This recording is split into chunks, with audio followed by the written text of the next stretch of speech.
At a scorching noon, the bustling streets of Jiangqing's northern district were crowded with people, as usual. A lavishly decorated duck shop stood right there drawing a crowd of onlookers. Yet no one dared walk in under the public eye. After lunch, Feng Xiu squeezed through the crowd, straightened his suit and tie, then casually opened the shop door and walked in. His handsome face and tall, straight posture made the watching women unconsciously fix their eyes on him, especially those eyes as brilliant as stars. No, they were like suns drawing people helplessly into their light. Then came a man's roar followed by a woman's even louder roar. Of course, don't misunderstand. Even though the shop owner was a little too free-spirited, the shop itself was perfectly respectable. Just like its name, the duck shop sold ducks. There were absolutely no paid add-ons. Once inside, a woman with delicate features and a graceful figure was lying on the counter scrolling through her phone out of boredom. When she heard someone come in, her eyes lit up at once. But after seeing that familiar face, she instantly wilted again. "You're back. Still as useless as ever. I've been supporting you all this time, and you can't even bring in a single customer. What a waste of that face." Feng Xiu paused, raised an eyebrow, walked straight over to the woman, and gave her head a vigorous rub. "Cece, don't you ever learn from being hit? You keep saying such misleading things. And isn't the lack of customers your fault? Who runs a duck shop decorated like a private club, and whose opening hours are in the middle of the day? Switch it to the evening, and I guarantee it'll be packed. Of course, whether you'd get beaten up for it, I have no idea. Besides, I earn my own living by working.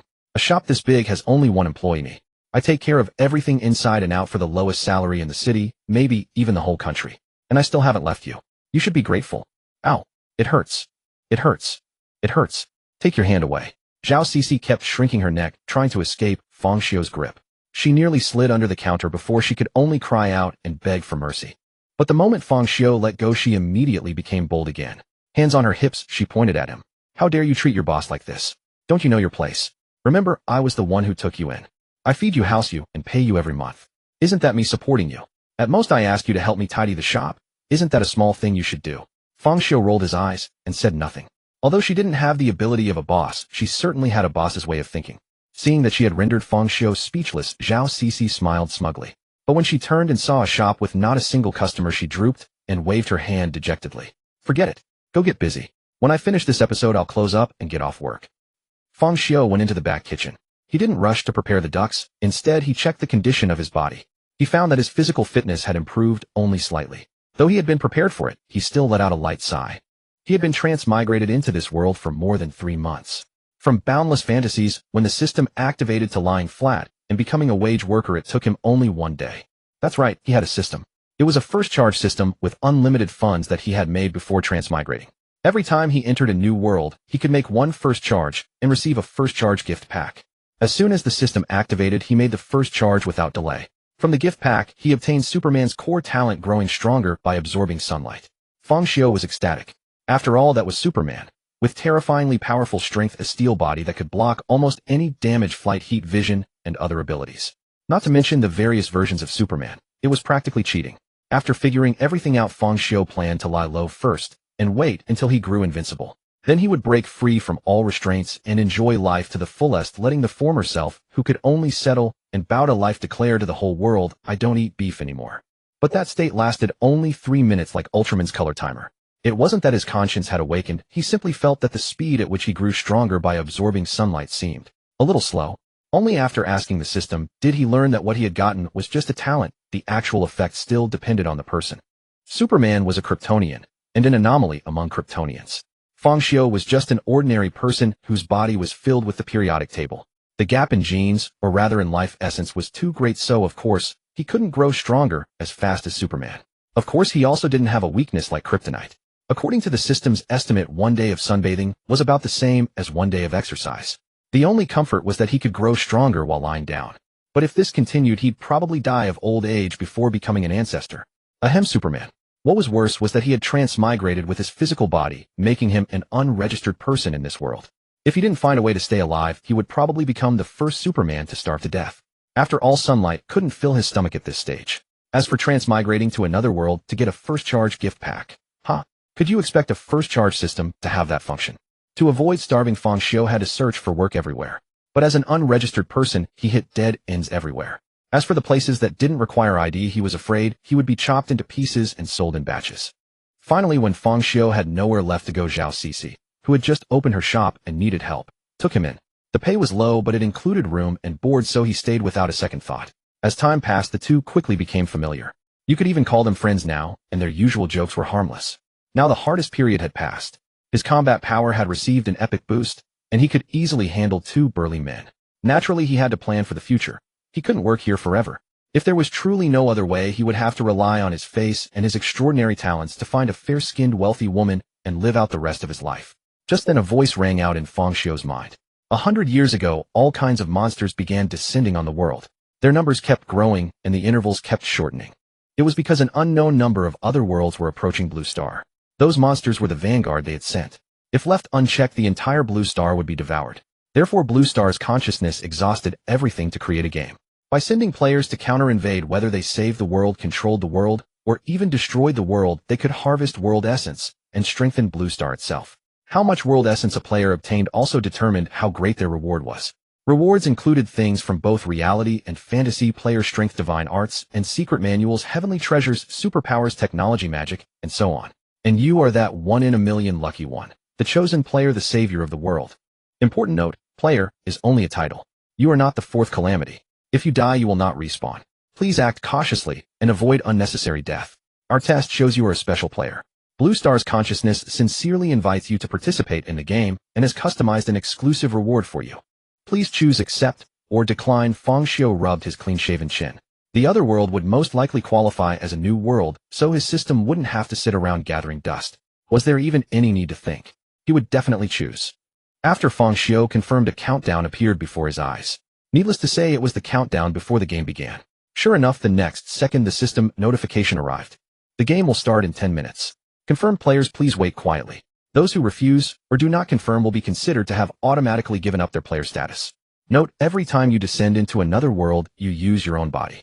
However, to protect players, all strength is reset to 0, and you start from scratch with a randomly assigned identity. Friendly reminder, keep your humanity, but do not be overly sentimental.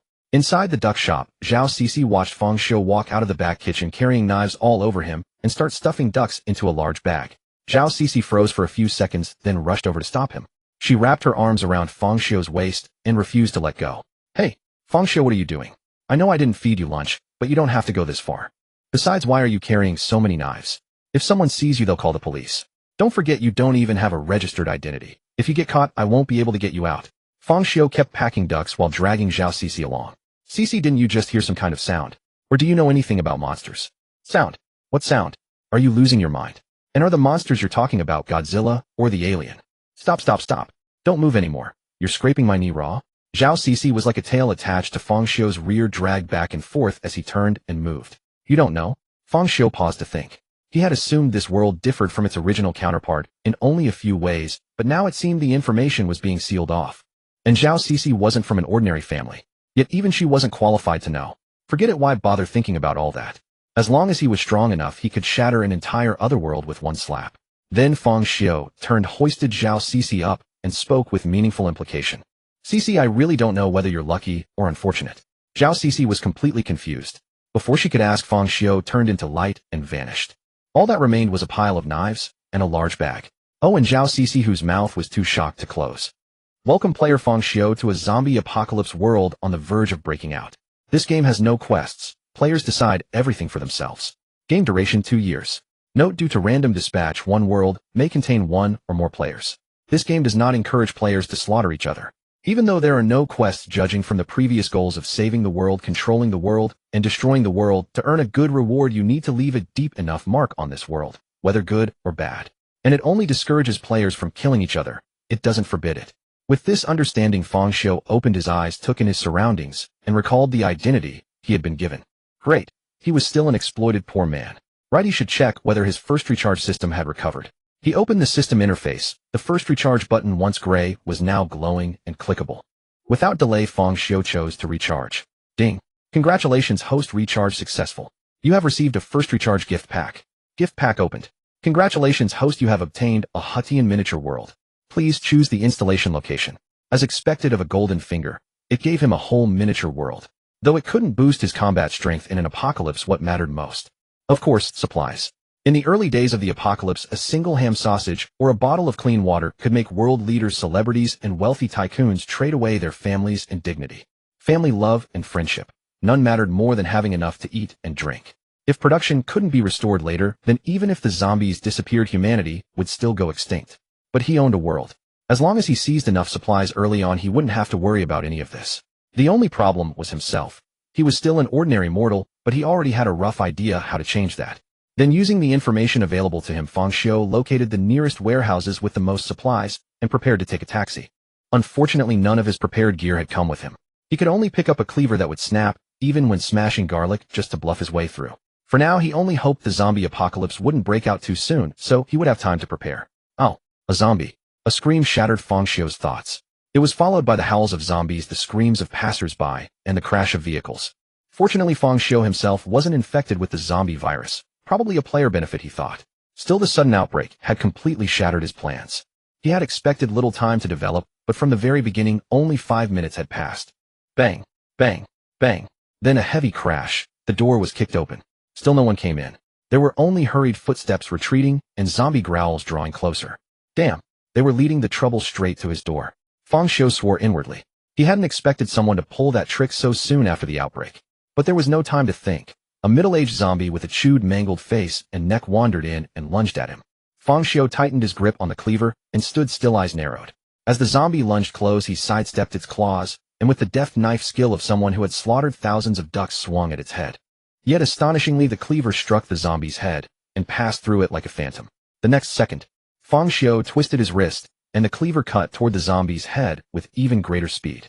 This time the blow landed squarely and dropped the zombie to the ground. At the same time, the cleaver burst apart with a snap. Shards passed through Feng Xiu's chest and out his back without leaving a single drop of blood. Startled, Feng Xiu hurriedly felt his body. There wasn't a single wound. Relieved, he let out a breath and silently cursed. What kind of fake knockoff was that? I'd never used it once, and it broke the first time I did, almost taking me with it. Good thing I was cautious and kept the mini-world active, or I'd have been done for. Looking at it this way, choosing to install it in my body was the right call. Turning my whole body into a miniature world and redirecting attacks. That's the right approach. Lose your life, and you lose everything. It looks similar to Obito's intangibility, but it's far more advanced. At the very least, this ability has no time limit, and I don't have to turn solid when attacking with a weapon. After all, my body is both a miniature world and part of reality. Whether a weapon is real or illusory is entirely up to me. Let's call it the space domain, though the range is a bit small. Now that the zombie was dealt with, it was time to teach those rude people a lesson. We're all civilized people. Fighting and killing are best left to me. You guys doing all this just makes me look weak. As Feng Xiu turned to leave, a white crystalline object stood out conspicuously amidst the zombie brain matter that had spilled out. He crouched down, slipping on a plastic glove he had found earlier in the kitchen. Picking up the crystal, he walked to a faucet that still had water running and rinsed it clean, gazing at the bean-sized, translucent crystal before him. Given his extensive reading experience over the years, Feng Xiu could deduce that this was likely a zombie core. Yet he wondered whether it was meant for human consumption or zombie consumption, and whether it carried viruses. Well, since there was a ready-made test subject available, he could simply experiment and find out. Afterward, Feng Xiu collected some items from the dead zombie and left the room to seek friendly exchanges with others. Some distance away from Feng Xiu, inside another house, several people pressed against the door, listening intently to sounds from outside. Yet where they had once heard the zombies' ferocious roars, now there was absolute silence. Do you think Feng Xiu is already dead? A woman asked in a trembling, hushed voice. Perhaps, but not necessarily. Even if your boyfriend were completely useless, he shouldn't have been unable to even let out a scream, right? Who knows? It's not like he could have instantly killed the zombie. But this guy really had it coming, finding someone like Wang Jing as a girlfriend. When all of us got together with her, we were almost drained dry, and she even came up with that scheme to lead disaster our way. That's why I say, what's the point of playing the devoted lover? This broken bicycle has been ridden by so many people, we've all gotten sick of pedaling it. 3 burly young men sat slumped on the ground, chatting as they groped Wang Jing, who dared not express her anger. None of them dared open the door to check, fearing they would disturb the zombie if it hadn't left yet. That would mean all their efforts would have been in vain. Besides, with the apocalypse upon them, they had grown tired of pretending. A cheap slut like her wasn't worth their concern. Moreover, Wang Jing was as venomous as a snake. Who would dare keep her around? If it weren't for the lack of other playthings, they would have long thrown her out as cannon fodder to attract the zombies' attention. Just then, the boy nearest the door heard movement outside and hastily signaled the others to be quiet. Everyone shut up. Something's coming. The group instantly grabbed their makeshift weapons, staring nervously at the door. Indeed, footsteps echoed in the corridor outside. As the sound grew nearer and then stopped right outside the door, none of them dared even breathe heavily, their palms slick with sweat. Knock, knock, knock.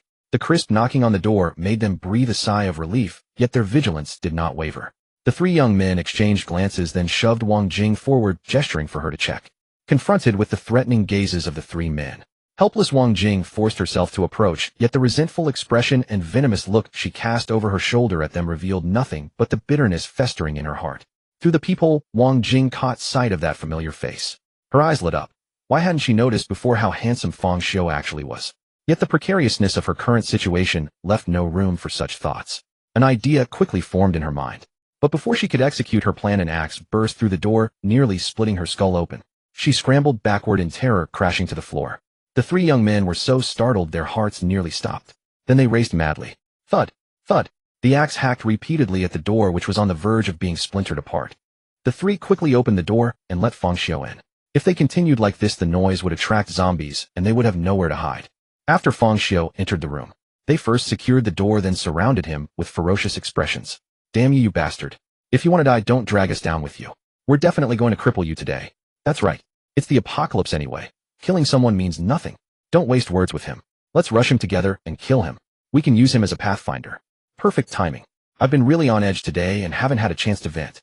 Fang Xiu remained completely unmoved by their vicious threats. His gaze fixed upon Wang Jing in the distance, where a memory was triggered and nausea rose in his heart. What the hell? This is the girlfriend I simped for. With a face this ordinary, even with full makeup, she's not even worthy of being called a goddess. What exactly made her so appealing? And like a public bus, she actually made Amy in this identity obsessed with her. This is absurd. Fang Xiu, don't misunderstand. They are survivors from another room. We just teamed up for mutual protection. We have no relationship whatsoever. Put down the axe first. You're scaring me.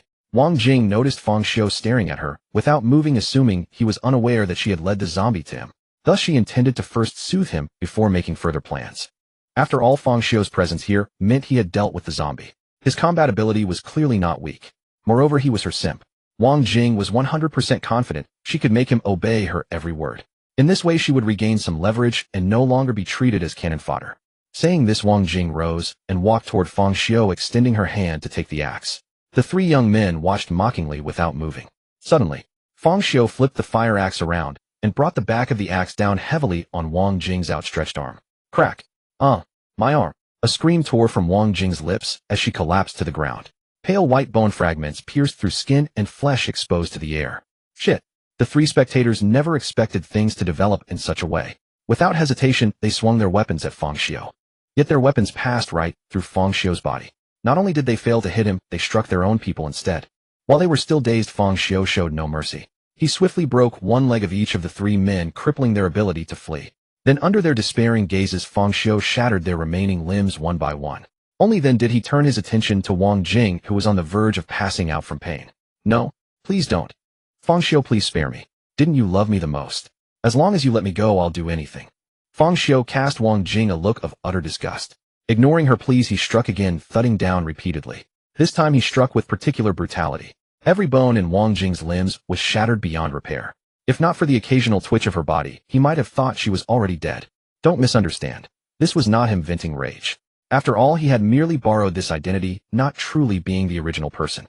It was merely that he was about to feed Wang Jing the zombie core. To ensure safety, he could only afford to be extra cautious lest he suffer a fatal reversal. Then wearing his gloves, he took out the core and stuffed it into Wang Jing's mouth. The remaining men were put to use as well. He fed them some of the zombie's blood and brain matter he had collected earlier to see if all zombies could produce cores. Then he barricaded the doorway with whatever he could find. All that remained now was to wait. 3 minutes later, the damaged door was violently battered, accompanied by several zombie growls. However, judging by the sound, there were not many, only a handful scattered around. But that made sense. The building was mostly occupied by working professionals who had already left for their jobs by this hour. Those few who remained at home were likely staying locked inside their rooms. Aside from those unfortunate souls who had ventured out and mutated into zombies, everyone else had been trapped indoors. Fortunately, this identity of his had taken the day off, or else he would now be facing an overwhelming horde instead of mere stragglers. Just as Fang Xiu was lost and thought, the three men whose limbs had been shattered and were still wailing in agony suddenly fell silent. Their entire upper bodies arched upward. Dark black veins spread across their faces, their eyes turning murky yellow. A guttural "Gah, gah" echoed from their throats. Then, as though detecting something, they tilted their heads toward Fang Xiu's direction, stretching their necks forward in relentless snapping motions. But with all four limbs broken, they could only flail uselessly in place. Fang Xiu, who had been sitting on the sofa with his eyes closed, merely glanced at them before turning his attention to Wang Jing. Her body showed no signs of mutation. Moreover, her previously faint heartbeat had grown stronger and steadier. It seemed the zombie core was not only non-toxic, but just as the books had described, genuinely capable of enhancing human physical conditioning. Fang Xiu then picked up the fire axe and smashed the heads of all three zombies in the room to pulp, retrieving three cores identical to the previous one. Do every zombie possess these? If so, this was not an apocalypse at all. It was heaven-sent opportunity for human evolution. True, the casualties were devastating and extinction loomed, but wasn't survival of the fittest simply the natural law of evolution? Never mind. What did it matter to him? Fang Xiu shook his head, washed the core clean, and swallowed it. Remarkably, though it felt solid and hard in his hand, it slid down his throat as smoothly as jelly. As the zombie core was absorbed, he could feel his body slowly growing stronger. A warm current flowed through him, immensely soothing, much like basking in sunlight. Sunbathing. Fang Xiu's eyes widened as a thought struck him. If he had entered with his original body intact, did that mean the Superman talent he had drawn previously had also been brought into this world? Realizing this, Fang Xiu hurried toward the balcony, but halfway there, he turned back and filled a cup with the mixture of blood and brain matter pooling on the ground. He pried open Wang Jing's mouth and, disregarding her struggles, forcibly poured the mixture down her throat. After all, if conducting an experiment, one should see it through to the end without half measures. He hadn't yet tested whether the zombie core possessed any antidotal properties. Then Fang Xiu pinched Wang Jing's jaw and helped her chew, sparing her the trouble of swallowing it whole. Only when she had finished did he release her with satisfaction, a self-congratulatory smile on his face. He entirely ignored the curses, screams, and retching sounds behind him. Stepping onto the balcony, Fang Xiu spread his arms wide to face the intense sunlight. He noticed that his absorption rate had accelerated significantly beyond his expectations. The sole difference lay in the zombie core he had consumed. This confirmed his earlier hypothesis. The zombie core not only enhanced human physical conditioning, but also served as a treasure that accelerated human evolution. This world was essentially a treasure trove for him. The reason he had grown so slowly was simply that he had been an ordinary person. Had he already evolved into a higher tier of humanity, he would have swept across this world effortlessly. Unfortunately, according to the information imparted by the Blue Star game, everything obtained in this world would be recycled to prevent it from being used as an invasion coordinate. Fortunately, there were still rewards to console him, or rather exclusive rewards of his own. Otherwise, let alone him as a transmigrator, not many natives would have volunteered to participate. Fang Xiu clenched his fist. After consuming the core, his physical conditioning had improved by over 60%. After absorbing sunlight, it had risen to nearly 70%. Now that he had discovered the path to strength, it was time to search for supplies. Leaving the balcony, he noticed Wang Jing had already mutated, a flicker of regret crossing his eyes. But this had been within his expectations all along. He had never harbored high hopes. With practiced efficiency, he cracked her skull, retrieved the core, rinsed it clean, and swallowed it. A warm current twice as potent as before flooded into Fang Xiu's body. It was as though a shackle had been shattered. His physical conditioning surged dramatically, and his slightly fatigued spirit cleared, becoming refreshed and vibrant. He felt as though he could now punch the air with enough force to create shockwaves. Of course, this was merely an illusion brought on by the rapid surge in power, a thought to entertain himself with. He now possessed roughly 10 times the physical conditioning of an ordinary human, and his sunlight absorption rate had quickened accordingly. If he had once been a modest stream, he was now a mighty river. Moreover, Fang Xiu could sense something brewing within his mind, needing only a slight push to break through. It was a pity. Could merely breaking one shackle yield such a monumental increase? That made little sense. Or perhaps it was because he differed from ordinary people. On the streets below, shambling zombies were everywhere, occasionally letting out roars as they lunged at fleeing pedestrians. Fang Xiu emerged from the building and walked carelessly down the road, making no effort whatsoever to shield himself. Yet the surrounding zombies, even as they passed right beside him, made no attempt to attack. It was as though he were one of them. In truth, zombies at this stage lacked vision and possessed only hearing and smell. Fang Xiu's surrounding domain prevented any scent from escaping. As for sound, as long as he walked carefully, it would not be an issue. A zombie's hearing was nowhere near acute enough to detect every single noise. While most people are still hiding, it's time to gather supplies. Fang Xiu surveyed the chaotic scene around him and immediately abandoned the idea of using any vehicle, opting instead to travel on foot. With his greatly enhanced physical conditioning, his speed would not be slow. Besides, he could soak up the sunlight while moving, growing stronger and replenishing his stamina simultaneously. Stretching his muscles, Fang Xiu shot forward like an arrow loosed from a bow. When encountering obstacles such as abandoned vehicles blocking the road, he simply kicked them aside, reveling in the venting of his newfound power, completely disregarding the fact that he could have simply walked past them. Such tremendous noise not only drew the attention of zombies, but also caused the survivors inside the building to cautiously poke their heads out to investigate. What's going on down there? Has the military finally come to rescue us? Don't be foolish upstairs. The military is probably struggling to survive themselves. They were clustered together, and if someone got infected, shut up all of you. Just watch the superhero show quietly. Once he draws the zombies away, we'll be safe. Superhero, have you lost your mind? Where? Oh my god. He just kicked a car like it was nothing. Where did this superhuman come from? Did the world update leave me out? Wait a minute. Look at those zombies. They're not attacking him at all. They're completely ignoring him. Rather than a superhuman, I'm beginning to suspect he might be a zombie king.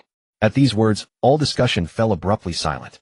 Everyone fell into a heavy quietude. If zombies had evolved to this extent, did humanity still have a future? After venting the pent-up frustration of months of having talent, but no means to turn it into reality, Feng Xiu finally slowed his pace. He began scavenging supplies along the street. After all, there were supermarkets, small shops, and vegetable markets by the roadside. Even if the pickings were slim, he shouldn't waste them. It was just a matter of grabbing what he passed by. After stepping into a restaurant, Feng Xiu came out shortly afterward muttering to himself about his bad luck. He had only wanted to cook a hot meal, but when he reached the kitchen, all he found were bags of pre-made food packaging. The only things left were some already prepared cold dishes. Forget it, he'd focus on gathering supplies. Not far away at the window of the 6th floor, a little boy was watching in astonishment as Feng Xiu moved in and out of stores. He quickly called out to his father. Dad, come here quick. A middle-aged man sitting on the sofa puffing smoke with a worried expression changed his expression drastically upon hearing his son shout so loudly. He rushed over in 3 quick steps and covered the boy's mouth. Oh, my little ancestor, don't shout so loudly. You'll bring your mother here. The moment the man finished speaking, a low growl came from the bedroom and the door began to slam violently. The boy's face turned pale with fright. He could never forget the scene of his usually gentle and kind mother trying to devour him just days ago. Honey. The middle-aged man fell silent for a moment, then forced himself to perk up. After all, he was the only one left to protect his son. Then he asked again, by the way, son, why did you call me over earlier? The boy snapped back to reality and pointed excitedly at the street below. Dad, look at that man on the street. He's amazing. The zombies don't even attack him. Let's ask him to save us. But the middle-aged man wasn't pleased. Instead, he pulled his son away from the window. Dad, why are you doing this? The boy was confused. In his mind, everyone helped each other. Son, shouting like that will only expose our position. And what makes you think he would come to save us? Remember, in this world now, don't expect kindness from strangers. Not even relatives or friends are exceptions. If your shout had alerted him, we most likely wouldn't be rescued, only killed. Do you understand? To make his son grow up quickly, the middle-aged man had no choice but to shatter his illusions. There was also something the man didn't say out loud: those whom zombies won't attack are likely their own kind. Even if that weren't the case, someone with such an ability, if he truly wanted to save people, how could he still be alone?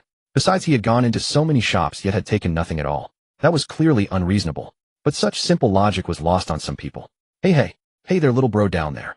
Come save me. I'm an internet celebrity. I'll reward you handsomely. A heavily made-up woman on the 3rd floor, just below the boy, leaned out the window with her bare upper body and waved her arms frantically, shouting at the top of her lungs. Her 2 prominent assets swayed left and right with her movements. While she certainly knew the tricks of pleading for help, if it had been anyone else, they might have swallowed their saliva and rushed straight upstairs to save her. Unfortunately, she had run into Feng Xiu. The fact that he didn't go up and kill her for all her shouting was already an act of great mercy. So Feng Xiu merely glanced at her, then turned away and continued gathering supplies. This infuriated the woman. As a fairy with tens of thousands of devoted fans, when had she ever been ignored like this? If the network hadn't been down, she would have absolutely started a live stream to criticize and spread rumors about him driving that bastard to be cyberbullied to death. Hey, are you blind? Can't you see I'm begging for help? Get up here and save me right now, do you hear me? After shouting, seeing that Feng Xiu remained indifferent, the woman grabbed her phone and hurled it at him. Of course, her strength wasn't enough, nor was her aim. The phone landed at least 3 meters behind Feng Xiu. Feng Xiu looked up, his gaze sharp, fixing on the woman's location and calculating the distance. Then he turned and began searching for something. The woman initially feared she had angered Feng Xiu, but when she saw he remained unmoved and ignored her again, she was enraged. In a flash, fury surged from her heart and malice grew in her mind. You want to ignore me? Then you don't deserve to live either. She grabbed whatever she could throw from the windowsill, intending to lure the zombies to Feng Xiu.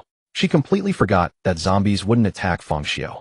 Or perhaps her utterly useless brain simply never realized it. Just as she raised a vase, she saw Feng Xiu hurl an object like a javelin, sending it precisely through the window into her room. With a roar, the zombie that crashed onto the floor staggered to its feet. Catching the scent of fresh meat, it opened its mouth filled with flesh and blood residue and lunged straight at the woman. She screamed and fell to the ground, her legs stained with yellow liquid scraping frantically against the floor as she backed away, until there was nowhere left to go. But it wasn't over yet. From the balcony, more zombies were thrown in one after another. The small room was instantly filled to capacity. The uninvited guests Feng Xiu had sent in wasted no time. They surrounded the woman and began to tear into her flesh. Help! Her miserable screams lasted only a few seconds before fading away. Her flesh was devoured, her organs hollowed out, leaving only a head with eyes wide open in death, clutched by a zombie as it gnawed. Having witnessed everything, the father and son were so terrified they lay flat on the ground trembling. The man pressed both his own head and his son's firmly against the floor, not daring to look up. In his heart, he prayed desperately that they wouldn't be noticed. The boy's worldview shattered completely. He no longer believed in that love. Of that cartoon nonsense he used to watch. Feng Xiu glanced up at the 6th floor, did nothing, and left. Blue Sea Storage Warehouse. This warehouse supplied all the major supermarkets, malls, and shops covering goods from every industry. With complete variety and abundant stock, 60% of the city's goods came from here. Moreover, this place had few personnel. Aside from the security guards and those picking up goods, there were hardly any people.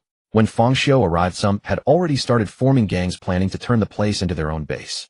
2 shifty-looking men were standing guard at the entrance. Seeing someone approach, they spat on the ground, cursed, and swaggered over to drive the newcomer away. Hey, this is our turf now. And we're not taking any more people, so get the hell out of here, you damn pretty boy, or we'll kill you. A blur of motion flashed past. The one walking in front had his neck sliced open, his head connected only by a sliver of skin, the back of his skull pressed flat against his back. Blood spurted from the severed wound like a fountain. Feng Xiu glanced at the fire axe in his hand and muttered to himself, "Looks like I need a new weapon. The kill area is too small." Then he turned his gaze to the other man, who stood frozen in place, his face splattered with blood. With a single diagonal slash, that man's head was separated from his body. With no more eyesores in his way, Feng Xiu strode through the gate. In this world, still talking about yours and mine. Clearly, they've never been trampled by society. Kill them, and it all becomes mine. As Feng Xiu stepped into the warehouse, a man was shouting through a megaphone. "I'm telling you now, this place has been taken over by our security team. All supplies will be uniformly distributed by us. Anyone who dares to snatch will be dealt with mercilessly. We must make an example to keep others in line. This has been approved by higher authorities. You must trust the country and the military. Do not panic and disrupt the order. We only need to wait for rescue. Moreover, you need not worry. The supplies here are sufficient for our long-term use. This is our final warning. Do not think about picking up weapons to resist. Our security members are all trained. Moreover, we are doing this so that everyone can survive." With a wave of his hand, a group of burly men with fierce faces and intimidating appearances stepped forward. They were fully equipped, and the gleaming weapons in their hands made the crowd take a step back. Although they did not believe what the speaker had just said, they had not yet experienced the hardships of the apocalypse, and they lacked the courage to fight to the death with others. Seeing this scene, the speaker could not help but reveal a smug smile at the corner of his mouth. He had reacted quickly. As soon as the apocalypse broke out, he began recruiting people and cooperating with those thugs, successfully establishing the order he desired. Although he was not the top leader, he was at least a small-time boss, the kind with power and influence. But unfortunately, he was about to fall from grace. Because while he was calling out and gathering everyone together, Feng Xiu had already begun ransacking the warehouse. Snacks, vegetables, fruits, daily necessities, various tools, toys, generators, cars, gasoline, all kinds of medicines, and medical equipment. He did not know why there were so many different things, but who cared? It was simply the diversity of the world. Anyway, although his small world could not truly nurture all things like a real world, it was absolutely static inside. Whatever was put in would remain exactly the same when taken out. Moreover, the size was definitely sufficient. If not for the relatively small collection range, he could have even directly stored the very planet he was standing on. There was no need for 2 years at all. When he first entered, he could have directly completed the achievement of destroying the world. At this moment, a group of people surrounded a curvaceous woman and came to the speaker's side. The speaker thought that the boss had come over this time because he thought he had done a good, was here to praise him. That was right. The one who controlled the entire warehouse and suppressed the crowd was not a fierce-looking man, but a seemingly frail woman. Bang! Unexpectedly, the woman delivered a devastating blow to the speaker, making him sweat coldly with pain and roll on the ground. Bo. SSWH. What? Idiot. Haven't you noticed that a large amount of supplies in the warehouse are missing? The woman cursed angrily, and still not venting her anger, she stepped on his face with her high-heel shoe. Then she picked up the megaphone and shouted to the back of the crowd. "Friend, you should have taken enough. Leave some room for others, and we can meet again in the future. The people here are relying on these supplies to survive. Do not force us to fight to the death with you."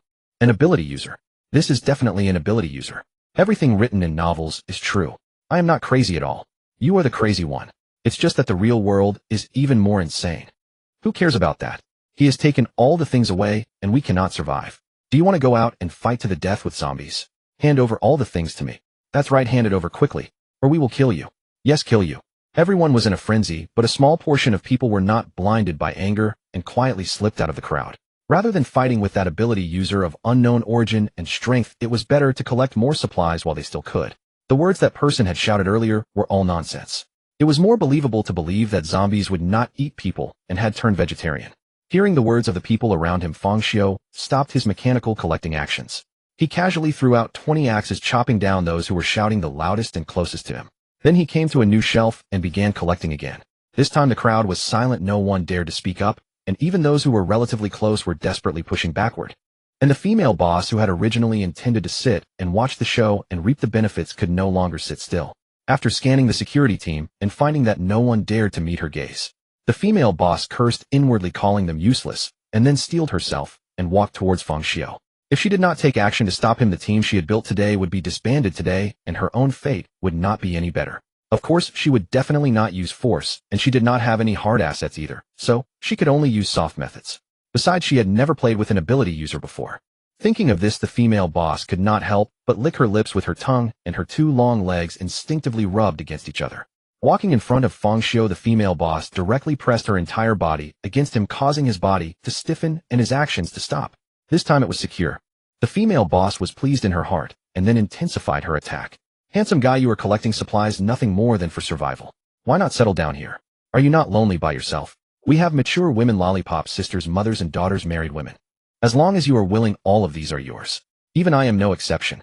As the female boss spoke, she also rubbed her breasts against Feng Xiu's chest, and her legs clad in black stockings moved up and down on Feng Xiu's unmentionable parts. The women in the crowd turned pale upon hearing these words, and those who had wives and daughters clenched their teeth, daring to be angry, but not daring to speak. But there were also some women whose faces were very calm, even revealing a trace of, "Is this it?" in their eyes, as if this was very common, or perhaps they were used to it. Looking at the woman's hungry and wolfish eyes in front of him, Feng Xiu listened for a while, and then turned and left without hesitation. What a pity. Seeing that Feng Xiu had not agreed, but had found a place to sit and rest, the female boss said regretfully. She didn't want to keep Feng Xiu, but Feng Xiu leaving suited her even better. Compared to romantic love, she preferred power and was fed up with living under others. Shwa, shwa. Just then a dragging sound came.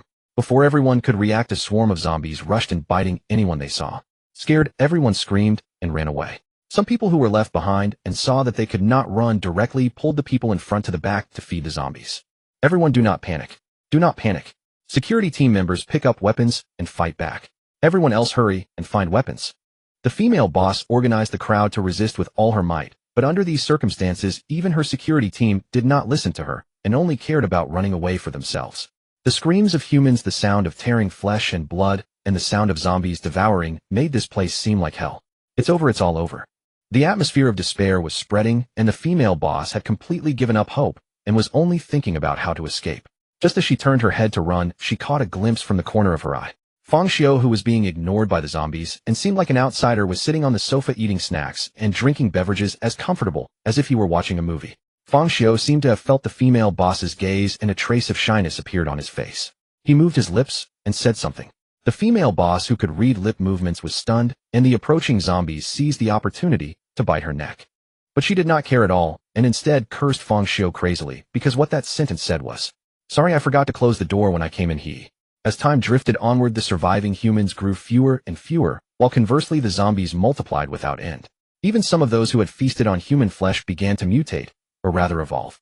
They stood a full head taller than ordinary zombies, their ashen skins stretched over bulging muscles, their teeth sharpened into something reminiscent of a shark's formidable bite.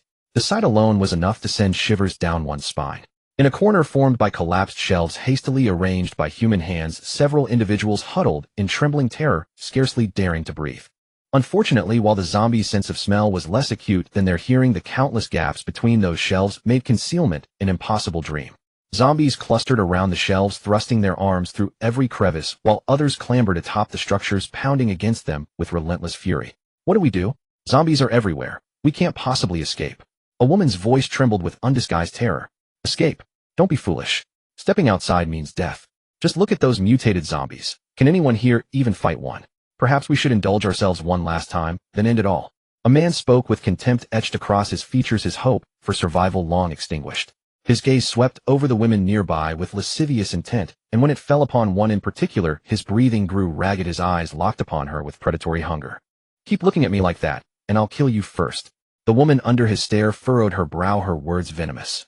Yet the delicate features of her dirt-smudged face rendered such threats utterly toothless to any observer. Ha ha ha. Kill me. How exactly? Die from pleasure. Now that sounds delightful. I believe I'll make my way over. The man burst into triumphant laughter, dismissing her threats entirely as he swaggered forward. The other men exchanged glances, but made no move to intervene, tacitly approving his audacity. As for the other women, they were even more pathetic, scurrying far away from the threatened woman, terrified of being implicated by association. The isolated woman didn't even glance at their retreat. She had never been close to them anyway, or she had only grouped with them because her current identity came with ready-made social connections. After all, traveling with acquaintances was surely better than trusting strangers. And in this world as it was now, she harbored no illusions about surviving alone. But now all she could rely on was herself and the blade concealed behind her back. With that thought, her grip upon the knife tightened further. If she couldn't kill others, she would turn it upon herself. Roar! A thunderous bellow shattered the tense stillness, plunging the scene into even graver peril. A mutated zombie had appeared, striding toward them with purpose. The ordinary zombies in its path were swept aside like weeds. The shelves they had naively believed would offer protection posed no obstacle whatsoever. One by one the zombie hoisted them aloft and hurled them aside, its advance unstoppable. This creature. It possesses intelligence. We're finished. Absolutely finished. One man howled in despair, for no ordinary zombie would think to move obstacles out of its way. They had already been helpless against the regular zombies. Now this stronger, intelligent mutant had arrived. True self-destruction seemed their only recourse. It's all your fault. This ridiculous plan of yours trapped us here to die. An irate feminine voice erupted, fixing its accusation upon the previously isolated woman. Yes, it's entirely your fault. We never needed to be here.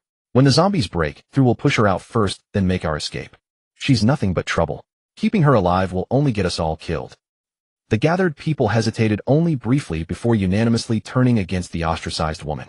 Perhaps they knew she didn't deserve blame, but in circumstances like these, someone had to bear the brunt of their fury. Even if her suggestion had saved them before, surely she could sacrifice herself once more for the group's sake. The abandoned woman offered a bitter, hollow smile. If she had known things would turn out this way, she never would have extended her goodwill in the first place. Indeed, in the apocalypse, slaying the bleeding heart first was wisdom. Kindness truly brought no reward. At that moment, every shelf blocking the mutated zombie had been cleared away. True to their words, the others shoved the woman forward without hesitation, then scattered in all directions. Dragged before certain death, seized in the mutated zombie's grasp, the woman watched helplessly as her head drew toward its foul-smelling maw. Terror overwhelmed her composure, and with tears and mucus streaming down her face, she shrieked with desperate abandon. Feng Xiao, brother-in-law, save me. Whiz. A blur of motion, and the mutated zombie froze mid-stride before crashing heavily to the ground, its face from the nose upward obliterated into nothingness. The woman who had been resigned to her fate suddenly found herself on the ground. Seconds passed. Nothing happened. Tentatively, she opened her eyes to survey her surroundings. What she witnessed nearly stopped her heart. A figure knelt before the zombie's remains, fishing through its skull, all while regarding her with a measuring gaze from mere inches away. Yet the longer she gazed, the less afraid she became, until her expression dissolved into something closer to enchantment. That handsome, refined face, and those eyes warm as sunlight, radiating an irresistible charm. She knew them so intimately. The real person surpasses even the photographs, so much more handsome and dashing he. Hey, wake up, snap out of it. Noticing her unblinking stare and the glimmer of moisture at the corner of her mouth, Feng Xiao urgently called her back to reality while carefully maintaining some distance. Good heavens, those eyes were precisely the same as those wealthy women who used to proposition him. This woman who calls me brother-in-law. Surely she doesn't harbor similar improper intentions. Huh. Oh, be brother-in-law, hello. I'm Zhao Cici's younger sister. My name is Zhao Lulu. Roused from her trance, the woman rose unsteadily, instinctively wiping the corner of her lips before her complexion flushed crimson. Nevertheless, she forced herself to appear composed as she began her introduction, though her darting eyes and lowered head betrayed an inner turmoil. How embarrassing. How utterly mortifying. I can see the resemblance. You do share certain features with your sister. Feng Xiao nodded, recalling how the shopkeeper had mentioned having a younger sister. But I'm not your brother-in-law. Your sister and I share no such relationship. Zhao Lulu pouted skeptically. She simply didn't believe it. Her sister, despite her usual carefree demeanor, would utterly destroy any man who dared touch even a fingertip of hers, or entertain such notions. He'd be fortunate to escape castration, assuming his family possessed sufficient influence. Feng Xiu observed Zhao Lulu's reaction, understanding that such denials only deepened suspicion. Once they returned, everything would become clear. Since you've arrived here, it means you're a player too. For your sister Sake, I'll find you a safe location and leave enough supplies for your survival. No way, brother-in-law. You can't possibly leave me alone here. I'm your sister-in-law. How could you bear to abandon me? Zhao Lulu clung to Feng Xiu's arm, her voice dripping with pleading. Having endured betrayal and the roller coaster of near death, she now suffered from a profound absence of security. Only by Feng Xiu's side could she find peace of mind. Just let me follow you, brother-in-law. I'll handle everything. Laundry, cooking, cleaning, all of it. Especially my culinary skills. I studied under a state banquet chef and received authentic training. Whatever tasks you need done, entrust them all to me. I'm super capable. After some deliberation, Feng Xiu decided to let Zhao Lulu tag along with him. After all, he needed a place to stay anyway. He could just leave Zhao Lulu in the safe house, while he went off to do whatever he pleased. Whenever he grew tired, he could return to rest. It was like keeping a stray cat. Whenever the thought crossed his mind, he'd toss it a bit of food. Besides, the game had only just begun, and there was a long road ahead. He couldn't very well subsist on snacks and pre-made meals every day. Even if he didn't fear the chemical additives, the thought alone disgusted him. There was no reason to put himself through that. Fine, you can follow me for now. But you'd better behave yourself, or else. Feng Xiu didn't finish the sentence, yet a cold glint flickered in his eyes. After all, she was merely Zhao Cici's younger sister, and he owed her nothing. I'll be good, I promise. Zhao Lulu nodded her head eagerly, like a little chick pecking at rice, harboring not the slightest doubt about the sincerity of Feng Xiu's words. She was also one of the warehouse people, and she had personally witnessed what Feng Xiu had done there earlier. Oh right. How did you recognize me? We've never met before, have we? And why didn't you call out to me earlier? Why wait until you were about to die? Feng Xiu was genuinely puzzled by this. If Zhao Lulu had spoken up sooner, she would never have found herself in a life-or-death crisis. Had it not been for his drastically enhanced physique before arriving, and his rapid mastery along the way, even if he had heard her call out, he might not have made it in time to save her. Well, we've never met face to face, but I had someone take secret photos of you. After all, the two of you were alone together. As her younger sister, I couldn't help but worry. I also looked into you a bit, but my sister put a stop to it. I'm really sorry. Zhao Lulu quickly bowed in apology. As for lying, there was no way she could hide it. No one here was a fool. Even if they didn't catch on right away, they'd inevitably notice something was off later. Keep talking. Feng Xiu's expression remained calm. This had been within his expectations all along. In fact, he'd known it would happen the moment he stepped into Zhao Cici's shop. Back then, he couldn't even afford a meal. Surviving was what mattered most. Seeing that Feng Xiu didn't seem angry, Zhao Lulu breathed a sigh of relief and continued. I didn't call out to you before because I was at the back of the crowd. After you killed those people, I couldn't squeeze through, and I didn't dare reveal who I was. Then the zombie outbreak hit, and I couldn't be sure you could handle it. I was afraid something might happen to you, so I didn't call out. And when I called you while I was about to die, I didn't actually expect you to save me. I just hoped that if you could hear me, you'd go tell my family what happened. With that, Zhao Lulu fell silent, standing off to the side and watching Feng Xiu nervously. Her head's on straight, and she's fairly level-headed. As for her personality, she's kind-hearted, which is acceptable. Of course, being kind to me is what counts. If she's kind to people like that, then she can go to hell. Lulu, save me, please save me. Just then, the woman who had earlier pointed her finger at Zhao Lulu came running back, dragging a horde of zombies behind her. Of the ones who fled earlier, she was the only one left. Upon discovering that Zhao Lulu was still alive and hadn't been attacked by the zombies, she immediately ran back, shamelessly begging for help. She also spotted Feng Xiu standing beside Zhao Lulu and recognized who he was, a look of shock crossing her face. Isn't that the Awakener? Why didn't you say you knew such an important figure earlier? We would have treated you like royalty. How could we have ever used you as a sacrificial lamb? At that thought, a flicker of regret rose in the woman's heart, but it swiftly twisted into deep-seated resentment. It's all your fault. If you'd spoken up sooner, I never would have nearly died. I wouldn't have had to suffer at all, and I wouldn't have shoved those people into the zombies. This is all your fault, all. Feng Xiu meanwhile stood off to the side, with keen interest, curious to see how Zhao Lulu would handle this. If she failed to meet his expectations, well, he couldn't be blamed for going back on his word. Besides, so much time had passed since the mutated zombie died, his deterrent presence was no longer enough to suppress the zombies lurking restlessly around them. Quick, come over here. Hurry. Zhao Lulu urgently waved the woman over, a look of panic on her face. Wah. Lulu, I'm so sorry. Everything before was my fault. I was just too scared. I said so many hurtful things. Can you forgive me? The woman didn't waste a second. She put on a burst of speed, leaving the zombies behind, and threw herself into Zhao Lulu's arms, sobbing. Of course I can. Zhao Lulu would definitely forgive you. But I won't. Zhao Lulu gently wiped the woman's tears away. Before the woman could make sense of those words, Zhao Lulu plunged the knife into her body again and again. Thud, thud, thud. The woman's body was riddled with wounds, blood splattering everywhere. Zhao Lulu's face was stained with crimson, and her white clothes were dyed blood red. That's enough. Stop stabbing. Find a place to hide. I'm about to clear the area. Fang Xiao, who had been holding off the zombies chasing the woman, saw that Zhao Lulu was getting a bit too carried away and cut her off. It would be dark soon, and they still needed to find somewhere to stay for the night. Okay, got it. Zhao Lulu, who had been somewhat frenzied, only then realized what she had done. Her face turned deathly pale, and she stumbled to the side, retching. With no more obstacles in his way, Fang Xiao's speed at slaughtering zombies surged once more. Wherever he passed, ordinary zombies and mutated zombies alike fell like wheat before a scythe. By the time Zhao Lulu recovered her senses, the warehouse was quite literally a field of corpses with blood flowing across the floor. She nearly vomited again. Then Fang Xiao, his clothes utterly unblemished, walked over and tossed her an axe. Once you've rested, it's time to get to work. In the tiny little brain, dig, dig, dig. Fang Xiao hummed an eerie nursery rhyme, clearly in an excellent mood. Zhao Lulu, however, was far less thrilled. From nearly vomiting her guts out the first time, she cracked open a zombie's skull with the axe to now calmly pulling core crystals from a pile of sticky brains while wearing gloves. That transformation had taken less than 10 minutes. Astonishingly fast, to say the least. Of course, she'd rather not do it at all, but who told her to boast that she could handle everything herself? If she could turn back time, the only thing she'd say to her past self would be, shut up already. Splash. Brother-in-law, I've dug them all out. After rinsing off the last core crystal, Zhao Lulu came before Fang Xiao drenched in sweat. There was no helping it. Performing craniotomies on zombies was grueling physical labor. If not for Fang Xiao letting her evolve with a core earlier, her hands would be trembling after just 20-something skulls. Good work. Your effort wasn't wasted on that evolution. Keep it up. There's a heavier burden waiting for you ahead.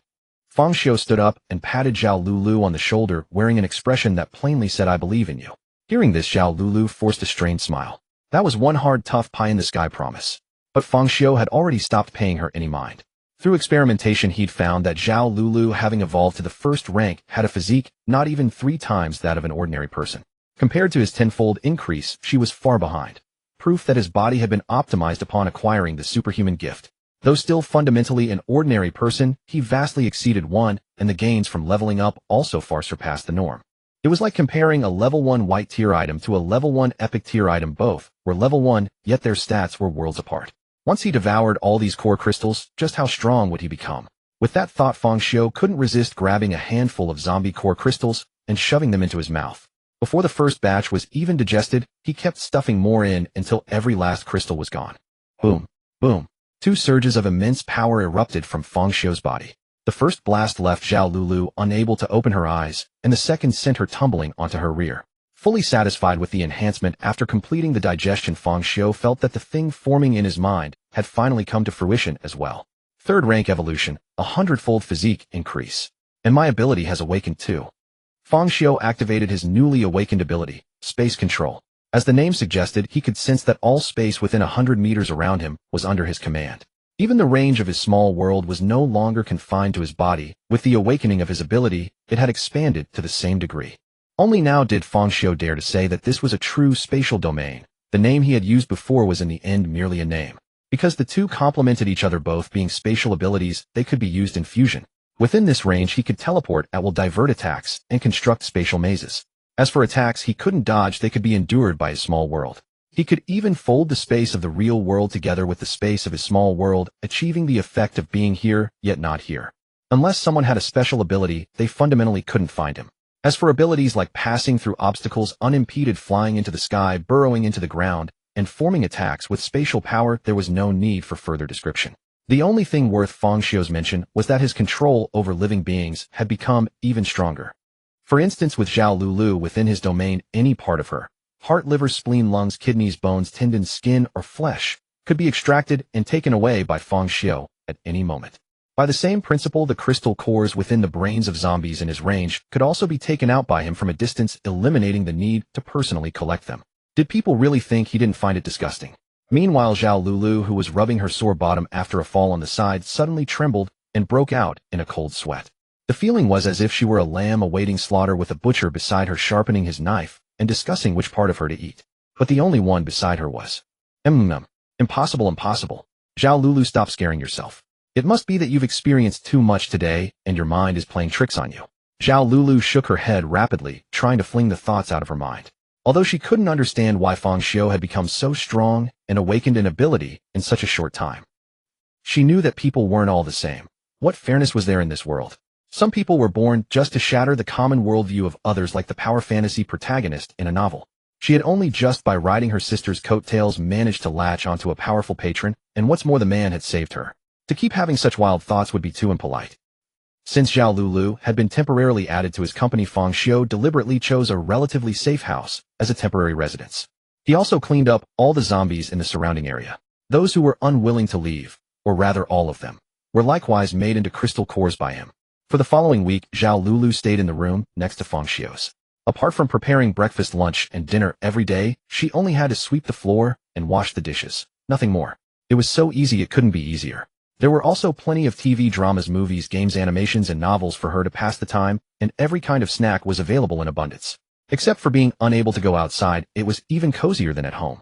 As for where the electricity came from, generators, if you must know. Feng Xiu, in contrast, went out for a walk every day. Well, it truly was a walk, just that he had his domain unfolded. Over the past few days, the zombies in most of the city had died off completely, their crystal cores taken by him. Feng Xiu also smoothly evolved into a fifth-order life form with a physique 1,000 times that of a normal person, and his abilities range expanded to 1,000 meters.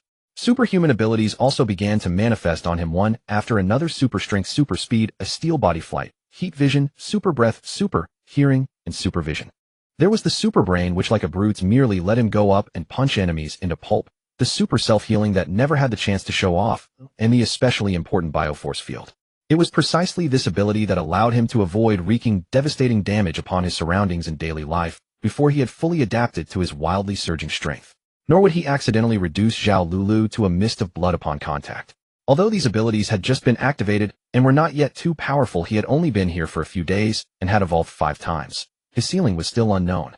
However, after today, it was time to change places. He intended to clean out all the zombies in this city. With that thought, Feng Xiu picked up his pace. Meanwhile, in another part of the city that had yet to be cleared, 3 girls were hiding dejectedly in a room, savoring the last quiet moment before their deaths. Zhang Kiki wiped the blood from her face, threw the blunted knife from her hand onto the ground, and looked thoroughly discouraged. What rotten luck.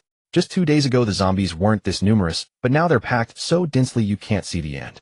The food and water we stole were also abandoned halfway, because we were fleeing for our lives. At this rate, even if the zombies don't eat us, we won't live much longer. Upon hearing this, the other 2 leaned against the wall in despair, yet they showed not the slightest hint of regret. Zhang Lingling glanced at Zhang Kiki and said crossly, "If we're going to die, so be it. It's better than staying in that nest of scum. I'd rather starve, die of thirst, or be bitten to death by zombies than live in humiliation. Or do you want to be played with as slaves by those beasts? Don't force me to think less of you. Besides, even you can tell the zombies are growing more numerous. Those bastards probably noticed long ago, yet they didn't let out a single word. What do you think they're plotting? Do you know that when fishing you need to throw out bait to lure the fish together? When they make their escape, we're probably the bait they'll scatter to lighten their load. I was just venting a few complaints, so I didn't say we shouldn't have left."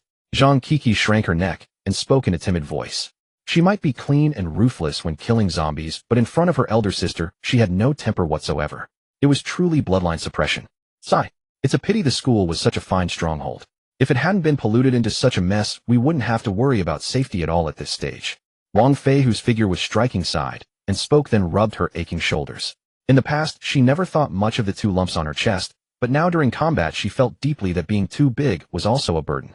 I really envy the Zhang sisters. They don't have such worries. Having been mentioned, the Zhang sisters looked at the spherical objects that bounced before their eyes with every movement of Wang Fei and really wished they could flatten them with one slap. Thankfully, they still remembered that this was their teammate, and so forced themselves to turn away. They feared that if they looked any longer, they might truly lose control and strike out. You're thinking too optimistically.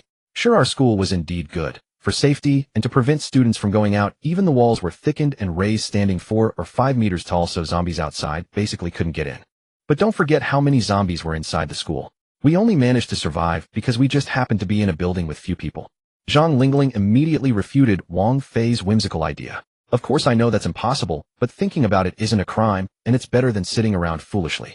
Feeling gloomy, Wang Fei walked to the window and stared out dazedly at the familiar yet strange scene in the distance. The sky was still the same sky, the buildings were still the same buildings, and the zombies were still the same overwhelming crowd, but there was only a single solitary person. "Huh, A person. Wang Fei suddenly snapped to attention. She hurriedly rubbed her eyes hard and looked at the previous spot. Her rosy lips parted in shock wide enough to swallow an egg. There on the street a figure was approaching in flickering flashes. Everywhere he passed zombies, whether evolved or not, silently collapsed to the ground. Fang Xiu, who was harvesting zombie crystal cores, also noticed someone watching him, and with a flicker of his form he vanished. Witnessing this, the princess instinctively reached out, her lips parting slightly, yet no sound escaped. She didn't know what to do. They were strangers after all, and what right did she have to call out for someone to save them? Even if he agreed, she couldn't know whether he was good or bad. What if inviting him in only brought a wolf to the door? Yet despite these thoughts, a trace of regret lingered in her heart. If she called out, the odds of good or bad were 50-50. If she didn't, their chance of death was 100%. Since they were doomed anyway, why not gamble on that one chance? Forget it. He was already out of sight. What use was there in dwelling on it now other than to invite needless worry? With a sigh, she turned, intending to share what she had just witnessed with the other two, hoping to lighten the oppressive atmosphere. After all, the zombies downstairs had all been slain by that man, leaving only those still inside the building. Though many remained, at least it was a glimmer of hope, wasn't it? But to her surprise, the moment she turned, she saw the Zhang sisters standing, as if facing a great enemy, trembling as they raised their weapons and stared toward her side. Before the princess could make sense of the situation, a deep, slightly magnetic male voice sounded right by her ear. "Just now, was it you who was looking at me?" In an instant, every hair on the princess's body stood on end, and her heart seemed to stop. After all, she was a human who had undergone evolution at least once. Otherwise, she could never have protected herself in this apocalypse. She would have long been torn apart and devoured by others. Yet now someone had entered the room and come right up to her without her noticing in the slightest. If not for the other two's warning, she might not have reacted even now. How could that not terrify her, fill her with dread? Especially the aura radiating from this person. It made her body continuously signal submission to her brain. Fang Xiu meanwhile cast a careless, sweeping glance over them, then sat on the bed and issued orders. "You, come over here, rub my head, and serve as my pillow. You two, one massages my legs, the other my arms. I'll give you 1 minute to decide. If you're unwilling, you can go ahead and die." Fang Xiu had been in a fiery mood lately. His abilities were surging and growing without cease, leaving him restless and irritable, with boundless energy every day. Zhao Lulu. That girl had been well behaved for the first couple of days, but once they got familiar, her true nature surfaced. Still obedient, yes, but she loved calling him brother-in-law, while changing into all kinds of outfits and rubbing against him. Maid, Catgirl, Demon King, Hero, Nun, Ganyu, Shinha, Kuching, Luya, and Cloud Guarding Adeptus, both human and bird versions, Granny Ping, both mortal and immortal versions, and well, there were quite a lot of them. Zhao Lulu was simply lucky. She never crossed his bottom line. In his view, wasn't it utterly foolish to gain power and then still restrain oneself, be bound by all sorts of rules and shackled by conventions instead of doing as one pleased? Power was not such an inconvenient thing. As long as he kept his bottom line, he could do whatever he wanted. Being cautious while weak was understandable, but staying cautious after growing strong, that just made one a coward. If anyone else dared to tease him like that, intentional or not, he'd take them down on the spot. Of course, it also depended on the person. This applied to those who were pure and clean. But those who had been used before, the public transport type, if they got near one slap, and they were dead. He was beginning to understand why the older generation always emphasized the concept of matching status in marriage. Though it might be somewhat one-sided, at least you had to meet the basic requirements. After all, a fine horse deserves a fine saddle. These three barely met the standard, which was why he'd given them some time. Meanwhile, he also considered what he should do next after clearing out the city's zombies. What should we do? Should we? As the three gathered together, Zhang Lingling spoke up first. Absolutely not. The princess immediately cut her off, then explained the scene she had witnessed earlier, causing both girls' hearts to sink. Let's agree to it for now. After all, he hasn't done anything harmful to us yet. But he asked you to. Zhang Kiki said hesitantly. The two of them might not suffer much, but it was the princess who would have to bear the brunt. I'll be fine. Besides, he's pretty handsome. Maybe I'm the one getting a bargain here. The princess tossed her hair and said it jokingly, yet her smile was steeped in bitterness. She only hoped that after satisfying this man's demands, he wouldn't lay a hand on them. Though the hope was slim, they truly had no other choice, did they? Because this was the apocalypse. The princess tiptoed behind Fang Xiu, her cheeks flushed crimson as she placed his head against her chest, using her slender, supple fingers to massage his temples. Seeing that the princess had already made her move, Zhang Kiki and Zhang Lingling exchanged a glance. Unwilling to let her sacrifice go to waste, they too came forward to attend to Fang Xiu. About half an hour later, Fang Xiu finally told them to stop. The three wiped the sweat from their foreheads and stood in a line, expressionless, awaiting the final judgment. You may go now. At this moment, Fang Xiu no longer harbored that earlier desire. Or rather, their numb, resigned faces failed to spark any interest in him. If they were unwilling, so be it. As if he cared that much. Setting emotions aside, if he'd actually taken a liking to them, they'd be the ones profiting, wouldn't they? Oh, really? The three wore faces of utter disbelief. They had already resolved to fight desperately if he tried to force them. Wasn't the very reason they escaped from school to avoid such a fate? Yet now the situation had taken an unexpected turn. Could it be they'd actually run into a good person? No, that wasn't it. Looking up and catching the contemptuous look in Fang Xiu's eyes, they immediately shook their heads. This man clearly looked down on them. Though they were saved because of it, it was still infuriating. In response to their unspoken questions, Fang Xiu gave no answer and simply rose to leave. At that moment, the princess suddenly grabbed the hem of Fang Xiu's clothes and asked cautiously, can I follow you? The moment those words left her mouth, not only the other two, but even Fang Xiu himself was somewhat taken aback. He didn't think of himself as one of those protagonists who merely flex his aura and have women flock to him. The hot-tempered Zhang Lingling blurted out directly, "Princess, are you insane? We finally managed to. Lingling, I know." The princess cut her off and began to explain. "But do you really think the three of us can survive in this apocalypse? I may not know him well, but at least he's not like those people at school. I'm willing to take that gamble." You. Zhang Lingling, overcome with emotion, stammered for quite a while, without finding the words, then gave a dejected smile. "Fine, I'll come with you too. Who told me I can't rest easy about you?" "Me too. I feel the same way." Zhang Kiki, afraid of being left behind, quickly voiced her stance. "You too." The princess's eyes reddened as she pulled them into her arms and hugged them tightly. "MMPH, no, let go of us." The two, suffocating from being squeezed too tightly, struggled with all their might. Clap, clap, clap. A round of applause interrupted their interaction. "Ladies, have you forgotten about the party involved here? I don't recall ever agreeing, have I? Fang Xiu said with a mocking smile. "Then will you refuse, eh?" The princess released the other two, smoothed her clothes, and asked gently, You'd better think this through. If you truly follow me, do you know what will happen afterward? It won't just fizzle out like this. If you don't obey, I won't show any mercy either. Alright. As a bonus, I'll give you some news. I've already cleared out most of the zombies in this city, so you don't need to worry about safety. It's still not too late to change your minds." Before Fang Xiu had even finished speaking, both the princess and Zhang Kiki found themselves considering his words. Yet it was Zhang Lingling who had been the most resistant and vocal in her opposition before, who refused his proposal without a single word. "What kind of person do you take me for? Since I've given my word, I won't change it." Fang Xiu clicked his tongue in genuine surprise, fixing Zhang Lingling with an intrigued look that caused her cheeks to flush crimson. "You? Why are you looking at me like that?" "Nothing at all," Fang Xiu replied, nonchalantly reaching out to ruffle her hair. The more he did so, the more he seemed to enjoy it. This left the diminutive Zhang Lingling bristling with irritation. She despised most when others touched her head, treating her like a child. But what could she do? She had promised to follow someone else, so she could only force herself to remain still. Fortunately, Fang Xiu didn't keep at it for long before releasing her. He turned to the other two and asked, "So what is your choice?" The princess and Zhang Kiki exchanged glances, then spoke in perfect unison. "We feel the same way." Clap, clap, clap. Fang Xiu burst into applause, his expression one of genuine approval. "Congratulations on making the right choice. You have secured your chance at survival. While clearing away the zombies, I also gathered all the supplies. I was genuinely torn before, whether to kill you the moment you refused simply to savor the sight of your regretful anguish, or to watch you starve when you could find no food. Now I've been spared that dilemma." The three of them stared at Fang Xiu's broad, smiling face, and suddenly felt an icy chill seize their hearts. This man was truly detestable. Facing certain death, he had nonetheless addressed them in such a honey-tongued manner, urging them toward a choice. And all the while he had been contemplating how to torment them. He was nothing short of a demon. "Are you frightened? Good. Remember this feeling you harbor now, and carry it with you always. Seal it into your very genes, let it serve as an eternal reminder of how you ought to conduct yourselves."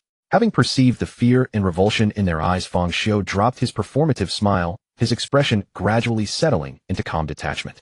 He had always harbored ambitions of building a faction, which was precisely why he had tested them before ultimately accepting them. There were three paths to victory in this game: save the world, rule the world, or annihilate the world. He simply couldn't determine which mode would factor into the final rewards. Would the rewards remain constant regardless of how many objectives were achieved, or would they scale upward with each additional mode completed? To err on the side of caution, Fang Xiu resolved to pursue the most secure approach. After all, in the real world, he remained nothing more than a weakling.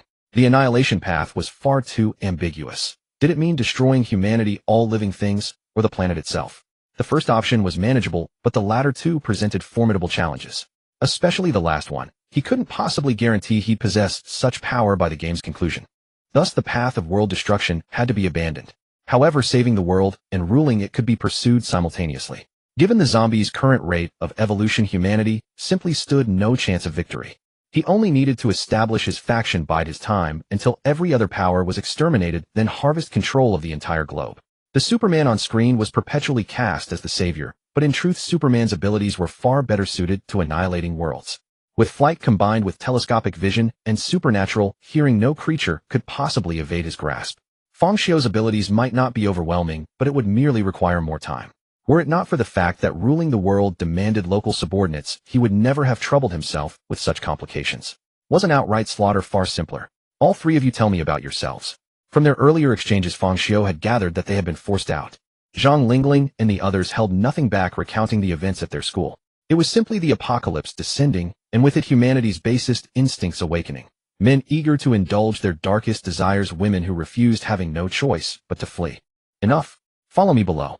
Once I've cleared out the remaining zombies, I'll grant you your vengeance. But they have firearms, and they're numerous. Every single one of them is an evolved. Zhang Kiki grew quieter and quieter as she spoke, suddenly remembering that Feng Xiu's combat prowess was on an entirely different plane from their own. The mere speed at which he had entered the room without any of them noticing was beyond what those people could possibly match. Firearms, however powerful, still required a human hand to operate. If you couldn't hit your target, they were less useful than a lump of brick. Feng Xiu led the group through teleportation while culling zombies along the way. All three were left gaping in astonishment, their reverence for Feng Xiu deepening by the moment. It wasn't long before they reached their final destination, the gates of a school. Are you certain this is the place? Gazing at the towering, formidable walls bristling with barbed wire and shattered glass, at the massive solid iron gates, Feng Xiu couldn't help but express his doubts. This place resembled a prison far more than a school. Yes, this is it. Our school is private, run under strict military-style management. Compared to ordinary schools, it is indeed slightly different. The princess admitted with visible discomfort. She herself had worn an expression of utter disbelief when first arriving here. In truth, there had been several occasions when she'd ventured out alone, and unknowing passers-by on the street had regarded her with peculiar stares, contempt mingled with a hint of pity, as though gazing upon a freshly released convict. It had made her skin crawl. Meanwhile, inside the school, certain individuals were gathering supplies. Beside them lay numerous bound women. Bro, is this really necessary? We've barely had a few good days. Why must we go out and risk our lives fighting zombies? I reckon you're just worrying over nothing. A scruffy hoodlum spoke with unmistakable resentment in his voice. Life here was paradise, food and drink in abundance, and whenever they wished they could amuse themselves with the former so-called goddesses and school beauties. Yet now his brother demanded he abandon everything to battle the undead. Nobody would be happy about that. The moment the hoodlum finished speaking, a dagger sliced across his throat, blood gushing forth. Gurgle. Gurgle. A mere underling dares to question my judgment. A young man with malevolent predatory eyes wiped his dagger clean on the fallen hoodlum's body, then turned to address the assembled group. I trust none of you will follow his example. Know your place, or his fate will serve as your warning. And I arrived at this decision for sound reasons. Would I lead you astray? Would I harm you? Am I not clear? The crowd stood in trembling silence before erupting into flattery. Indeed, indeed. If it weren't for Brother Xiao Ming's heroic intervention, we'd all be zombie food long ago. Absolutely. I stand firmly behind Brother's decision. That idiot deserved to die. No brains but plenty of mouth. He'd have gotten us all killed eventually. Right. Xiao Ming smiled, thoroughly savoring the adulation. Yet he quickly snapped back to the present. Beginning several days prior, the number of zombies in the surrounding area had been steadily increasing, as though driven toward them from elsewhere. Among them were quite a number of mutant zombies. If they didn't escape soon, they would become fish in a barrel, trapped and waiting for death. Enough dawdling. We must depart immediately. And don't forget to bring the bait. They are our lifelines after all. Hearing these words, the bound women instantly grasped their fate as the bait Xiao Ming had described. They erupted into furious curses. Xiao Ming, you treacherous bastard. I've let you use me however you pleased from head to toe, and you show me not a shred of mercy. Damn you to hell. You monsters, beasts, savages. Even if I become a zombie, I will never forgive you. I curse you all to die the most wretched death. Xiao Ming remained utterly indifferent to their invective. Their fate was already sealed after all. Thud, thud, thud. A spherical object came bouncing into the room. After several hops, it rolled to a stop on the ground.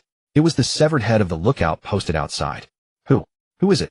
After a deathly stillness, Xiao Ming's furious roar shattered the silence in the room. His eyes were fixed on the doorway, ready to strike at any moment. As for going out to check, he wasn't that foolish. He waved a hand, signaling one of his underlings to go. The man called out stepped forward with reluctance, but under Xiao Ming's wolf-like stare, he trembled as he advanced. In truth, Feng Xiu and the others had already entered the house. The people inside simply couldn't see them. If you know anyone reliable, keep them. If not, kill them all. Feng Xiu said to the princess and the other two women. With a flicker of thought, Xiao Ming's head exploded, splattering a mass of white matter over the people around him. Then he withdrew his domain and let the three women act freely. Seeing the group materialize out of thin air and their boss die without cause, Xiao Ming's underlings immediately fell to their knees and kowtowed, begging for mercy. They tried to curry favor with the princess and her companions, invoking friendship and old ties. Feng Xiu didn't interfere with their decisions. He wanted to see how the women would choose. But those who were soft-hearted and lenient would never meet his standards. Fortunately, the three women performed well enough. They drew their blades and slaughtered everyone. Yes, everyone. Even the bound women were not spared. The women had meant to explain why, but Feng Xiu simply led them away, completely indifferent. It was at the time when the sky was taking on a faint amber hue. In the safe house, Zhao Lulu was humming a tune as she prepared dinner, waiting for Feng Xiu to return. No sooner had she set the dishes down than she saw several people appear abruptly in the living room, and her expression darkened. Because her brother-in-law had actually brought several women back. Although their clothes were dirty and disheveled, their natural beauty could not be concealed. Brother-in-law, who are they? Zhao Lulu walked over, clung to Feng Xiu's arm, and asked, hostility burning in her eyes. They're my newly recruited subordinates. He freed his arm, sat down at the dining table, picked up his chopsticks, and began to eat. He could now go for a long time without food or drink, but he was no ascetic, nor was he short of clothing or provisions. Naturally, he would indulge his appetite. Why make things hard for himself? Brother-in-law, you can't do wrong by my sister. I'll feed you, and they can be your subordinates, but they absolutely cannot be your secretaries. Though she was dissatisfied with Feng Xiu's answer, Zhao Lulu still instinctively came over to serve him rice, and took the opportunity to warn him. I've told you that your sister and I aren't in that kind of relationship. Besides, whether they're secretaries or not is irrelevant. The one they work for can be me, and the workplace can just as well be a bed, Feng Xiu said with utter indifference. The three women standing nearby, who had kept silent, flushed slightly at his words. Even though this had long been agreed upon, having it spoken aloud was unbearably embarrassing. If that's the case, then I can do it too. Why do you have to find someone outside? Am I not a woman? Am I not as good as they are? You're different from them. You know what I mean. I'm not talking to you anymore. Zhao Lulu was instantly left speechless. She could only give a cold snort, run into her room, and sulk. All right, sit down and eat, all of you. I'll leave some food for that little brat. He beckoned the three women to sit and eat, then set aside some dishes in the kitchen. Delicious. Wow, it's really, really good. I never thought I'd eat food this delicious during the apocalypse. It's such a blessing. The three women, who had initially been too shy to eat, were utterly conquered the moment the food entered their mouths. Forget a hot meal in the apocalypse. That alone would have been a godsend. Even before the apocalypse, they had never tasted dishes this good. Feng Xiu came out of the kitchen, unsurprised by their reaction. He hadn't expected that Zhao Lulu's claim to culinary skill was no empty boast. By the way, all the remaining rooms are available. Pick whichever you want, and remember to take a bath. With that, he returned to his room to bathe as well. The three women at the table were left looking at one another in bewilderment. At around 10 o'clock in the evening, Zhao Lulu opened her door a crack and peered out cautiously. Only after confirming that no one was in the living room did she dare emerge. Then, tiptoeing to Feng Xiu's door, she pressed her ear against it and listened. When she didn't hear the obscene sound, she had imagined a smile bloomed across her face. She went to the kitchen, picked up the food, and began eating happily. But in reality, whether she could hear anything depended entirely on whether Feng Xiu had activated his domain. In the period that followed, Feng Xiu led the four women on a campaign to sweep through the surrounding cities. Every zombie was slain, and every scrap of supplies was taken. It could be said that because of Feng Xiu's actions, countless survivors perished through indirect causes. Of course, given the zombies' rate of evolution, those survivors would have been doomed even without Feng Xiu. He merely accelerated the process. That said, some suitable survivors were taken under Feng Xiu's command. The total number was still under 300, but each one was battle-hardened and had evolved at least twice. The princess and the other women had gone on to become sixth-order evolvers, which made things considerably more troublesome from then on. Perhaps owing to differences in their physical constitutions, ordinary zombie crystal cores had become useless for their further advancement. Only crystal cores from mutant zombies that had evolved at least 4 times could still provide a beneficial effect. Feng Xiu, by contrast, accepted everything. As long as it was a crystal core, it would do. After devouring an incalculable number of zombie crystal cores, hundreds of thousands if not more, he had long since become a 10th-order evolver with no room left to advance. His physical constitution was nearly 100,000 times stronger than that of an ordinary person, and a single casual strike was enough to shake the earth and topple mountains. His spatial domain could easily encompass a great city and erase it from the map with a mere thought. In the end, the only way Feng Xiu could truly cut loose and unleash his power was to fly overseas and massacre zombies. As for the survivors caught in the crossfire, they could only count themselves unlucky. After all, saving the world always required a small measure of sacrifice. In any case, foreign lands had never had a place in Feng Xiu's plan. Since he intended to rule the world, he might as well simply clear away all troublesome elements. From that point onward, only one power could exist in the entire world, the one he had built. If anyone were to look down at the planet from space, they would see that only a single expanse of land remained intact. The rest of the continents were riddled with craters large and small, as if bombarded by meteorites. My lord, we've discovered a base up ahead under siege by a zombie tide. Requesting instructions. A dashing woman with a heroic bearing stepped before Feng Xiu, knelt on one knee, and reported, her eyes blazing with fanatical devotion. Ever since Feng Xiu had saved her from those beasts, her life belonged to only one person. Especially after witnessing Feng Xiu's invincible power, she had come to worship him as a god. Basking in the sunlight, Feng Xiu pondered briefly before speaking. Send everyone over and take that base for us. Matters overseas were already near their end, now only this country remained. Once he integrated it, this place would become the last spark of humanity. He could only hope that the win condition for dominating the world was based on humans. Please don't let it be taken literally. If that were the case, he would truly be powerless. Yes. The woman nodded in acknowledgement and went to relay the order, finding nothing at all questionable in Feng Xiu's words. Even if there had been, they would have carried it out without hesitation. Everyone in the team firmly believed that the person they followed was the savior of this world. Did-da, boom, boom. Along the towering walls, rows of soldiers fought valiantly, their dense gunfire punctuated by occasional explosions. Yet even so, they could barely hold back the onslaught of the undead horde. As the front ranks of zombies continued to fall, more and more corpses accumulated at the base of the walls. They had become stepping stones for the zombies to climb. It would only be a matter of time before the walls lost all their effectiveness, transforming into the prison that trapped them. Hold the line. All of you, hold the line. Remember, our families are right behind us. Where are the reinforcements? Stop hiding in the back, all of you, get up here and start shooting. Logistics department, don't just sit there. Bring up all the oil, pour it all down, every last drop. Burn those corpses. And send someone to call out all the awakened ability users. We fed them well and treated them nicely in peacetime, not so they could be cowards when it matters. A middle-aged man in military uniform held a walkie-talkie, issuing commands. Despite the deafening chaos outside, his roar cut through it all. But no amount of shouting could change the desperate situation. The black tide of zombies outside the base had already left them exhausted and overwhelmed. What was even more harrowing was the footage from the dispatched drones. Countless more zombies surged toward them like an endless ocean wave. Among them were many high-level undead immune to bullets and artillery. Damn it! Was there truly no hope for the base? The middle-aged officer slammed his fist against the metal wall in fury. Only the pain could give him release, could keep him sane. He drew a sharp breath, grabbed his weapon, and strode toward the battlefield. Death was inevitable either way. Might as well fight with everything he had. Perhaps a miracle would occur. In the conference room at the heart of the base, dignitaries who usually only appeared on television gathered here. They were the true masters of this stronghold. Yet now every face was etched with worry as they watched the surveillance footage. We've reached the point of no return. We must make a decision immediately, fight desperately for a chance, or abandon this base. An elderly man spoke with a composed expression. Ever since humanity's weapons mysteriously ceased to function after the apocalypse began, they had been rendered utterly helpless. Compounding their predicament, the zombies evolved at a pace far exceeding their own. Forget counterattacking. Simply surviving was already a victory. This situation had been inevitable, though he never imagined it would arrive so swiftly and on such a massive scale. Thinking of all the bases that had gone silent one after another, he knew he stood alone. Fight. What do we have to fight with? I'm not trying to be pessimistic, but with the few people we have left, we wouldn't even satisfy those zombies' appetite. He took a drag of his cigarette with a bitter laugh. Hell, they might even start fighting each other just to get a taste of our flesh. What he said may sound harsh, but it's the truth. I think we should make a strategic withdrawal. Right, as long as we have our people, there will always be hope. No point dying here. Exactly, I've already prepared helicopters. My family's waiting for me up there. Great minds think alike. I'm ready to go too, just waiting for the signal. The conference room erupted in a cacophony of voices, all expressing the same sentiment. Flee now, flee immediately, don't waste a single moment, or they'll be trapped for good. Watching this spectacle unfold, the old man felt a chill settle into his bones. He had expected this, but seeing it happen was still devastating. Sigh. Very well. Since everyone agrees to leave, let's prepare for evacuation.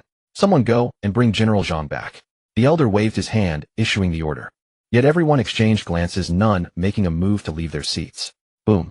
A deafening slam echoed as the solid wood conference table trembled violently. I am still the commander of this base. Does nobody listen to me anymore? The elder thundered, his fury barely contained. Just then a mocking voice emerged from the young man who had spoken earlier. Oh my, the old leader truly dotes on his illegitimate son. Even at a time like this, he hasn't forgotten about him. But excuse me, he may be your blood, but he has nothing to do with us. If he leaves, who's going to keep morale up? Who's going to organize the resistance against the zombies? More importantly, who's going to buy us time? The young man's voice grew colder with each word until he rose abruptly, palms flat on the table, his sinister gaze fixed squarely on the elder. Even if he's not your son, he's still our compatriot, our comrade in arms. Ask yourselves, when someone can be abandoned today, who will be next tomorrow? And many of you here were rescued from the jaws of zombies by him. Right now he's fighting on the front lines for us. To abandon him like this, how can you live with yourselves? How can you? The elder beat his chest in anguish, his face a picture of desolation as he looked at the assembly. He didn't bother defending himself about the illegitimate son. That point was already moot. Instead, he appealed to them from a different angle. Hearing this, several people in the room did show signs of wavering, but more remained unmoved. At their level, self-interest reigned supreme. Save it, old leader. After today, we go our separate ways.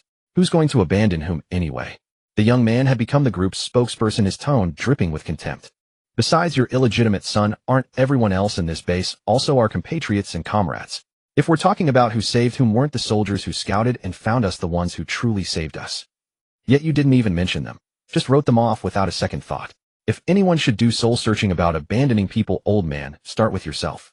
The elder's expression darkened at the young man's words, but he quickly regained his composure, his face serene. Very well. I won't stand in anyone's way. Those who wish to leave, go ahead. The others remained motionless, their eyes locked on the elder seated at the head of the table. Don't worry. I won't call him back. My own family has many members here too. I've done everything I could. I fulfilled my duty. Knowing they needed assurance, the elder spoke. He was the first to stand and walk toward the conference room door. Just as everyone began to breathe sighs of relief, a figure walked in, clapping. Clap. Clap. Clap. Tisk tsk. What a revolting bunch of people. In this apocalyptic cauldron, the more rotten one becomes, the better one's chances of survival, if you don't have strength to rely on. The people in the conference room were startled and quickly looked toward the sound. They saw a handsome youth leaning against the doorframe, his face filled with contempt and disdain. Who are you? How did you get in?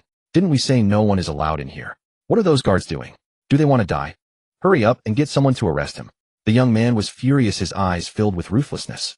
This matter could not be allowed to spread, or the entire base would riot. There wouldn't even be time for them to evacuate. Even those under his command who remained in the dark might start plotting rebellion. After all, everyone knew that if they hadn't been notified, they had been abandoned. Few would accept that without question. Enough, stop yelling. Those guards were quite dedicated and loyal. But unfortunately, they followed the wrong person, so I had to send them to their deaths. Fang Xiu said impatiently and walked straight in. As Fang Xiu stepped aside, everyone could finally see the scene outside the door. Blood splattered across the corridor and walls everywhere. The guards' bodies were torn apart as if struck by something massive. Only their heads remained relatively intact, lying in pools of blood with bewildered expressions, as if confused about how they ended up this way. Everyone involuntarily swallowed hard, their expressions slightly strained. At that moment, the old man stepped forward and spoke with a tone full of helplessness and bitterness. Comrade, perhaps you've misunderstood us. It's not that we don't want to save more people, but our capabilities simply don't allow it. The entire base has only so few transport aircraft. The capacity is very limited, and we also need to bring survival supplies and some documents to rebuild human society, making the space even more cramped. So we can only select some important people to take with us, and we have to painfully give up the rest. We didn't tell them to avoid complications. If something unexpected happened, the whole army would be wiped out. If there really were another way, who would make such inhumane decisions, eh? After finishing his words, the old man took off his glasses and hypocritically wiped away his false tears. Fang Xiu, on the other hand, couldn't be bothered to listen. He walked straight over to the young man who had been shouting earlier. What do you want to do? I am the governor of this state. You've already committed a grave crime by slaughtering your fellow citizens. Now you want to rebel and betray the country. The young man frowned and immediately pinned a heavy accusation on Fang Xiu. To him, even if Fang Xiu had killed someone, it wouldn't intimidate him. Because he was a high-ranking official in this country, his status served as his protection. An ordinary person would naturally fear him, and anyone wanting to kill him would hesitate repeatedly. The others also remembered their own status and instantly straightened their backs. Yes, they were the leaders of this nation. This person might kill ordinary folk, but would he dare to lay hands on them? Young man, it's not too late to stop now. We will show leniency. A man in his 40s or 50s said with a serious expression, staring at Fang Xiu. Before he finished speaking, slap. Fang Xiu casually slapped the young man across the face, sending him flying with his face completely smashed. Then he pulled out his seat and sat down, eyeing the speaker with amusement. How dare you hit me? I'll kill you.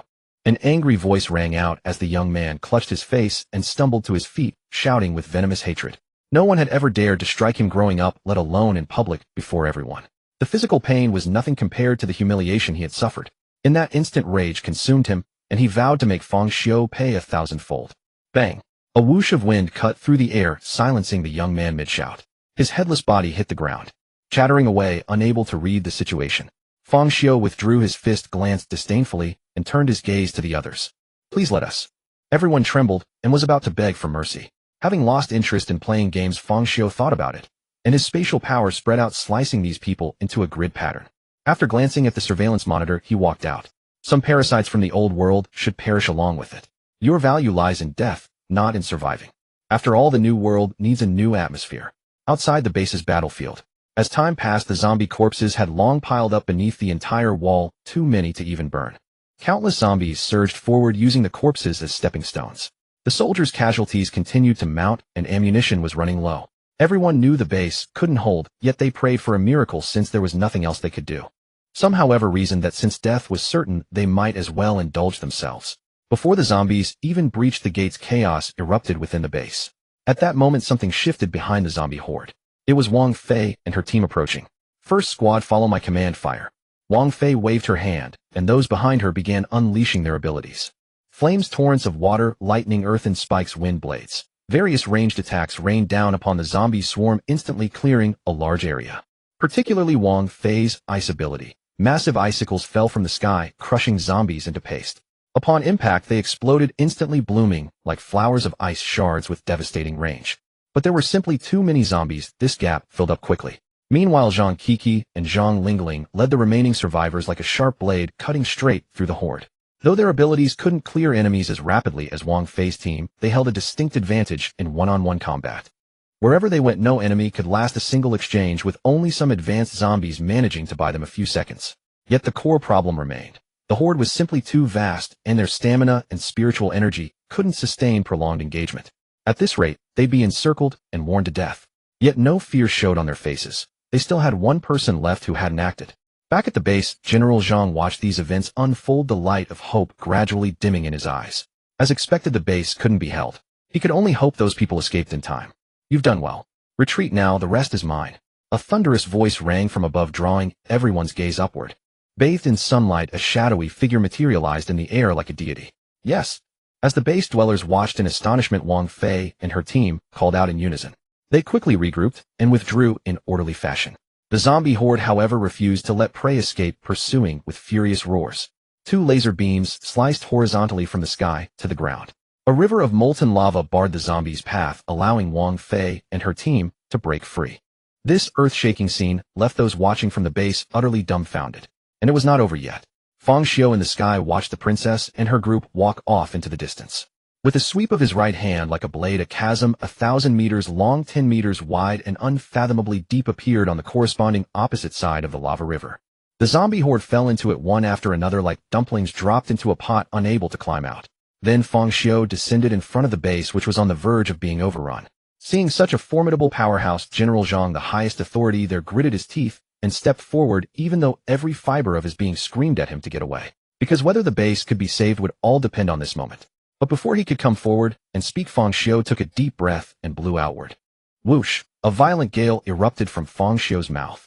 Instantly, sand and stones flew through the air before the base like a sandstorm. The zombie horde was blown away as easily as a piece of paper, and even several layers of topsoil were scraped off the ground. Then Fang Xiu vanished from sight and reappeared in the distant sky. His spatial domain expanded and enveloped the area, and he flicked a finger.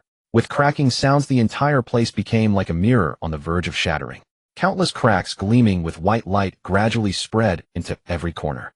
Finally, after reaching its limit, the mirror shattered into pieces. The fate of this place suffered the same end. In truth, Fang Xiu could have eliminated those zombies silently.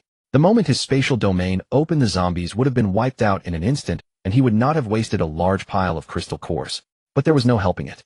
Some people were simply born stubborn, knowing full well they could not win, yet still clinging to wishful thinking. They kept thinking, what if he is not actually that strong? What if his ability only works well against zombies? What if he has some weakness? What if? To ensure no flies would come buzzing around him in the future, Fang Xiu chose to reveal just a little of his power. After all, he had only lost some crystal cores. Could a man who had plundered the entire world ever lack such trifles? Then Fang Xiu returned to the base, halted in midair with his arms crossed, and announced calmly, "From now on, this base belongs to me." Who agrees and who opposes? The soldiers on the battlefield exchanged glances. Then the first person laid down his weapon. With someone taking the lead, the second followed, then the third. More and more soldiers pledged their submission. They could still fight zombies, but against a godlike powerhouse like this they might as well wash up and go to sleep. Even suicide would not be thrown away so recklessly. Moreover, this powerhouse had saved their lives and the lives of their families. Even if they refused to submit, they could not fight him. As for the rest, let those high and mighty officials in the base rack their brains over it. On the field, only General Zhang, the highest-ranking officer, had yet to express his stance. As Fang Xiu turned his gaze toward him, he could only steel himself and speak.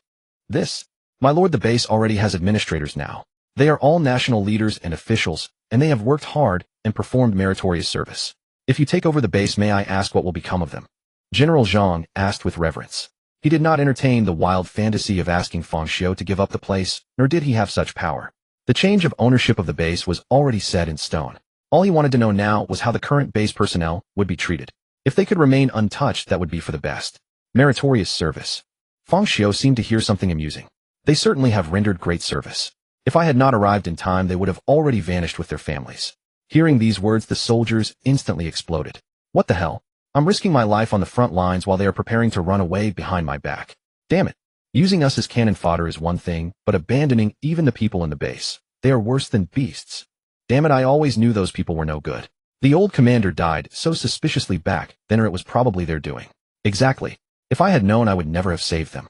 Whenever I think that one of them was someone I rescued, I wish I could stab my past self to death. General Zhang's expression also turned ugly, flushing and paling by turns. But he did not believe that a powerhouse like Fang Xiu would lie, because there was simply no need. And he knew all too well what kind of people those men truly were. What about those people now? Killed, of course. What else? Keep them around to feed the zombies for the new year. Fang Xiu said matter-of-factly, then looked at General Zhang with a strange gleam in his eyes. Speaking of which, I am also your father's murderer. Another stunning revelation shocked the soldiers present. How is that possible? Wasn't General Zhang from a small place rising step by step to the top? He is practically the inspirational example of a self-made commoner. Right, I have met his parents too. They were ordinary people, and we lost contact with them after the apocalypse. Then there is only one possibility. The soldier did not finish, but everyone else understood without further words. Yet General Zhang, the man at the center of it all, remained quite calm, showing no sign of having his dirty secret exposed. He only looked at Fang Xiu with firm eyes and said, "Set your mind at ease. I have only ever acknowledged one father, and from the moment he abandoned me, nothing but enmity remained between us." Fang Xiu said nothing. He merely waited until the princess and her group arrived with their forces, then walked into the base with everyone. Just as General Zhang breathed a sigh of relief, believing he had escaped disaster. With a bang, his head suddenly exploded, startling everyone. From the distance came Fang Xiu's voice. "It was you who told me to feel at ease. For a blood grudge like killing a father, there is only one way I can feel at ease: your death. You might truly be a good man, but this world does not judge right from wrong. Blame your father for not being a good man. Besides, I hate trouble." In the time that followed, Fang Xiu dealt with the families of those who had controlled the base. Since he had already made his move, he left not a single one alive, so as not to create future complications. Their loyal subordinates had to be killed as well, and along the way he made sure their families were released from their suffering and reunited with them in the afterlife. Meanwhile, the princess and her group began taking over everything in the base with their subordinates. Thanks to the cooperation of the soldiers on the battlefield, the transfer of power was exceedingly smooth, with no one daring to cause trouble. After all, no one who could occupy such a position was a fool. The base's armed forces had already joined the other side, so for these administrators, resistance meant only death. But when they later made the announcement to the residents of the base, trouble broke out. How should one put it? Roughly speaking, some people who had committed offenses in the base knew they would be executed, so they decided to gamble on overturning the system. Another large portion were driven by sheer envy and hatred of those better off, thinking, why should he have it while I do not? They too wanted to overturn the system.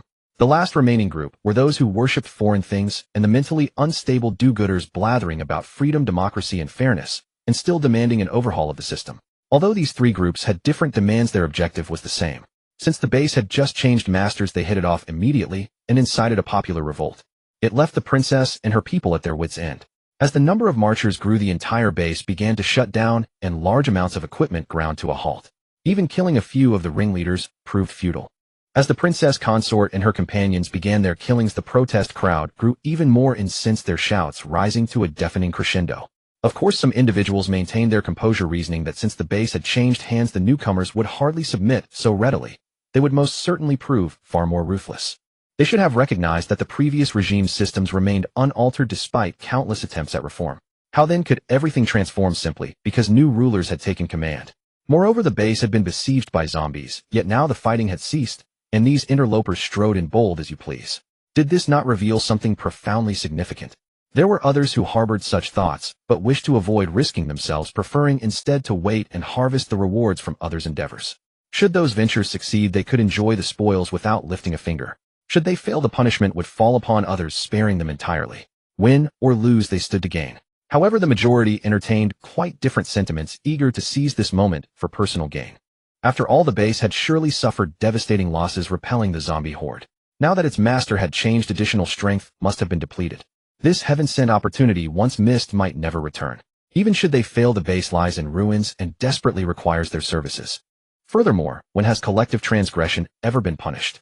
With so many of them, surely not all could be executed. The penalties would amount to nothing more than perfunctory gestures. So they would make trouble. They would make tremendous trouble. They would make the most extreme trouble.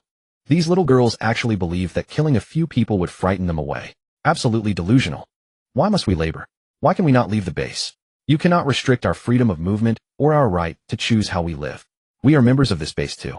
Why deny us spirit stones? We demand the right to become evolvers as well. Precisely. Your leaders feast on delicacies while we receive rations fit for swine, and even those rations fall short. We demand a fair redistribution. Yes, and the base's laws should be abolished entirely. With the nation destroyed, what purpose do laws serve? This is nonsense. The law of the jungle should prevail. The strong devour the weak. Exactly. Only that aligns with the atmosphere of the apocalypse. The strong take all, the weak are consumed. Isn't that what your base leaders practice? Taking what they want from others without consequence. We demand that all base decisions require unanimous approval. We refuse to accept dictators. The cacophony of demands rendered the princess consort and her companions utterly agitated.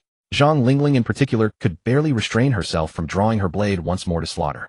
She had been the one to kill earlier, hoping to intimidate the crowd into submission, yet the result proved counterproductive. The situation spiraled further out of control. Now she wished to kill again, though she struggled to contain herself. Despicable creatures. When the base was under siege by zombies, where was this solidarity? The moment the horde retreated and they learned a new master had taken over, they create this spectacle. Did they presume these newcomers would prove easier to bully than their predecessors? Among the soldiers accompanying them, several had broken into a cold sweat from anxiety. For they had spotted their own family members among the crowd, and in their panic rushed forward to drag them away. The residents of the base had not witnessed the battlefield, did not understand precisely what manner of formidable being now commanded their new home, his temperament, his character. But these soldiers knew. Precisely because they understood too well, they felt only terror and dread. Provoke him beyond a certain point, and he cared nothing for whether they lived or died, merely that they ceased to exist. The family members of the soldiers, upon seeing their military relatives approach to pull them away, brightened their eyes and immediately dragged them into the crowd. Without awaiting any explanation from the soldiers, they began counseling and persuading them instead. The soldiers' anxiety knew no bounds. Without a word of explanation, they launched a rapid succession of blows, rendering their kin unconscious before hoisting them onto their shoulders to carry them away.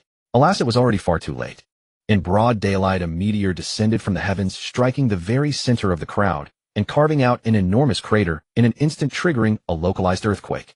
A savage torrential shockwave erupted outward like a tsunami, ravaging everything in its path.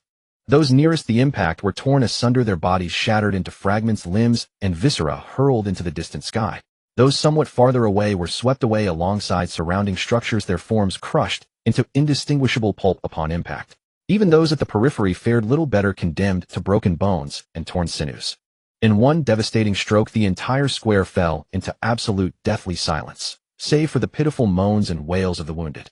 The sun hung high overhead. Its scorching heat should have rendered the atmosphere stifling, yet every soul present trembled as though plunged into an abyss of ice.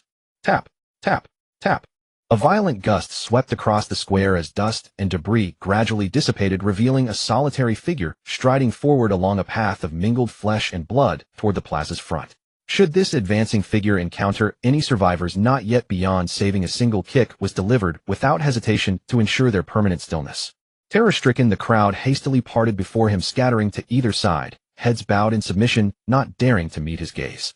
The scene resembled nothing so much as an emperor inspecting his subjects, save that this sovereign was an invincible tyrant, and these subjects were rebels who had dared to challenge his rule.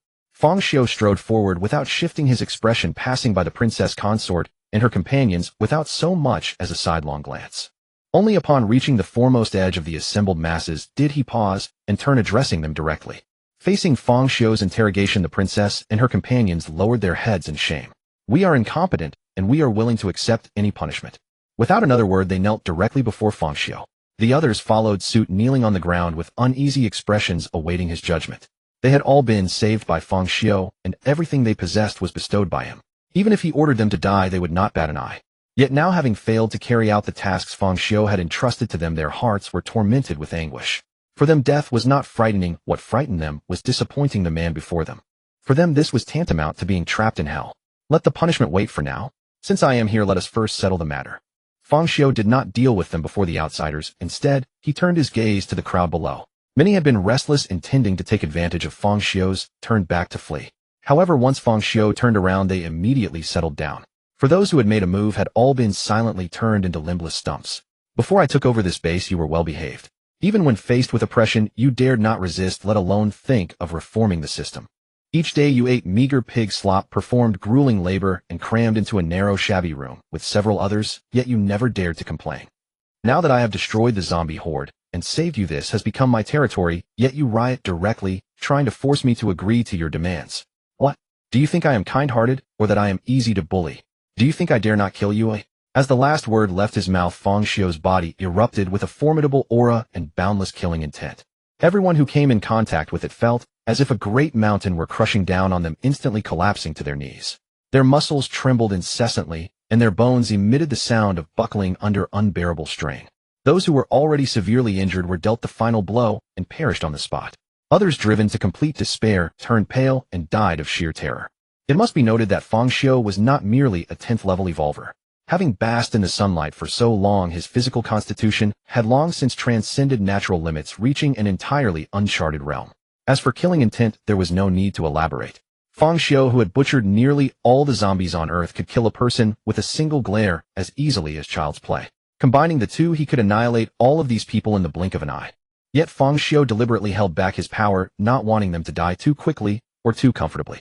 Otherwise, how could he make an example of them and instill fear in the rest, forcing them to behave with their tails between their legs? Meanwhile, one of the base administrators who had accompanied the announcement felt a chill run down his spine at the sight.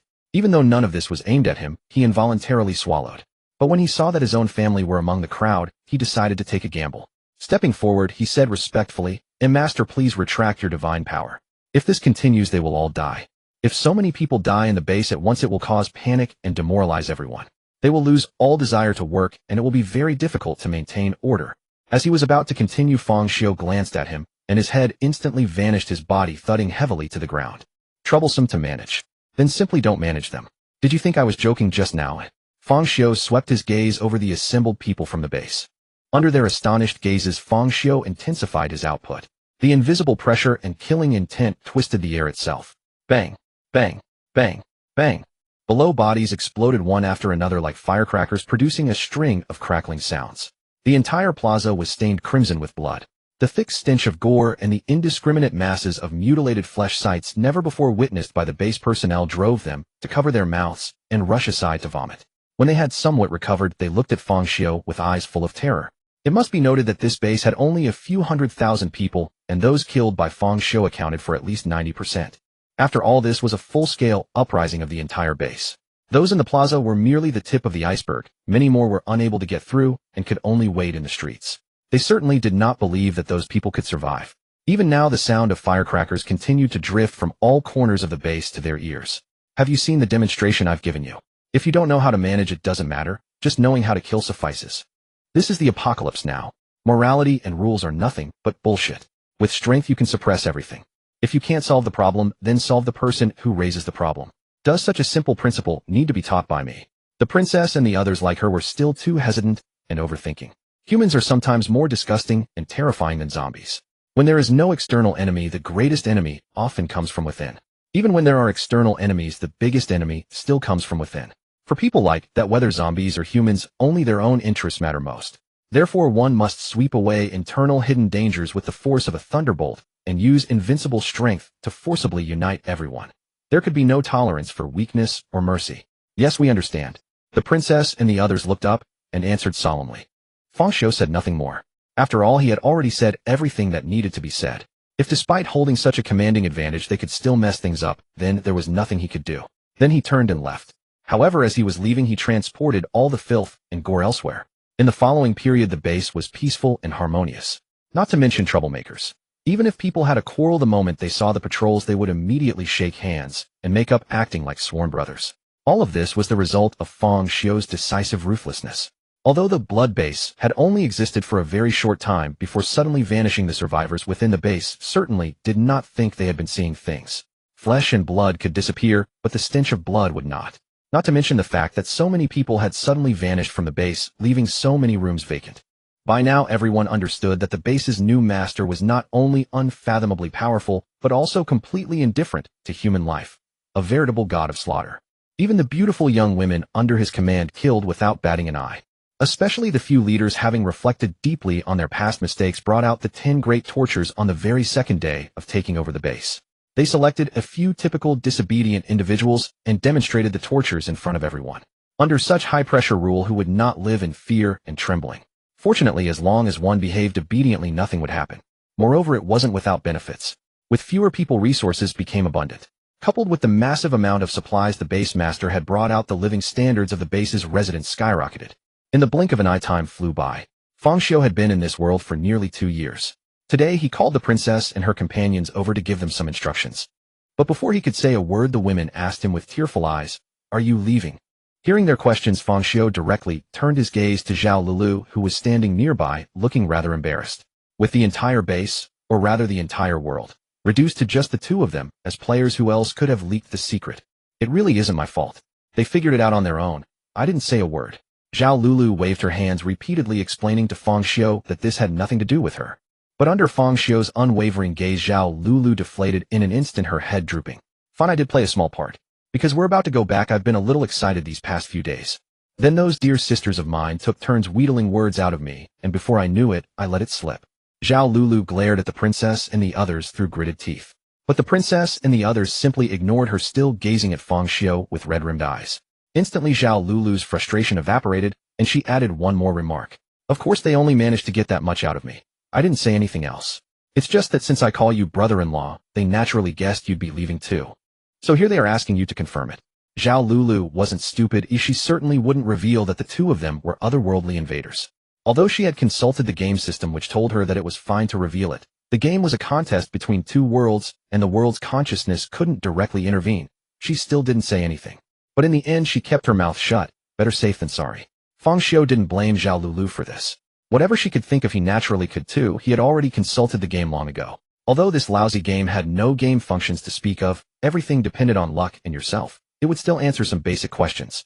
Today he had called them over precisely to tell them that he would be leaving in a few days. Since Zhao Lulu had already let it out, Fang Xiu simply went along with it, and said to the princess and the others, "That's right, I really am leaving. Can't you stay?" The three women clutched at Fang Xiu's clothes, their eyes filled with hopeful pleading.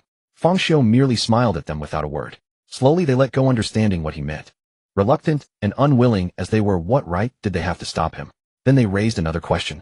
"If you must go, then can you take us with you? Whether through blades and fire, or into abyssal depths, we're willing to follow you. Just take us along." The princess and the other women looked at Fang Xiu with pleading eyes. But he only slowly shook his head, and said as disappointment spread across their faces, "The place we're going isn't one you can go to, and I don't know how to bring you along." At these words the princess and the others ceased their futile hopes, and stood there in a daze. Fang Xiu saw this, but had no way to help. Perhaps they acted this way out of dependence, instinctively wanting to follow him. Or perhaps they had truly fallen for him, and didn't want to part. Either way, he really couldn't bring them with him. Moreover, to Fang Xiu, matters of love and affection were far too illusory. In his youth he had indeed yearned for love, but as he grew older he discovered that the love he dreamed of simply didn't exist in reality.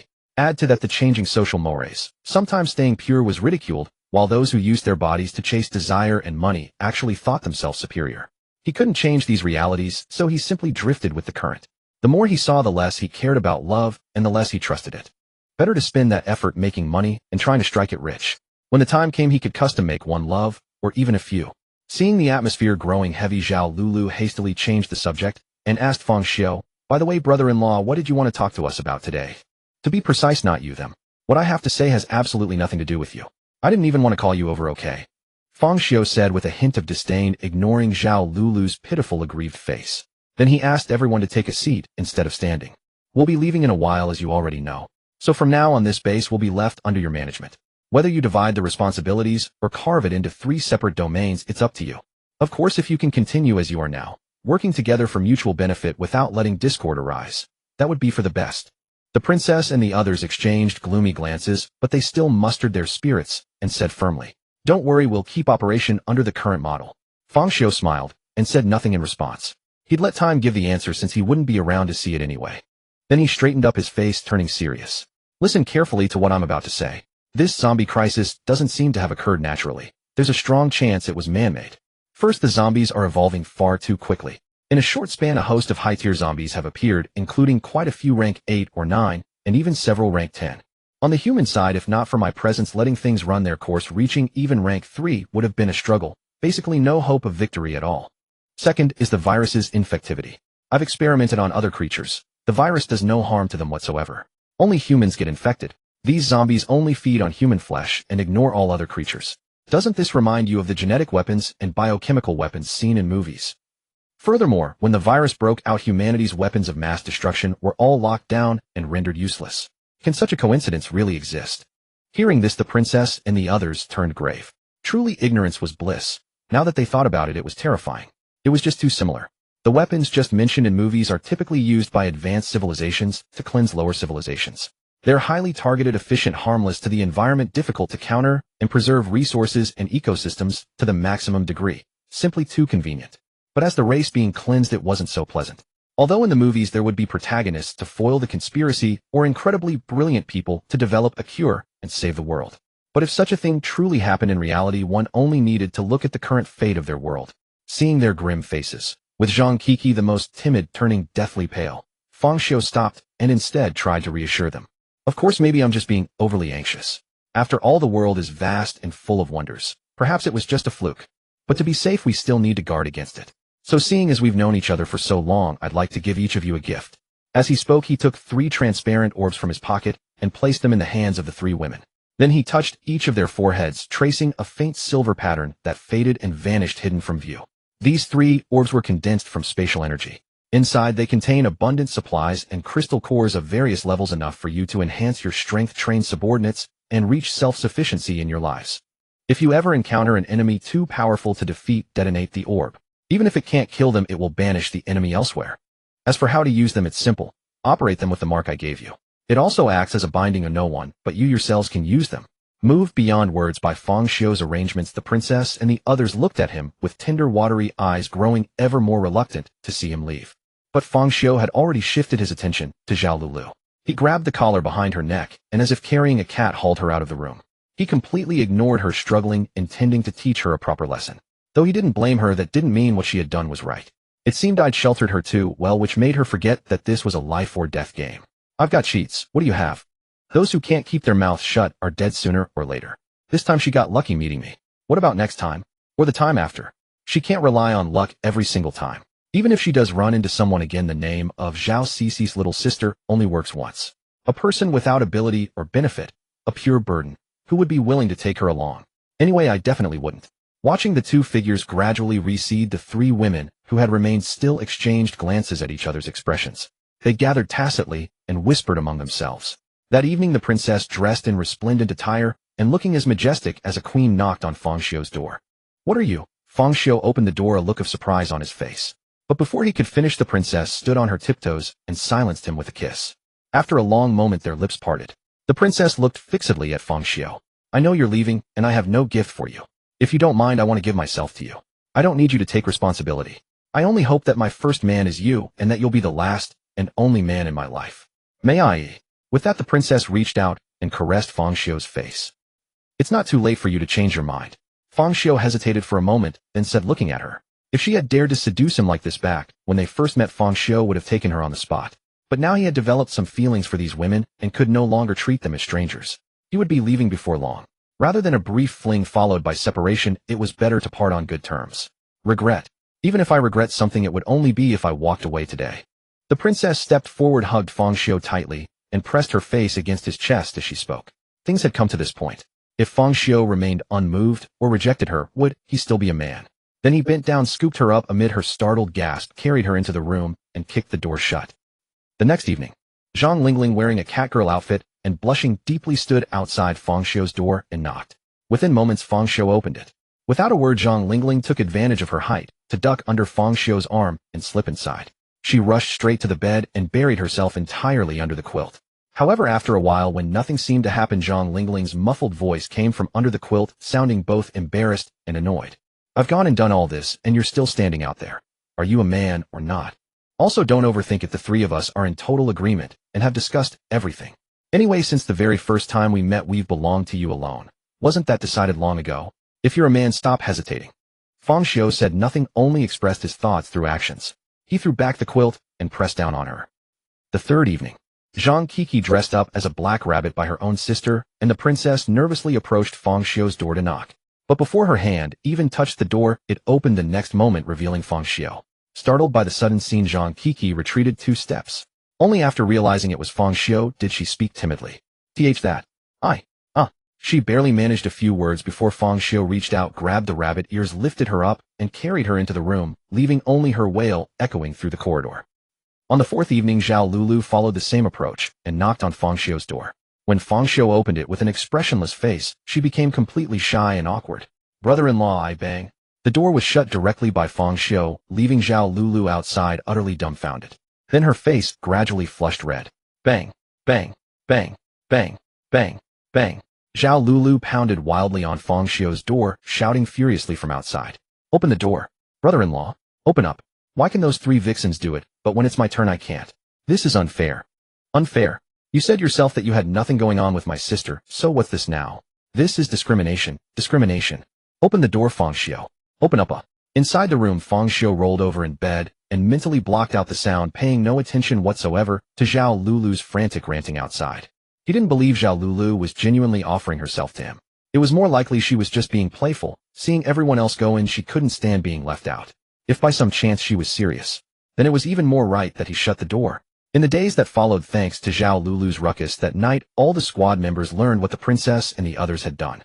Then the squad members Fang Xiu had brought along began to behave somewhat differently, because in Fang Xiu's vicinity, he was the only man. So from time to time, one could see scantily clad women passing before Fang Xiu's eyes. Some wore underwear, covering what should be exposed, and exposing what should be covered, bringing him tea and water. Some even wore nothing at all, simply exercising or practicing yoga in front of Fang Xiu. As for these women's efforts, all Fang Xiu could do was continue appreciating the beautiful scenery. As for taking things further, forget it. As mentioned before, he did know these people, so he wouldn't ruin them. Thankfully, the princess and the others stepped in and put a stop to it. In addition, those team members who were ineligible to participate due to physical reasons kept a strict watch, and only then did this wave subside. As time drew closer, the concubines grew increasingly clingy toward Fang Xiu. What started as modest visits in rotation soon turned into 2 or 3 of them entering his room together. They longed to be inseparable day and night until the end of time. But beautiful moments are always brief, and what must come will inevitably arrive. Today marked the day Fang Xiu and his companion were to depart. At the very center of the base stood their private residence. Consort Wang, Zhang Lingling, Zhang Kiki, and their squadron members who had learned of Fang Xiu's impending departure had all gathered in the banquet hall. Despite the fine wine and delicious dishes along with familiar faces, not a single person touched their chopsticks or spoke. All eyes rested on the figure at the head of the table, filled with sorrow. Consort Wang rose and stood behind Fang Xiu, cradling his head against her chest as she massaged him. Zhang Lingling and Zhang Kiki followed suit, taking positions on either side, one kneading his arms, the other pressing his legs. The scene mirrored their first encounter with Fang Xiu, yet their hearts had changed entirely from what they had been then. At that time, encountering Fang Xiu had filled them with dread and despair for the future, driving them to escape. Now they welcomed the moment with gratitude, grateful for their choice, and longing to remain together forever. A gentle smile touched their lips as these thoughts arose, followed by a deeper reluctance to part. Watching nearby, Zhao Lulu gripped her chopsticks so tightly they nearly snapped. She knew this was their final moment together and respectfully kept her distance. The squadron members simply remained seated, observing silently.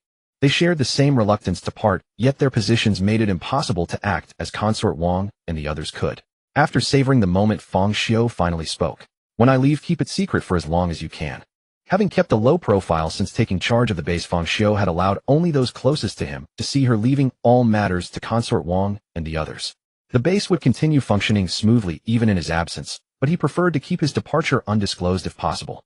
Human desire and ambition know no bounds. As long as he remained, those harboring ambitions within the base would keep themselves in check. Consort Wang and the others simply lacked sufficient power. Even at the same 10th stage of evolution, the gap between them remained vast. They did not possess Fang Xiu's divine yet demonic destructive force that transcended ordinary understanding.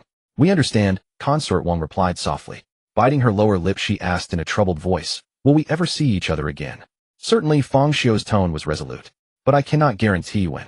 He had previously consulted the Blue Star game about what would become of this world and received this response. Worlds that fail the invasion are marked as failed clearances, and additional agents will continue to be sent until they succeed. Those worlds successfully cleared through salvation or domination won't face further invasions. They'll be absorbed and integrated into Blue Star with all its inhabitants and elements seamlessly merging. The timing remains uncertain. It could come tomorrow, next year, or sometime later. But hope exists, does it not? Worlds conquered through destruction follow a different path entirely, as their names suggest, leaving nothing behind. Everything reverts to its primordial state and gets absorbed by Blue Star. If his calculations hold, once the game concludes, this world falls under the faction that completed their objectives. As long as we can meet again, that's enough. Whether a year, 10 years, or a century, even until our final breath, we will wait. Consort Wang smiled broadly, sealing her vow. Zhang Lingling and Zhang Kiki nodded with resolute expressions, their earlier gloom lifting as their movements grew lighter. "Besides, didn't you mention something was wrong with this zombie crisis? Perhaps we'll follow the protagonists in novels and venture into the cosmos, exploring the seas of stars. When that happens, I'll drag you back and lock you in a dark room to keep for myself every day," Consort Wang said with a playful curl to her lips. Zhang Lingling took offense at this, insisting she deserved a share too. "We're three together. Why should you get everything all to yourself?" Even gentle Zhang Kiki nodded vigorously, backing her sister's stance and refusing to be left out. Fang Xiu merely smiled faintly, saying nothing. They assumed he and Zhao Lulu were extraterrestrials who would simply return to their home planet. They had no idea his departure meant crossing into another world entirely. Even if Consort Wang and the others escaped this world, finding him among infinite realms would be like searching for a needle in an ocean. Still, he gave them a subtle warning not to wander recklessly. With his superhuman abilities, once he reached a certain threshold, time itself would become as malleable as a toy. So even if Consort Wang and the others perished after the world's integration, he could rewind time and rescue them. Moreover, with the Blue Star game offering rewards, his advancement would accelerate further. He might not even need the Blue Star game by then. He could traverse worlds on his own. In truth, Fang Xiu harbored another untested idea. He possessed a miniature world within him. If he placed items inside, would they transfer with him? To test this, he left behind a cache of zombie cores. Initially, he considered storing Consort Wang and the others inside. Though the microcosm lacked the elements necessary for life, placing them in suspended animation through freezing could preserve them for some time. Yet he ultimately abandoned the plan. It was merely an experiment, and failure could prove disastrous. He had no confidence in exploiting such a loophole. He wasn't even certain he could carry the miniature world back. The Blue Star game had explicitly stated that for safety, all returning players would have their memories wiped clean. Even though the microcosm came from his initial purchase, it was obtained within this world. The risks demanded caution. Time continued to slip away. The squadron members could no longer contain themselves, gathering around to bid farewell and express their reluctance to see him go. Zhao Lulu faced the same emotional scene despite Fang Xiu being her primary concern. That didn't diminish her bond with the sisters she'd spent so much time with. It brought Zhao Lulu to tears. Compared to the superficial friends she'd accumulated through various circumstances, these were the ones who had faced death alongside her, sharing battles and trials together. They alone were her true companions. As Zhao Lulu began to weep uncontrollably, the others could hardly hold back their tears either. After all, women are inherently emotional creatures, and their wailing was truly heart-wrenching. The wailing rose and fell in a continuous cascade of grief. If Fang Xiu had not already enveloped this place with his domain to prevent the sounds from escaping, the outside world would suspect Fang Xiu's demise without them even revealing anything. Why would remorseless executioners be weeping, let alone so many of them together? Unable to conceive of any other explanation. Ding. Players be advised, 1 minute remains until the game concludes. Prepare yourselves. Once the time elapses, immediate teleportation will commence. The game notification sounded. Fang Xiu rose to his feet, scanning the familiar faces around him, his gaze finally settling on Wang, Fei, Zhang Lingling, and Zhang Kiki. Observing the sorrow, reluctance, and anguish reflected in their eyes, Fang Xiu paused, then offered a bright smile. "I'm leaving now." Those 3 brief words sent the previously bustling hall into sudden silence. All eyes turned to Fang Xiu as people opened their mouths, struggling to find words. Before anyone could speak, Fang Xiu's figure vanished completely, taking Zhao Lulu with him. Though they had known this moment would come, they still weren't prepared for it when it arrived. Only now did they realize how unprepared they truly were. Wang Fei and the others whose lives had been most entangled with Feng Xiu's seemed to have lost something essential, as though their lives had been irrevocably fractured never to be whole again. Still, they quickly steeled themselves and threw themselves into work using busyness to dull the pain, while quietly waiting for Feng Xiu's return. At the Jiangxing duck shop, Feng Xiu, having just returned, immediately felt an overwhelming weakness wash over him, his legs nearly buckling. Fortunately, it was only the shock of such a drastic power drop, an illusion his body quickly adjusted to. Moreover, even his memories of the other world had been altered, not erased. He could still recall everything vividly whenever he chose to remember. They had become like dreams, vivid yet intangible, no longer able to stir his emotions. Right now, for instance, he could clearly remember every moment spent with Wang Fei and the others, yet felt nothing at all, as though those memories belonged to someone else entirely. While this might benefit players who spend extended time in the other world, he wasn't fond of it. Even less did he like having his memories tampered with without his consent. System, you can fix this, right? Feng Xiu asked calmly. His system barely registered its presence, normally appearing almost mindless. But in truth, it was simply reserved, quiet by nature. As he finished speaking, a sound like shattering glass echoed in his mind, and the hazy quality clouding his memories of the other world vanished completely. Done, a mechanical voice resonated within his mind. And what about afterward? Just make it permanent. Surely you'd rather I didn't have to bother you every time I return.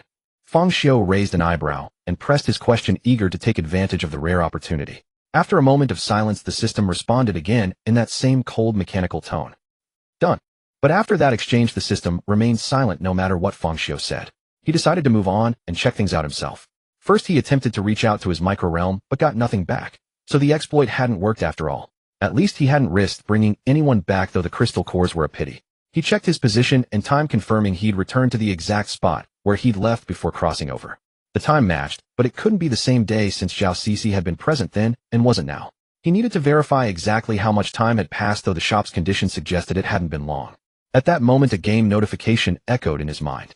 Congratulations on successfully completing Zombie Apocalypse. Now calculating your rewards.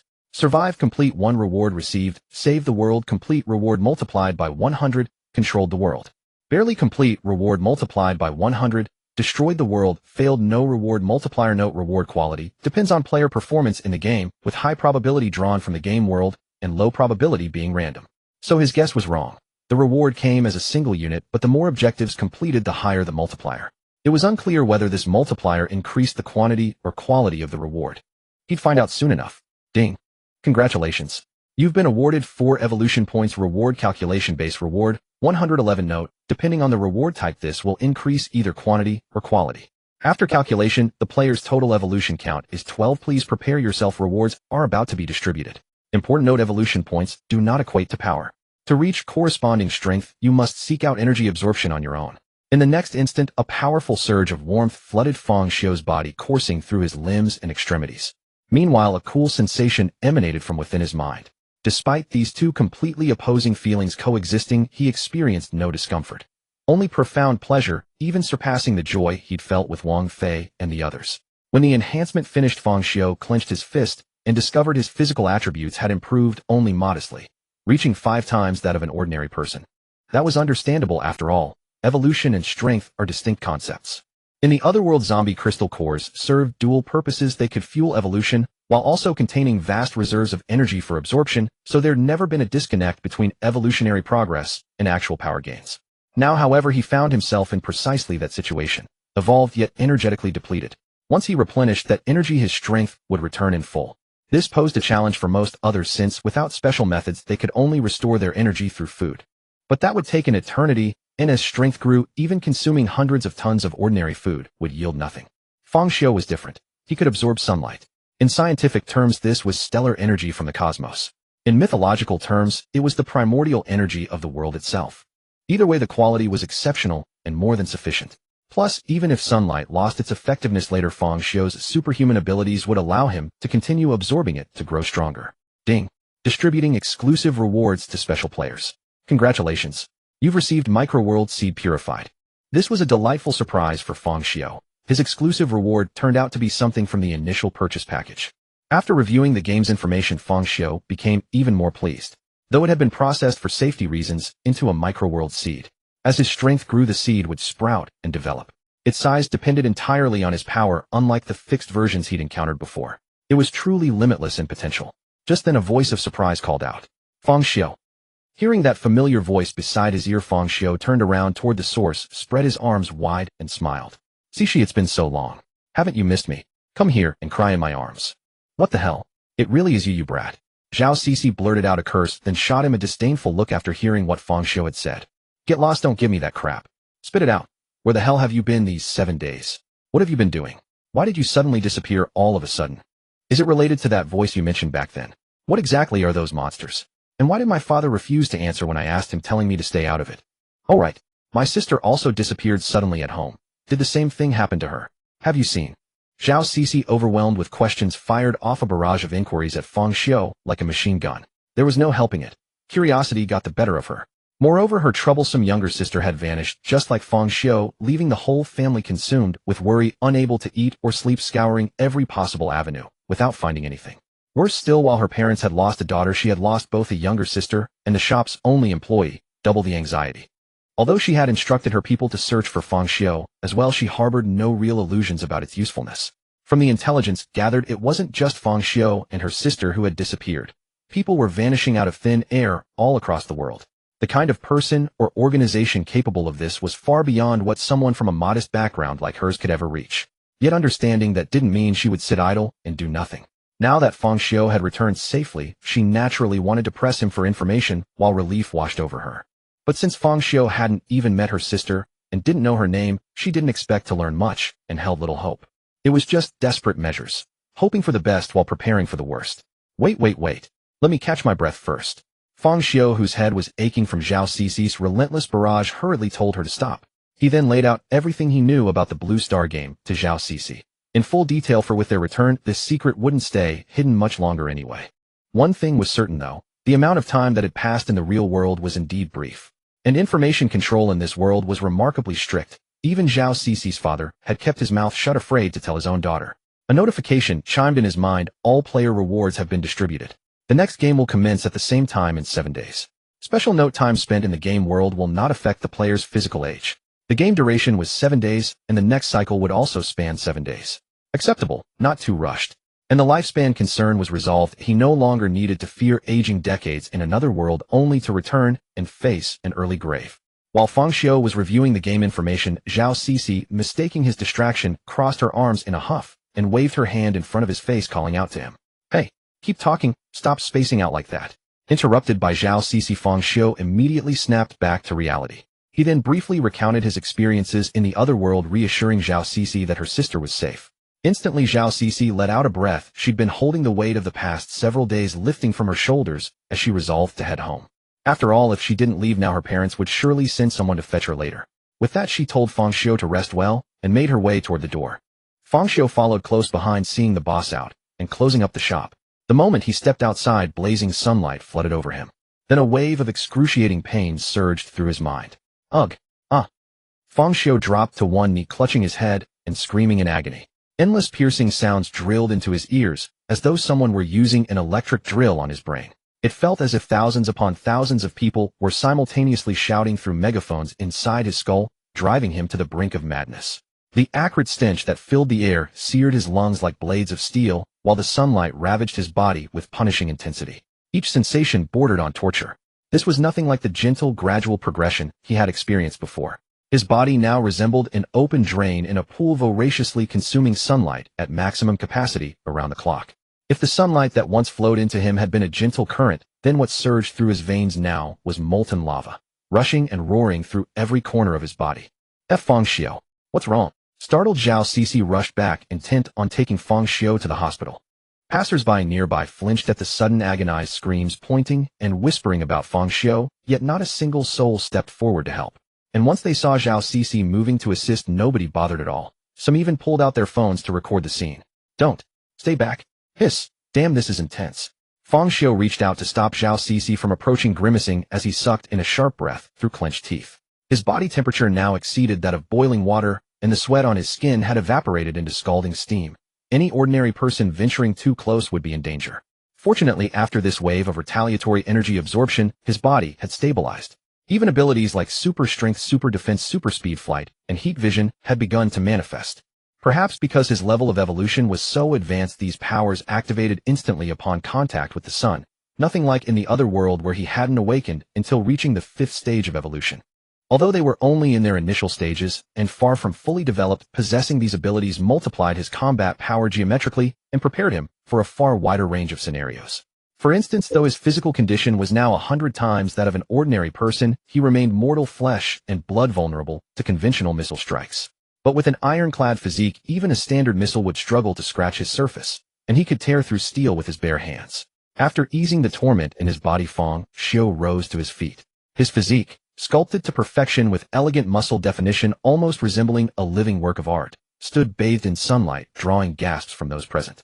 The women's gasps carried a mix of astonishment and shock, while the men's reactions were laced with despair and envy. What are you doing standing up right away? Zhao Cixi blushed fiercely and screamed, rushing forward to spread her arms in front of Fang Xiu, blocking the gaze of onlookers around them. It was one thing for shameless women to stare, but what about all you men swallowing your saliva while glued to the sight? What exactly were you doing? The scene spooked Zhao Cixi, who shoved Fang Xiu toward the shop. Fang Xiu, utterly bewildered, had no idea what madness had taken her now. It wasn't until he turned around in confusion that something swinging back and forth smacked against his knee. Only then did his heart sink as he looked down and let out a startled cry. Damn it! Where are my damn clothes? It was hardly surprising that Fang Xiu failed to notice. After all, his current body was virtually impervious to cold or heat. The clothes he wore carried barely any weight. He felt nothing upon his skin lighter than a feather. It was as though a single hair on his body had fallen out, something so insignificant that it made no difference whatsoever. More importantly, the lingering pain from earlier had temporarily dulled Fang Xiu's senses. With temperature and weight rendered irrelevant, this occurrence was something both unexpected and entirely foreseeable. On the second floor of the shop, in the room where Fang Xiu resided. As soon as Fang Xiu finished changing, a shrill honking sound erupted from outside.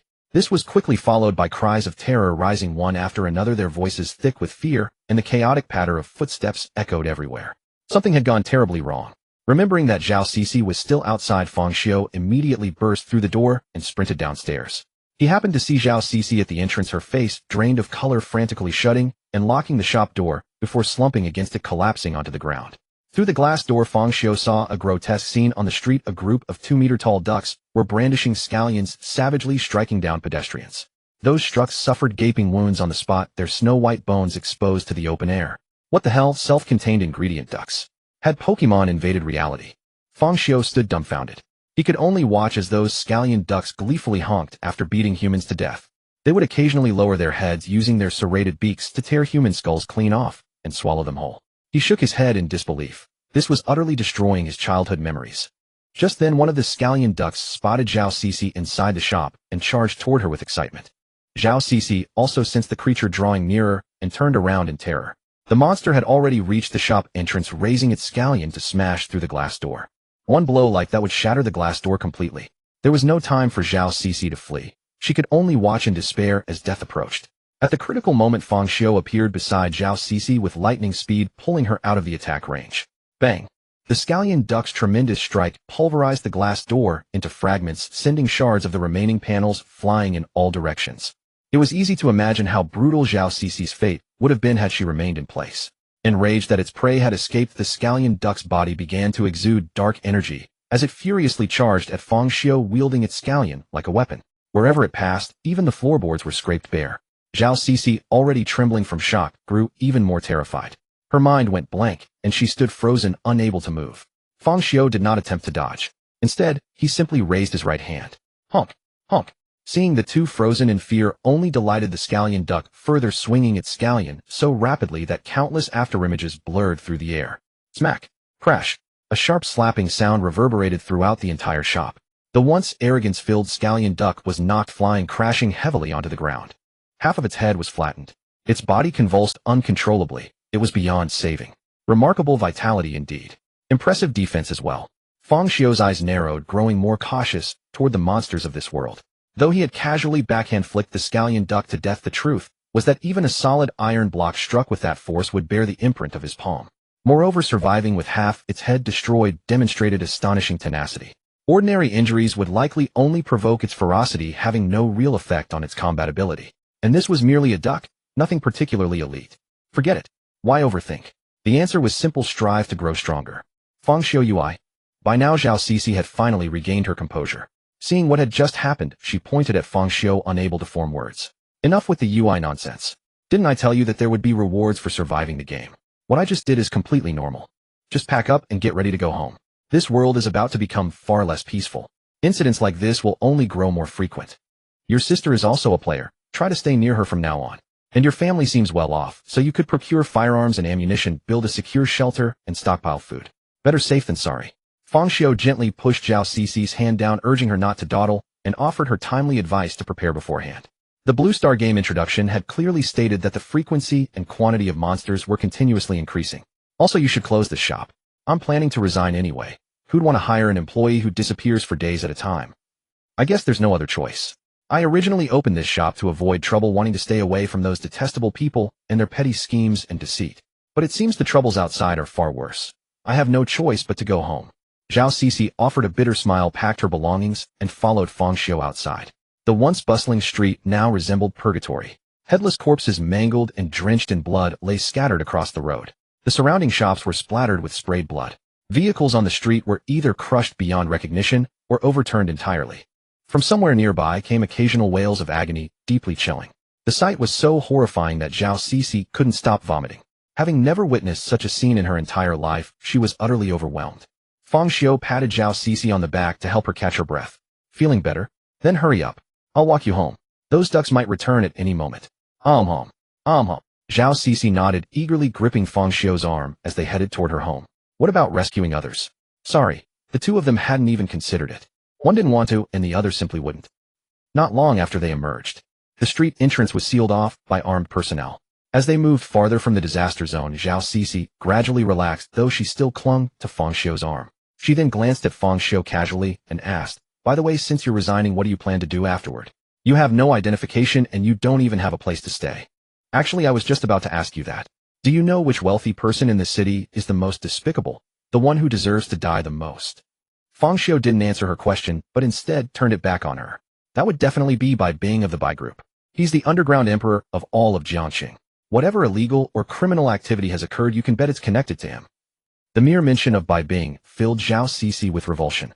He had once harbored designs on her. If not for her family also being formidable, she would have suffered a fate worse than death. Sensing her confusion about why he was asking, she voiced her question directly. Nothing important. Feng Xiu waved his hand dismissively. I've simply grown tired of working hard and plan to inherit a fortune, that's all. At these words, Zhao Cece looked at Feng Xiu in bewilderment. An inheritance? As an undocumented person with no relatives or friends, where would any inheritance come from? Recalling Feng Xiu's earlier question, a possibility suddenly struck Zhao Cece. Could he be planning to eliminate Bai Bing? Yet Bai Bing had dominated Jiangxing for so many years, standing unshaken. How could he be so easily killed? Moreover, expecting Bai Bing to hand over all his fortune was even more impossible. Wait, Feng Xiu, don't act on impulse. We need to consider this more carefully. Bai Bing travels with hundreds of men, each armed with a gun. And you saved me. You could simply stay at my home. If you need money, I can provide it. There's no need to risk your life like this. Fearing that Feng Xiu might be blinded by his newfound power, Zhao Cece hurried to dissuade him.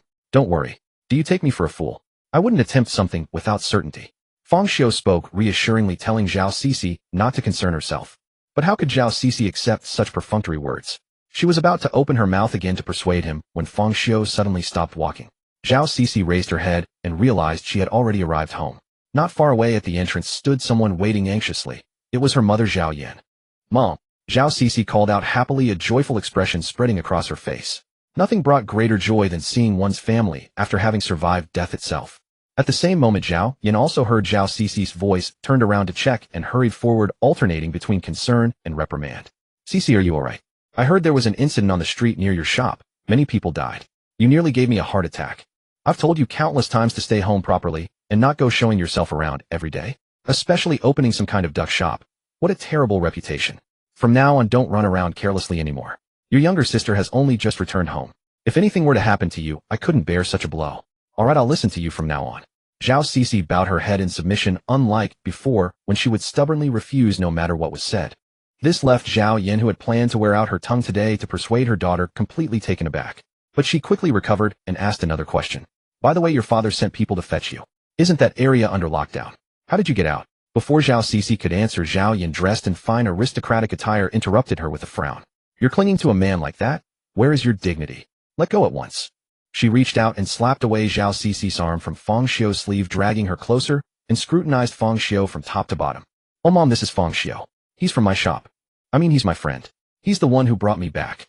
Noticing her mother's gaze fixate on Feng Xiu, Zhao Cixi hastily introduced him, only to suddenly change her wording upon remembering that Feng Xiu had already resigned. But Zhao Yan paid no heed, merely continuing to observe. Cheap clothes, cheap shoes, nothing valuable about him from head to toe. Aside from his face, he was worthless. A flicker of displeasure passed through her eyes, and her tone grew distant. Feng Xiu, is it? Thank you for bringing my daughter back. However, too much has happened at home today, so I won't invite you in. Mom, Zhao Cixi called out in anger. Hold your tongue. I haven't finished with you yet. When your father returns, I'll make sure he gives you a proper beating. You hang around with all sorts of undesirable people all day long. If you don't cultivate connections within high society, how can we ever entrust the company to you in the future? Zhao Yan shot her daughter a glare, then cast a sidelong glance at Feng Xiu before launching into a pointed lecture. Feng Xiu naturally understood the implication, simply telling him that Zhao Cixi belonged to a different class and should stay away from her. The smile on Feng Xiu's face gradually faded. He turned to Zhao Cixi and said, Since you've arrived home safely, I won't disturb your family gathering. I'm leaving now. Though he could understand Zhao Yan's maternal concern, hoping her daughter would have a better future ahead. After all, if his own daughter suddenly brought home some unknown man, he wouldn't give a warm welcome either. But understanding was one thing and acceptance was another. Feng Xiu would not tolerate this. You're Zhao Cixi's mother, not mine. What right do you have to speak in riddles and insult me indirectly? Let alone the fact that he had already saved Zhao Cixi and owed her nothing. They were even. Even if he married Zhao Cixi, she would merely be his mother-in-law. Daring to speak to him in such a manner, he would never endure it. He was already considering whether he had been overthinking things, whether he should simply settle down here, kill them, all seize their property, and take their money. However, after careful consideration, Feng Xiu chose not to act, and instead departed. Zhao Cixi was as restless as an ant on a hot pan, wanting to apologize to Feng Xiu, but Zhao Yan held her firmly. Not only that, Zhao Yan took out 20 yuan from her wallet and stuffed it into Feng Xiu's pocket. It was quite tiring of you to bring Cixi back. Here's 20 yuan. Let Annie treat you to lunch. Don't complain that it's too little. I truly only have these paper bills left in my wallet. Everything else is on cards. Also, my dear Cixi will marry someday, so I'd appreciate it if you wouldn't call her so familiarly. It might cause misunderstanding among others. Do you understand? Feng Xiu paused, and his previously expressionless face broke into a smile. Mom, you're humiliating me like this. Zhao Cixi struggled fiercely to break free from Zhao Yan's grip and ran to Feng Xiu's side, apologizing and pleading. Feng Xiu, I'm sorry. Mom only did this for my own good. She didn't intend to target you. Please don't be angry. Seeing her daughter beg so submissively, Zhao Yan was instantly enraged and stepped forward to say something. How dare you? Smack. Feng Xiu, still smiling, suddenly extended his hand and delivered a thunderous slap to Zhao Yan's face, sending her stumbling to the ground, rolling several times before coming to a stop. Mom. Witnessing this, Zhao Cixi let out a terrified scream and rushed over to check on her. After helping Zhao Yan sit up, she discovered that half of her face was swollen, several teeth had fallen out, and her mouth was filled with blood. Her hair was disheveled, her appearance utterly wretched, completely stripped of any traces of her former dignity as a lady of means. Mom, are you okay? Say something. After several calls from Zhao Cixi, a dazed Zhao Yan finally came to her senses. Recalling what had just occurred, her first instinct was to pull out her phone and call for revenge. Mom, no, I beg you. Zhao Cixi pressed down on her mother's hand, holding the phone, her face filled with desperation. Zhao Cixi, are you still my daughter? That bastard beat me half to death, and you're still pleading on his behalf. You're absolutely infuriating me. With missing teeth causing her words to whistle through, Zhao Yan wore an expression of utter disappointment, her resentment toward Feng Xiu deepening further. Her once aloof, proud daughter, who had always treated men as nothing, had now become a devoted suck-up to this very man. She even defended him despite being beaten by her own mother. Truly, if this could be tolerated, then nothing could not be tolerated. Her uncle might endure it, but this mother certainly would not. Zhao Yan, growing angrier by the minute, shook off her daughter's hand and was about to call for people. If only her husband hadn't taken away all the able-bodied men when he left previously, leaving only some servants in the house. There was no way this little bastard could run wild here. She didn't even need to make a phone call. There were 3 or 5 guards posted at the entrance alone, and they could take him down right there on the spot. Seeing the situation spiraling out of control, Zhao Cixi, in a moment of desperation, snatched the phone from her mother's hand and smashed it heavily onto the ground, shattering it completely. Zhao Cixi, are you trying to rebel? Zhao Yan's chest heaved with rage as she shouted loudly, her already swollen face twisted in pain from the force of her outburst. The last character rang out so loudly, fueled equally by anger and pain. But Zhao Cixi had no energy left to placate her mother now. Instead, she went straight to Feng Xiu and spoke with sincerity. "Feng Xiu, have you calmed down yet? If not, I can take your anger out on my behalf. I'm begging you to let her go." As she spoke, Zhao Cixi prepared to kneel before him. Having spent several months with Feng Xiu, she understood his temperament reasonably well. With acquaintances, joking around was harmless as long as one knew where to draw the line and didn't step on his taboos. But if any stranger dared to make improper moves, he showed no mercy whatsoever. Just like when the shop first opened, a group of thugs came looking for trouble, making lewd remarks to her, and even attempting to lay hands on her. Feng Xiu, who happened to be returning from a meal, didn't hesitate. He went straight into action. Fighting with reckless abandon, he broke several of their limbs. He himself suffered serious injuries and nearly got taken away by the police. In the end, it was her who resolved the matter. It was from that point onward that the dynamic between them began to shift. And one phrase Feng Xiu had said left the deepest impression on her: a friend of a friend is not a friend. So her mother was ultimately just her mother. She had no connection to Feng Xiu. Moreover, she didn't really blame Feng Xiu. If anything, she was rather grateful for her mother's behavior had indeed gone too far. Without bothering to ascertain the facts, she had launched into a tirade. To only receive a single slap and lose a few teeth was frankly lucky. On their way back, they had also encountered several giant green onion ducks, all of whom Feng Xiu had crushed the skulls of with a single slap. It was easy to imagine how much restraint he had shown. She certainly didn't believe her mother's head was any harder than those monsters.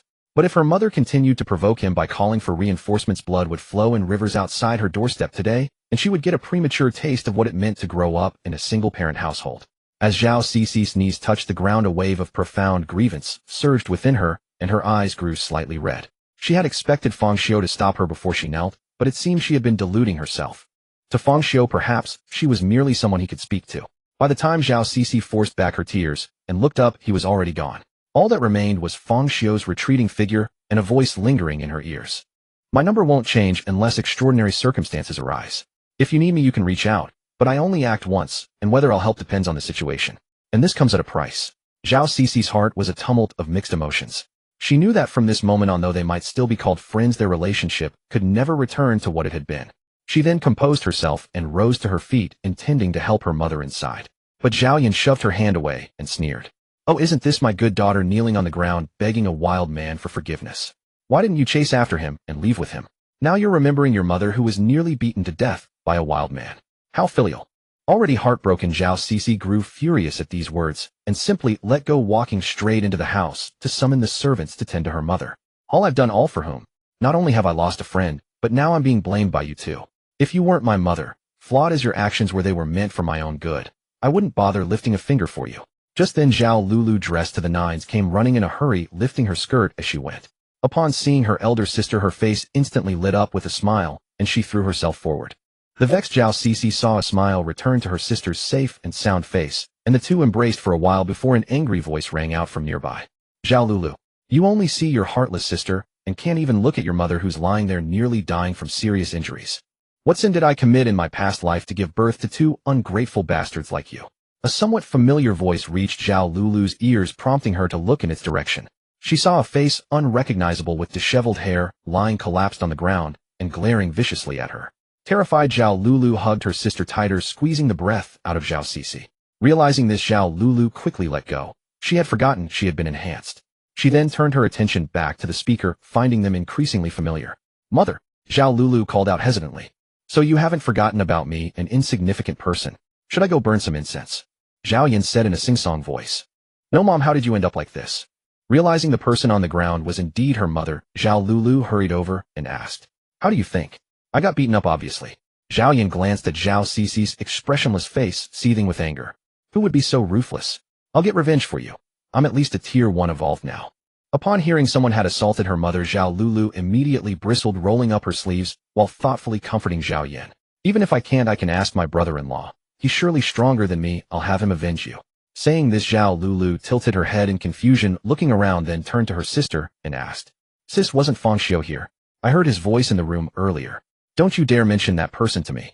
Upon hearing that repulsive name, with her face still throbbing in excruciating pain, Zhao Yan immediately exploded, shouting loudly. This sight caused Zhao Lulu to involuntarily step back and approach Zhao Cixi with a questioning look. "Sis, what did my brother-in-law do to make Mom this angry? Could it be that?" A possibility suddenly struck Zhao Lulu, her eyes widening as she looked at her sister. Zhao Cece nodded, confirming her sister's guess, then asked in bewilderment, "Why do you call Feng Xiu brother-in-law? And why do you two seem so close?" "Huh, he hasn't told you. I teamed up with him and slaughtered our way through another world for 2 years. I called him brother-in-law out of habit. Who told you to treat him so differently from usual? I definitely misinterpreted the situation, and even after clearing it up, I never bothered to change it. Besides, he's my savior. It's just that his lifestyle isn't exactly proper. Otherwise, he'd be perfect." Zhao Cece knew her younger sister too well, so she crossed her arms and glared at her coldly. All right, I'll tell the truth." Zhao Lulu shrank her neck, already feeling the weight of familial authority, and that icy expression made eye contact unbearable. "In that other world, let alone slaughtering enemies, I couldn't even keep up with Feng Xiu. I just enjoyed good food and drink every day, and even in battles, it was always bullying the weak. He protected me well. I didn't suffer a single hardship." "Who asked about you? Get to the point. What did Feng Xiu do?" Zhao Cece impatiently interrupted Zhao Lulu, her voice icy. Zhao Lulu pouted, but continued recounting her 2 years in the other world, simply shifting the protagonist from herself to Feng Xiu. Zhao Yin, who had already been dumbfounded, could hardly speak. She never imagined that Feng Xiu, whom she looked down upon, was actually the savior of her youngest daughter.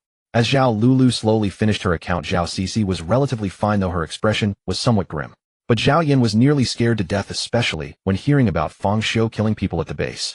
The clearer Zhao Lulu described it, the more terrified she became. Killing zombies, or whatever, no matter how many, wasn't really that frightening. After all, they weren't human. But the number of people Feng Xiu had personally killed amounted to at least hundreds of thousands. That was genuinely terrifying. "Then, sis, what's going on with you two?"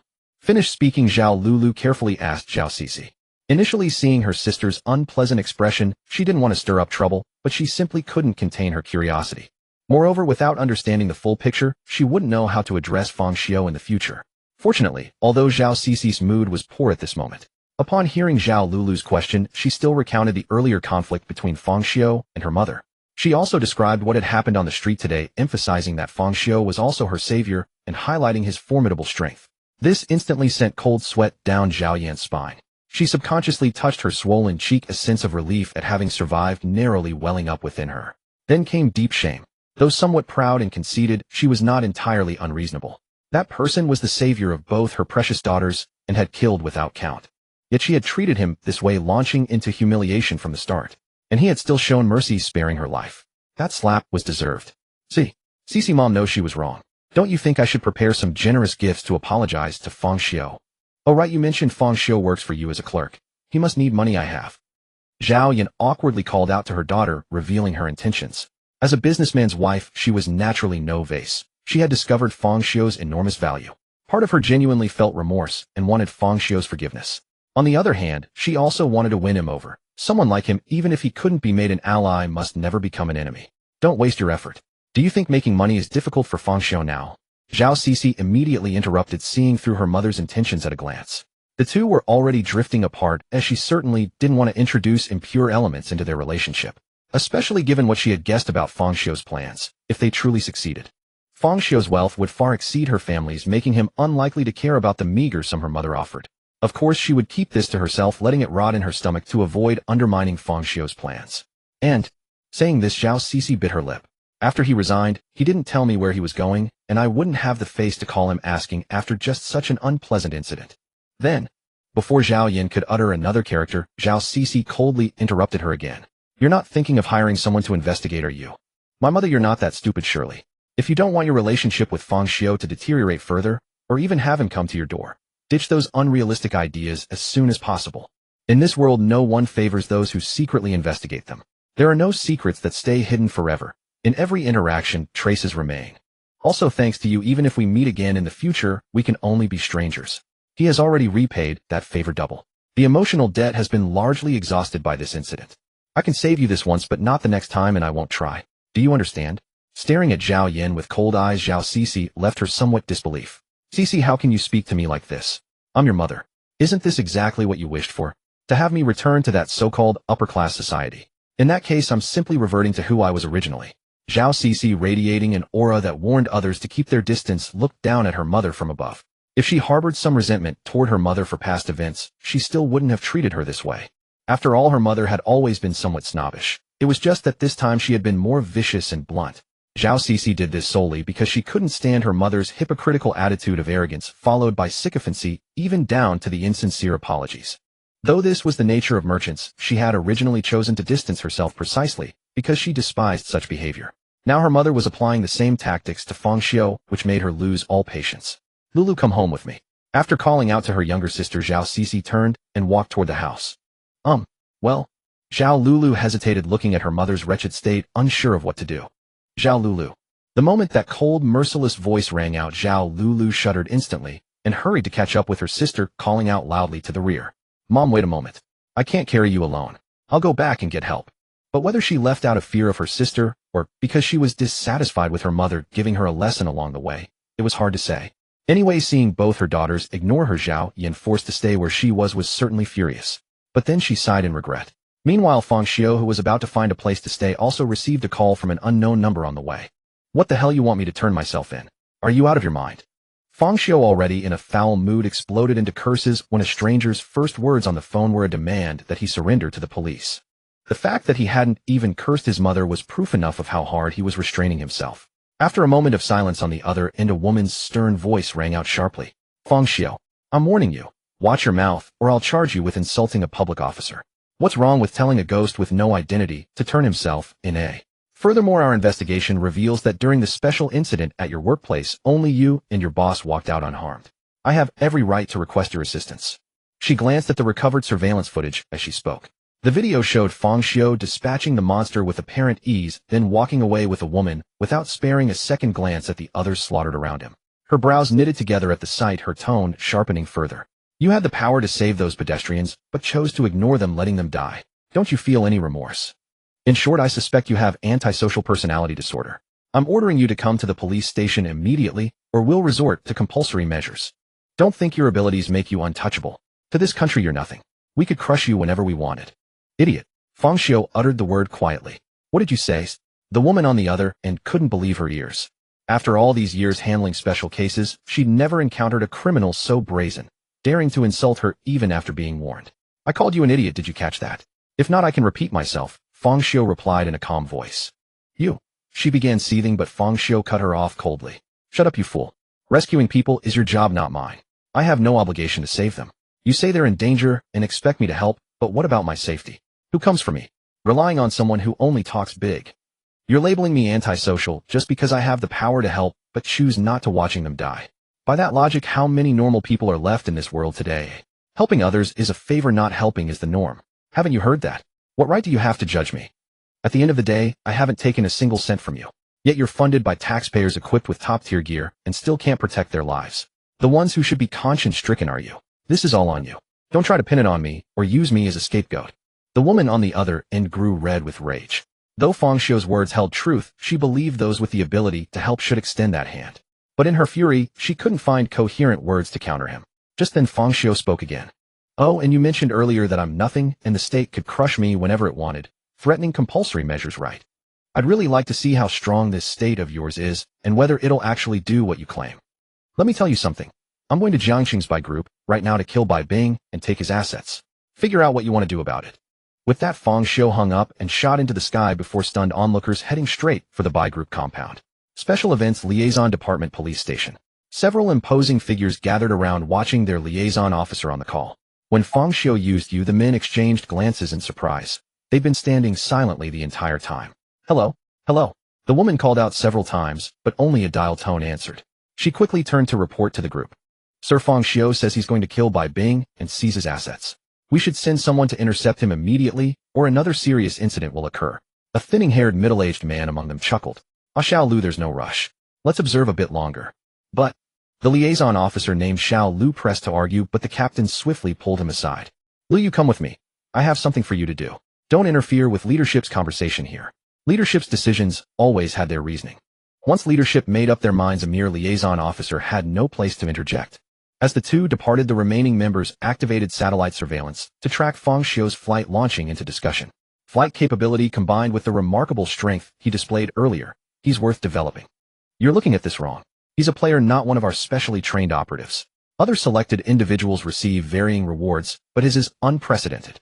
So Bai Bing is just giving up. We still need him to handle certain matters, asked one of the more serious-looking men. Bai Bing had managed Jiangqing's information blockade so effectively by dealing with matters they couldn't openly touch. Losing him now was unfortunate. Since Bai Bing chose this path, his fate was sealed from the start. It's simply been accelerated. Besides, if he can help us test certain things, it's not wasted potential. I sense this young man's capabilities run far deeper than what we've seen. The thinning-haired man smiled warmly, yet in just a few words he'd condemned Jiangqing's underground king to death. As for the information leak, it was inevitable from the start of this game. We'll just wait and see how events unfold. Gentlemen, let's return to Fang Xiu, another interjected, steering the conversation back. I've searched through everything. Fang Xiu's records, and over 3 months ago. It's as though he appeared out of nowhere. I have a theory. He might not be from our world. Others remained impassive as if this were unremarkable. Still, they instinctively turned to the thinning-haired man for his judgment. A clear hierarchy on display. Oh, he's here. Let's watch the footage before discussing further, the man said, turning toward the screen in surprise and beckoning the others over. The rest understood and gathered around. Fang Xiu's next actions would determine how they proceeded. Turning to Fang Xiu. He had just leaped into the sky, leaped not flown. Though in the other world his flying abilities had been thoroughly mastered. But he had forgotten that his abilities had only just awakened. Experience meant nothing when his body had yet to adapt. Thus, after ascending several hundred meters, his upward momentum gradually faded. Then came the rapid descent. It reminded Fang Xiu of the thrill he used to feel hurtling through foreign skies like a meteor striking cities, and as he fell he gradually adjusted his trajectory, steering toward a controlled landing point. This was no longer the foreign land of the other world. Even though he had no intention of becoming a virtuous man, he did not plan to be a monster in the real world either. He had lived here for over 3 months, and if he could avoid causing excessive collateral damage he would. Thankfully, both possible landing zones were sparsely populated. One was a plaza where a few elderly people were strolling and chatting.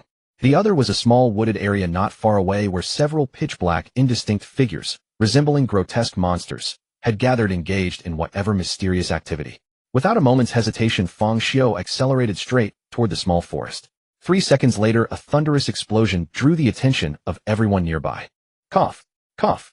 Dust and debris filled the clearing as Fang Xiu climbed out of the crater coughing.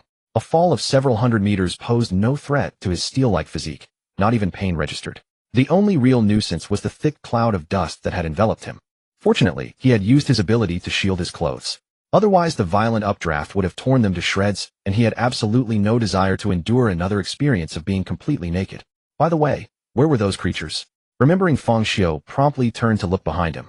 Before him stretched a massive crater 3 meters deep and roughly 5 meters across. Scattered nearby were several mangled black humanoid shapes, missing limbs and torsos along with some powdery residue on the ground. Once he examined them more closely, Fang Xiu felt a wave of awkwardness. These were no monsters. They were precisely the kind of creatures that foreign agricultural interests prized most. Oh, how unfortunate. It's entirely your own fault for being so thoroughly blackened that I can barely make out your facial features. I can only say you met with bad luck. At least no living person remained, sparing him the trouble of silencing witnesses. With everyone dead who would know he was the killer. It was obvious to any observer that a meteor had struck. What business of his was it? Ding dong. A phone notification chimed, catching Fang Xiu's attention. He picked it up and immediately checked himself for any traces of blood. How disgusting. Those creatures all carried infectious diseases. While his body would not be affected, the thought alone was repulsive. After his inspection, Fang Xiu used his thermal vision to thoroughly sanitize the surrounding area, ensuring no one who entered later would contract anything. He also screenshotted their chat records and beauty treatment images along with the identity information and photos of the women connected to them, and posted everything across multiple websites. In his own mind, this counted as a meritorious deed. As for those women who would face online persecution, what family concerned itself with the fate of those who brought ruin upon themselves?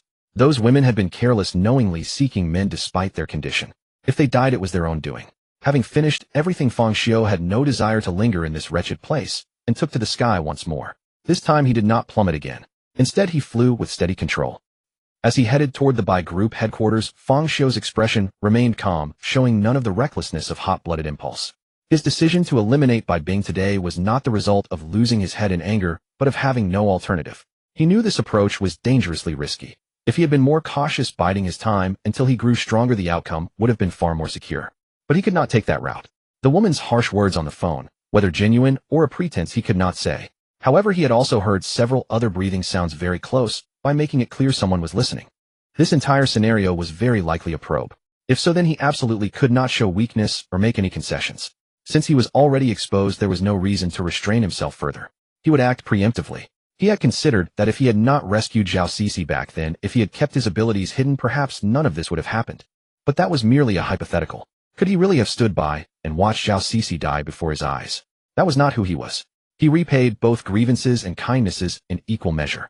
As for accusations of being overly reckless and arrogant, he could have hidden for a while, but he considered that entirely unnecessary. From the moment his existence was revealed, no matter what he did, the end result would not be indifference. After all, he was an undocumented person. Which country would allow someone of unknown origin to roam freely across its territory? They would certainly monitor and control him. More likely, from the moment he disappeared during the game, his undocumented status had already been detected. It was simply that at that time he was still inside the game, which is why no action had been taken. But now he had returned, displaying considerable power. Whatever their reasons, they would not choose to simply let him go unattended. Otherwise, why would someone call him and urge him to surrender? So he decided to gamble. Sometimes the more arrogant and defiant one appeared, the more others would hesitate, afraid to make a premature move. After all, no one was a fool. At the very least, they would need to gather intelligence on him, or on the other players, before acting. That process alone would take at least 2 days. Those 2 days were the precious time he had seized to grow stronger. Of course, this strategy could backfire and cause them to come after him faster. But since they would eventually find him regardless of what he did, why should he simply surrender and accept his fate? If he won this gamble, he would be better prepared to resist. If he lost, at worst, he would simply be taken away. Either way, killing him was impossible, at least not before he had revealed everything. As for why he did not consider that the state might treat him equally to ordinary citizens. He was not a fool who believed this world was filled with truth, goodness, and beauty. Even if equal treatment were to occur, it would only happen after he had demonstrated value or power. But he would never stake his destiny on the vague and unreliable factor of whether others were good people. Of course, the primary reason he dared to act this way was his confidence in his ability to escape. After his evolution, his power had awakened once again, still the familiar spatial manipulation. Moreover, his inner world had begun to gradually expand alongside his growing strength, showing initial results. The spatial domain that had proven so formidable in the Otherworld could now be deployed once more. The mere ability to teleport would keep him unbeatable. Still, if given the chance, he preferred not to reveal too much of his capabilities. At the very least, one must always keep a few trump cards in reserve. Before long, the Baisher group appeared before Feng Xiu's eyes. In a room on the top floor of the building, 2 people were conversing, surrounded by a large number of men in black suits with fierce expressions. "Daniel, how is the collection of those organs I asked you to prepare progressing?" Bai Bing, his face lined with wrinkles, asked casually while seated in his chair. "Boss, rest assured the collection is nearly complete. Based on the blood information from medical examinations, we've identified all potential organ matches. College students are the easiest to obtain. I organized school activities to have them sign organ donation agreements, then found opportunities to kill them and made it look like accidents. The organs from kindergartners and elementary school students are more troublesome. Any incident involving them would attract widespread public attention, and I was afraid it would implicate you, boss, so I haven't dared to act on my own.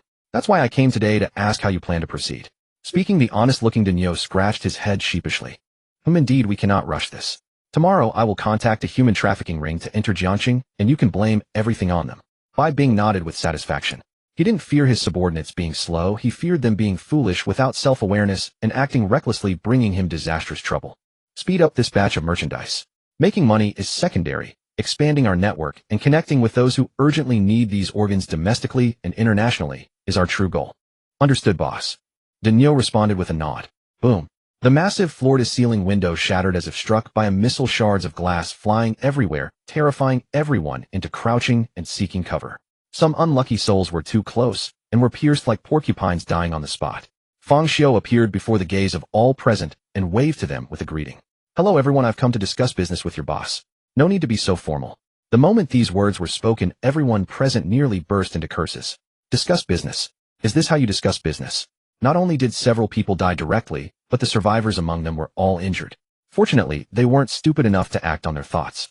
Apart from the fact that this person could fly, the custom-made explosion-proof glass was shattered entirely, a sight beyond their capability to provoke. This was specially customized glass. Forget sniper rifles, even a rocket launcher could only shatter the glass around it, while leaving the glass itself intact. But in his hands it was instantly reduced to rubble. "Are you even human? Damn it, who are you to attack us? Daniel, all of you shoot him down."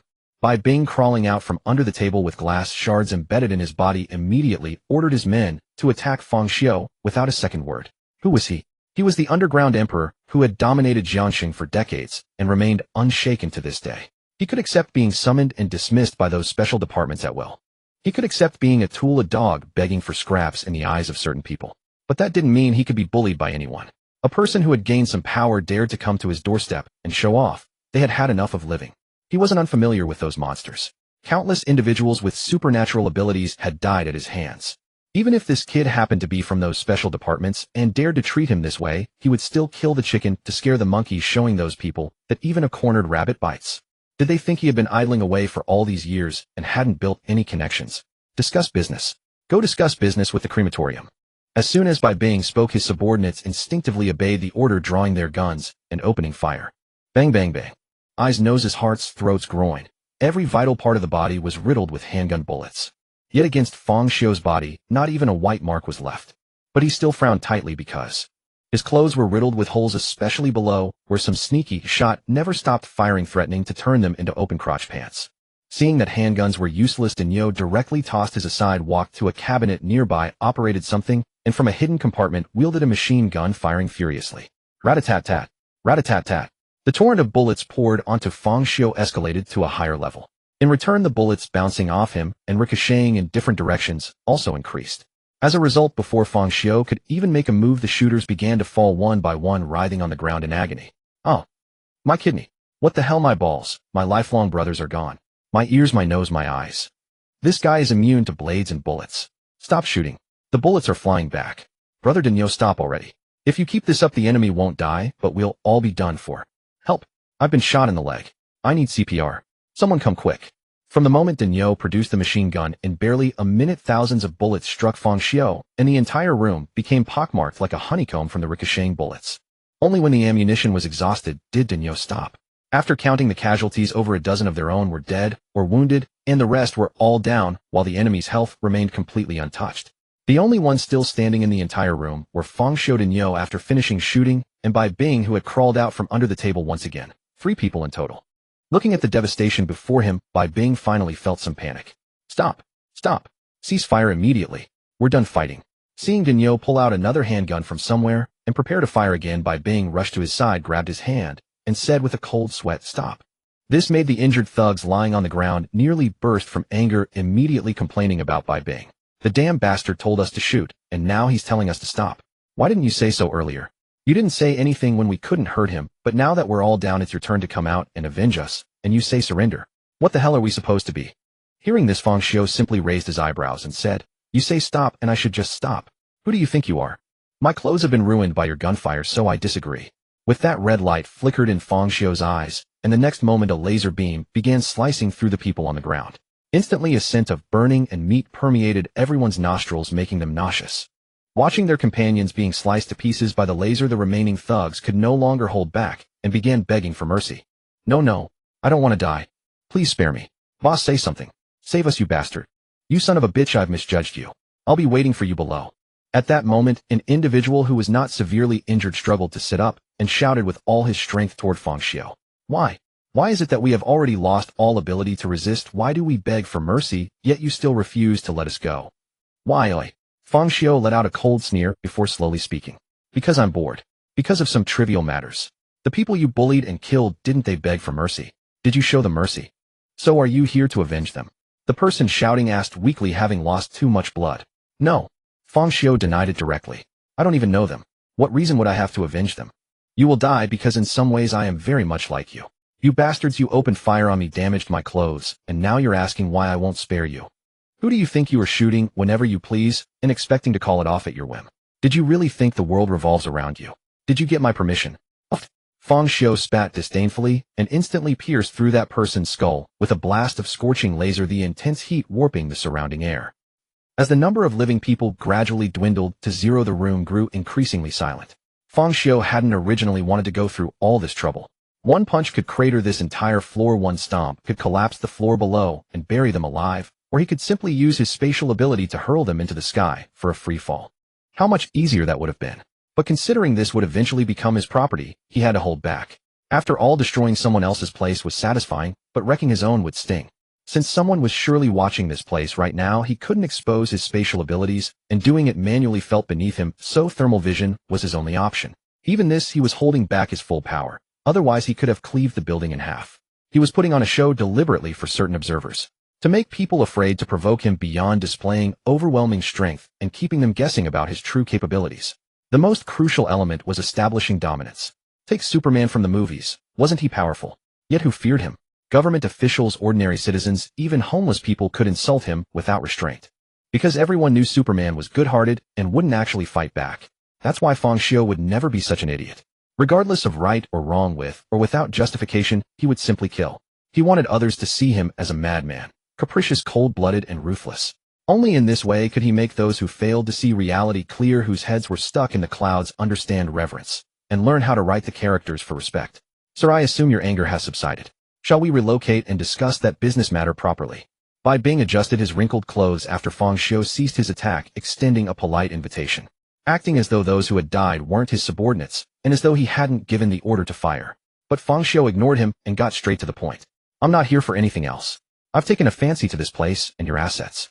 I'll give you a chance. Hand everything over honestly, and I'll grant you a quick death without destroying your entire operation. And I advise you to accept, given how poorly I view you now. You immediately ordered your men to open fire on me, yet I'm still offering you a choice. That's already being generous. I hope you don't fail to appreciate this. With that said, Feng Xiu's eyes began to glow red, once more signaling his willingness to kill if refused. Haha, are you kidding me, kid? Upon hearing Feng Xiu's demands, Bai Bing dropped his pretense entirely, his eyes filled with disdain, as if looking at a fool. You want my business empire, my personal fortune, and then expect me to be grateful to you? Have you lost your mind? Kid, I don't care who you are or how strong you are, but do you really think you're special? Do you think I've ruled Jiangxing's underworld for decades solely through my own efforts? Behind me stands a massive force far beyond what a naive youngster like you can imagine. If you know what's good for you, leave now, and I'll pretend today never happened. Of course, if you're short on cash, you could join me. I'd never treat you unfairly. Bai Bing extended his hand, inviting him with sincere enthusiasm blazing in his eyes. Before facing monsters and specially trained government operatives, his security setup had been more than sufficient. He'd considered it adequate, believing firearms were truly effective. But after today's events, he realized his security forces were utterly inadequate, a shoddy mess. And now every single one of them lay dead. Thus, driven by insecurity, he urgently needed to upgrade his defenses. And Feng Xiu, the one responsible for all this, naturally became his most coveted acquisition.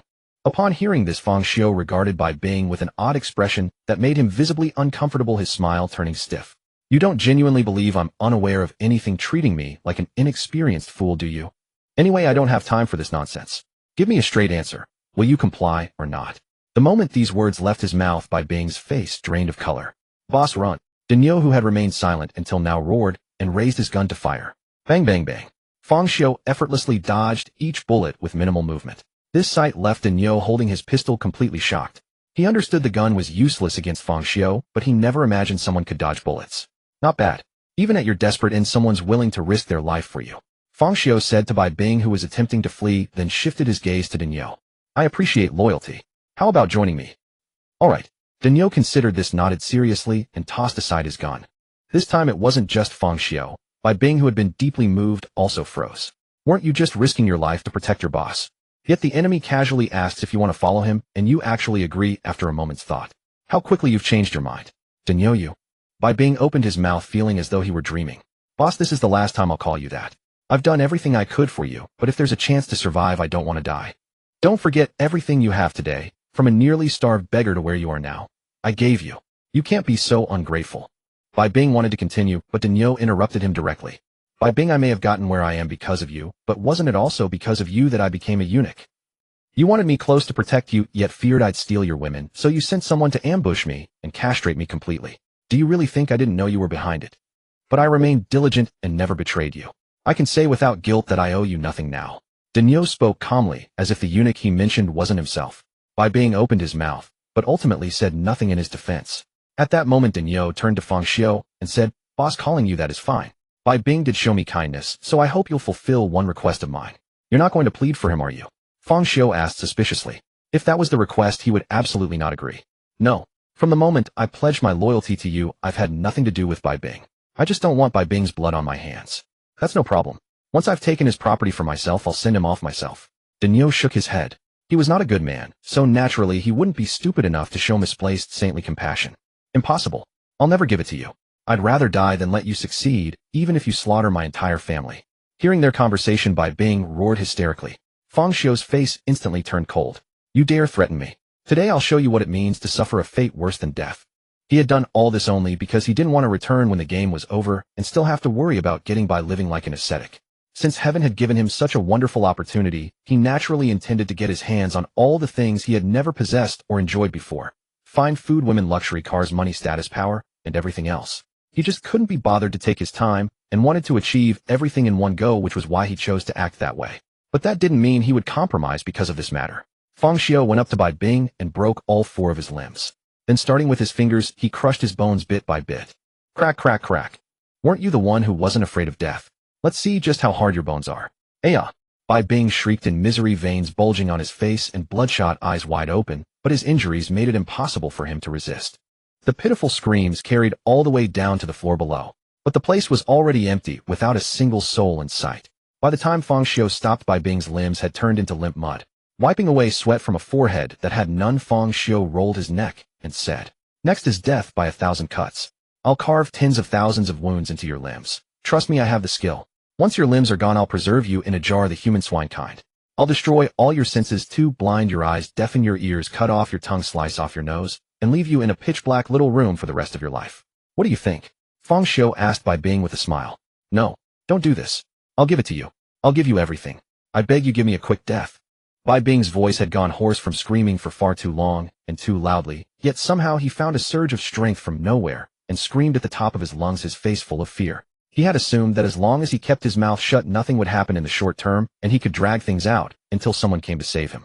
But he hadn't expected this man to disregard the rules entirely. He not only went for a vicious strike right away, but he also had so many horrifying punishments waiting for him. This man wasn't human at all. He was a demon. "If you'd done this earlier, it would have saved me the trouble." Feng Xiao let his smile fade, said calmly, and turned to Daniel. "Daniel, you followed him for so long, so you must know him well. Go make your former boss spit out everything he has." Daniel nodded, walked over to Bai Bing, grabbed him by the head, and dragged him aside, completely ignoring Bai Bing's agonized screams. Feng Xiao cleaned up the debris, sat beside the floor-to-ceiling window that had long since shattered and disappeared, and basked in the sun, admiring the scenery in the distance. Standing high above, feeling as if the whole world was beneath his feet, it really wasn't bad. After a while, Daniel told Feng Xiao that everything had been sorted out, though some of the assets would be troublesome. Feng Xiao didn't pay it any mind. He walked up to Bai Bing, whose consciousness was beginning to fade, lifted him up, and hurled him out the window into the sky. When Bai Bing had flown 200 or 300 meters and was about to fall, 2 laser beams shot up from below and struck him at the same time. The instant they touched him, his body turned to ashes. Only after finishing all this did Feng Xiao turn around and look at Daniel again. "Didn't Bai Bing tell me to kill his family earlier? I'll grant his wish. Go now and kill everyone connected to him, old or young. Oh, and bring their heads back. I want to examine them myself." Meanwhile, on the other side, there were the few people who had watched Feng Xiao's every move from beginning to end via satellite surveillance. After a short silence, they continued the previous topic. First, the middle-aged man with thinning hair who held the highest status among them spoke. "Based on the instructions from above, almost all countries and organizations are now investigating the Blue Star game and taking a wait-and-see approach toward players. Unless they cause too much trouble, go too far, and affect social stability, we don't need to pay them any attention, just turn a blind eye. After all, whether they're good or bad, at least the ones taking part in the game really are saving the world. So when we're still not sure whether more players will appear, every player is precious. We can't resort to overly drastic measures, nor can we impose our own understanding on them. Therefore, as for Feng Xiao, as long as he doesn't cause any more trouble, we don't have to interfere." The others glanced at one another, and the great majority agreed. Only the person who had investigated Feng Xiao before asked, "But he killed Bai Bing, killed so many people, and after all, he's someone from another world." The man didn't finish before the middle-aged man with thinning hair cut him off with a stern expression. "No, he is a player. He is a person from our world. As for Bai Bing and his men, their actions had crossed the line, and they colluded with foreign forces. Even if Feng Xiao hadn't struck first, we wouldn't have let them off." In an instant, the man understood what he meant and shut up. For one thing, the whole world had acknowledged Feng Xiao as a player from their world. Were you more powerful than the world itself? For another, as long as he was a player, he was a person of their world. As for Bai Bing and his kind, they were just bugs destined to die, so they could be completely ignored. If they really counted it up, they ought to award Feng Xiao a hero's medal and thank him for eliminating the cancer of Jiangxing. With that topic settled, they moved on to discussing Feng Xiao's personality and what attitude they should take toward him. After all, judging from the video, Feng Xiao was not an easy person to deal with. He scorned life, had no mercy at all, was overly self-centered, and acted entirely on his own preferences. He was ruthless, decisive in killing, and even enjoyed torturing people. Moreover, he had not a single relative in this world. Even Zhao Cixi, who had once been closest to him, had, according to the latest intelligence, already broken with him. It could be said that Feng Xiu had nothing tying him to this world and nothing that mattered to him. For someone like Feng Xiu, they truly didn't know how to interact with him. One careless slip could easily offend him. They couldn't help but worry. At that moment, the middle-aged man with thinning hair saw their anxiety and smiled. Based on the intelligence we've received, Feng Xiu is a man who does whatever he wants and never lets a grudge go. He is extremely difficult to deal with. But he has a flaw that isn't really a flaw. He always repays hatred, but he also repays kindness. So, he didn't finish the sentence, but everyone understood at once. Didn't Feng Xiu ask for Bai Bing's assets? I happen to be in charge of that area. I'll tell my people to greenlight it. No, I'll deal with it personally. I remember Feng Xiu's identity problem hasn't been dealt with yet, right? I have time right now. Then I'll help him take care of Bai Bing's relatives. You've all moved too fast. I'm from the information department. Besides hiding his information for him, there's not much else I can do. And me? Everyone started talking at once. In no time, they had divvied up who would solve each of Feng Xiu's problems. Since everyone has decided, I'll report Feng Xiu to the higher-ups. The middle-aged man with thinning hair didn't vie for it. After all, he had brought it about, so the greatest credit was his anyway. Reporting Feng Xiu to the higher-ups was his responsibility, and hiding it would be no small matter if he got caught. As for what the higher-ups would do after seeing the report, that was none of his business. In any case, they would not go to war with Feng Xiu. Everyone instinctively put that thought behind them. He was completely immune to ordinary firearms, capable at both melee and ranged combat, and could fly. With Jiangxing's current weapons, and those good-for-nothings in the special departments, how could they ever fight him? That would be throwing their lives away for nothing. Unless they used large-scale weapons, they might have a chance to defeat Feng Xiu. But who would dare use them in a city? Who would be willing to bear that responsibility? What's more, if they really did fight, let alone the manpower and resources it would consume, and the economic damage to the city, what if it didn't even work? After all, the Feng Xiu in the video took down Bai Bing and his gang without any effort, so they simply didn't know where the limits of his abilities were. If it was useless, or if he got away, provoking such a demon would only mean waiting for him to show up at your doorstep and torture you to death. Therefore, this kind of matter should be handed up to those with power and authority to decide. Night. The rooftop of the Feng Xiu Group building by corporation. Although due to Feng Xiu the top floor residence of Bai Bing had been destroyed, as a wealthy man, how could Bai Bing possess only one property? On the rooftop of the skyscraper, besides a lavishly decorated and exquisitely grand villa, there was also a small garden, a large swimming pool, and a helipad where a helicopter was parked. Feng Xiu, now homeless, could only make do here for the time being. The fortunate thing was that the rooftop received ample sunshine, making it quite suitable for his sleep. At that moment, Daniel walked in with some trembling underlings carrying boxes. Boss, the people you wanted are all here. Daniel waved his hand, and those underlings shakily opened the boxes. Instantly, a pungent stench of blood filled the air. Inside several boxes were neatly arranged heaps of severed heads. Men and women, old and young, all died with their eyes unsealed. Though the underlings already knew what lay within the sight, turned their faces ghastly pale, and they nearly vomited. They were indeed no good people, and had killed before, but this was genuinely their first time. Seeing how useless his men were, a flicker of dissatisfaction flashed across Daniel's eyes, and his brows furrowed involuntarily. If there were still capable people available, he would never have brought such ragtag trash. Not wanting to leave a bad impression on his new boss, Daniel was about to offer an explanation. To his surprise, Feng Xiu spoke first with a look of astonishment. Daniel, how could you spare not even the elderly and children? Hearing this, Daniel was utterly bewildered. Boss, wasn't this what you instructed me to do? You ordered me to kill his entire family, sparing neither old nor young. Yes, I said regardless of age. You misunderstood. Feng Xiu corrected him with a straight face. Then, Daniel could not believe he had botched his very first assignment. He wanted to speak, but had no idea what to say, only managing to stammer and freeze where he stood. All right, I'm just teasing you. Feng Xiu suddenly smiled and said, Boss. Daniel realized he had been played. His tone carried a hint of grievance, like a wronged young bride. We're all grown men. Speak normally. This is disgusting. A burly, broad-shouldered man speaking in such a tone was truly unbearable for Feng Xiu to endure. However, you're not quite a qualified subordinate. Your boss made it clear. He wanted you to take the blame and the infamy. Why are you taking it so seriously? The proper course of action is to directly admit your mistake and willingly accept punishment. Fortunately, you've encountered a good boss like me who doesn't care about such matters. Otherwise, you would have been discarded and eliminated once no longer useful. Is that so? Daniel scratched his head awkwardly. He had always been completely clueless about such things. How dull. How exactly do you and Bai Bing get along normally? Feng Xiu pursed his lips and stopped teasing. Normally when violence erupts, I stand in front of him to block the bullets. When things are calm, I stand behind him, keeping watch over the surroundings. Only when he assigns me tasks am I allowed to speak a few words or move about elsewhere. Daniel thought for a moment before answering. Having listened, Feng Xiu simply patted Dinyo's shoulder in silence, saying nothing, which left him completely baffled. But since he couldn't figure it out, he stopped trying and reported another matter to Feng Xiu. By the way, boss, today while I was dealing with Bai Bing's people, a group of unknown origin helped me, and they asked me to convey greetings from their superior to you. Feng Xiu nodded, not giving it much thought. The people sending greetings were likely those he had overheard on the phone. This time it seemed his gamble had paid off. After revealing some of his strength, those people no longer dared to act rashly. However, the supernatural department in Jiangsheng was rather weak. Was this kind of performance enough to win their goodwill? Simply keeping them from making a move would have already satisfied Feng Xiu. It now appeared that in Jiangsheng he did not need to be overly cautious. He only wondered whether other places were the same. Forget it, better to play it safe.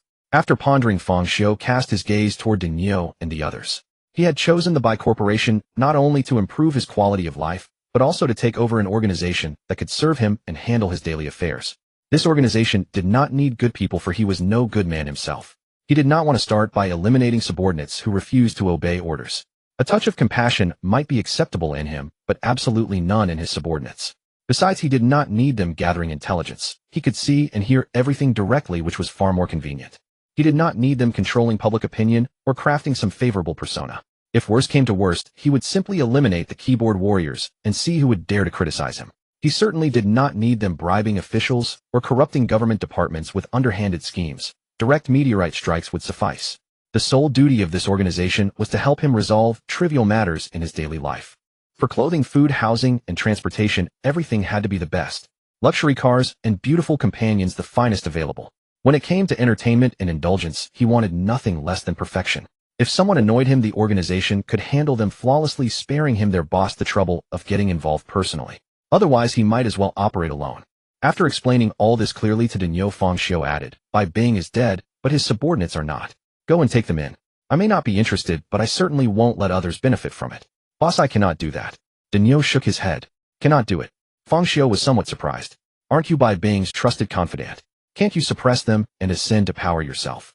Boss, Bai Bing is Bai Bing, and I am I. When Bai Bing was alive, I was his confidant in their eyes, and they showed me a measure of respect. But now that Bai Bing is dead, they will only see me as a dog without a master, a merely competent thug. Although Bai Bing was vicious and cunning, he did bring substantial benefits to those people. The underground rules he enforced for decades genuinely protected their interests. They are accustomed to having Bai Bing above them, but they will absolutely not welcome me in that position. Therefore, I'm sorry, boss. If you want me to bring them under control, it cannot be done in the short term. Moreover, I am short-handed. Even with a year to recruit and build my forces, I likely still would not succeed. Dinyo explained with a guilty expression. Never mind, that timeline is too long. Let them fend for themselves for now.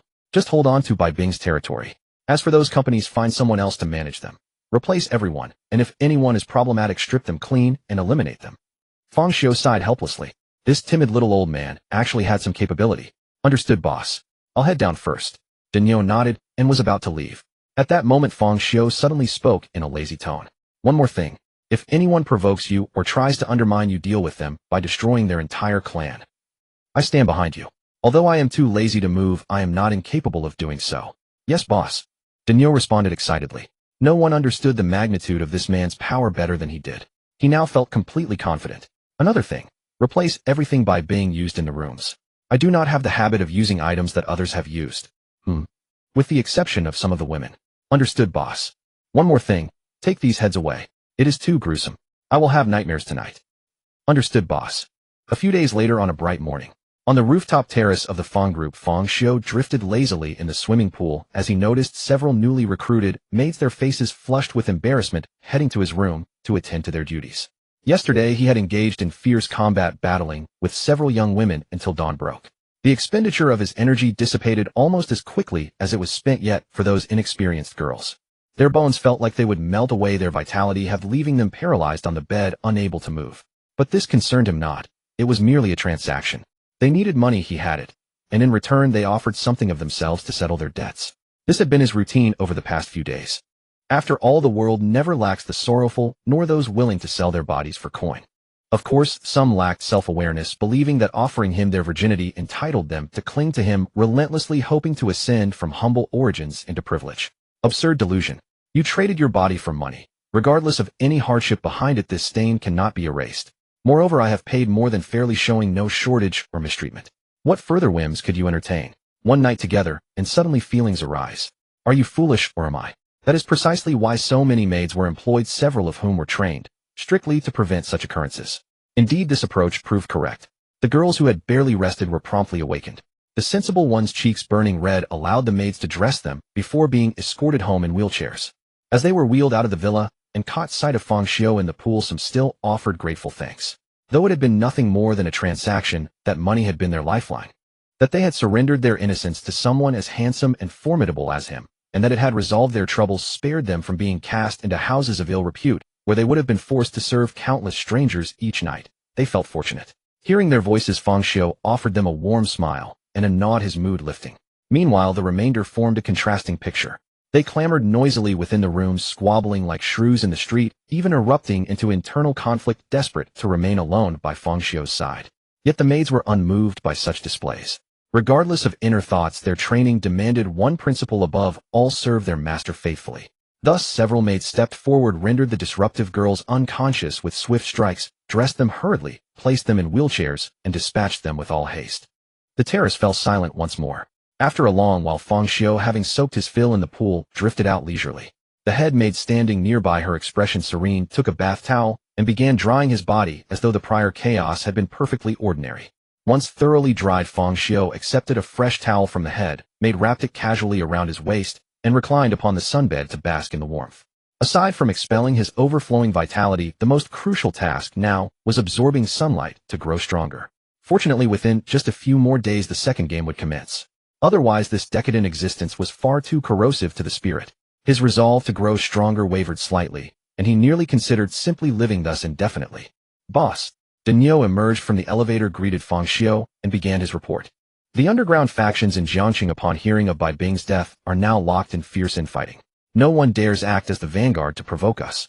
Especially since we have abandoned the drug and organ trafficking businesses, those factions no longer have the time or inclination to concern themselves with us. They are instead racing to seize market share.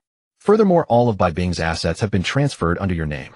No one knows who intervened behind the scenes, but everything proceeded flawlessly.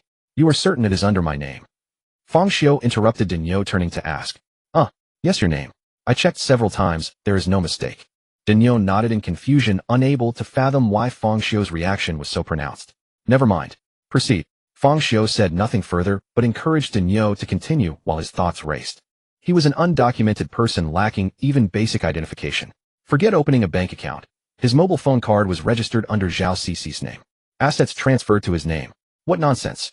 Clearly those people were courting his favor once again, resolving not only his identity troubles, but also settling the asset matters for him. Indeed, demonstrating power was the correct course. Otherwise, how could everything have been so effortlessly smooth? Avoiding being sent to a laboratory was already a blessing. Yet unsolicited kindness conceals hidden motives. He must remain vigilant. Daniel, however, did not overthink matters and continued. I have mostly assimilated Bai Bing's subordinates. Those who proved restless I have dealt with accordingly. Personnel numbers remain low, so I intend to recruit more. Additionally, I have replaced all the company management. A few recalcitrant individuals and their entire families have been dealt with. New personnel sourced through headhunters are nearly assembled and ready to begin work today. Watching his capable subordinate, Fang Xiu nodded with satisfaction. A subordinate who could adapt and read situations was commendable, but one who executed orders without hesitation was even more valued by a leader. You have performed excellently. From now on, I will delegate all external affairs entirely to you. Yes, boss. Daniel's voice trembled with emotion. Since joining Bai Bing, he had been nothing more than a shadow, forbidden to go anywhere, required to report even when using the restroom. Now serving a new boss, he no longer needed to exist as a walking corpse and could stretch his limbs and make his mark. How could he not feel stirred? He resolved to accomplish great deeds to repay his boss. He would begin by rooting out those rats, reunifying Jiangqing, and presenting it to his master as a gift. After Daniel departed, Fang Xiu lazily basked in the sun, dismissing the head maid as well to rest. He had indeed enjoyed these past days immensely, yet beyond the initial passion lay emptiness. All he had sought in his past life now came within easy reach, yet he felt neither the imagined joy nor the intoxication he had envisioned. Indeed, humanity is such a base creature. Just as Fang Xiu fell into melancholy reverie, several individuals arrived at the rooftop via elevator. Ding! The elevator doors opened, and a fully armed woman with a stern expression stepped out first. The rest followed closely, freely inspecting the surroundings and pointing things out, behaving as though they were entirely at home. The leading woman fixed her gaze upon Fang Xiu sunbathing on the lounge chair, a flicker of disdain crossing her eyes as she spoke in an arrogant tone. So you are Feng Xiao. We are from the Special Events Handling Center here, by order of our superiors, to invite you to join us. If you understand, clearly pack your belongings and come with us immediately. We have no time to waste here. Hearing these words, Feng Xiao lazily opened his eyes to glance at the group, then closed them again, showing not the slightest inclination to respond. You? The leading woman's fury ignited instantly at Feng Xiao's dismissive attitude. Without a moment's hesitation, she drew her weapon prepared to strike. Just then a pair of jade-like hands pressed gently against the woman's arm, halting her motion. The newcomer had long hair cascading over her shoulders, a face of pure innocence, and a gentle smile at the corner of her lips that radiated warmth. Captain, do calm your anger. Allow me to handle this. The leading woman furrowed her brows, but released her grip, wordlessly retreating to the side. The long-haired beauty smiled, and turned to face Feng Xiao, crossing her hands over her abdomen. After a slight bow, she finally spoke. I sincerely apologize for our captain's impatience. My name is Lu Qing, and I'm here to offer her apologies on your behalf. The Special Incident Response Center is a global organization that collaborates with all nations dedicated to handling monsters and extraordinary phenomena. We've come today in the hope that you might join us. Following their investigation, the man before them was not only a player, but also possessed formidable abilities. Such talents were precisely what the organization desperately needed. Feng Xiao sat up from his lounge chair and smiled. You barge into my home without so much as a greeting. That arrogant captain had approached with her nose in the air, treating him with undisguised contempt. This was no invitation, it was a command. Moreover, her apology was entirely superficial. Even when offering compensation, it felt as lukewarm as plain water, reeking of an insufferable arrogance that proclaimed her superiority. You deliberately emphasize that your organization is global and cooperates with every nation. Do you even believe yourself when you claim this isn't using influence to pressure others? And after saying so much, you've offered nothing of substance, yet expect me to join. Do you take me for a fool working for you for free? Seeing Feng Xiao smile, Lu Qing assumed he had agreed. Seizing the moment, she hastily produced a form and extended it toward him. Mr. Feng, this is our organization's registration form. Simply fill it out, and you'll become a temporary worker. To become a formal member, you'll need to handle 3 special incidents. Oh, and you'll need to hand over Bai Bing's assets. These ill-gotten gains will be properly managed by us and put to proper use. Feng Xiao didn't even glance up. He simply uttered a single word toward them, soft as a breath. Get out. The empire I built with my own hands. You didn't lift a finger, yet you want to take it all. You must have been raised on feces, or how else could your mouth be so foul? How could you say such disgusting things with such composure? In an instant, Lu Qing's face turned ashen, and the form in her hand was crushed into a ball. The leading woman was even more furious. She yanked Lu Qing behind her, and drew a massive sword the size of a door, pointing it at Feng Xiao as she coldly demanded. I'm giving you one last chance. Are you joining us or not? Originally trashed like you would have been sliced in half on sight in the old days. But I don't know what the higher-ups were thinking, suddenly relaxing the organization's selection criteria. That's the only reason you got this opportunity. If you agree now and apologize to Lu Qing, I can let bygones be bygones and spare you this time. Otherwise, humph. The leading woman coldly laughed, not continuing her sentence, but the threat was unmistakable. The others rolled up their sleeves, watching Feng Xiao intently. Idiot. Feng Xiao looked at them with the gaze one reserves for the mentally deficient. FK, you still dare insult us? Are you seeking deaths? Damn, I'll cripple you today. Ever since joining the Special Incident Response Center, they had been treated with great deference wherever they went, with officials from all regions having to cater to their every whim. Yet today they had been insulted here. If they didn't get revenge, they might as well dig a hole and bury themselves. Very well, you've provoked me. I'll dismember you into pieces. The leading woman suddenly grew calm. With a swing of her massive sword, a fierce sword, she tore a deep gash into the ground 3 meters away. This kid's done for. He actually angered the captain. A scruffy man with multicolored hair spoke with a sneering grin. The others remained silent, but expressions of agreement crossed their faces. Whenever the captain's emotions escalated to a certain intensity, she would instead grow eerily calm. The calmer she became, the more furious she truly was. Just wait. This kid's death won't be a comfortable one. Lu Qing also regained her composure, speaking in a measured tone. Since Mr. Feng has chosen to speak rudely, don't blame us for our heavy-handed response. You'll have to bear the consequences yourself. The moment her voice faded, the leading woman executed a devastating downward slash, aiming straight for Feng Xiao's head. Yet Feng Xiao stood as if paralyzed by fear, not moving an inch. Lu Qing shook her head, unwilling to watch further, and quickened her pace toward the distance. As a psychic ability user, her physical constitution was far inferior to the captain's. If she got caught in the crossfire, it would be troublesome. Besides, she had no desire to be splattered with blood. Boom. A muffled crash came from behind, but the others could only stare in utter astonishment. Wah! How is this possible? Captain, actually. A bad premonition struck Lu Qing's heart. She hastily turned to look. A single finger fair and jade-like, jealousy-inducing even among women, pressed unharmed against a massive sword the size of a door. This scene was nothing short of shocking. The leading woman's face was filled with disbelief. She opened her mouth about to speak. Crack. Fang Xiao raised another finger and effortlessly snapped the massive sword in two. Fang Xiao then swung the upper half of the broken sword with such speed that it became a blur. Four soft sounds followed. PFFT, PFFT, PFFT, PFFT. The captain's four limbs were severed from her body, as she tumbled to the ground before she could even scream. Fang Xiao brought the broken sword down like one would slice a cucumber, slamming the blade flat against her. He drove her directly into the floor with scraps of flesh oozing from the sword's edge. Watching their invincible captain fall so utterly dead, without even a whole corpse, everyone trembled, cold sweat pouring down their backs in rivers. Fang Xiao's gaze then shifted to Lu Qing, who stood closest. Terrified, she scrambled backward. A yellow stain spread across her pristine white skirt, followed by an unbearable odor. But Lu Qing had no time to attend to any of that. On her deathly pale face, she forced an ugly smile and trembling said, "Mr. Fang, perhaps there's been some misunderstanding. I can explain." Two beams of heat vision ignited Lu Qing's head, reducing it to ash in an instant. A headless corpse crumpled to the ground. "Did you really think I couldn't sense you tampering with my mind, trying to influence me, eh?" Fang Xiao harbored no inclination to hold back whatsoever. That woman named Lu Qing appeared affable and approachable, but it was merely the effect of her ability at work. From the moment she stepped forward to speak, she had been endlessly using her spiritual power to bewitch others. To Fang Xiao, anyone who sought to influence his mind, invade his thoughts, or alter his will had only one fate: death. Perhaps his magical resistance was non-existent, but his spiritual power grew stronger by absorbing sunlight. Still a weakness, though at this level of ability, even a momentary distraction was beyond their reach. After all, who among the capable wasn't an ability user these days? Did they truly believe spatial control could only manipulate space, without also enhancing spiritual power? Abilities were hardly so flawed as that. Fang Xiao then prepared to eliminate the remaining individuals. Ever since he declined to join the Special Incident Handling Center, coexistence between them had become impossible. Moreover, he had killed both the captain and Lu Qing. If this organization remained indifferent, his subordinates would likely revolt in full force.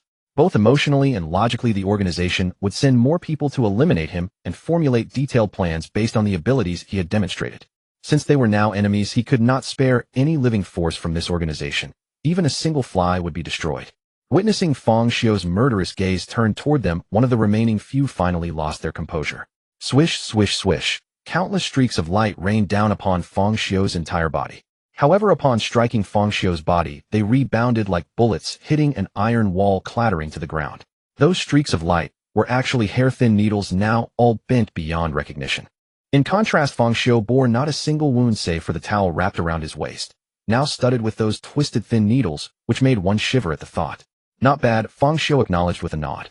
Such attacks were indeed effective against creatures lacking sufficient defense or possessing vulnerable points. Pity it won't work on me.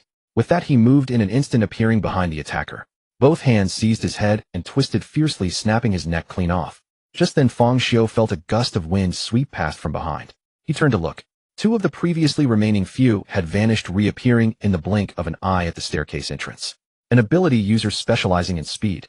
Such a person would likely be troublesome to most. Beyond tracking them, their eyes couldn't even follow their movements. But before Fang Xiao, this display was plainly foolish. In his perception, the two moved slower than snails, barely any faster than elderly people with partial paralysis. Moreover, the speed ability user was still carrying another person, even attempting to flee before him. Didn't they underestimate him too much? Absolutely delusional. Nevertheless, there was no rush. He would deal with these remaining individuals first. How could someone confined to the ground possibly match his advantage of flight? Merely descending by stairs would prove arduous enough. "Brother, my lord, let's talk this through instead of fighting. My ability allows me to control machinery. I'm truly valuable. I'll gladly serve as your subordinate. Give me time, and I can construct an army of transformers for you." The man, dressed like a repair technician, hastily tried to demonstrate his worth. As for whether he could actually accomplish it, certainly he could. It merely required more materials, more time, and a few more level-ups on his part. But with his life hanging in the balance, what mattered now was survival. And then there was that bastard with the garishly dyed hair. He had fled with his people, abandoning them without a second thought. After all, they had worked together for several years. Surely there was some bond between them. At the very least, a word would have been sufficient. How infuriating. Meanwhile, the others snapped out of their daze and urgently began declaring their abilities, desperate to survive. "My lord, I can launch fireballs. I could even light your cigarette. My ability is transformation. Ooh, I can become a cat girl. Would you like to pet me? We could go to a room right now and discuss it thoroughly. And there's me. Even without an ability, I'm a nun of the church, one who wields holy light. What's wrong with holy light? I'm just a healer. But someone as powerful as my lord needs buffs, and fortunately I happen to be a support mage. Huh. Heretic. So what if I'm a healer? My healing capacity is not only abundant, but immense.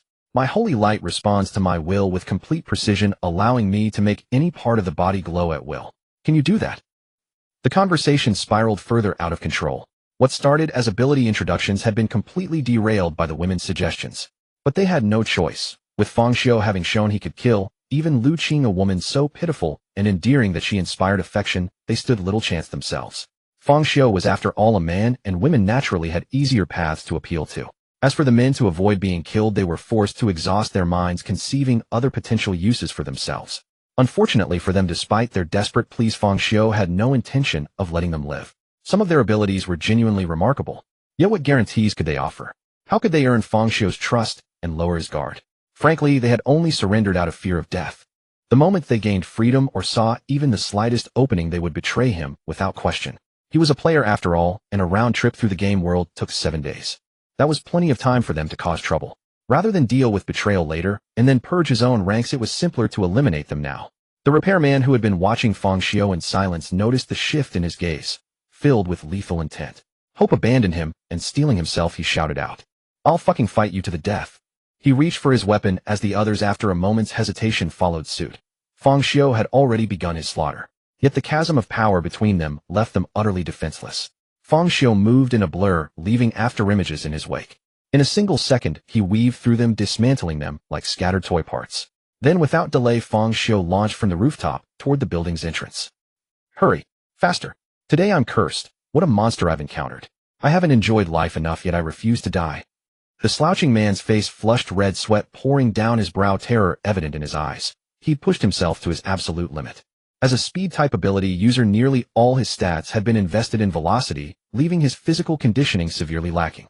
This meant his stamina was inadequate. Even running at full capacity, he couldn't sustain himself long alone, let alone carrying a man weighing nearly 200 pounds. Not only did his duration diminish, but his speed was unavoidably compromised as well. Yet he had no choice. This man had fought alongside him through countless life and death battles over the years, saved him repeatedly, and shown genuine care in everyday moments. He simply couldn't bring himself to leave him behind. That was a line he couldn't cross. As for the others left behind, he could only offer what sympathy he had. Taking them all was out of the question. Even one additional person would likely prevent him from running at all. Fortunately, the building entrance was now in sight, with no pursuers in close pursuit. Drawing strength from his remaining reserves, he accelerated toward the doorway, glowing with hope. After emerging from the blinding sunlight, he finally broke through the building he had experienced as nothing short of hell, and his exhausted frame felt a wave of relief wash over it. Relief? No, something was wrong. Before the slouching man could even muster a smile of escape, a dreadful sense of foreboding seized him. "Fuck!" the hoodlum shouted in terror, hurling the mangled corpse from his grasp. He spun around and saw a man he dreaded most standing beside the building entrance, watching him silently. Scattered on the ground were the remaining parts of his colleagues he had carried away. Outmatched in combat, unable to flee, the hoodlum dropped to his knees with a thud, his forehead pounding against the floor. Pedestrians on the street, initially frightened by the mutilated bodies in a scattering, kept glancing back from time to time, watching the scene closely for fear of being silenced themselves. Seeing the so-called ruthless man suddenly kneel and kowtow to someone showing no dangerous behavior, people's innate love for spectacle compelled them to stop watching from a distance as events unfolded. Feng Xiu approached the hoodlum and extended his hand. Terrified, the man's face turned ashen, his lips trembling, yet he restrained his fear and did not dare resist. Fortunately, his gamble paid off. Feng Xiu merely patted his shoulder and told him to scram back and deliver the message, 1 billion yuan, not a cent less, to be paid in full today or face the consequences himself. Of course they could send more people, but next time it would not end so easily. Then, amid gasps from the crowd, Feng Xiu shot into the sky and continued his sunbathing. To be honest, today's events had somewhat exceeded Feng Xiu's expectations. He had assumed the first to come looking for him would be an official organization of the Xia Nation, but instead arrived a global entity called the Special Incident Handling Center. He did not know their true strength, but judging from those they sent, their abilities were a mixed bag, with not a single one up to standard. Not only were they poorly trained, they also abused their position, acting superior, doing and saying whatever pleased them, utterly repulsive. Initially, he had no intention of conflict. It went without saying that such a sprawling worldwide organization would send stronger forces after weaker ones were dealt with. Local teams crushed, then provincial, then national. Wave after wave, endlessly tedious. But who asked him? His temper was foul, and these fools carried rotten mouths. He found them troublesome, yes, but not fearsome. Once provoked, everyone dies. No exceptions. Did they really think he was a soft persimmon, someone they could squeeze at will? The only reason he held back was that tomorrow he would enter the second trial. He feared if he left now someone might raid his home and force him to start anew. Otherwise he would have already slaughtered them all. A global organization with ties to every nation on Earth. Impressive on paper certainly. But to him, they meant nothing. If there existed someone truly beyond his reach, he would simply flee, bask in the sun for a while, and return for revenge. Moreover, he had never intended to spare the messenger. He had said kill them, all meaning not a single soul should live. Checking the timing, it should be about right by now. Fang Xiu opened his palm and drew forth a heart still beating wildly from his miniature world. With a casual toss, he flung it from the rooftop onto the street below, where it shattered into pieces. He wanted to see whether this legendary organization could solve the puzzle of Bygone's removed heart. Meanwhile, on the other side, the spared hoodlum pushed himself to the limit and sprinted back to the organization's base in one breath. It was a 10-story building above ground, but no one knew there were 40 floors hidden beneath it. Those 40 underground levels housed the true members of the organization. The 10 above-ground floors were merely a facade staffed by incompetents pretending to be operative personnel to mislead the public. After passing through layers of verification, the hoodlum entered the base, ignored the questions of his colleagues, and immediately reported Fang Xiu's deeds to his superiors. But to his surprise, rather than the righteous fury he expected, several conflicting voices emerged instead. Particularly among several leaders who could not stand each other. Whoever one said the others would oppose, just to spoil the fun. An organization like the SIHC should, apart from rank, let strength speak for everything. But that was precisely the problem. No one knew what those above were thinking, insisting on some balance of power scheme. Among the leaders present, their positions were identical and their strength roughly equal. For the sake of power, they had turned the SIHC into their personal fiefdom, scheming and attacking one another relentlessly. Even now they continued their infighting, even using the deaths of their squad members as weapons against each other, a sight that chilled the hoodlum to the bone. The clamor below naturally drew attention. Several captains in charge of external operations and combat matters also converged, heading together toward the conference room. They had heard that a squad had gone out on a mission, and only one member returned humiliated and barely alive. This demanded their attention, and so they came to uncover the truth. After hearing the full account, even the hot-tempered captains joined the discussion. That kid killed our SIHC members, and now demands 10 billion as compensation. What does he take us for? He dares to kill our people, and if we do not strike back, how will our subordinates view us? How will the outside world see us? Does the SIHC not care about its honor? Exactly. It was a simple matter. Why argue so long? 10 billion. Has the kid gone mad with greed? You know nothing. Among the leaders favoring a peaceful resolution, one slammed his palm on the table, releasing a surging pressure that silenced the outspoken captains instantly. Oldly, you've gone too far. Say what you will, but why strike your own? Need me to show you a few moves? From the faction eager to take action against Fang Xiu, another stood and released his aura, standing toe-to-toe with Leaderly. The main war captains breathed a sigh of relief. Though they were combat captains, rank often dictated fighting strength, and they truly could not win. Oomph. Leaderly snorted, withdrawing his aura, his eagle-like gaze sweeping over everyone before he spoke with a stern face. The squad previously sent out, while not among your top units, was still a backbone force, experienced in numerous missions, fully equipped. Yet according to his account, the entire squad was crushed without a chance to resist, and the sole survivor returned in such disgraceful fashion. The hoodlum pointed at by Leaderly wore a wretched expression. Facing everyone's scornful and disgusted glances, he suddenly felt a chill crawl up his spine, as though a cold wind had blown through him. While the sleazy man was puzzled by this, Leaderly had already shifted his attention away from him and continued to argue his case. I just want to ask you all, who will go kill him? Who is capable of killing him? Who can guarantee our personnel's safety while ensuring the Bureau suffers no major losses? The captains who had been shouting the loudest exchanged glances, no one speaking up. Although their teams varied in combat strength, none of them could possibly achieve the kind of overwhelming domination that Fang Xiu had shown. Despite this, several captains felt deeply unsettled. One of their own had been killed, yet from Leaderly's words it seemed he still wanted to recruit the man. How could that ever satisfy them? No wonder the subordinates were causing such a commotion. Someone immediately spoke up in protest. Then was our person's death in vain? If this continues, who will still be willing to serve the Bureau? That man openly humiliated us, stepping on the Bureau's face. If we still try to recruit him after that, we'll have absolutely no dignity left. I disagree either way. Even if we don't seek revenge, we cannot bring him in. I refuse to have to face the man who killed my colleagues every single day. Shut up. Did I give you permission to speak? The man who had previously opposed Leaderly frowned and roared loudly. At his words, everyone fell silent. But then he pivoted and addressed leaderly. Boldly, they're not entirely wrong. The Bureau's reputation and the thoughts of our people. We must consider those as well. We cannot act unilaterally. Zhang, there's no need for your hypocrisy here. I have my own plans. Leaderly sneered dismissively. You pretend to be the good guy all day. What for if not to win people over and take a cheap shot at me? Do whatever you want. As long as your strength never breaks through, all the support in the world won't save you. The others weren't fools either. In the end, strength was all that mattered. He then turned his gaze toward the captains who had spoken earlier. You are all veterans of the Bureau. There's no need for me to remind you of the rules. Survival of the fittest. To protect humanity and maintain social stability, any force we can utilize must be utilized. The dead hold no value. We cannot let emotion cloud our judgment. And as for that team's method of recruiting, if it were me, I would have acted the same. Approaching someone with an arrogant tone, treating them like a subordinate, and issuing coercive orders. When that failed, using spiritual abilities to manipulate their judgment, and then attempting to seize their property under the guise of opportunity. He deserved every bit of what he got. The Bureau's principle has always been clear: regardless of what you've done before joining, everything is wiped clean upon entry. No one will hold it against you. This is how we attract talented individuals. But they blatantly exploited a loophole, using spiritual abilities to extort and plunder before the person even joined the Bureau. Technically, they violated no rules, but they are a cancer the Bureau must excise. We cannot let them tarnish the reputation of the entire organization. What do you say? All the captains nodded silently, no one raising an objection. They were hardly righteous individuals themselves. The very reason they had joined the Bureau was because of this principle. In fact, they had done similar things themselves, only having handled them more cleanly. But once such actions were brought into the open, those who broke the unspoken rules had to be eliminated without mercy. Not an ounce of leniency would be tolerated.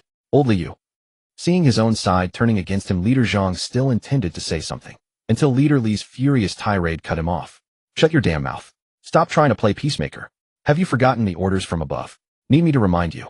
If you keep stirring trouble, although I despise snitches, I'll only have to do this once. Facing such humiliation in front of everyone, Leader Zhang's expression darkened. But in the end, he suppressed his anger, his chilling glare, daring no one to meet his eyes. In any case, we approach with courtesy, first for second. $1 billion is nothing to us. Call Feng Xiu right now, and then proceed with recruitment. If he still refuses, then eliminate him. Jiangxing will not tolerate anyone outside the Bureau's control. Leader Li made the final decision, a cold smile curling at the corner of his lips. Yes. All the captains responded loudly, and none of the other leaders objected. Just then the sleazy man, whose chest had grown increasingly cold, suddenly collapsed to the ground. The people in the room were startled. Though they looked down on him, they still summoned a healer to treat him. But after a thorough examination, the healer shook his head and reluctantly reported canceling any hope of recovery. His heart has vanished for some unknown reason. Unless we have a healer capable of flesh regeneration, he will not survive long. Hearing this, everyone was struck dumb.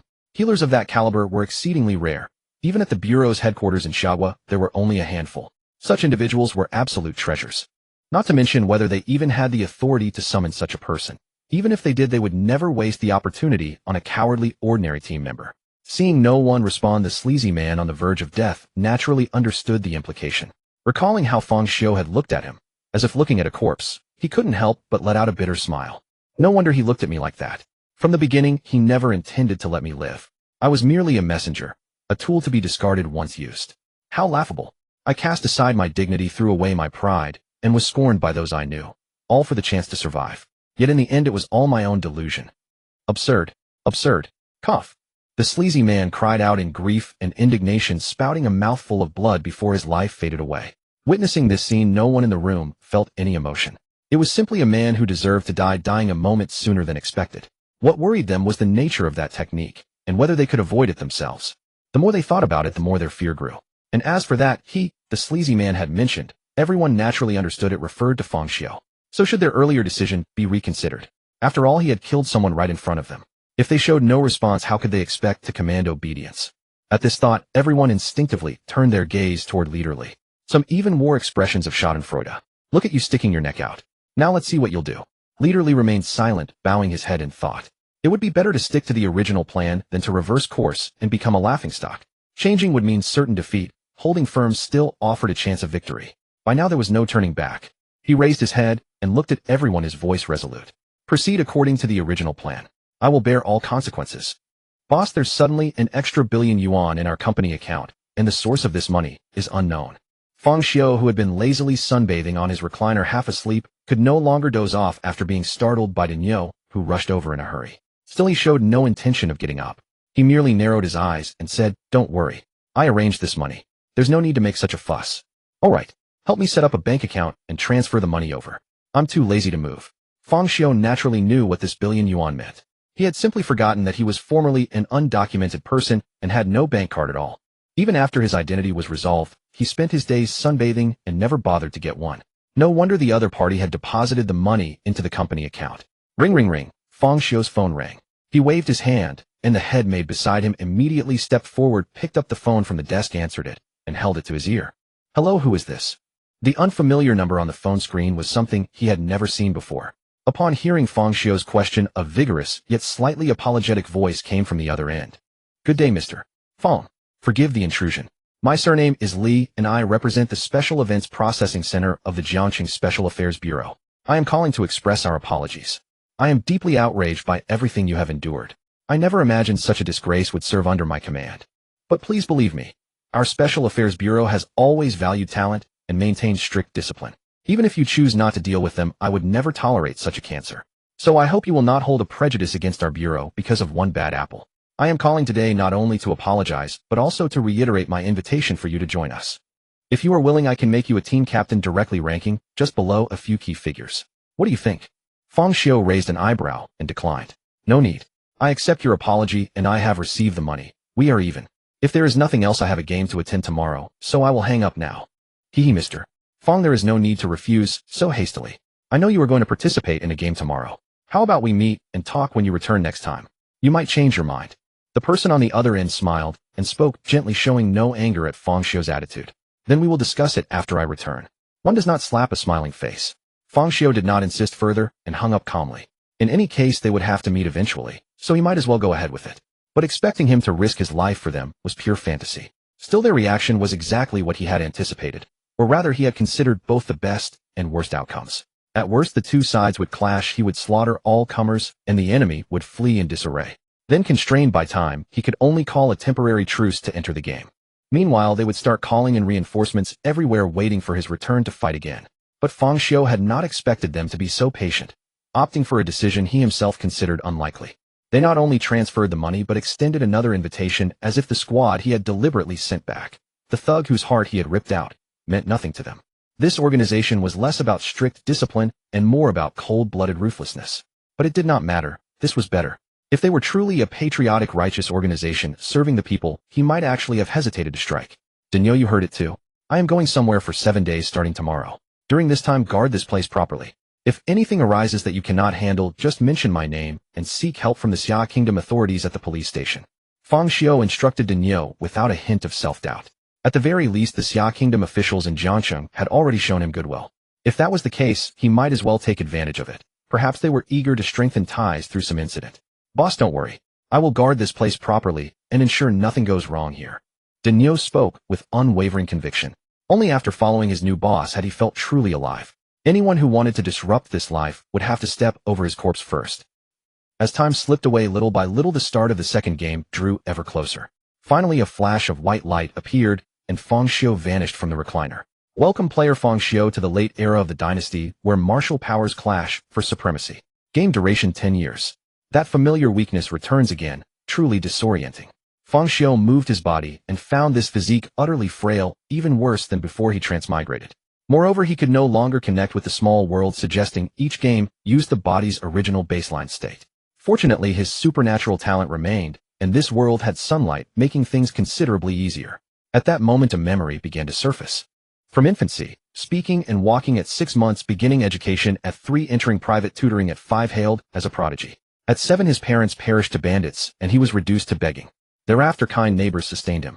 Despite the hardship, he survived to 18. Each event unfolded like slides in his mind. It felt as though he had genuinely grown up and lived through it all without a trace of dissonance. Far better than the first game, where the sharp disconnect upon learning his identity had been jarring. But for Fang Xiao, it proved remarkably seamless. After all, he had no desire to become a puppet or settle for a mediocre existence. He hoped future instances would allow him to choose his own entry method, since certain disgusting setups were simply unbearable. He brushed aside those thoughts and focused on what needed doing. The previous owner, driven by pride, had refused further charity and sought independence. Yet somehow, whether a wire had crossed in his head, he had taken on escort work to protect a young miss on her journey back to the city. With this malnourished body that could barely lift a weight, if anything went wrong, he would be the first to fall in battle and the last to escape. A liability in every sense. Fortunately, perhaps due to the different nature of this immersion, this body had been greedily absorbing sunlight, steadily strengthening itself. It mirrored that depleted state he had experienced after completing evolution rewards, though absorption rates differed vastly. Yet Feng Xiu was already content, having gained enough self-defense to survive. Besides, he still had his advantage waiting to be activated. Ding. Congratulations, host. Your first deposit was successful and you have received a starter gift pack. Opening the gift pack now. Please select one option from the following. The initial recharge gift pack has been opened. The available options are as follows. Option 1. The Fierce General Template. Endowed with supernatural strength and the courage to face 10,000 enemies alone. Option 2. Martial Arts Prodigy. Master any technique, instantly refine it to perfection. Any martial art becomes as simple as a children's primer for you. Option 3. Death Squad Production Facility. As the name suggests, this is used to produce death squads. Option 4. 10,000 pieces of gold buff, producing 10 taels of gold daily. Feng Xiu had genuinely not anticipated that this initial recharge gift pack would offer 4 choices. This presented quite the dilemma for someone struggling with indecision.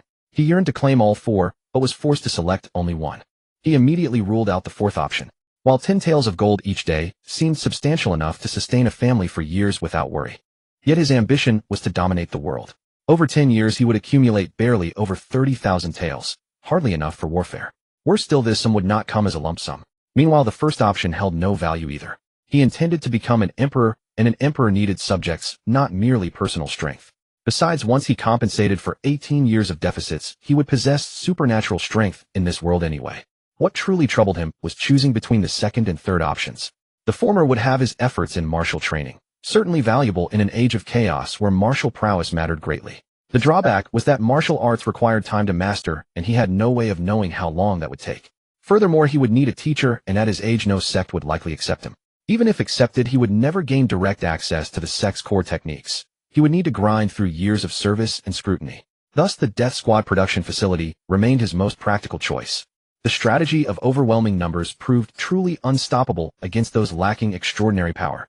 Martial experts, after all, were not immune to exhaustion.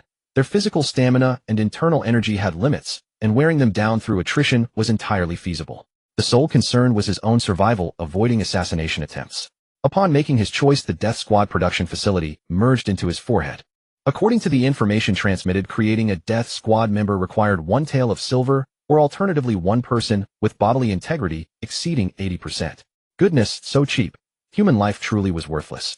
Fortunately, using humans to produce death squads came with requirements, otherwise he might have followed Cao Cao's example and established a tomb raiding corps. Cao Cao had sought wealth while sparing corpses, but he would spare neither. Additionally, the facility could convert living humans directly into death squad members. However, the cost was steep, calculated at a minimum of 10 times the base value with no upper limit. What a pity, his low status kept him from accessing higher circles. If only he could have spent heavily to convert the emperor himself, or several high-ranking officials, he would have ascended immediately. As Feng Xiu's thoughts wandered, a man and a woman approached him. Hey mate, you're a player too, right? I'm surnamed Gui, just call me Lao Gua. The male player greeted Feng Xiu with a smile, acting overly familiar. I'm surnamed Bai. You may call me Miss. But the female player wore a cold expression, as though someone owed her a fortune. Feng Xiu understood their reluctance to reveal their real names. Since players were not prohibited from killing each other, there was always the risk of offline assassination. I'm surnamed Feng, you can call me Feng Xiu. How did you know I was a player? Feng Xiu asked, puzzled. This was no online game where names floated above people's heads. Hearing Feng Xiu reveal his name, a flicker of disdain crossed the female player's eyes. This man lacked even basic vigilance. She couldn't fathom how he had survived his first game. The male player named Guo was far more skeptical, unsure whether this Feng Xiu was genuine. He also caught the look exchanged between them and found himself somewhat speechless. Just look around. Everyone except that young miss is working. We're the only 3 standing idle, and you especially haven't snapped out of it for ages. Besides, I'm only testing the waters. Even if I'm wrong, it hardly matters. They don't know what player means anyway. Lao Guo pointed to someone packing things, then revealed his true purpose for approaching Feng Xiu. Since we're all players, I'll be straight with you. The escort mission we received right at the start is almost guaranteed to go wrong. It's putting us at a severe disadvantage from the get-go. So I propose we 3 stick together and look out for each other. It's better than going solo. What do you think? Feng Xiu simply shook his head. Never mind. I prefer handling things on my own. Such makeshift alliances meant nothing. They did not truly know each other. When trouble struck, forget about mutual aid, someone might just use him as a scapegoat. Rather than staying close and constantly guarding against each other, it was better to keep distance from the start.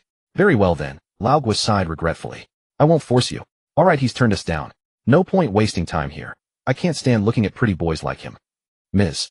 Bai scrunched her nose in disgust, but her expression softened as she turned toward Laogwa. You're much easier on the eyes. Thanks a damn lot. Laogwa gritted through his teeth.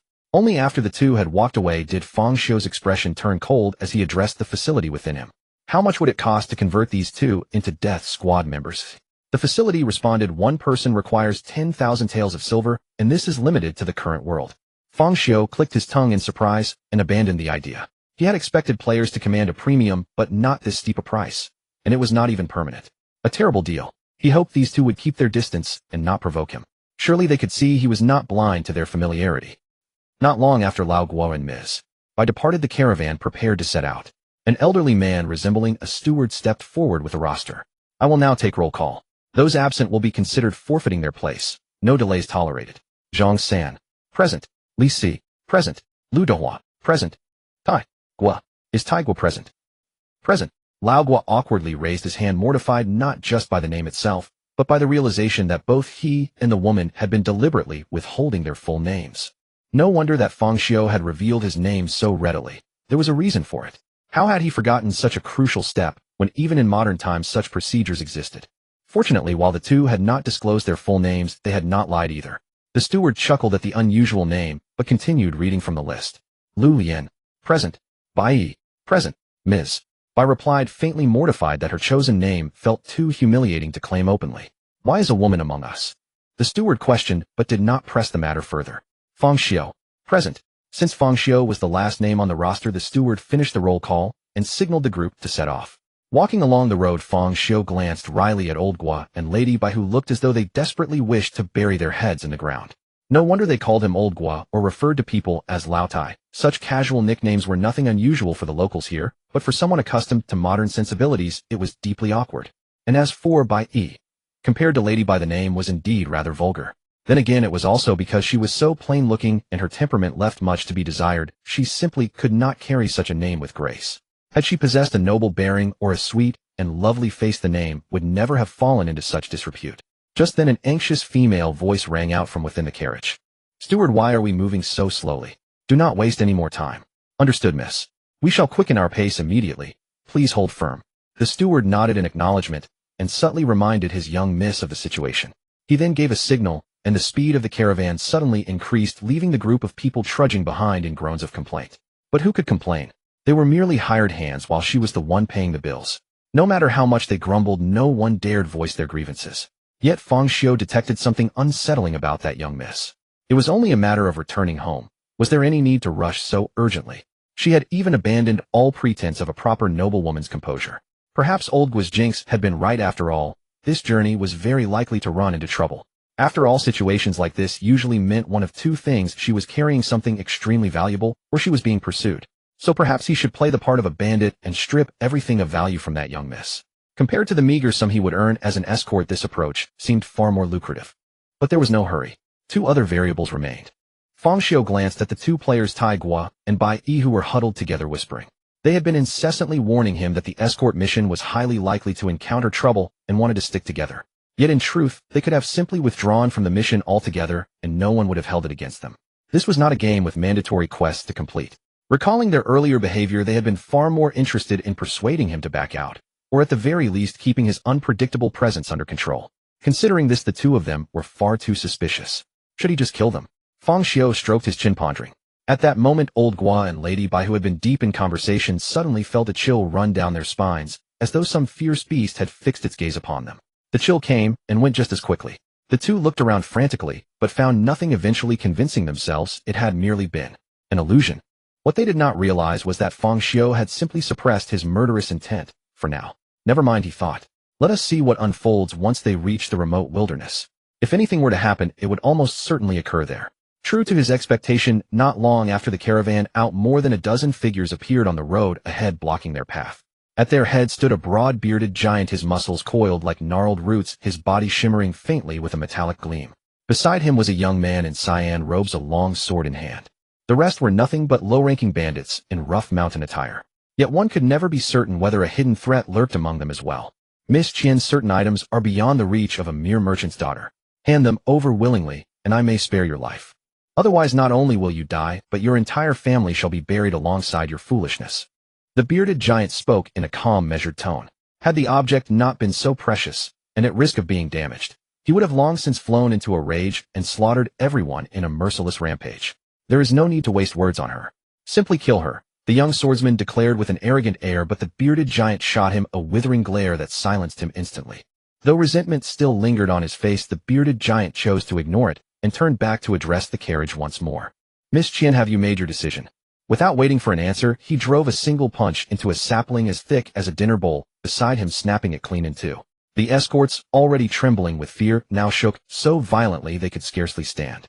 Most of the guards hired from nearby villages were little more than farmers. Though sturdy and strong, the prospect of shedding blood and risking their lives terrified them. They had taken this job merely to earn some extra coin for grain, not to die for someone else's treasure. Among those who had seen a bit of the world and possessed some martial skill, the leader had already been identified, the infamous Shaolin pariah, the evil demon Arhut of this generation. His external cultivation had rendered his body nearly impervious to blades and spears. With their amateur skills, they could not so much as chip his defense. Only a shred of professional conscience kept them from abandoning their employer and fleeing at once. Seeking to avoid bloodshed, they approached the steward and urged him to persuade Miss Qian to surrender. We cannot defeat them. Just hand over the item and be done with it. The steward did not waste time and immediately relayed the situation to his young miss. Steward, is there truly no other way? The voice from inside the carriage was thick with reluctance. Miss, please surrender it. As long as one lives, hope remains. Your life is what matters most. The steward sighed heavily. He himself knew how extraordinarily precious the object was, and had there been any alternative, he would have fought to the last breath. But, gazing around at his motley crew of guards stripped of all fighting spirit, the steward could only shake his head in resignation. Very well. Miss Qian said, her voice heavy with reluctance. She retrieved a brocade box and stepped out of the carriage, walking toward the bearded giant. Her charming face was etched with sorrow, stirring even a measure of pity. Wait. Just then Feng Xiu spoke up suddenly. I must say, coming from a family engaged in trade, you genuinely believe their nonsense. They would never dare lay a hand on you as long as you refuse to hand it over. But once you give it to them, you are sealing your own fate. They said they would spare your life, yet they made no mention of letting any of us go free. Do you truly fail to understand what that implies?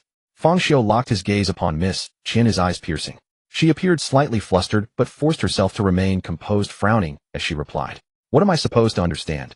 All of this is merely your speculation. I will not gamble the safety of everyone here on a hunch. Humph. Speak whatever you wish.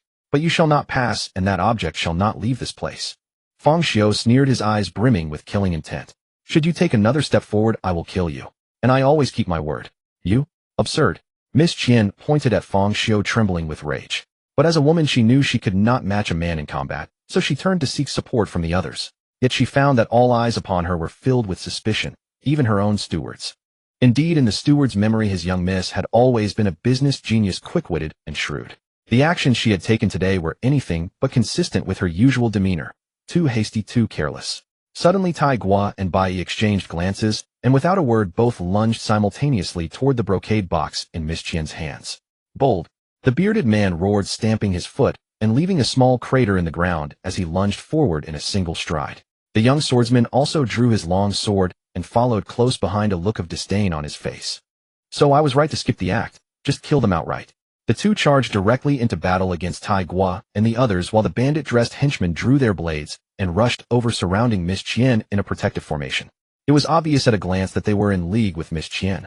All of this had been merely an act. Miss Qian no longer bothered to pretend. The expression of outrage tinged with disappointment on her face instantly smoothed into utter calm as she turned to Feng Xiu and asked, how did you discover something was wrong? Even my steward, who has served me for years, failed to notice anything at first. I've never seen you before. Why did you suspect me?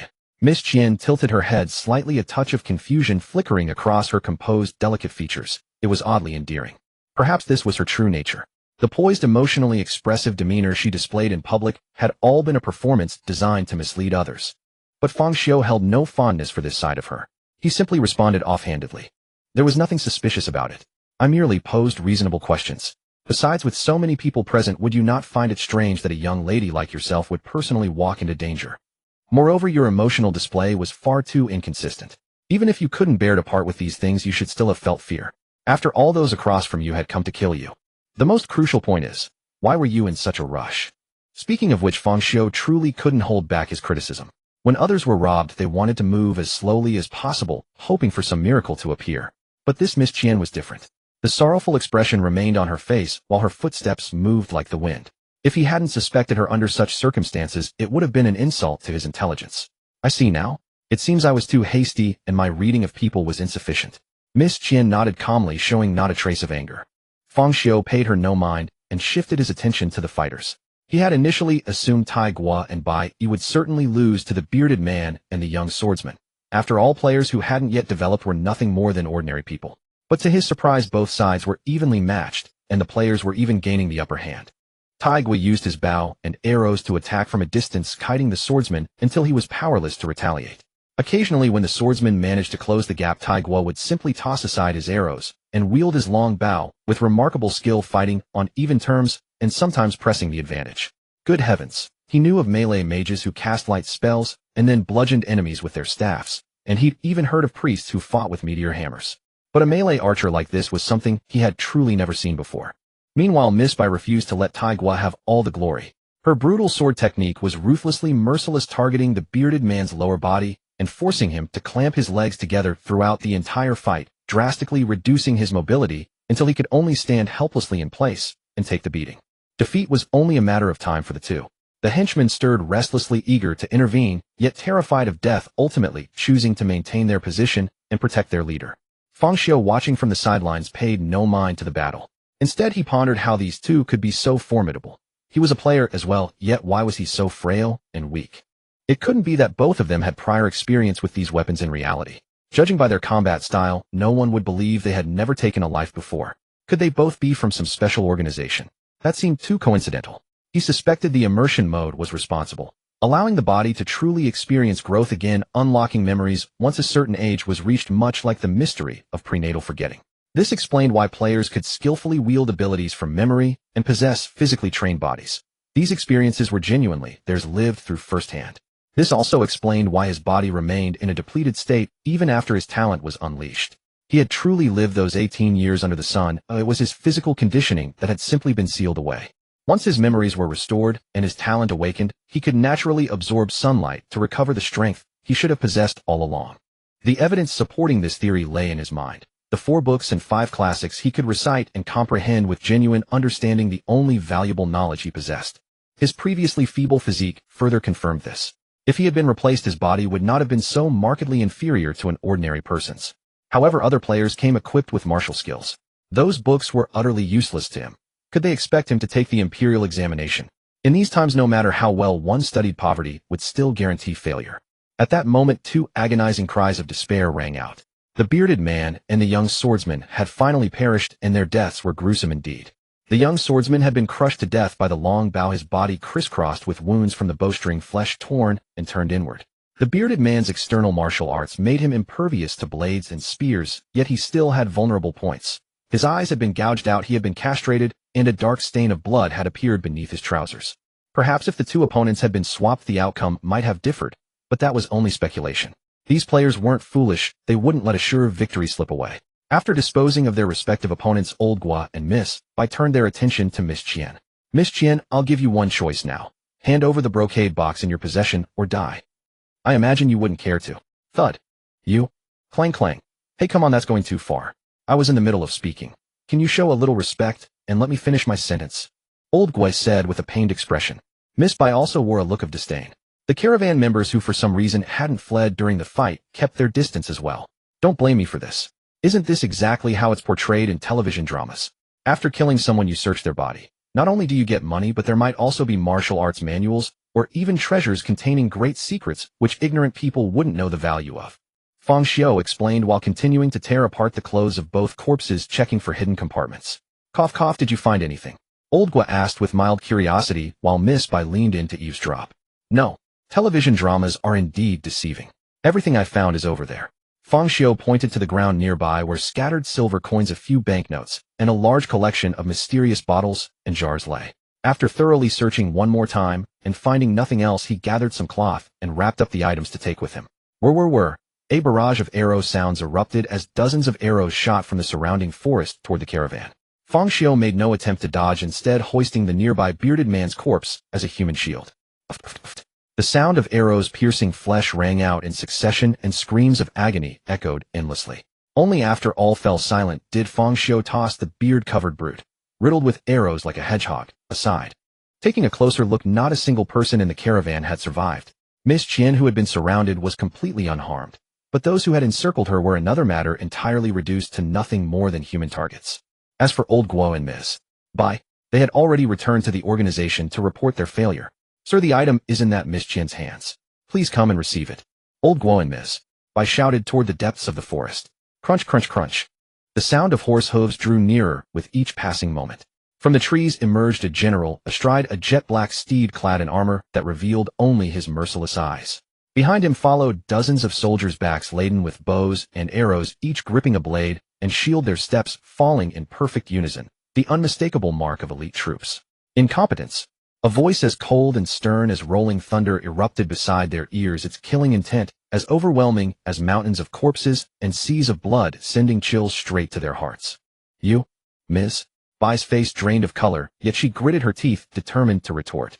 But before she could speak, the general kicked his horse into motion, drew his sword, and charged straight at them, forcing them to scramble for cover in terror. Old Guo, with his archer's keen eyesight, barely dodged at the critical moment, but the general hurled his sword backward with lethal precision, pinning him to the ground. Ms. Bai, whose reaction had been a fraction too slow, had no time to evade. She could only raise her unsheathed sword in a desperate attempt at defense. But the general yanked the reins, rearing the horse high, before bringing both hooves down directly upon Ms. Bai. Her chest collapsed beneath the impact, and blood erupted from her lips. Why?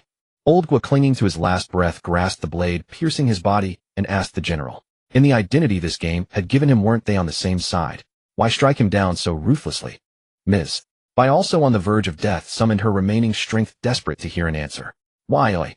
Have you forgotten the code of the Dark Guards? The general replied coldly. When a mission fails, death is the only outcome.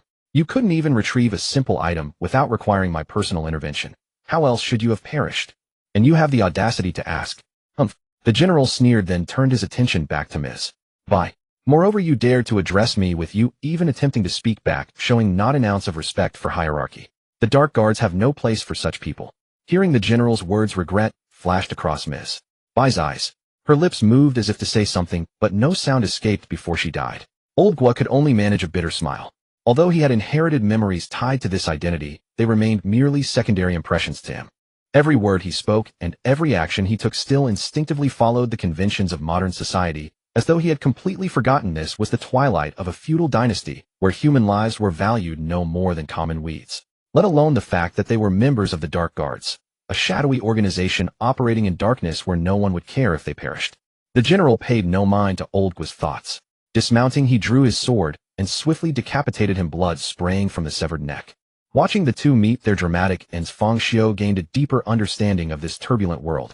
He had not intended to kill either of them, yet they were slain by their own allies. For all the general's noble rhetoric, the truth was far simpler. It was Ms. Bai's defiant use of you that had irritated him, prompting his lethal response. Otherwise, he could have simply killed them with arrows on the spot. Why stage this elaborate display? At that moment, Miss Qian approached Fang Xiu, tugged his sleeve, and said in her usual expressionless tone, "You need to protect me." Fang Xiu paused, yanking his sleeve free before asking sharply, "Why should I? Don't forget what you've done. I should be grateful I haven't killed you already, and yet you expect me to protect you. How shameless. Is my face really that large? That's perfectly normal." Miss Qian raised both hands and gently rubbed her cheeks. Despite her usual aloof and dignified demeanor, she performed this endearing gesture that created an amusing contrast. Perhaps other men, or even some women, might have been captivated, but Fang Xiu, who had grown weary of such tactics, remained coldly observant. He refused to believe that Miss Qian, who had planned to murder everyone, could possibly be some naive, charmingly dim-witted woman. Isn't it true that cute things naturally stir one's protective instincts? Why isn't this working? Seeing her approach yield no result, Miss Qian reverted to her earlier emotionless state and explained her reasoning to Fang Xiu. Actually, you misunderstood earlier. I never intended to kill any of you. I needed you alive to carry word that the item had been stolen and that I was kidnapped. Therefore, your suspicions are unfounded. You should not have targeted me. Besides, you accepted payment to escort me. You were obligated to protect me, weren't you? Heh, like I'd believe that. Fang Xiu scoffed twice, completely unmoved. Whether I live or die rests entirely on your whim. No one can know which path you'll choose. I simply refuse to hand my fate over to others. Furthermore, I was hired only for escort duties, not combat, and for less than a single ounce of silver. Don't dream of having me risk my life for you. Just as Miss Chien was about to say something further, the general lost his patience. Silence. You'll have plenty to talk about on your way to the underworld. First squad, bring me what was taken. The general raised his hand and gestured. 10 soldiers behind him raised their shields and blades, assuming battle stances as they charged toward Fang Xiu and Miss Chien with murderous intent. Watching the distance between them close, Miss Chien, usually so composed, showed a flicker of emotion in her eyes and instinctively stepped 2 paces closer to Fang Xiu. Sigh. Why must you seek death so prematurely? Fang Xiu, still reveling in the rapid enhancement of his physique that made him reluctant to move, let out a weary sigh. It was like being caught in the midst of passion with a beautiful woman only for some fool to crash in and challenge you to a fight at the worst possible moment. Tell me, wouldn't your anger burn hot and your strikes fall merciless? Fang Xiu twisted his neck and loosened his body. Though the enhancement was not yet complete, he already possessed the strength to swing his arm with the force of 10,000 caddies. As a soldier charged forward with blade raised, Fang Xiu neither flinched nor sidestepped. He met the attack with a palm held vertically like a blade. Clang! The long sword shattered on impact, spinning away through the air. The tremendous force traveled up the hilt, mauling the soldier's palm until flesh and blood mixed together. Trembled uselessly, unable to maintain his grip on the broken blade. But the strike did not end there. Fang Xiu's fist drove into the shield the soldier held before him. The shield exploded into fragments in an instant, and the man behind it was split apart, his torso torn asunder, leaving nothing but gore scattered across the ground. Damn it! He had pushed too hard. Fang Xiu cursed silently. He had been planning to recover these bodies to produce death soldiers, but 2 legs and an upper torso. There was no way this reached the 80% bodily integrity threshold. Moreover, their armor and weapons were in decent condition. It would be better to preserve them intact rather than damage them. Why not reserve them for his own death soldiers? External cultivation reaching the innate realms. The general, witnessing the devastating scene before him, could no longer conceal the astonishment in his voice. Could such a powerhouse exist in this backwater? This is damned peculiar. No, this is merely natural strength. I am nothing more than a frail scholar incapable of resisting a chicken, Fang Xiu replied, shaking his head. He was not lying. Among all the people here, the only one who had practiced external cultivation was indeed the one who had met the most gruesome end. Innate divine strength. Completely powerless. A scholar. Are you trying to pull wool over my eyes? Hearing Fang Xiu's response, the general almost cursed aloud. How could these 3 things possibly coexist? Although people with innate divine strength were rare, he had encountered a few before. The exceptional ones could lift a stone lock weighing 300 to 500 jin as ordinary men. Those capable of shouldering a cauldron existed only among the founding emperors of dynasties. Yet even they hadn't displayed anything as exaggerated as what Fang Xiu just showed, smashing armored soldiers along with their shields into smithereens. Such destructive power was only slightly inferior to his own. How dare he claim he cannot fight? Under normal circumstances, upon encountering such an expert, he would extend a recruitment offer on behalf of the imperial court. Even if refused, he would avoid confrontation whenever possible. What if he suffered an unexpected defeat? But now he had no choice. He must obtain what he came for. He didn't bother with any empty promises about letting Fang Xiu leave with past grievances forgiven. He simply issued the command. All archers, ready your bows. Aim there and fire. After the general spoke, the soldiers hesitated briefly before drawing their bows and nocking arrows. Even though their comrades were still engaged in combat at that location, they prepared to shoot. They were soldiers bound to obey orders. Sentiment had no place in warfare. The only thing they could do was carefully aim to avoid hitting their own men. Fang Xiu noticed them as well.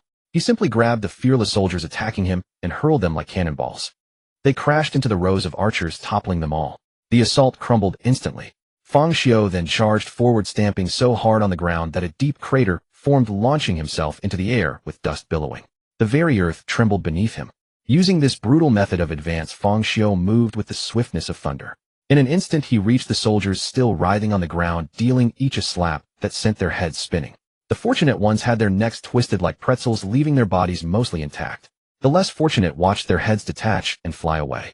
This approach maximized body preservation while keeping the armor undamaged, truly efficient. What kind of hero attacks ordinary soldiers? Come fight me instead, you bastard. When the general finally reacted and tried to stop Fang Xiu with his precious sword, he realized he couldn't match Fang Xiu's speed. He could only roar helplessly from behind, eyes bulging as he watched his soldiers fall one by one. These were his personal guard. How could his heart not ache? Fang Xiu couldn't be bothered with the general. If it weren't for keeping him alive for a purpose, this man would have been the first to die. After disposing of the foot soldiers, Fang Xiu approached the general, and with an expression of disbelief on the general's face, struck him unconscious with a single slap. The general's final thought was he never showed his true strength before. I should have run. Workshop how much to convert him. Converting this person requires 100 taels of silver or 100 individuals with bodies at least 80% intact. This cheap. Fang Xiu's brow furrowed slightly, somewhat surprised. Yes, cheap. Don't be fooled by how the general couldn't withstand a single slap from Fang Xiu. In reality, he was no weakling. Just earlier, with a casual toss, he had driven his sword through Old Gua and embedded it half the blade's length into the ground.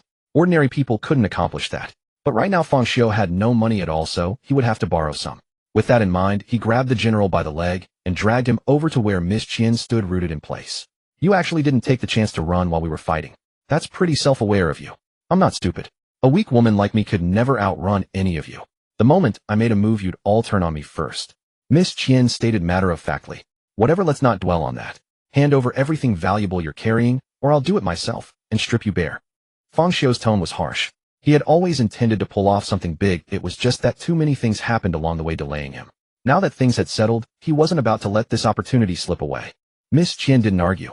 She untied her purse, pulled out a stack of banknotes from her inner pocket, and removed her ring, earrings, necklace, hairpin, and other jewelry, before handing everything to Fang Xiu. This is all I have. If it's not enough, you can come with me for more money. Come to your house for money. You think I'd ever make it back out? Fang Xiu was speechless. Of course you would, because they can't beat you, Miss Qian said with a perfectly straight face.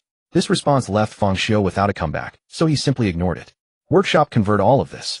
The items contain many things that aren't silver. They will be recycled at the lowest price. Do you wish to proceed with the conversion?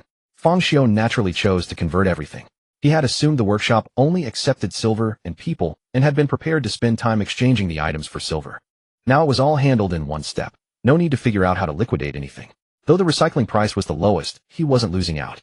It saved him time and effort. Conversion complete. Current balance 2,857 taels of silver. Convert these two. Fang Xiu glanced at Miss Qian and gave the instruction to the workshop. Converting. Conversion complete. Current balance 1,757 taels. Wait. An ordinary merchant's daughter actually cost 1,000 taels of silver. Workshop, are you sure you got this right? Workshop self-checking. Data is normal. Could Miss Qian actually be worth this much? Did she have some special talent or hidden background? While Fang Xiu was lost and thought the conversion of both was complete. Master. The general woke up and immediately knelt before Fang Xiu, his eyes filled with fanatical devotion. But Miss Qian seemed unchanged, showing only a hint of joy when she looked at Fang Xiu. Workshop, are you certain both conversions succeeded? Fang Xiu asked again. He couldn't help but have doubts. After all, the two of them were responding so differently. Confirmed. The workshop's confirmation put Fang Xiu's mind at ease. He turned to Miss Qian and asked, Miss Qian, who am I to you? I know. You're my master. Also, master, my name is Qian Baobao. You can call me Baobao. Miss Qian. No, Qian Baobao replied calmly. Then why aren't you like him? Fang Xiu gestured at the kneeling general. Why should I be like him? A hint of confusion flickered in Qian Baobao's eyes. If you need me to kneel, master, I can do that too. She began to kneel toward Fang Xiu, but he stopped her. Workshop, explain. Fang Xiu asked in his mind. Those who are converted remain absolutely loyal to the host, but their existing personality and behavioral patterns remain unchanged. Fine, this was good too. At least as a spy, no one would suspect her. As long as the conversion was successful, he didn't really care whether she knelt or not. By the way, take out the thing you two were fighting over. Hearing Fang Xiu's words, Qian Baobao picked up the brocade box from the ground and opened it, revealing an ancient yellowed tome. Within, then began to introduce it. This book contains the cultivation techniques practiced by the great Luo Taoist, who dominated the world over 100 years ago. At that time, the barbarian tribes marched south to attack our great Song dynasty, burning, killing, and plundering along the way. They slaughtered city after city, leaving corpses strewn across every place they passed. When the emperor and civil officials of the great Song dynasty learned this news, despite the military general's requests to dispatch troops, they decided to move the capital and flee, abandoning half of the kingdom's lands and people to the barbarians' mercy. They were willing to submit annual tribute for their own survival. Just as the common people were about to fall into slavery under the barbarian rule, the great Luo Taoist, who had just passed his 30th year, emerged from a dilapidated Taoist temple in the mountains to descend into the mortal world and save the people. While all the major sects fortified their mountain strongholds and the Buddhist temples withdrew from the world, the great Luo Taoist, alone with his horse, headed directly toward the barbarian army. What transpired during this time remains unknown to all. Only afterward did the barbarian forces begin their retreat, leaving behind at their encampment a palm print over 5 meters long and 3 meters deep, with every line and detail perfectly preserved. In recognition of his achievements, the emperor of the Great Song dynasty immediately appointed him as national preceptor, bestowing various rare treasures and curiosities. Yet the great Luo Daoist paid no heed whatsoever, publicly tossing the imperial edict into the latrine. He continued his wanderings across the world solitary and unencumbered. Constrained by the great Luo Daoist's unfathomable supernatural abilities, the emperor of the Great Song could only swallow this insult, praising him as a true immortal who regarded fame and fortune as worthless refuse, and hastily concluded this spectacle. And so over a dozen years passed. The great Luo Daoist found his lifelong beloved married, and had children, and established his own sect on Wielding Mountain, opening its doors to accept disciples. Word of this spread far and wide, drawing countless admirers who traveled thousands of miles to seek admission to his teachings.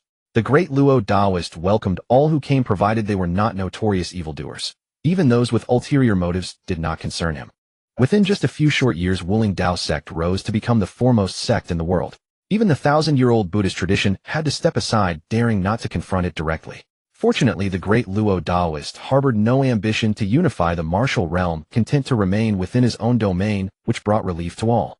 The Great Song dynasty had always regarded the great Luo Daoist with deep apprehension. If Wielding Dao sect were to grow into an uncontrollable force, it would become utterly intolerable. Alas, good fortune did not last. A decade later, the barbarians descended once more, arriving with even greater ferocity than before. The emperor and civil officials of the Great Song dynasty, as before, sought to relocate the capital without offering any resistance. Yet the common people of the realm paid them no mind, instead gathering beyond Wielding Mountain, bowing their heads, and pleading for the great Luo Daoist to save them once again. At last, amid the expectant gazes of the multitude, the great Luo Daoist, now past 60 autumns, did not disappoint. Refusing his disciples' company, just as when he first descended the mountain, he set forth alone upon his horse. This time the barbarians did not retreat. They chose to confront the great Luo Daoist in open battle to decide their fates upon the field of war. It was also at this time that the world finally understood why the barbarians had withdrawn before. For one man, they had retreated. Upon the battlefield, the great Luo Daoist transformed himself into a towering Daoist sovereign manifestation, entirely golden and rising 50 meters high. With each step the earth trembled. Even the mightiest crossbows and arrows could not wound him in the slightest.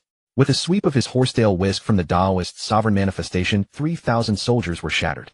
With a wave of his sleeve, the torrential arrow rain was sent hurtling back, slaughtering the barbarians until heads rolled. In mere moments, tens of thousands lay dead or wounded. The barbarian chieftain, seized with terror, hastily sounded the retreat. Under cover of night, he fled back to his homeland. Upon witnessing the barbarian withdrawal, the great Luo Daoist made no pursuit. The Daoist sovereign manifestation simply faded away, and he himself vanished without a trace. While the world worried for his fate or hoped for his death, the great Luo Daoist returned to Wielding Mountain after 10 days. But by then he appeared utterly withered, as if his life force had been completely exhausted. Soon after, news spread throughout Wielding Dao sect that the great Luo Daoist had passed away in immortality. An informant within the sect confirmed the report's authenticity. On the 5th day following the great Luo Daoist's death, the Great Song dynasty dispatched forces in alliance with the major sects to encircle Wielding Mountain. In the very funeral hall, representatives of the Great Song dynasty accused him of harboring treacherous ambitions, colluding with barbarians, deceiving the entire realm. The Buddhist representatives went further, labeling him a demon and evil creature, a murderer who showed no mercy, insisting that even barbarian lives held value and deserved the chance to repent. They condemned such indiscriminate slaughter. Then, under the furious gazes of Wielding Dao sect's disciples, they gave the order to attack the mountain. Although the other sects despised such behavior, they did not intervene. Wielding Dao sect's presence had become far too obstructive, seriously hindering their own advancement. Moreover, they coveted the great Luo Daoist's technique of transforming into a golden giant. The combined forces anticipated an easy victory. Wielding Dao sect's foundation was thin, its establishment too recent, its disciples still unseasoned. Everything had depended on the great Luo Daoist alone. With his death, no one remained worthy of caution or respect. Furthermore, numerous informants operated within their ranks. How could they possibly fail? Yet fate proved contrary to expectation. A portion of Wielding Dao sect's disciples refused surrender unto death, while others either submitted or returned to their original affiliations.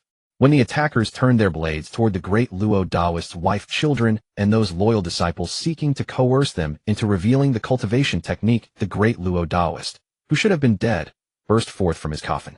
Without a word, he transformed into a golden giant and slew every invader present. What transpired afterward remains unknown. One account claims the great Luo Daoist lingered by sheer will, seeking to eliminate all enemies and potential threats before finally passing. His wife took her own life soon after. His faithful disciples concealed his burial site and vanished into obscurity.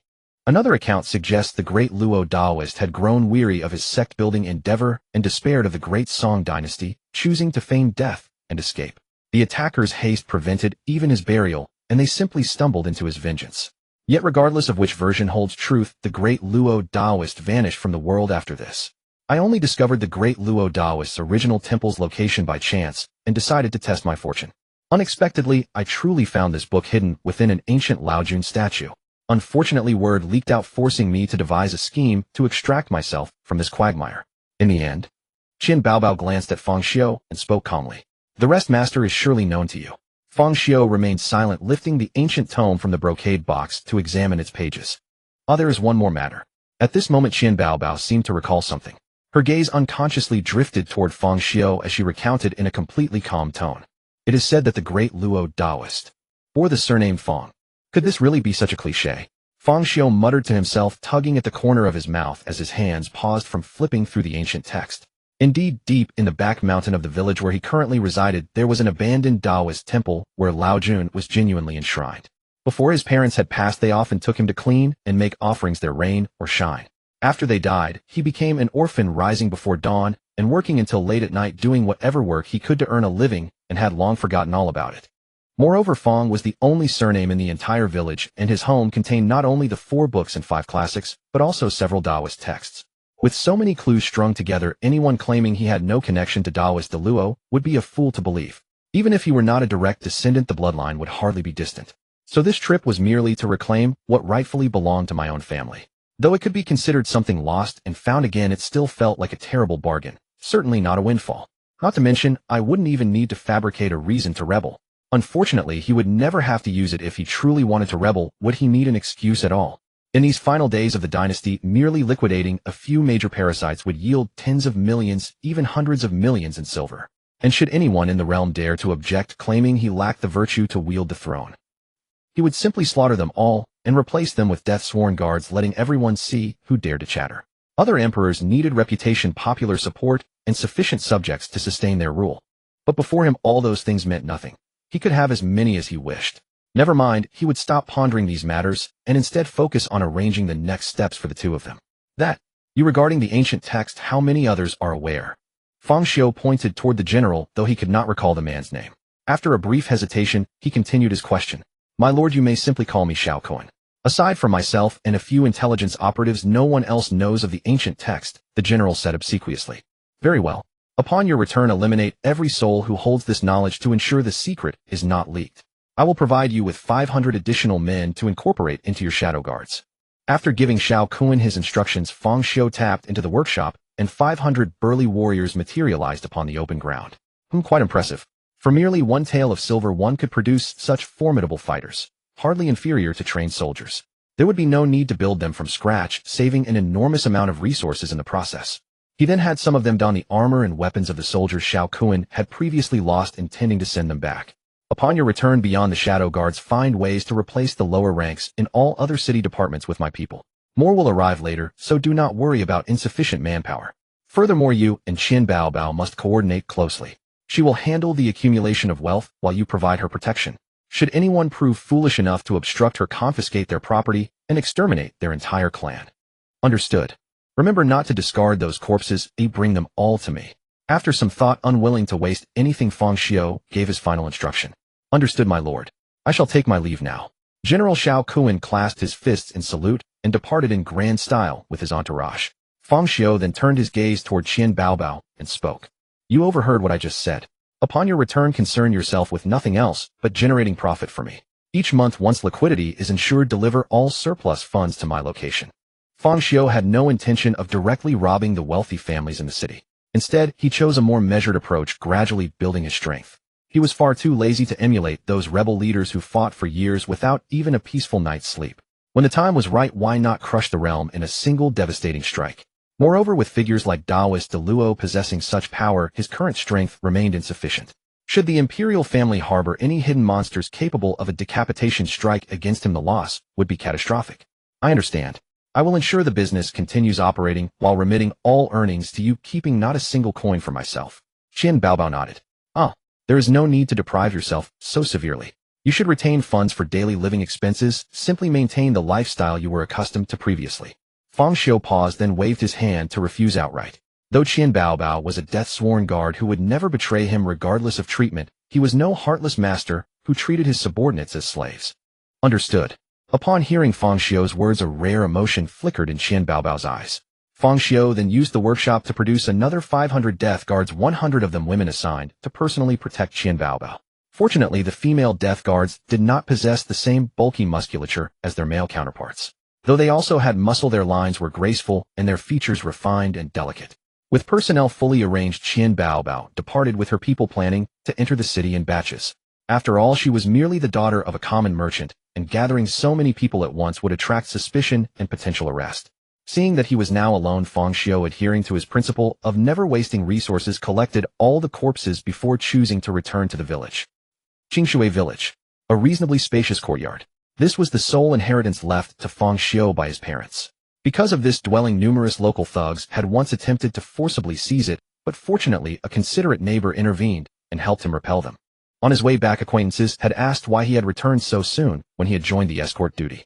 He had brushed them off with excuses about his poor constitution, forcing him to abandon the task mid-route. Some expressed concern for his health and advised him to rest, while others, openly contemptuous, mockingly called him a spineless weakling. Fang Xiu pretended not to notice on the surface, but in his heart he resolved to eliminate these people that very night. His place of residence had no need for such bothersome individuals. Back home, Fang Xiu lay on his bed and continued reading the ancient text he had not finished. It was then that he realized the 4 books and 5 classics he had studied were not entirely useless. At the very least, they enabled him to comprehend the classical Chinese text, preventing him from being completely lost upon receiving it, which would have otherwise wasted time relearning or seeking translations. This ancient text was titled the Golden Crow Book, entirely dedicated to methods of absorbing solar power for cultivation. The so-called giant described within symbolized the complete mastery of the Golden Crow Book. However, the Golden Crow Book could not be cultivated by just anyone, or indeed hardly a soul across the entire realm could practice it. For the first and most crucial prerequisite of cultivation was the ability to perceive the existence of solar power. If one could not even perceive solar power, there was no point in discussing further cultivation. This single requirement alone eliminated 9 out of 10 people.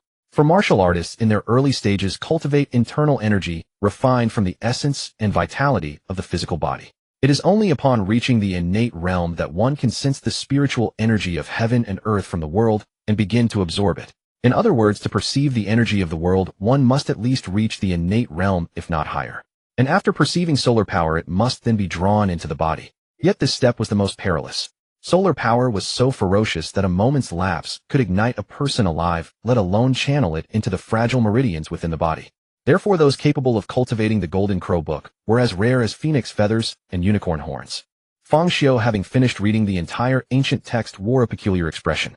This cultivation art to others was nothing but a chicken rib, tasteless yet hard to discard, a poison, a death knell that signaled the countdown to life. But for Fang Xiu, this Golden Crow art was simply a technique tailor-made for him. In this world, was there anyone else more suited to cultivate it than him? The answer was no. His innate talent lay in absorbing sunlight to strengthen his body, fully satisfying the requirements for cultivation. One could even say he surpassed them. For according to the Golden Crow art, every cultivation session was akin to being scorched by raging flames. The slightest misstep would result in severe injuries. As one delved deeper and elevated their realm, the danger multiplied exponentially, and being burned to ashes was even a possibility. But when it came to Fang Xiu, even raising his body temperature slightly would require a full-blown chi deviation. Of course, whether things truly were as he imagined could only be verified through actual practice. He acted then and there. Rising immediately, Fang Xiu walked out of the room and closed the door behind him. Then he sat cross-legged in the courtyard and began cultivating according to the methods recorded in the Golden Crow art. Admittedly, the Golden Crow art was indeed intricate, encompassing every meridian and acupoint throughout the body.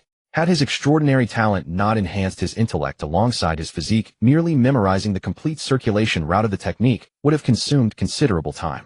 But with the aid of his supercharged brain, Fang Xiu wouldn't dare claim it rivaled a supercomputer, yet trivial matters such as remembering everything at a glance were effortless for him. After a brief glance, he closed his eyes and mentally reviewed the contents. Finding no errors or omissions, Fang Xiu immediately commenced cultivation. He didn't even need to sense any chi strands of sunlight eagerly surged into Feng Xiu's body. First they were absorbed into his physique, transforming from a raging bear into a docile lamb, then flowed into his meridians. A warm current emerged and moved along the technique's circulation route. As the first minor circulation was smoothly completed, Feng Xiu grew increasingly adept, and the circulation speed picked up. This warm current gradually swelled during the process, ultimately being refined into a special energy that returned to his dantian. Feng Xiu immediately ceased his practice, opened his eyes, and laughed aloud, without the slightest worry that the solar force in his meridians might riot. After all, even if he didn't refine it, his body would naturally reabsorb it. Indeed, this golden crow art was tailor-made for him. The solar force that others had to handle with utmost care and caution was something he didn't need to concern himself with at all. Moreover, given his current cultivation speed, attaining great completion would be quite easy. Even the perfect realm, which existed only as a theoretical conjecture in the golden crow art, was as easily within his reach as reaching into his own pocket. The great completion stage of the golden crow art allowed one to transform into a golden giant. However, because it relied on one's own energy, its stamina was insufficient, and attack's defenses and skill casting were especially energy-intensive. The perfect realm greatly alleviated this problem. At that level, a cultivator could continuously replenish solar force as long as it was daytime. It could be said that as long as the sun never set, the golden giant would endure forever. But the reason the perfect realm was but a conjecture lay precisely in this advantage, in this very defect. Unrefined solar force was extremely volatile. Cultivators of the golden crow art who wished to borrow it had to endure the agony of flames consuming their bodies at every moment, an extreme test of both physique and willpower. Even if one somehow managed to withstand it, the body would be riddled with holes and scars, at best total disability, at worst being reduced to ashes. It was utterly a desperate method of mutual destruction. Therefore no one had ever been able to cultivate to this realm. But as always, it was a breeze for Feng Xiu. Feng Xiu then immersed himself in cultivation, once more aiming to reach the perfect realm as quickly as possible. Moreover, he could sense his very life essence gradually elevating through the practice. No wonder so many were obsessed with cultivation. Who could resist the allure of evolution? He certainly couldn't. Until dusk was about to fall. Only a thunderous growl from his stomach startled Feng Xiu out of his absorption. An unprecedented wave of hunger surged into his mind, turning his eyes red and making him want to bite himself. Fortunately, he wasn't someone with particularly fragile willpower. Forcibly suppressing the hunger, he rushed to the kitchen at home in search of something edible. Whether it was coarse cornmeal buns, cured meat reserved for New Year's celebrations, or even cucumbers, tomatoes, and cabbages, he gobbled them all down in a hurried gulp. The taste was truly beyond words, but he was in no position to be picky, nor could he wait to cook them into proper dishes. He could only grimace and devour everything. Whoever said that everything tastes good when you're hungry was spouting complete nonsense. He had personally verified it. Unpalatable things remained unpalatable. It was just that his sense of taste and smell had suddenly plummeted, making even unpleasant food swallowable. Only when the hunger dulled somewhat did Feng Xiu heave a sigh of relief. As the saying goes, poor men study, rich men practice martial arts. He had been too engrossed in his practice, forgetting that before reaching the innate realm, a martial artist's cultivation consumed their own vital essence and required copious amounts of food, preferably meat, for nourishment. Had he forced himself to continue without proper replenishment, his body would have been depleted, leaving him weaker than an average person. Even though the golden crow art directly absorbed solar force, refining it into his own energy still required the participation of his vital essence. Moreover, because it was solar force, each refinement demanded an even greater amount of vital essence. For a normal person, once a day was the absolute limit. It was fortunate that his foundation was robust, otherwise cultivating over 100 times in a single day like he did would have turned him into a dried corpse. Nay, his very bones would have been wrung dry into powder. From now on he would have to take it easy. Even if he had plenty of money to support the consumption, he couldn't repeat today's excess. He never wanted to experience that kind of hunger again. No, he was still hungry. He needed to find a restaurant and grab something to eat. Fortunately, he had also scraped up quite a bit of money today, hadn't poured it all into the workshop, and had plenty left over to cover his needs for a while. Feng Xiu patted his stomach, which showed no sign of bulging, straightened his clothes, and prepared to go out for a meal. As he pushed open the courtyard gate, the evening was drawing near, and few pedestrians remained on the street, though the cries of street vendors were still unceasing. Men who had toiled all day sat together in small groups, chattering away about everything under the sun. Every now and then an angry-looking woman would stride over, twist a man's ear, and drag him away. The man, while wincing with an apologetic smile, seemed to secretly enjoy it. It was a serene picture. Although this place was called Qingshui Village, given its prosperous development, it wouldn't be an exaggeration to call it Qingshui Town. There were no shortage of inns and restaurants, and even such establishments as brothels, places of pleasure, could be found. Since Fang Xiu was born and raised here, and the neighbors had often helped him out, they all greeted him when he appeared, and took the opportunity to ask about his marital affairs, offering to introduce their daughters or granddaughters. After all, Fang Xiu was exceptionally handsome, and having known him since childhood, they knew his character thoroughly. Even if he was a broke pauper, they could hardly care less. Fang Xiu, on the other hand, felt rather awkward. Since all these people had shown him kindness, he could only find an excuse to slip away. Afterward, Fang Xiu shuttled between major restaurants and eateries. Naturally, when a poor lad suddenly had money and ate so much, everyone would wonder. Fang, brother Fang, my father asked me to invite you to our home for dinner. Just as Fang Xiu was about to buy some meat and head home, a voice spoke from behind him, slightly breathless, gentle, and tinged with a hint of timidity. Hearing someone seemingly call his name, Fang Xiu turned around to look. He saw a 16 or 17-year-old girl dressed in simple sky blue clothing with a delicate and lovely face. She was slightly out of breath from running and appeared very well behaved, gazing at him shyly. For a moment, memories about her surged into his mind, leaving him completely stunned. Fang, brother Fang, what's wrong? Why do you look at me as if you don't recognize me? The girl asked with visible concern, her tone carrying unmistakable traces of disappointment and grievance that anyone could sense. How could that be? Having just finished sorting through his memories, Fang Xiu blurted out involuntarily. He instinctively raised his hand to pat the girl's head and spoke gently. Even if I forgot everyone else, I would never forget Shusi. Lin Shusi was the only daughter of Uncle Lin from across the way, and her family had been the most generous to him over the years. Even his house was saved because of Uncle Lin. The two could be described as childhood sweethearts. Ever since his parents passed away, this girl had often come to comfort him and silently kept him company. She was rather gentle-natured, easily embarrassed, and not very good at refusing others. Fortunately, Uncle Lin was also a respected figure in the village, so no one foolish enough dared to provoke them. However, when it came to children squabbling, Uncle Lin could not directly intervene. It was always Fang Xiu who protected her. Moreover, as he came to understand her better, he discovered that Lin Shusi was outwardly gentle, but inwardly strong-willed.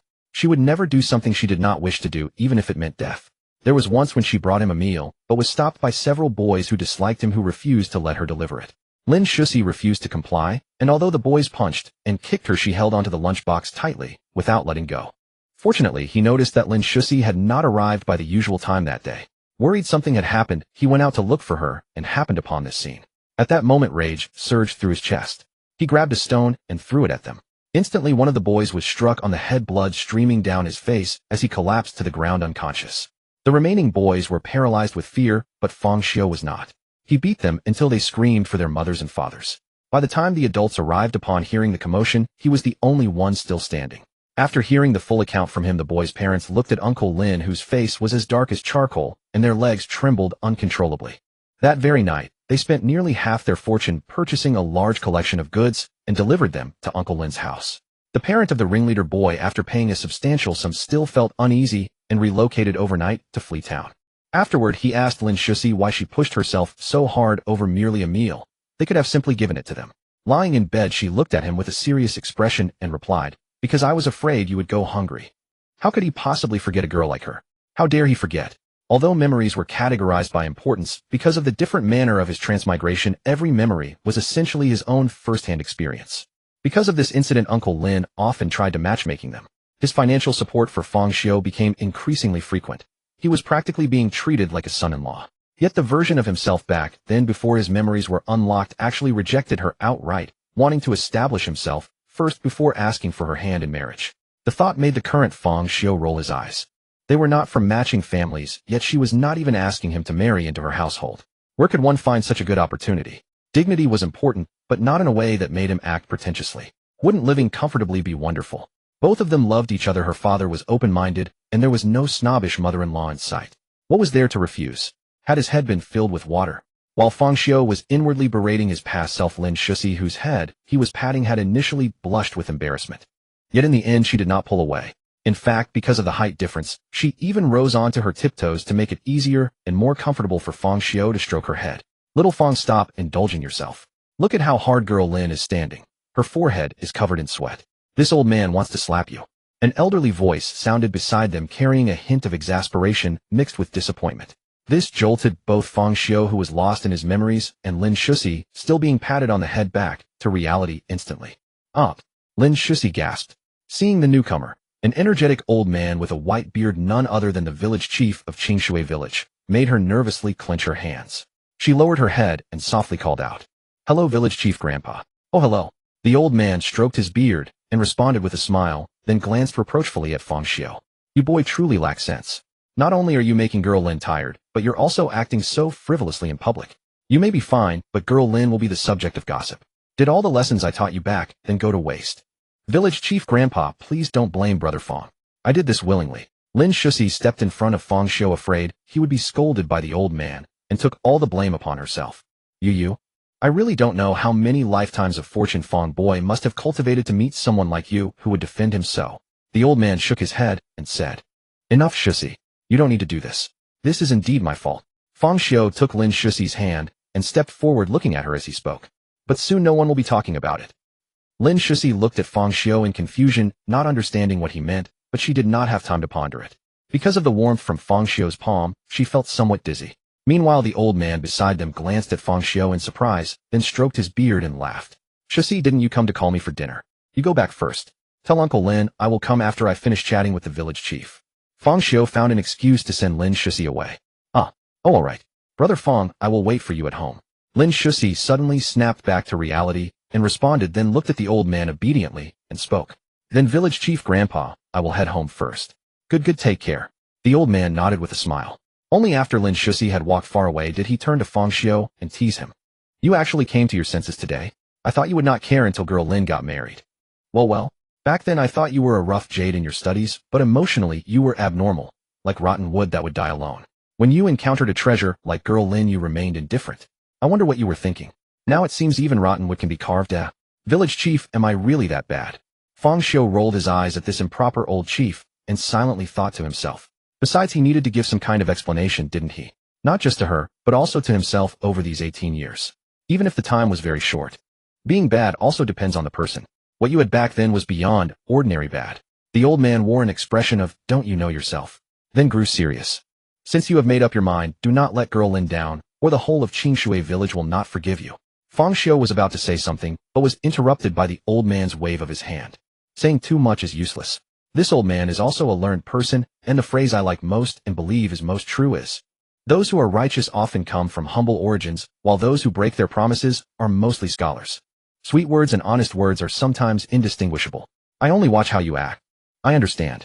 Fang Xiao nodded firmly, a faint smile curling at the corners of his mouth as he spoke to the old man. But Village Chief, you seem quite knowledgeable.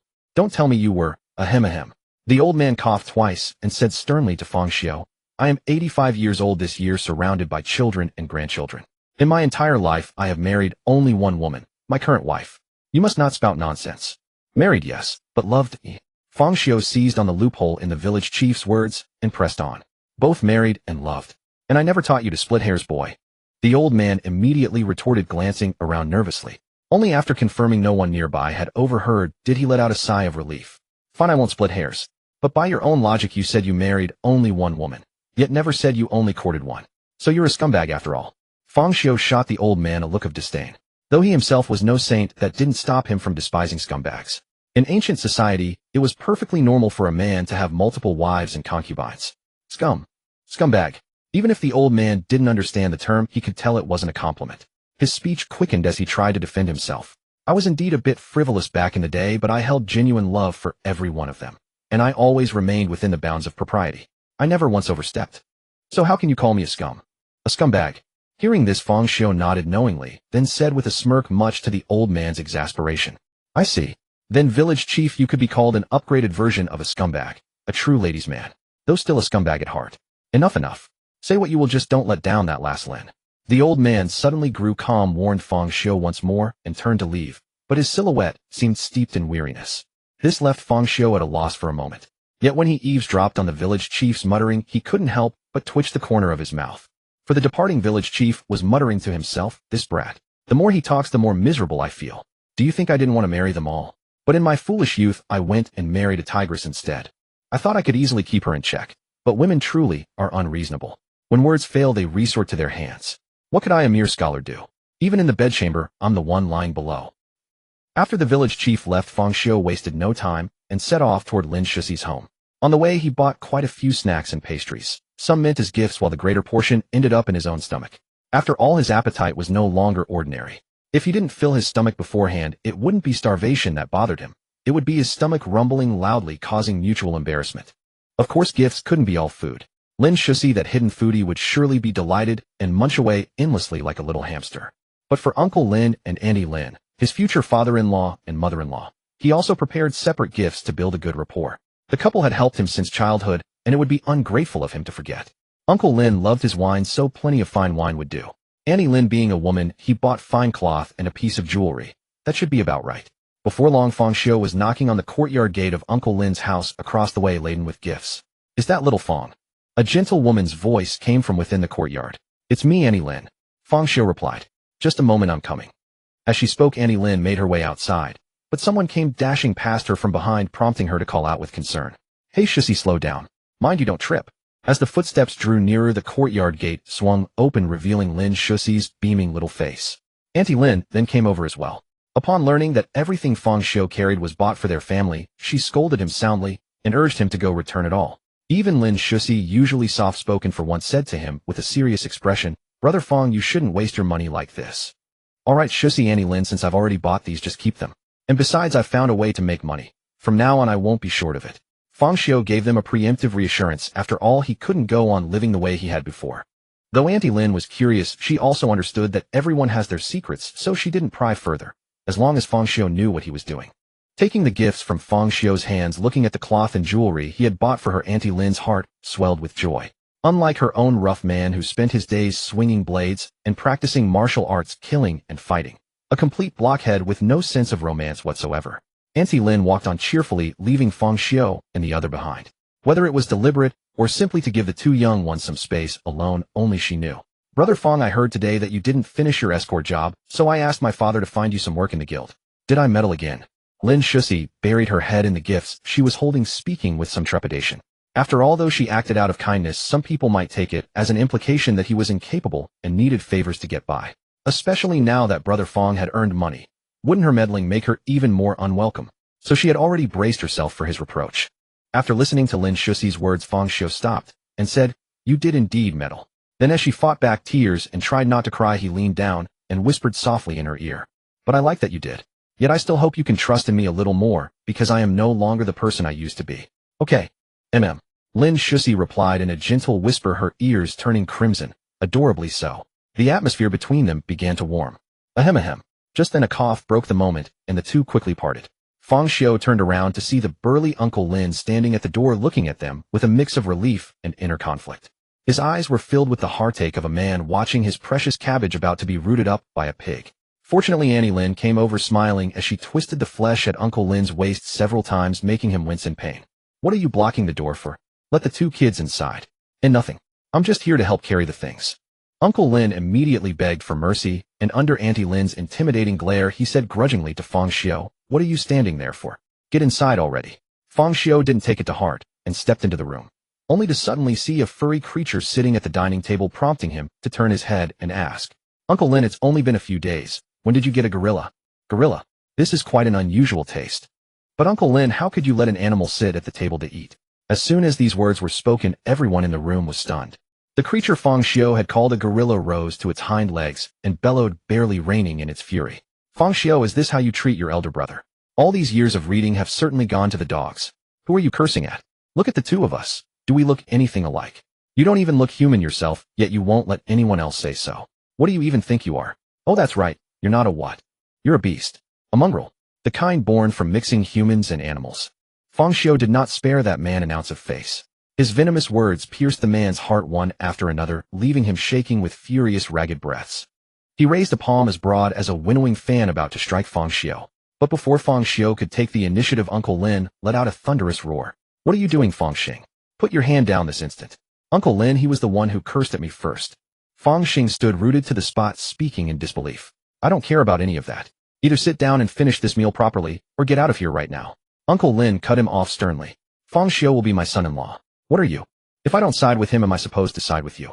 I'm not even entirely willing to let Fang Xiu marry my daughter. Yet you, with that face of yours, and that character of yours, actually have the cheek to set your sights on my girl. You're nothing but a toad, craving the flesh of a swan. If it weren't for the sake of appearances, I'd have thrown you out a long time ago. You. Fine. I'll leave right now." Fang Xing was so incensed by Uncle Lin that he couldn't even force out a complete sentence. But knowing he was no match in a fight, he could only gnash his teeth and slink away in shame. As he passed Feng Xing violently slammed his shoulder into him, hoping to embarrass him. But it was like crashing into a great mountain. Feng Xiu remained perfectly unharmed while Feng Xing was bounced back and stumbled several steps. This sight made the eyes of both Uncle Lin and Feng Xing bulge wide. The former was purely astonished, whereas the latter's astonishment was tinged with wild delight. "I hate you. Get out of my house right now, you big gorilla." When Lin Shusi saw Feng Xing deliberately shove Feng Xiu, she was instantly displeased. Burning with fury, she planted herself in front of Feng Xiu. The usually well-behaved girl started cursing, as well demanding that Feng Xing leave. At this moment Feng Xing just wanted to get away quickly and paid no attention to anyone's words. Lowering his head, he hurried away, causing a subtle shift in Feng Xiu's eyes. With that loathsome fellow gone, the few remaining diners ate in warm harmony, as if they were one family. When they were nearly done, Uncle Lin called Feng Xiu into the room where he usually practiced martial arts. "Sit." Uncle Lin pointed to the chair across from him. Feng Xiu didn't stand on ceremony and sat down. "Earlier Shusi asked me to find you a job in the gang, but it seems that won't be necessary anymore. Forget it." Uncle Lin had originally wanted to ask about the changes in Feng Xiu, but in the end he couldn't bring himself to say it. Feng Xiu naturally knew exactly what Uncle Lin wanted to ask. Since the matter would have to be addressed sooner or later, and he couldn't tell the truth anyway, he might as well have a story prepared now rather than rack his brain later. "A while ago I encountered a Taoist priest. He said my constitution was extraordinary and perfectly suited to cultivating his internal energy technique, and I didn't refuse. However, the Taoist had urgent matters to attend to. He taught me for a few days, and once he saw I had found the doorway, he left immediately. Just as I suspected." Uncle Lin nodded with satisfaction. While Feng Xiu could have simply kept it to himself, saying it aloud obviously brought them closer and delighted him all the more. And his reasoning was correct. Only someone cultivating internal energy arts would keep their cultivation concealed with little outward change for others to perceive. Unlike those who practiced external arts, at the slightest provocation they'd be all knotted muscle and thick as a bull. Only after reaching the Xiantian stage, or bringing their external cultivation back to its primal state, could they appear as ordinary people once more. As for where the substantial sums needed for cultivation came from, he didn't ask. Still, this kid's talent was honestly staggering. Internal cultivation had always prized innate aptitude. Being able to sense the flow of qi within a month or two was already considered decent. Even with a technique that perfectly suited him, it could only shorten a small portion of the time. And he'd only spent these past few days. Why did he suddenly feel like his daughter had gotten a spectacular bargain? Seeing Uncle Lin think of something or other and grin out loud, Feng Xiu could only lower his head awkwardly and keep drinking tea, pretending he hadn't seen a thing. Real question, what do I do when my father-in-law starts cackling like a maniac right in front of me? Fortunately, Uncle Lin realized there was still company present. He immediately wiped the smile from his face, took a solemn sip of tea, and acted as if nothing had happened at all. "By the way, lad, your aunt just told me you found a way to make money. I won't ask what it is, and you don't have to tell me. Whether it's black or white, it makes no difference to me. I still hold some sway in Qingshui village and can shield you. But once you step out of Qingshui village, I'm powerless to help. I hope you'll be careful and not leave my daughter a widow at far too young an age." As he said this, Uncle Lin stared hard into Feng Xiu's eyes. In this world, any method of making money that dares to boast you'll never be short of cash again is either strictly prohibited or earned by risking your life. Neither of these is safe. He didn't want his daughter, so stubbornly devoted in love, to end up either following her beloved into death or wasting away with a broken heart. And Feng Xiu didn't hesitate either, meeting Uncle Lin's gaze as he spoke with conviction. "Rest assured, for Shusi Sake, I'll be careful, and even more careful. If worst comes to worst, I'll simply give up the money." Afterwards, Feng Xiu made a firm resolution in his heart. He absolutely had to find a way to keep Shusi alive until the worlds merged. Well, the boy knows how to talk. Uncle Lin withdrew his gaze, thoroughly satisfied with Feng Xiu's attitude, and took up his teacup for another drink. This little rascal really had come to his senses. "By the way, I should warn you. You must be extremely careful of that Feng Xing." Setting down his teacup, Uncle Lin looked at Feng Xiu, a thought suddenly crossing his mind. "Strictly speaking, he truly is your elder brother. Perhaps you were too young back then to remember." "No, I remember. Don't forget, Uncle Lin. As a child, I was a famous prodigy across all the neighboring villages. My memory is actually quite sharp." Feng Xiu tapped his temple with his index finger. Ever since meeting Shusi, he'd realized that his memories of himself were recorded too hastily, so he had gone through every memory from childhood to the present. Feng Xing was naturally no exception. Because of his thick body hair, he had been abandoned by his parents as a monster. Fortunately, Feng Xiu's parents had taken the boy in and raised him as their own. But as the two children grew, Feng Xing realized that his younger brother was prettier, smarter, and more beloved by their parents. Feng Xing was filled with rage, convinced that Feng Xiu had stolen away his parents' affection. The once fairly good relationship between the two took a sharp nosedive. Even though Feng Xing had known from the very beginning that he had been adopted, he simply refused to accept it. Once the flames of jealousy ignited, smothering them was out of the question. Later, when their parents passed away, Feng Xing took every last bit of money in the house and vanished without a trace. Today, the moment he saw all that fur, Feng Xiu realized who it was, especially that face like an ape man's. No one in this world sported such a look except Feng Xing. You remember? Then why were you still cursing? Uncle Lin's eyes bulged. It was only after he caught the smile at the corner of Feng Xiu's mouth that everything clicked. You little rascal, so it was all deliberate. In any case, be careful. That Feng Xing is no good. Come find me if anything happens. Got it, father-in-law? Feng Xiu blew on his freshly poured tea and nodded. Don't call me that. I can't handle it. Uncle Lin clutched his chest and shook his head, his face twisted in intense pain. Then how about Lord Great Mountain? Scram. You got it. Feng Xiu had just been driven out of the training chamber by a seething Uncle Lin when he collided headlong with Lin Shusi, who was standing outside the door summoning the courage to knock. Because the door opened inward and Lin Shusi was too hasty, she lost her footing in a careless instant and stumbled, pitching forward into the room. Oh! Lin Shusi let out a startled shriek and squeezed her eyes shut, bracing for the pain. But a pair of large hands caught her slender waist, spun her around with a single firm tug, and drew her into a warm embrace. Are you all right, Shusi? Feng Xiu asked, gazing at Lin Shusi, whose heart was racing in his arms. I'm fine. For some reason, Lin Shusi, who had been flustered just moments before, suddenly calmed down at the sound of Feng Xiu's voice, feeling wrapped in an overwhelming sense of security. She lay against Feng Xiu's chest, without moving, savoring this fleeting moment of happiness. Feng Xiu was hardly a fool. Since the girl made no move to leave, he certainly wasn't going to let go. He even placed his other arm around her. Just then a voice thick with jealousy rang out. It was Uncle Lin, who could no longer stand it. How much longer are you two going to embrace? There's a living soul right here. Do you not see me? A little hug is fine, and I wouldn't say a word. But the two of you keep on hugging without end. Do you have any regard for me at all? I haven't died yet, so don't pretend I'm not here. It's bad enough that this brat behaves like this, but even my snug little cotton-padded jacket has started to let the wind in. How heartbreaking. Hearing this, Lin Shusi started like a frightened fawn, her face blushing crimson, as she broke free from Feng Xiu's embrace. Feng Xiu was greatly resigned. It had already happened twice, and twice Uncle Lin had ruined the moment. Sure enough, a jealous daughter-doting father-in-law was nothing like an open-minded mother-in-law. He wouldn't even offer an assist, let alone allow the relationship to develop. In the absence of an outside enemy, he was the greatest enemy. Uncle Lin, I'll be going now. Seeing that there was no further chance, Feng Xiu took his leave at once, afraid that if he stayed any longer he would be devoured. Then he turned to Lin Shusi and said, Shusi, see you tomorrow. Lin Shusi was about to speak when Uncle Lin eagerly began shooing him away. Hurry up and go. Go on. The sight of you is vexing. Feng Xiu said nothing. He simply shrugged, went to tell Aunt Lin, and then returned home. By the way, daughter, aren't you usually the one most reluctant to come to my training chamber, saying it reeks of sweat? Why did you come today? Uncle Lin rubbed his hands together and asked Lin Shusi with a smile.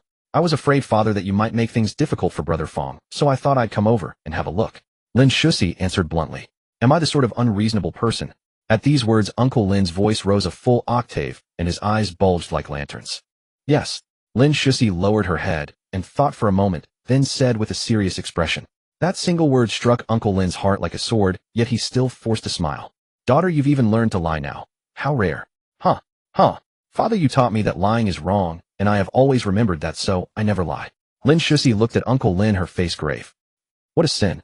Pushing open the courtyard gate and walking into the small yard, Feng Xiu keenly noticed traces that the items in the house had been rummaged through, and he could also hear two faint breathing sounds coming from his room. Feng Xiu smiled, locked the courtyard gate, and as if nothing had happened, walked straight into the house. Bang! The door was slammed shut, and two figures appeared on both sides of Feng Xiu, pressing their weapons against his neck. My dear little brother, we meet again. Surprised. The one on the left, Feng Xing, said with a sneer. Disciple, don't waste words with him. Get the thing for me at once.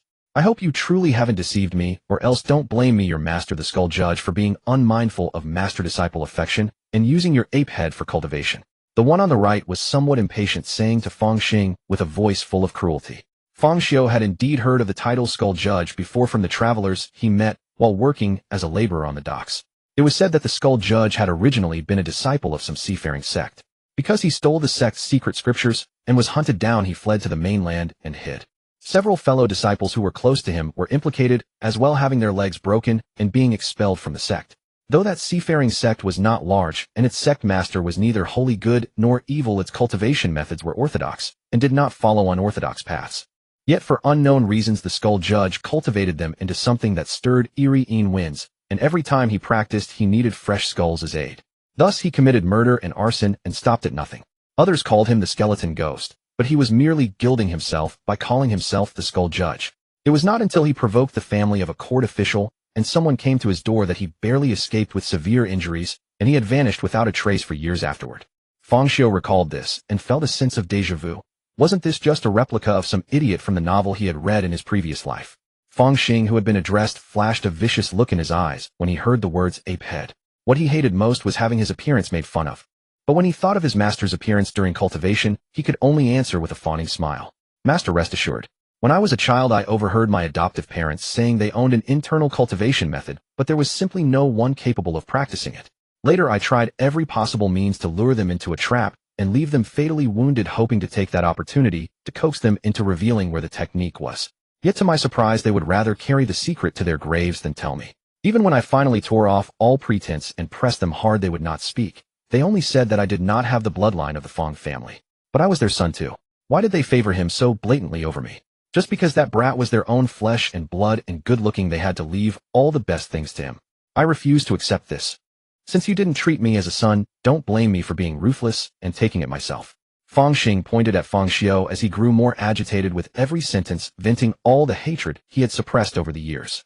And that meddlesome bastard surnamed Lin across the way. Regardless of anything, I am the eldest son of the Fong family. Everything in this house should rightfully belong to me. But he had to stick his nose in saying I was an adopted son and had no right to inherit, so he gave everything to this brat. Did he want me to live in dependence and become a servant? Haha, I just didn't care to follow his wishes. I took away all the Fong family's money in one go, and I wanted to see how this brat could survive all by himself. They said I wasn't a part of the Fong family, so I would make the Fong family die out. But I never imagined this brat would be as tenacious as a cockroach living off the charity of the whole neighborhood. Tisk, what a pity. Listening to Feng Xing's account, Feng Xiu's face became darker and darker. The parents of this body were his parents too, and their care and protection reminded him of his parents in his previous life. If I don't avenge this, I am unworthy to be called their son. But he still sighed somewhat. If only his parents had not been overcome by kindness and brought Feng Xing home, or had hardened their hearts and thrown him out after realizing how he had changed. Perhaps then they would not have died. Painful history admonishes us few who raise another person's child meet a good end. Do not casually pick up things by the roadside either. The odds are low that it's a treasure, but extremely high that it's a calamity, a pitfall. While Feng Xiu was pondering the application of over 108 forms of punishment, Feng Xing continued his endless complaining, cursing his parents and Uncle Lin. The skeletal judge beside him had initially tolerated the noise, but grew increasingly impatient, and when he heard Feng Xing's treatment of his adoptive parents, veins bulged on his forehead. Though he had pilfered the secret manual and defected from his sect, he remained a disciple who honored his master and upheld the way. Even now, he held deep respect for his teacher and felt profound guilt toward him. For his master was not merely a teacher in his eyes, but a father figure, and he longed day and night to return to his master's side. Yet circumstances had changed beyond recovery. There was no path back, and he could not face returning. Now his own disciple, ungrateful and wicked, had caused the death of his adoptive parents and sought to extinguish their lineage entirely. If he could be so ruthless to his adoptive parents, what would he do to his master? The skeletal judge, already repulsed by Feng Xing's appearance, now found his loathing intensified to the point of wanting to strike him down on the spot. Still with the treasure not yet secured, he could only endure for now. Feng Xing, you're drifting further off topic. All I want is the secret manual now. Keep talking nonsense, and I'll rip your mouth apart. The skeletal judge frowned and spoke, no longer even addressing him as his disciple. Master, I admit my mistake. Feng Xing, whose face had been flushed with excitement, abruptly fell silent, a suppressed frustration choking him. But seeing the skeletal judge's displeasure, he could only meekly concede his error. That boy Feng Xiu must know about this secret manual. I've watched him secretly before. He was so frail he'd topple in a breeze. But after not seeing him for a while, when I deliberately shoved him today, it was I who was pushed back. Even though I didn't use my full strength, he suddenly has martial arts now? It must be because he found the manual. Not wanting to let this slip away, I reported to you immediately. Now we've searched the entire courtyard together and still haven't found it. He must be carrying it on his person or hiding it somewhere. Feng Xing pointed at Feng Xiu with conviction. Then why didn't you tell me before, disciple? You've probably searched this courtyard many times before, and even today multiple times. The skeletal judge asked with a grim expression, not believing that someone like Feng Xing would suddenly remember him when there was something good to be had rather than keeping it all for himself. Master, I did search it, but I was thinking of surprising you when I found it, not wanting to bother you with a personal visit. But your disciple is truly foolish and couldn't find it. I was also afraid this boy might escape if I were alone, so to ensure nothing went wrong, I had to ask you to come along. Feng Xing swore to heaven, appearing as a devoted disciple. 80% of what he said was true. He was genuinely afraid Feng Xiu would flee and he'd come away empty-handed. As long as he found the secret manual, if the skeletal old monster refused to let him cultivate, he'd simply figure out a way to kill him, just like they'd done to Feng Xiu's parents back then. The family of that imperial official from back then had never stopped pursuing him. It would only take sending a letter. Hep. The skeletal judge sneered coldly and let it drop, but he knew this disciple couldn't be kept alive. Once they returned, he'd eliminate him. Then why waste so many words before? Don't you know our trade demands swift action? One day you'll die because of that tongue of yours. The skeletal judge said with underlying meaning. Yes, yes, master, I've noted it. Feng Xing nodded and bowed, smiling obsequiously, then turned his head to shoot Feng Xiu a sinister glance. I know simply asking you to hand over the secret manual won't work. But I noticed today you and that Lin Shusi seem close. The little girl is quite pretty and she stood up to curse me on your behalf. Tell me, what do you think would happen if I forced a few bottles of aphrodisiac down her throat and delivered her to those filthy beggar dens? Oh, and her mother too. She may be older, but she still has her charms. She was particularly disdainful of me when I arrived today. I might as well leave her to the beasts. Bang. Just as Feng Xiu, his eyes filled with killing intent, was about to make a move, the skeletal judge suddenly struck Feng Xing in the chest with a palm, leaving a ghostly blue palm mark branded upon him. Feng Xing couldn't help but cough up a mouthful of blood tinged with ice, shards collapsing to the ground with confusion on his face. Though I've killed without hesitation, I've never harmed anyone's wife or daughter, the skeletal judge said coldly. Feng Xing on the ground quickly apologized, saying he wouldn't do it again. But internally he cursed endlessly. Here you are, a demonic cultivator, lecturing about principles. I think you've hit a nerve. Boy, hand over the secret manual, and I'll let you live. The skeletal judge looked at Feng Xiu, and who knows what flashed through his mind. He suddenly spoke words entirely out of character. Is that so? What a pity. I won't let you go, but for the sake of that strike, just now, I'll make your death quick. Feng Xiu shook his head and smiled. He already knew what he needed to know and had no interest in listening further. He understood the reason behind his parents' death, and now it was time for revenge. As for the secret manual Feng Xing mentioned, it was likely the Golden Crow book in his possession. So he truly was a descendant of the great Luo Taoist. And his parents' words about lacking the Feng family bloodline carried two meanings. The first being that Feng Xing wasn't biologically related and had no right to practice it. The second meaning that without Feng family blood, the Golden Crow book was simply beyond his reach. Thinking about it, his parents were almost saintly. Feng Xing was about to kill them, yet they still offered these veiled warnings. Though the hint was practically useless, at least it was a warning. If they were still alive, his methods would surely clash with theirs. Ugh, I shouldn't think about this anymore, it's impolite. Better to focus on revenge. He hadn't avenged his parents yet, and Feng Xing was now targeting Lin Shusi and the others. This world, or rather Qingshui village, meant something entirely different to him. In the worlds he'd traversed, people cared only for gain, even among family. Intrigue and deceit were everywhere, revealing humanity's ugliest side. Only here did he find comfort. Despite the poverty, people were kind to one another, and any flaws were minor blemishes on an otherwise honest life. This sense of peace was something he'd never known before. And in this place, certain people mattered deeply. One stood above all others. Anyone who dared to harm them would die. With fresh grievances and old grudges combined, if Feng Xing escaped easily, he wouldn't be Feng Xiu. Boy, don't. The skeletal judge burst into laughter. Having traveled widely over the years, he'd never encountered anyone so audacious. Then his gaze turned vicious. Before the words finished leaving his mouth, his sword lunged straight for Feng Xiu's eyes. If you look down on me this much, you won't need them. Feng Xiu simply extended a single finger and touched the blade's tip. A tremendous force surged forward, shattering the sword into fragments. If the skeletal judge hadn't sensed the danger and released his grip in time, his entire arm would have been ruined. Even so, his right hand trembled uncontrollably and wouldn't be usable for some time. Wait a moment. Skeleton judge realized things were not unfolding as he had anticipated, panic instantly seizing him. He cried out to Feng Xiu, urging him to halt so they might discuss matters. A wet crunch echoed, followed by a sharp snap, succeeded by a cacophony of breaking bones and snapping sinews. With his current strength, Feng Xiu could have pulverized Skeleton Judge with a casual palm strike, not to mention he was employing the inner energy cultivated from the Golden Crow book. The corpse would be left in tatters, its flesh reduced to charred cinders, eliminating the gruesome splatter of blood and the lingering stench that would otherwise require ventilation and cleaning. Though the odor proved unpleasant and necessitated opening windows for ventilation, Feng Xiu's word remained absolute. He had promised a swift demise and would ensure it came to pass. Feng Xiu addressed the mangled remains before him. Meanwhile, Feng Xing stood nearby, frozen in terror at the gruesome scene. Gazing down at the blackened fragments of meat upon his person, Feng Xing recalled these were once his master's flesh, prompting waves of nausea. Fighting through the icy ache in his chest, he gathered his remaining strength to shatter the window and flee. Sharp whistling sounds pierced the air as several clean perforations appeared on Fang Xing's hairy legs, their wounds sizzling as though subjected to scalding oil. Fang Xing stumbled violently, crashing to the ground and losing 2 teeth in the impact.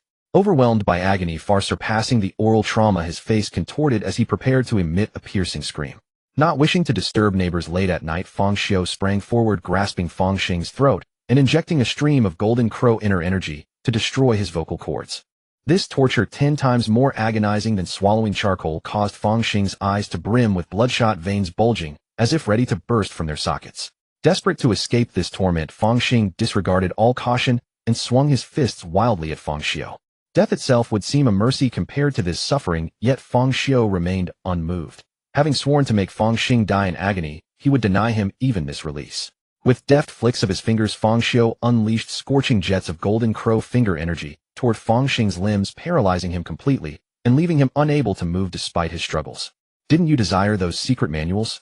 Today I shall demonstrate them upon you, practicing each technique recorded within against your body. Fang Xiu spoke with a frosty expression. The Golden Crow book contained not only cultivation methods, but also an array of accompanying techniques, all of which he had memorized during today's practice session. Though this was his first time employing these techniques, he was no fool like Duan Yu, incapable of controlling his inner energy and rendering the 6 Meridians' divine sword erratic and unreliable. At worst, his unfamiliarity might diminish their power and waste considerable energy, but such concerns were trivial to him. Even at 1/10 strength, Fang Xing's feeble constitution would prove no match. Regarding inner energy, half a day of frenzied cultivation had already equaled years of training for ordinary practitioners, yielding quality far superior. Even minute amounts could produce formidable effects. He was hardly lacking. Hearing Fang Xiu's words, Fang Xing disregarded the searing pain coursing through his body and frantically shook his head in terror, opening his mouth to beg for mercy. Yet with his vocal cords destroyed, speech remained impossible. He could only watch in despair as Fang Xiu gradually drew nearer.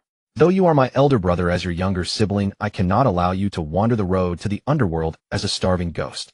Today I shall treat you to a roasted meat feast. Unfortunately, I have nothing at home and forgot to prepare provisions, so I shall simply make do with what's available, taking directly from your body. Watch closely as I demonstrate this complete Golden Crow blade technique. You shall surely appreciate it. With these words, Fang Xiu retrieved Fang Xing's fallen steel blade and sliced paper-thin strips of flesh from his arm. Employing the grasping dragon and controlling crane technique combined with the fierce sun palm, he cooked the meat remotely before forcing it into Fang Xing's mouth. Half an hour later, Fang Xiu's ears twitched within his room as he heard Lin Shusi urgently knocking at his door. Unease stirred within Fang Xiu. Could something have happened to Lin Shusi's family? Were there others beyond Fang Xing and Skeleton Judge? Rushing out of the room and throwing open the courtyard gate, Fang Xiu found Lin Shusi standing outside with tears streaming down her face. Upon seeing him, she wiped her eyes and frantically inspected him from head to toe. Only when she confirmed Fang Xiu was unharmed did she sigh in relief. This perplexed Fang Xiu, who had assumed her family faced danger. His assumption proved incorrect. Shusi, what's wrong with you? You're crying like a little calico cat.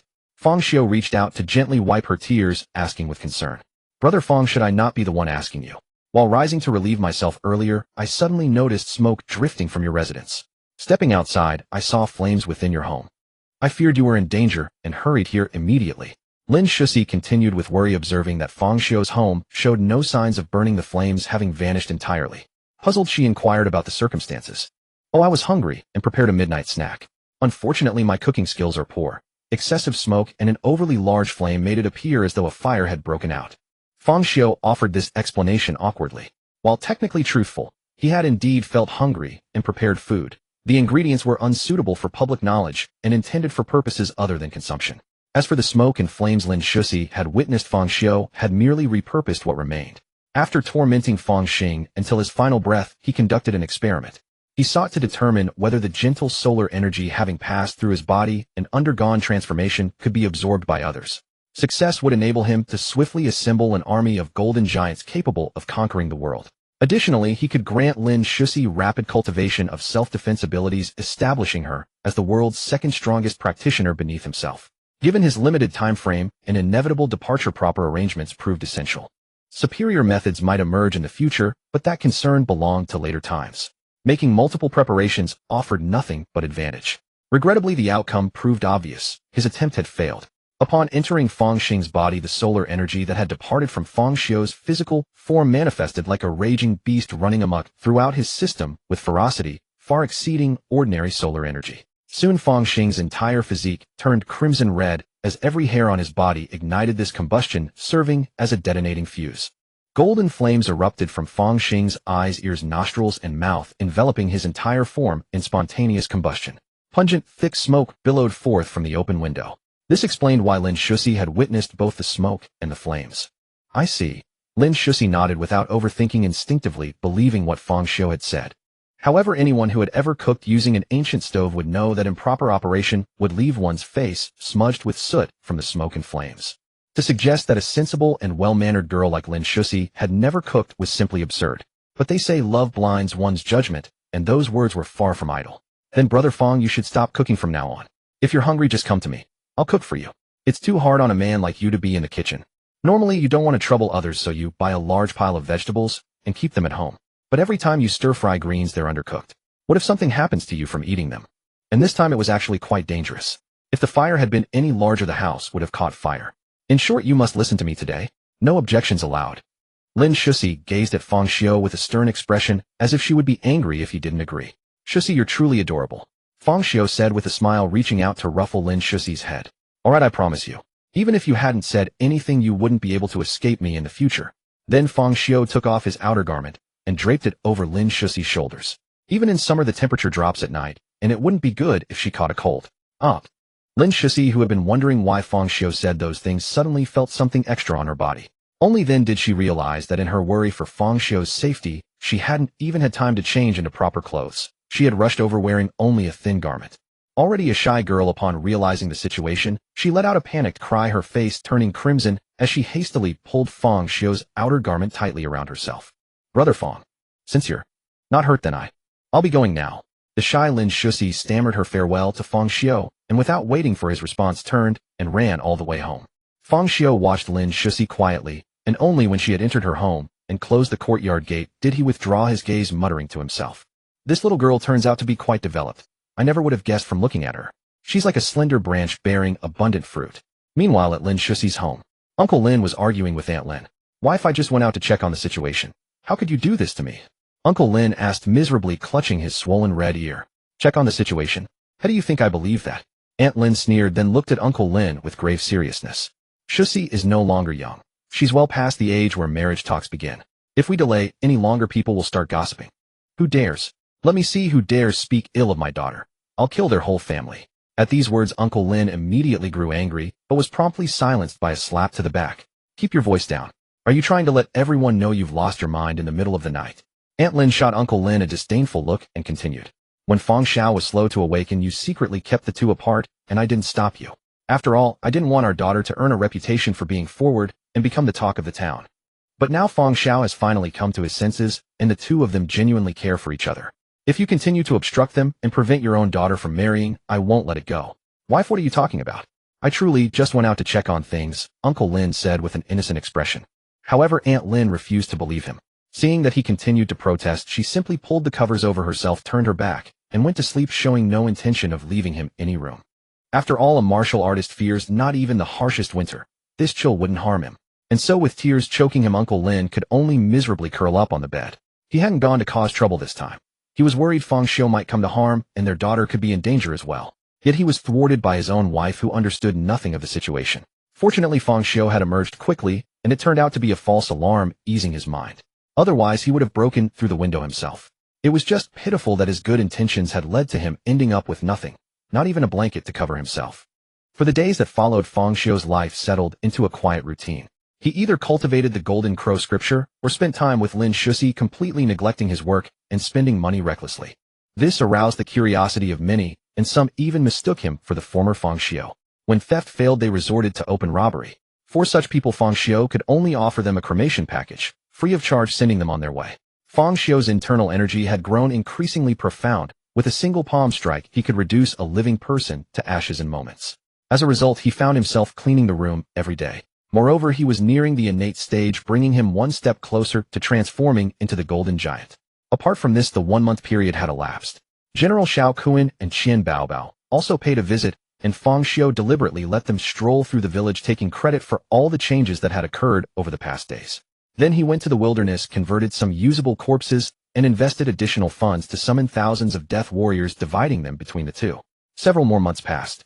Xiao Kuan reported that all the lower-level personnel throughout Qingshui City had been replaced with death warriors, and he had even brought over his superiors and the city officials to undergo the same transformation. Qian Baobao proved equally shrewd in business. With no interference from either the legal or underworld factions, he swiftly consolidated control over all commerce in Qingshui City. By this point, Qingshui City was completely under Feng Xiu's control. Feng Xiu then instructed them to expand this model to surrounding cities. Particularly for Qian Baobao, any surplus funds beyond what was needed to produce death warriors would be entirely dedicated to business expansion. His aim was to establish shops across the entire Desong dynasty as swiftly as possible, securing a firm grip on the economic lifelines.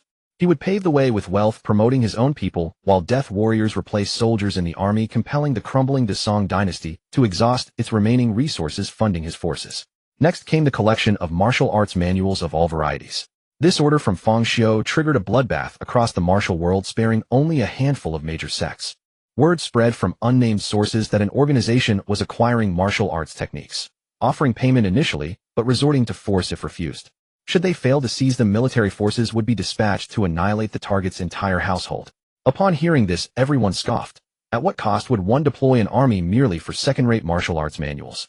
Such nonsense. Only the Desong dynasty possessed the authority to mobilize troops, yet the imperial family already held an abundance of martial techniques and divine manuals of their own. There was no need to plunder others. Moreover, with the Desong dynasty teetering on the brink of collapse, deploying armies for such purposes suggested a desperate attempt to stir internal unrest. Perhaps fearing death came too slowly, without sufficient turmoil. Yet as more martial families and sects fell to ruin, others in the Jianghu could not help but suspect the Desong dynasty's involvement. Who on earth has done this? Inside the imperial bedchamber of Desong, the reigning emperor, Zhao Hui, was smashing things in a frenzy, venting the fury blazing in his heart. Your Majesty, please calm down. If you ruin your health from anger, your humble consort's heart will ache. A woman in scant, alluring attire, her face painted with seductive charm, nestled in Zhao Hui's arms and massaged his chest, her voice dripping with affected coyness. Yet Zhao Hui fell for it every time. He lowered his head, his eyes brimming with indulgence, and said with a smile, all right, I will listen to my beloved consort and stop being angry. Today I obtained a treasure that will surely bring you ecstasy beyond compare. With that, his face filled with urgency, Zhao Hui ordered the eunuch at his side, Eunuch Lu, hurry and bring me the newly refined Dragon Tiger Golden Core pill. Yes, this old servant will fetch it at once. Eunuch Lu bowed respectfully, retreated backwards to the door of the bedchamber, and only then turned around and straightened his back. He left the task ordered by Zhao Hui to the young eunuch waiting outside.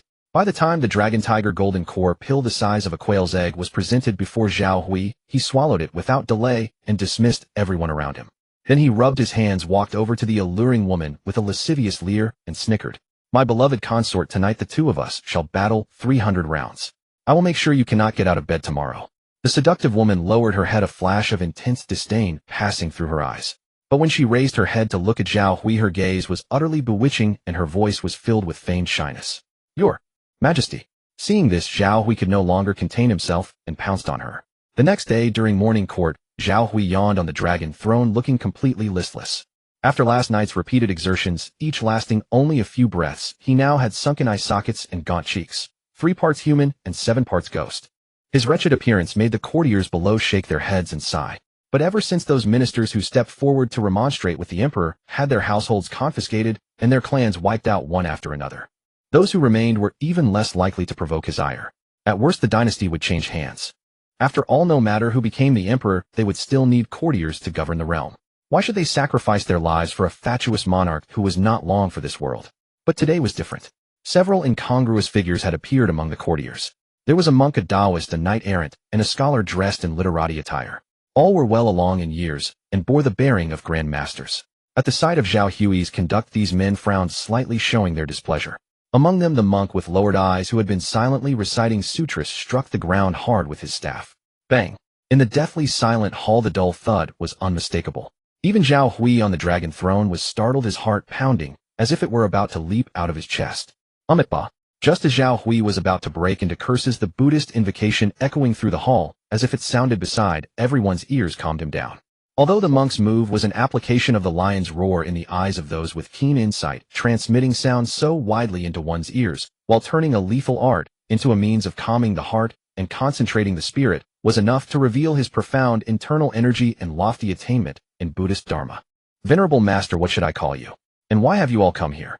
At this, Zhao Hui sat up straight, desperately trying to salvage his dignity and display an emperor's authority. However, no one in the hall cared at all. This poor monk's Dharma name is Jingxiu. I am but a sweeping monk in the Buddhist order, hardly worthy of the Emperor of Desong addressing me as Great Master. These other benefactors are all mainstays of the foremost sects in today's martial world. With his palms pressed together and a kindly, compassionate face, Jingxiu then plainly and concisely stated the purpose of their visit. We have come uninvited, disturbing the Emperor of Desong precisely because we wish to seek clarification on the rumors currently spreading through the martial world so as to avoid misunderstanding. The representatives of the other major sects nodded in tacit agreement when Jingxiu spoke. The Buddhist order truly lived up to its name as a towering colossus that had endured for 1,000 years. Even casually dispatching an obscure monk was enough to place it above them all. In the martial world, strength reigned supreme, so the right to speak for this journey naturally fell to Jingxiu. As long as their interests were not harmed, these men would not bother to stir up internal discord. Moreover, the current situation would not permit them to do so. As more and more martial sects were destroyed, the strength of the martial world grew increasingly feeble. Although each of their sects wanted to stand alone and dominate the martial world, they understood the principle that when the lips are gone, the teeth feel the cold. At present, none of them had the ability to do so, not even the Buddhist order. Now, if one sect destroyed the others, it could not swallow them whole, and would only be handing the imperial court an undeserved advantage. If matters went on like this, would they not all eventually come to act at the court's whim? To martial sects accustomed to carefree independence, that was absolutely unacceptable. Even the Buddhist order, which ordinarily preached benevolence, righteousness, and the equality of all sentient beings, could not tolerate it. Therefore, they had paid this visit today. If they did not obtain the answer they sought, they would not mind muddying the waters even further. Great Master Jingxiu, I only learned of this matter myself yesterday. I am infuriated by it as well, but I can guarantee that those rumors are all false. After all, people of the martial world love to talk nonsense and stir up trouble with rumors. They have not a shred of loyalty to their sovereign or love for their country. Their words must never be taken seriously. Zhao Hui said this with a look of utmost sincerity, as if he failed to notice that the faces of the men below had darkened. Even the monk Jingxiu's eye twitched as he kept turning his prayer beads and chanting sutras. Upon hearing these words, the ministers below covered their faces in shame, too mortified to show themselves. My emperor, have you forgotten that these men now in the hall also belong to the so-called people of the martial world you were just speaking of? You little whelp, are you? The hot-tempered middle-aged man dressed as a knight-errant angrily strode toward Zhao Hui, looking ready to resort to violence. But the next moment he froze where he stood, drenched in sweat. Several vast auras and bone-chilling killing intents suddenly pressed down on him, as if the slightest movement would instantly cause him to die without a place for burial. Oh ho, why don't you keep talking? I am what exactly? Zhao Hui taunted with a grin. Then his expression suddenly twisted into a savage malevolence, and with eyes like a beast about to devour its prey, he glared at the men below and bellowed fiercely. Who do you think you are? How dare you come and interrogate me? This entire realm belongs to me. I do as I please. Do I owe you any explanation? If not for the sake of your sect masters, the single crime of failing to bow before your emperor would be enough for me to cut off your legs and make you crawl back. At that moment, Zhao Hui's demeanor shifted as swiftly as a Sichuan face changer's, and he slumped back onto the dragon throne in his usual languid manner. By the way, Eunuch Lu, who are all the officials on duty in the palace today? Execute them all. Leave no one alive. So many people breached the grand hall without proper announcement, walking in with blatant impunity, yet not a single soul dared to intercept or report them. Could it be that one day someone will simply stroll into my sleeping quarters whenever they please, come and go as they wish? The more I think of it, the angrier I grow. Eunuch Lu, lead your men and seize their assets. Eradicate their entire clans. Yes, your majesty. Eunuch Lu bowed deeply in acknowledgement. As he was about to depart, he spotted a man rushing forward from below the hall, kowtowing desperately to beg for mercy. Thud, thud, thud. Your majesty, I implore you, for the sake of my sister, spare me this once. The man clad in armor had already bled from his forehead against the stone floor. He was the very officer entrusted with the palace's security, and the thought of having his clan exterminated sent terror coursing through him. Your sister is? Zhao Hui regarded the unfamiliar man before him, confusion furrowing his brow. My sister is none other than Consort May, whom your majesty granted her title for her captivating charm. The man declared immediately, his last shred of hope pinned entirely on his sister. Ah, it was her then. Zhao Hui's eyes widened in sudden remembrance, and he absent-mindedly licked his lips, savoring the memory of the previous night. A flicker of hope lit up the man's face, but it was extinguished in an instant, as Zhao Hui plunged him back into despair. In that case, Eunuch Lu, when you raid his residence, be sure to bring his mother back. One who bore such a daughter is likely quite striking herself. I could use a new amusement tonight. This old servant understands. Eunuch Lu nodded. Seeing the man below still gesticulating and clamoring, he moved in a blur, becoming a mere afterimage. He clamped a hand over the man's mouth amid his desperate widening eyes and dragged him out of the grand hall. Umatba. Witnessing such a scene, monk Jingshu could only quietly utter the Buddha's name and close his eyes to recite sutras for the man's deliverance. For a time the grand hall resonated solely with the murmured cadence of Jingshu's chanting. Zhao Hui, perched upon the dragon throne, did not interrupt. Instead, he listened with detached curiosity. Only after Jingshu finished his recitation did he speak. Master Jingshu, having heard your sutras, I find myself developing a sudden reverence for Buddhist doctrine. Might I request that your order send several monks to chant for me daily? If your majesty so desires, the Buddhist sect has no objection. Once I return to the temple, I shall inform the abbot and have him lead his disciples here. Though surprised, Jingshu naturally would not refuse such an opportunity to propagate the faith. Should he succeed in converting an emperor, the merit would be immeasurable. Oh no. Master has misunderstood. Zhao Hui waved his hands and shook his head repeatedly, a sinister smile curling his lips as he revealed his true intent. How could my inner palace possibly require men? I have heard there are nuns within the Buddhist order. Why not send them instead? They might even bear imperial offspring for the sect. The words nearly crushed Jingshu's prayer beads, teetering him on the brink of breaking his precept against wrath. Those from other sects, previously envious of the Buddhists, now merely stepped aside to watch the spectacle unfold. The assembled ministers, however, were entirely accustomed to such behavior. Their sovereign had never once failed to disappoint them in his utter disregard for human decency. Umatba, your majesty may be disappointed then. Chanting sutras for the emperor is not a task for ordinary monks. It requires those who have dedicated decades to the Dharma. Monk Jingshu said, straining to contain his fury. The implicit meaning was clear. The only ones qualified to serve were elderly, so he should abandon such illicit thoughts. Then, nun masters, perhaps that will suffice as well. With such profound understanding of Buddhist teachings, they must surely comprehend the concept of flesh offering. Yet Zhao Hui hesitated only briefly before speaking words that finally shattered Jingshu's composure. How dare you suggest defiling nuns? This old monk shall not spare you, you insolent wretch. At that precise moment, the middle-aged swordsman, long forgotten in the corner and barely holding on, coughed up a mouthful of blood and shot them a look of profound resentment.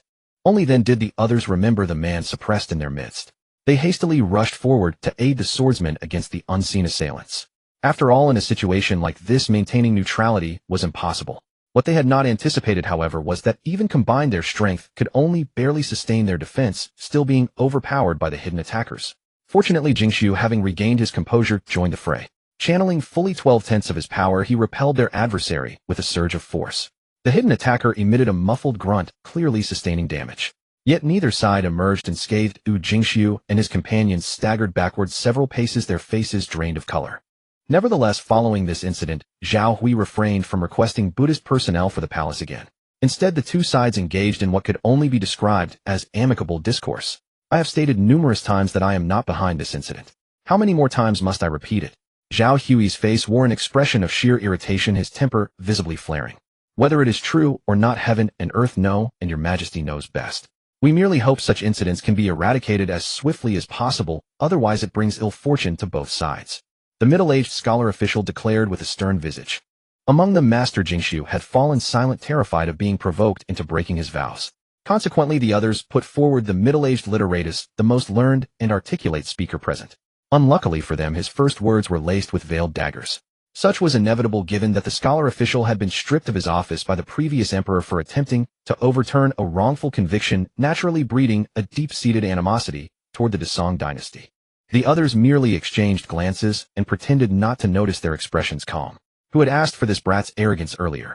Besides, just because he denied it, did that make it true? They refused to believe him after all. In the entire Desong dynasty, very few factions possessed the capability to annihilate a sect so swiftly and silently, without leaving a trace. Furthermore, their agents had discovered numerous hoof prints and standard-issue military crossbows and bows at the ruins of the recently destroyed sect. Though they had noted the presence of weapons before, they had dismissed it entirely, finding nothing unusual. After all, such arms could be purchased in any quantity one wished for silver with no oversight whatsoever. It was the sudden appearance of a large cavalry contingent that, when synthesized with the evidence, left only one plausible conclusion: the Desong imperial court. I recall over a century ago when the emperor of Desong and the sect leaders forged an alliance due to matters. Events in the martial world are to be settled within the martial world. The Jianghu is the Jianghu, and the court is the court. Both sides shall assist one another while refraining from interference. Your Majesty is undoubtedly aware of this as well. The middle-aged scholar official countered, directing the question at Zhao Hui. Though the specifics remained unspoken, both parties understood perfectly. The circumstances were simply too shameful to voice. Today we honor the pact faithfully. I hope Desong will not break faith either, for even a startled rabbit will bite. So what you're implying is, you are threatening me? Zhao Hui inquired, his face dark with simmering rage. He knew that pact all too well, considering it a grievous humiliation upon the imperial lineage. As a mere commoner, I naturally wouldn't dare. I'm merely offering your Majesty a reminder. Once the covenant is torn apart, this matter will not be so easily resolved. The middle-aged scholar claimed he dared not, yet not a trace of fear lingered on his face. Instead, he stared straight at Zhao Hui. Though Zhao Hui was enraged to the extreme, with the top-tier combat strength likely not in his favor after previous probing, he could only swallow his anger, unwilling to add new enemies during such turbulent times. Rest assured, I will give you an explanation. If there is nothing else, I shall not keep you. Zhao Hui waved his hand, clearly issuing an order to leave. Then we shall take our leave. The middle-aged scholar did not linger. After cupping his hands in salute, he led the others out of the great hall. Only after they had gone far did Zhao Hui, seated upon the dragon throne, unleash his fury upon the assembled ministers at court. You useless wretches! When I was just threatened, not a single one of you stepped forward to speak for me. What use is it for the great Desong to support you all? I give you 3 days to uncover the ins and outs of this matter, or you may as well await death. With that, Zhao Hui stormed off, flicking his sleeves in fury. The ministers below gathered in small clusters, discussing what to do. After all, they had only just learned of the matter and had no clue at all. Clearly a thorny affair. However, none of them dared to feign compliance and fob Zhao Hui off with some excuse. After all, a fatuous and tyrannical ruler would act without regard for consequences. He would kill at the slightest whim. Yet no matter how the ministers investigated, they could find no trace of the culprit, which puzzled them considerably. Even if Desong was corrupt, it was still a genuine nation. Once its machinery began to turn, how could it fail to uncover even a shred of intelligence? Unless the deed was committed by someone with great power and influence within the imperial court, and the most likely candidate was Zhao Hui himself. But at the time, he did not appear to be putting on an act, did he? It was truly baffling. In fact, these officials stationed in the capital relied entirely on reports from subordinates to obtain intelligence. Fang Xiu's power, however, had been expanding at an incredible speed during this period, controlling a vast region. Those there were all Fang Xiu's loyal death-sworn agents. They would do everything to conceal the truth, so how could they report it upward? Moreover, the agents dispatched by the court were sent overnight under urgent escort directly to Fang Xiu, where they returned. After these men returned, they naturally had their stories rehearsed, claiming that no clues whatsoever could be found, and that there was no indication of any troop movements in the various regions. The 3 days passed in the blink of an eye. Several ministers, unable to produce any results, were executed on the spot by a seething Zhao Hui on the dragon throne. Fortunately, Zhao Hui knew he could not press too hard, nor could he truly slaughter them all. Thus those he killed were all members of insignificant minor families. After venting his fury, he let the matter drop and directly deployed the secret guards to investigate. Fang Xiu naturally knew of these court affairs, but he cared not at all, and had his people continue their work. After all, the more chaos the better. It suited his expansion of power. And so in the days that followed, the martial world descended into utter chaos. Many evil cults and foreign spies took advantage of the opportunity to fish in troubled waters. Such a chaotic situation undoubtedly made the search for the culprit even harder. Meanwhile, the rust-ridden institution of the Desong dynasty's secret guards under Zhao Hui's orders began their investigations, wanting to see just who was stirring up trouble. Naturally, the result was no result at all. Instead, Fang Xiu took the opportunity to replace quite a few of them. In the end, however, this matter was still settled. Because now when those martial artists discovered that someone had come to acquire secret manuals, they sold them, without a second thought, never refusing. After all, in their eyes, no matter how precious a manual was, it was not as important as their own lives. Moreover, Qian Baobao's offers were quite reasonable, so they considered it a way to recoup some of their losses. For a time, Fang Xiu's collection of secret manuals accelerated greatly, and they were delivered to him with all haste. Time then moved on to the next year.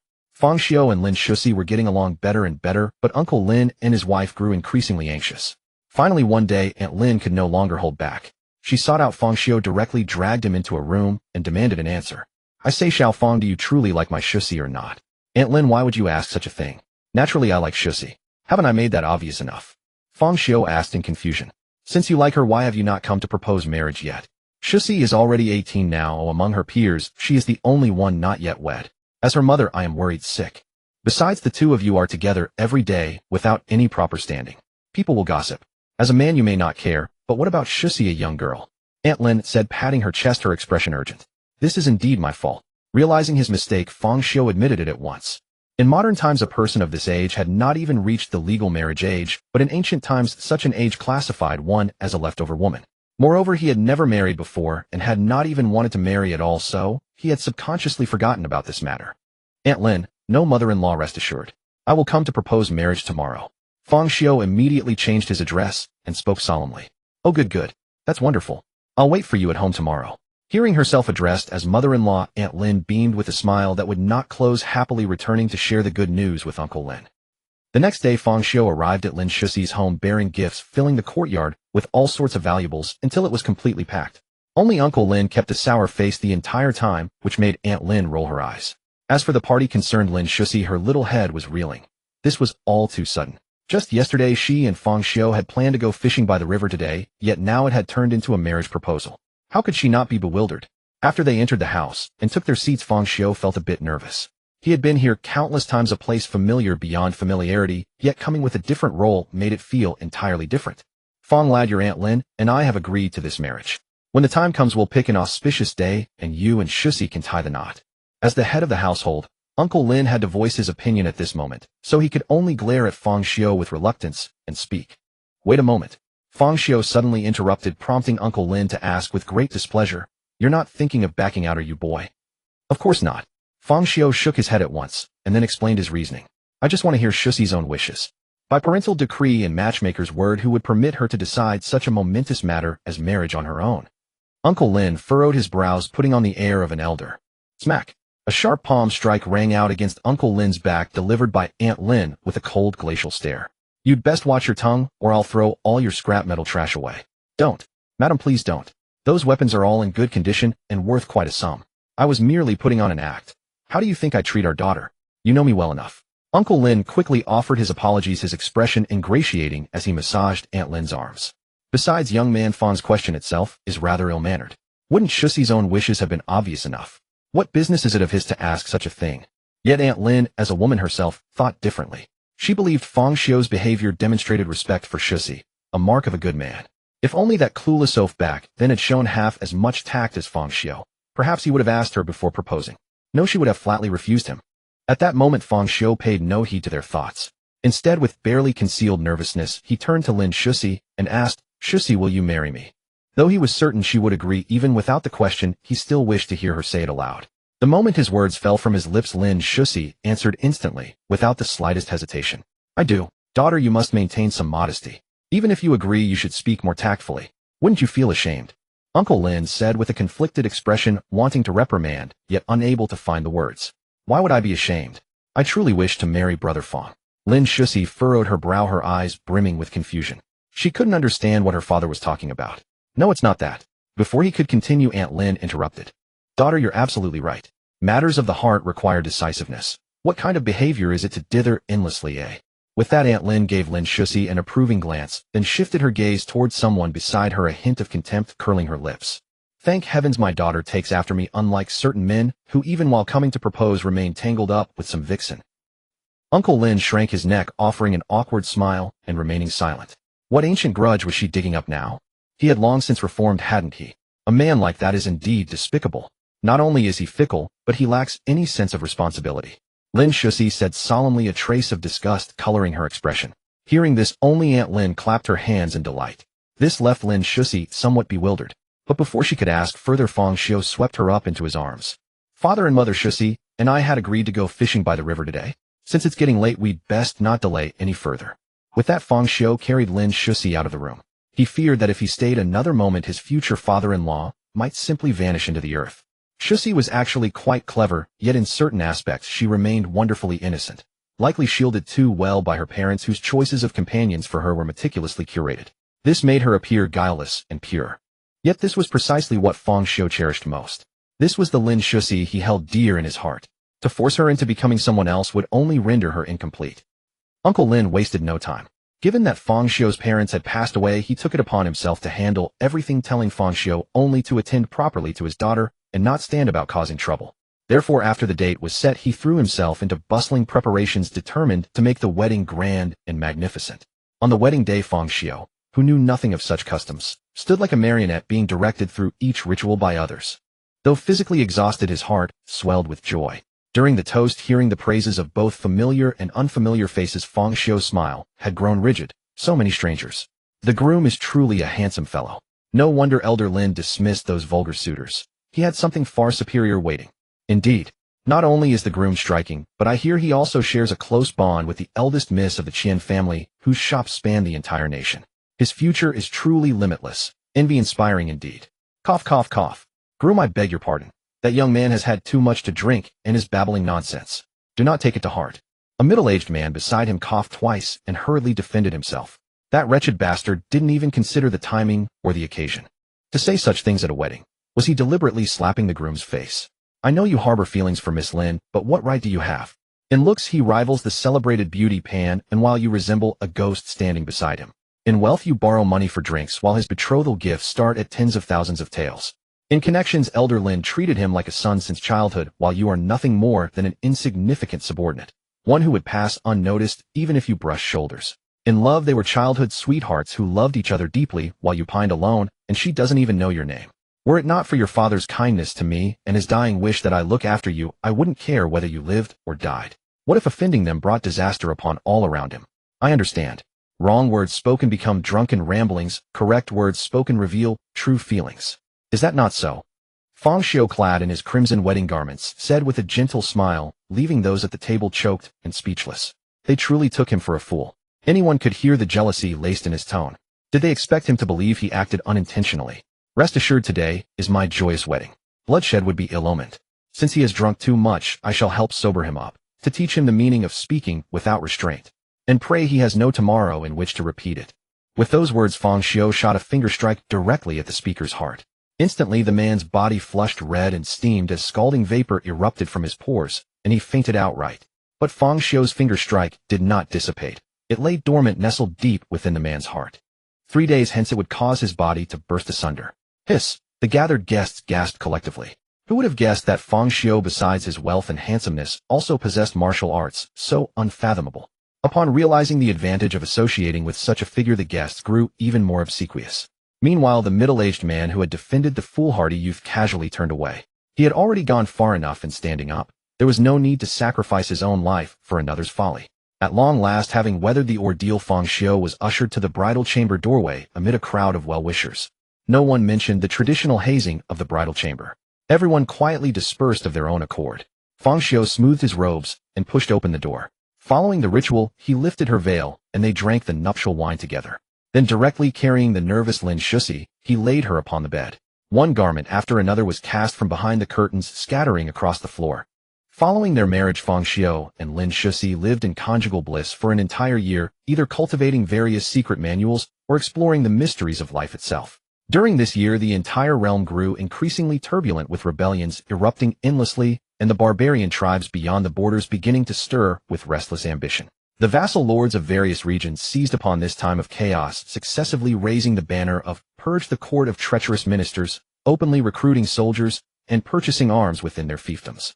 Everyone sensed the scent of impending war and frantically stockpiled grain. Wealthy families additionally hired groups of guards to protect their estates and homes. Several more months passed, and Feng Xiu finally mastered all the secret manuals he had acquired, reaching the pinnacle of his cultivation. The Golden Crow scripture had also reached perfection, making him unquestionably the foremost master of the martial world, surpassing the second-ranked practitioner by an incomprehensible margin. Therefore, Feng Xiu, restless from prolonged stillness, set his sights on those supreme sects. Since the secret manuals still uncollected by the Dasong dynasty were now only in their possession. Moreover, Feng Xiu had other plans for those people, requiring him to go in person. Finally, one day, Feng Xiu revealed this matter to Lin Shusi and the others, departing from the village he had never left since arriving. Of course, he had made separate arrangements for their safety, dispatching a legion of elite warriors to station nearby, with numerous converted female martial experts secretly patrolling the surroundings for protection. With such protection, even if a massive rebel army attacked, they would certainly remain unharmed. Reassured, Feng Xiu set out alone with minimal luggage, not even bringing a horse. After all, even the finest steed could not match 1/10,000th of his speed and endurance. Riding would simply be a waste of time. Next, Feng Xiu arrived at the nearest Xiangyang Academy. In full view of all the scholars, he devastatingly defeated their great Confucian master and elder instructors, then converted everyone into elite warriors.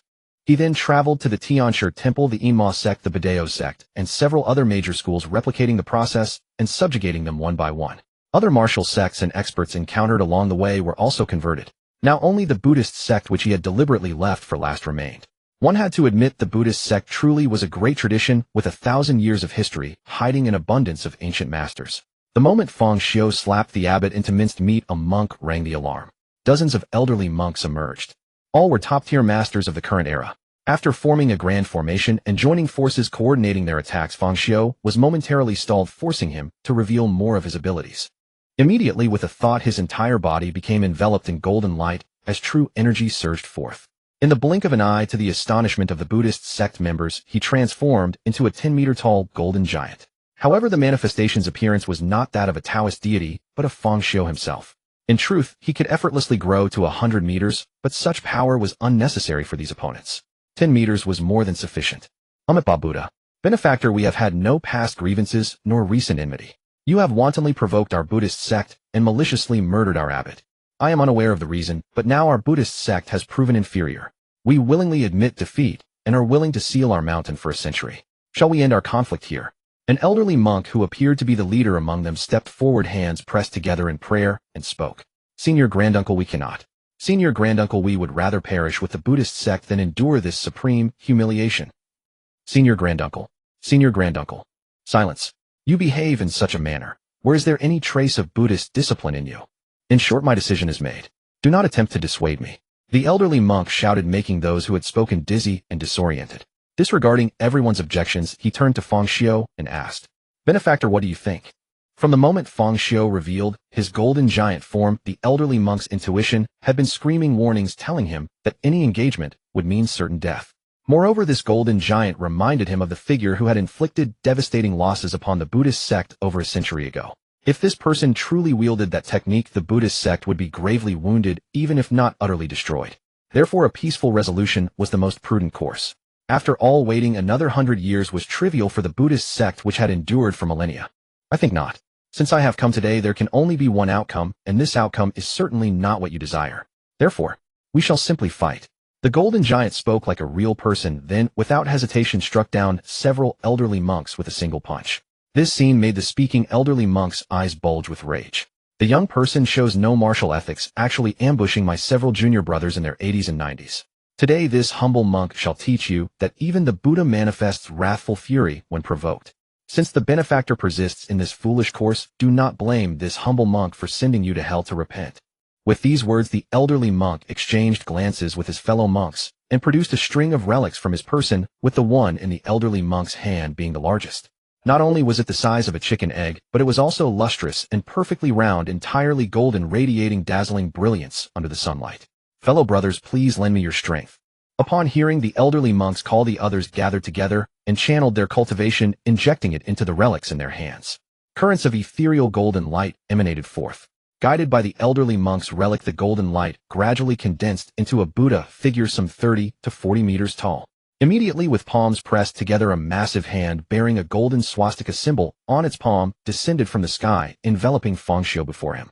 As it fell, it expanded continuously, as if the Buddha were pressing down the Monkey King beneath a mountain of 5 elements. Alas, the Buddha was no true Buddha, and Feng Xiu was no Sun Wukong. Just as the Buddhist sect members believed Feng Xiu was doomed, his golden giant form suddenly began to expand violently. He shattered through the Buddha's palm like breaking through rotten wood, only stopping when he reached approximately 200 meters. A mountain-like shadow blotted out the sunlight, terrifying some members of the Buddhist sect so badly they soiled themselves, shaking their heads repeatedly, insisting it was impossible. Compared to this giant, the Buddha manifestation appeared as small as a child needing to jump just to reach his knees. I dislike others looking down upon me.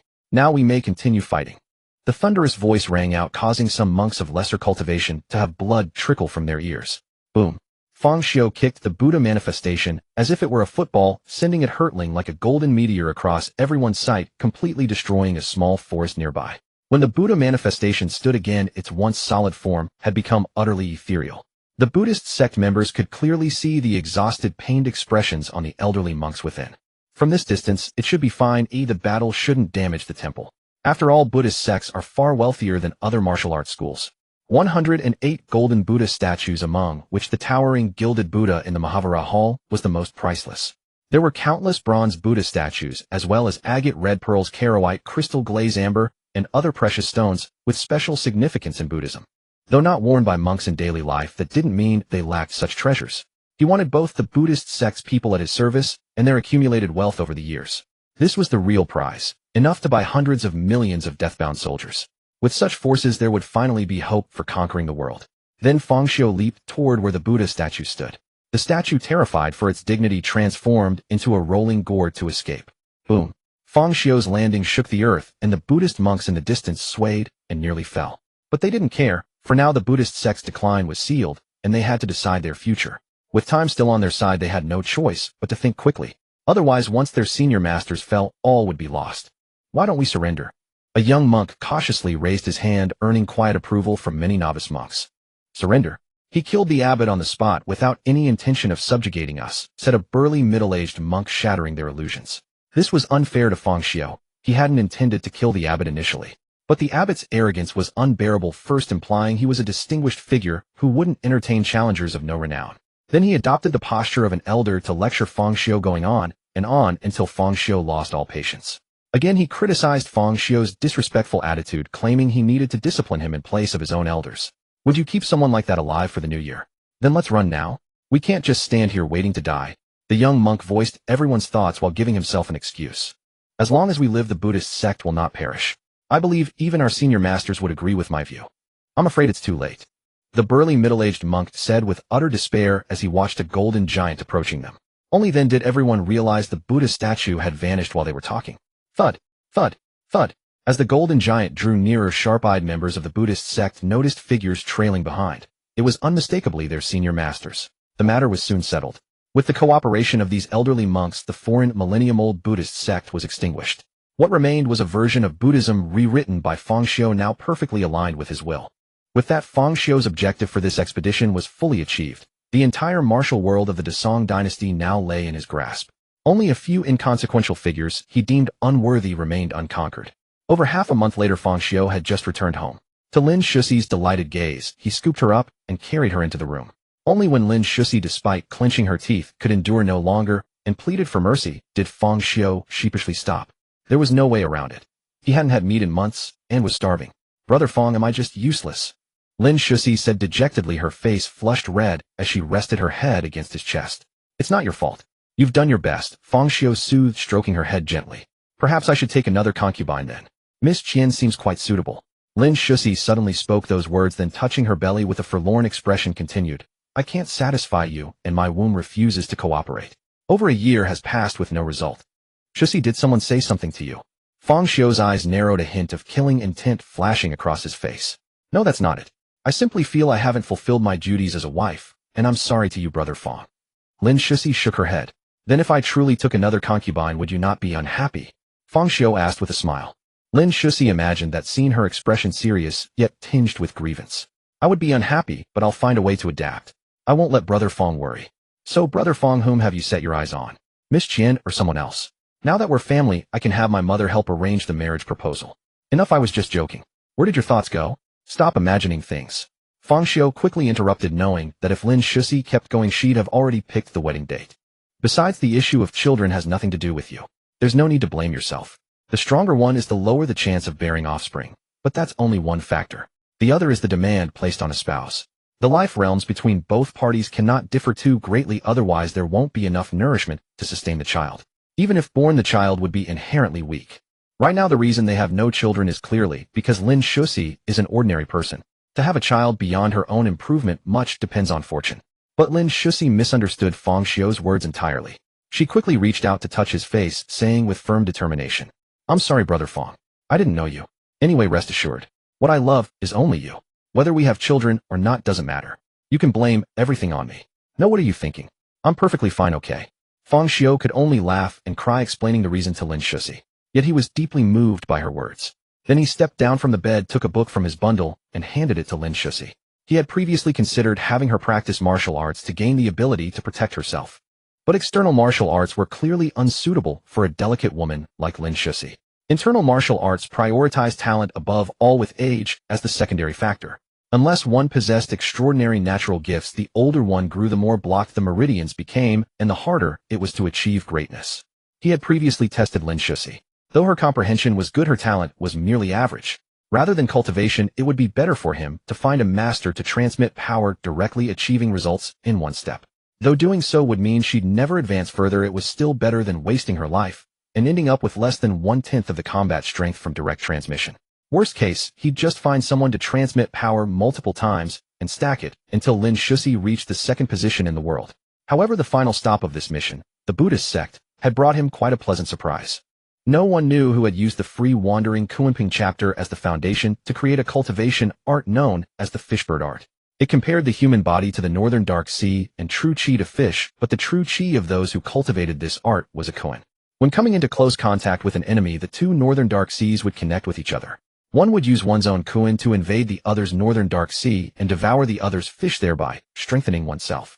After it returned, it absorbed and refined them.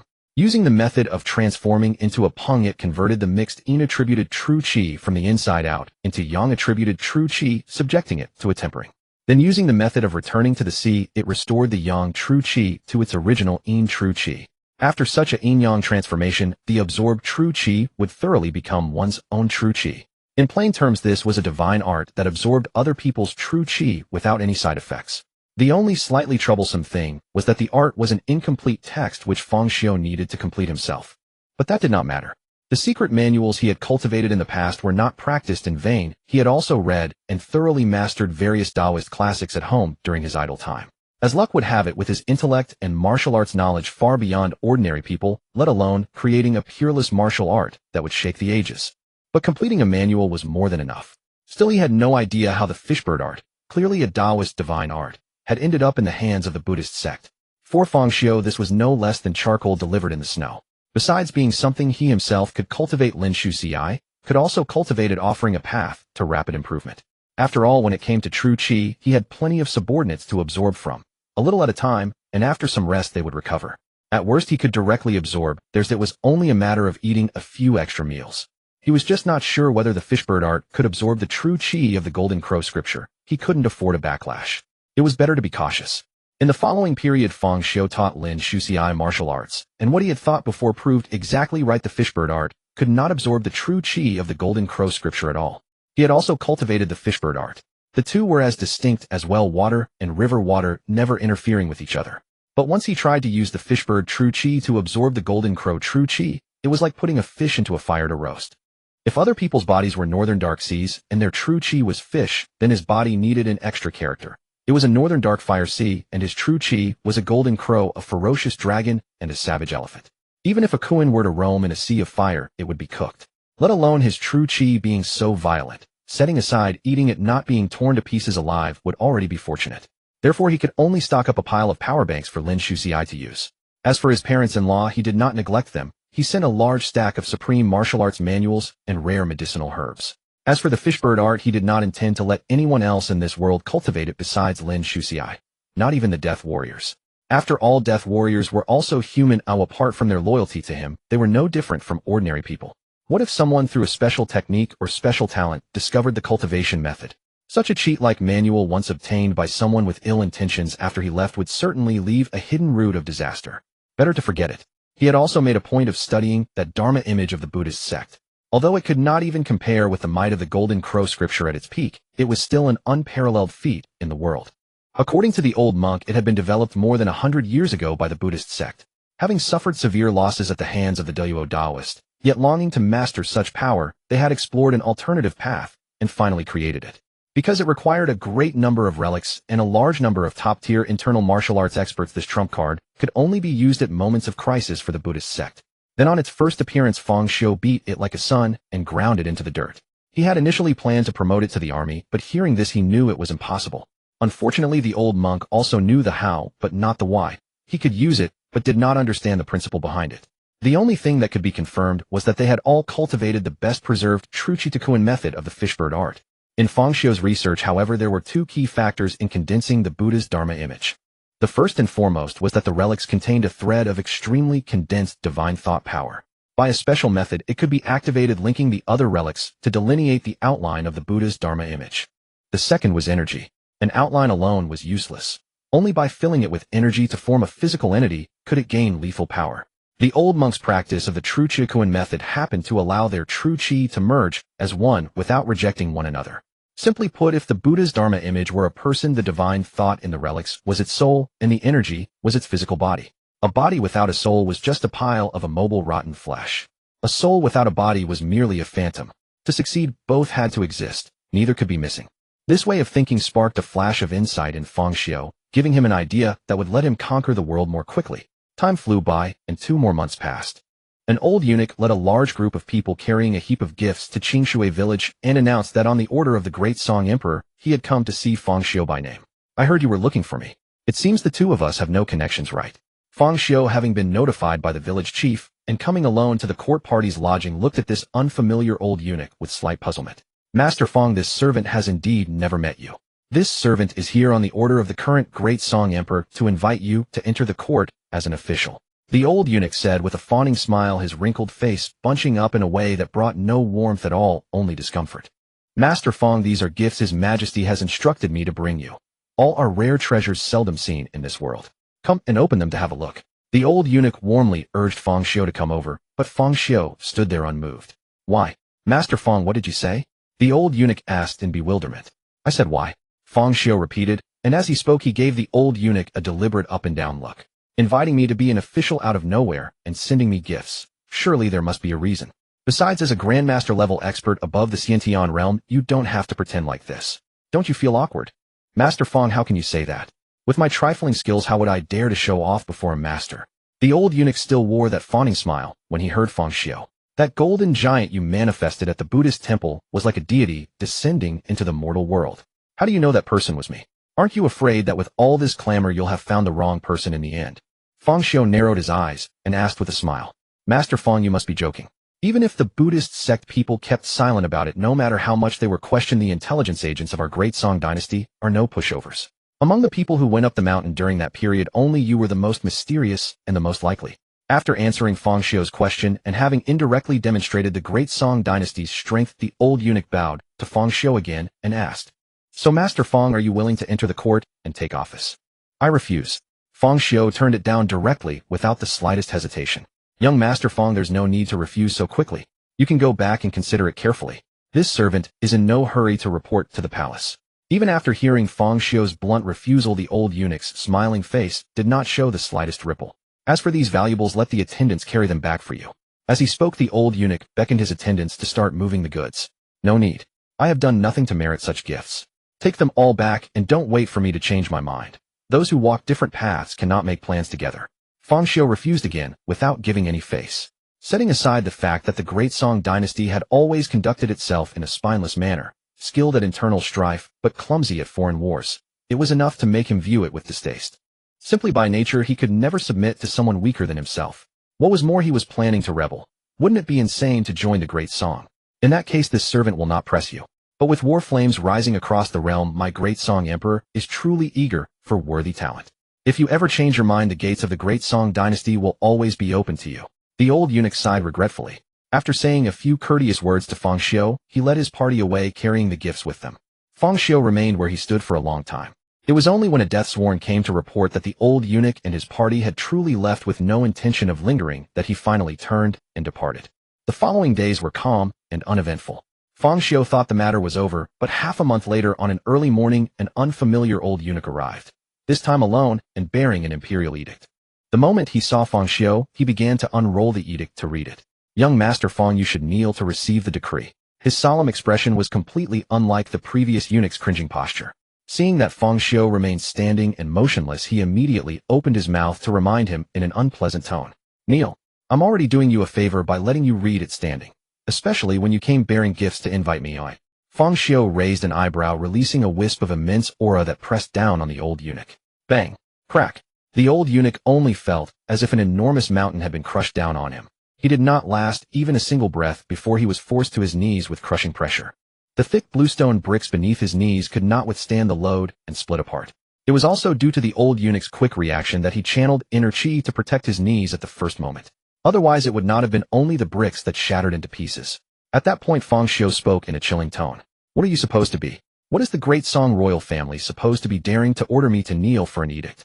Since you reject the face I gave you, don't blame me for being rude. Today you kneel there, and read it for me. If you don't agree, I'll send you to death. Young Master Fong, is this not a bit improper? The old eunuch who had kept his face stern could no longer hold it together. Covered in cold sweat, he answered fearfully. Fong Xiu widened his eyes, and the aura he released grew even stronger. Instantly the old eunuch's bones crackled, making sounds of unbearable weight. This servant. No, this lowly one, will read it now. The agonized old eunuch clenched his teeth and stammered out the sentence, and only then did he feel his whole body lighten. The old eunuch dared not delay any further. Kneeling on the ground, he took out the imperial edict and read it, his voice saturated with flattery. By the mandate of heaven, the emperor decrees Fong Xiu's martial arts are extraordinarily outstanding, and he is a pillar of the state. He is hereby appointed Grand General with authority to command the world's armed forces, and is bestowed a mansion, various gold and jewels, and 100 beauties. This lowly one congratulates young Master Fong. To be appointed Grand General at such a young age, truly one stands above the thousands. After reading the decree, the old eunuch flatteringly congratulated Fong Xiu. As for the humiliation he had suffered and Fong Xiu's insults toward the great Song royal family, he selectively forgot them all. And when he returned, he would also have to carefully find out when such a little monster had appeared in the world. Indeed, staying shut away in the deep palace and cultivating while ignoring the world outside was not acceptable. Today he had nearly lost his life. Enough. Since you finished reading, get out.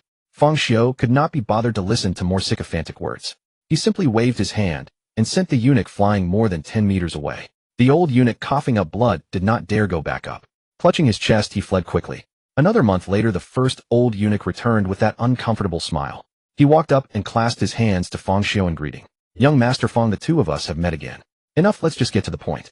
My position is clear, I won't agree. Fong Xiu's expression was quite impatient. If not for the rule that one does not strike a smiling messenger, and because the man had come to deliver gifts, he would have already clenched his fist and swung. Then this servant will not beat around the bush. First, on behalf of the great Song Emperor, I apologize for the previous incident. That man was a martial fanatic who did not understand young Master Fong's true strength, which led to the misunderstanding.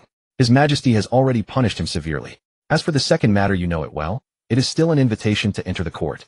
As long as you agree, everything from before will be yours, and you may take whatever you wish from the items on this list. As he spoke, the old eunuch took a thin booklet from his robes and handed it respectfully to Fong Xiu. Fong Xiu took it and saw that it listed heavenly treasures and all kinds of secret crafted pills. 1,000-year-old Tianshan snow lotus ginseng, shaped like a grown man, a lingji mushroom the size of a basin, Buddhist glazed pills that could augment one's cultivation, 100-flower jade dew pills that healed injuries, nascent soul golden pills that nourished the spirit, and 5 venom powder that neutralized all poisons. I have read it. You may leave. Fong Xiu threw the booklet back to the old eunuch after flipping through it from beginning to end, directly ordered him out, and turned to walk home. There were many treasures, but they were useless to him. When he rebelled and broke through the great Song capital, he could take them out and give them to Lin Shuxi and the others. Also, don't come again. My patience has limits. Next time I will kill. Fong Xiu threatened as he walked away, his back to the old eunuch. Meanwhile, the old eunuch stood in place, his smile entirely unchanged. Still just as unsettling, still just as fake. After Fong Xiu said what he needed to say, no one came to disturb his peaceful life for 3 months. But beautiful times are always short-lived. For some unknown reason, a massive foreign army suddenly appeared within the territory of the great Song dynasty. They burned, killed, and plundered all along the way, committing every evil imaginable. For every city the foreign invaders took, what remained was a lifeless ghost city, like a ruin. Some people plucked up their courage and walked through the city gates. The moment they saw the ghastly scene inside, they vomited in disgust, and their hearts ached in sharp, relentless spasms. Because the people lying there with such horrifying deaths were their own compatriots. Severed limbs and dismembered arms littered the streets, rendering them impassable. Blood flowed everywhere, soaking deep into the earthen ground, while the surrounding houses were daubed with a coat of dark crimson. They steadied their emotions and pressed deeper, but the more they saw, the more dread seized their hearts. Women with inadequate clothing were strewn about everywhere, their lower bodies drenched in blood. From 80-year-old grandmothers to 8-year-old girls, none had escaped their brutal fate. At the city's center stood a mound constructed from countless heads of the dead, their eyes forever unable to close. Upon reaching the alien forces' encampment, they found a vast pile of pregnant women, their bellies torn open, heaped like mountains. Perhaps they had departed in such a hurry, but in the nearby bonfire a half-eaten cooked infant remained. Some ears, eyes, palms, and soles were also skewered on wooden sticks and arranged to one side. Their veins bulged, and their eyes grew moist. This must be the empathy one feels for one's own kind. Though they did not know these people, they were still their fellow countrymen. Having suffered such treatment under the alien iron hooves, how could they not feel grief and shed tears? Fang Xiu, who had arrived here unnoticed, naturally witnessed this hellish scene as well. It brought to mind the countless atrocities committed by the island nation against his homeland in his past life. Rage surged within him instantly, his icy gaze brimming with killing intent. Fang Xiu's true energy realm long surpassed that of ordinary humans. His already formidable spiritual consciousness, having been tempered by both Buddhist and Taoist cultivation methods, had reached an unprecedented level. Affected by this, the killing aura from slaughtering billions of zombies and humans in his previous world, once imperceptible, transformed into threads of blood-red mist swirling around him. Even the surrounding environment shifted with Fang Xiu's emotions. The already spectral and chilling city was suddenly swept by a cold wind, seemingly carrying within it the wails, screams, curses, and bitter resentment of countless souls. The sky, once clear, turned thick with rolling clouds as dark as ink. These inexplicable phenomena terrified the group in the city. They turned ashen-faced, let out cries, and scrambled away on hands and knees. Once they had escaped, they looked back to find the sky clear and bright once more. The city lay dead, silent, devoid of any sound. It was as if everything before them had been nothing but a collective hallucination. Meanwhile, on another front, Fang Xiu's scouts had returned with news of the alien army. Master, after our investigation and deliberation, those alien forces may appear to be wandering aimlessly, plundering at will, but their marching direction has never significantly changed. They always return within this corridor. Speaking of which, the Shadow Guard assassin produced a map and pointed to a certain location for Fang Xiu to see. Moreover, Master, your Qingshui village lies within this range. Therefore, we suspect that the aliens' actions this time may be specifically targeting you. Hearing this, a hint of bewilderment crossed Fang Xiu's face. Targeting me? I don't seem to have any dealings with the alien race. Nevertheless, it amounts to the same thing. Since they've come, they shall not leave. Take me to their current position. Yes, Master. The Shadow Guard assassin replied respectfully, a trace of elation on his face. They were human too, and witnessing the aliens' brazen brutality naturally filled them with hatred. If it were not for the aliens slaughtering cities beyond their control and under orders prohibiting action without authorization, they would never have risked their lives to save the great song subjects who were not their own. They would have attacked long ago. Now that Fang Xiu was taking action, all his prior frustration vanished. Who wouldn't be pleased? The alien camp. The burly alien soldiers clad in beast hides with traces of primitive ape-like features reminded Fang Xiu of Fang Xing, who resembled a gorilla. The two were remarkably similar, except Fang Xing's atavism was far more pronounced. Having just slaughtered an entire city, they were now resting, gathering in small groups to drink and feast. Though the meat was human flesh and the wine was red. Outside certain tents, a large crowd of alien soldiers queued eagerly, the women's piercing screams from within driving them to greater impatience. Disgusting creatures. No wonder they are called alien race rather than foreign race. In this form, they resemble not humans, but savage beasts who devour their prey raw and drink its blood. They must be wiped out entirely in the future, lest they serve no purpose other than increasing species diversity. Hovering above the alien camp, Fang Xiu, his face expressionless, sealed the fate of their entire race. As his words fell, a golden giant appeared in the sky and descended directly upon the camp. Those alien soldiers within the attack range felt the sky darken and were forcibly merged with the soil. Soldiers at the periphery were either blasted by the shockwave, bones shattered and tendons broken, or pelted by flying debris that riddled their bodies with bloody holes. Witnessing such destructive power and that mountain-like divine manifestation, the surviving alien soldiers showed no fear. Instead, they howled wildly like shamans performing a ritual. Great deity, your faithful followers face adversity. Descend with your miracles and save us. Oh God! Oh God! Fang Xiu paid no heed to those ignorant and fanatical alien soldiers, yet for some reason, he halted his assault. It was the great song subjects tied to posts like livestock and tortured beyond recognition who believed they had burdened the celestial being.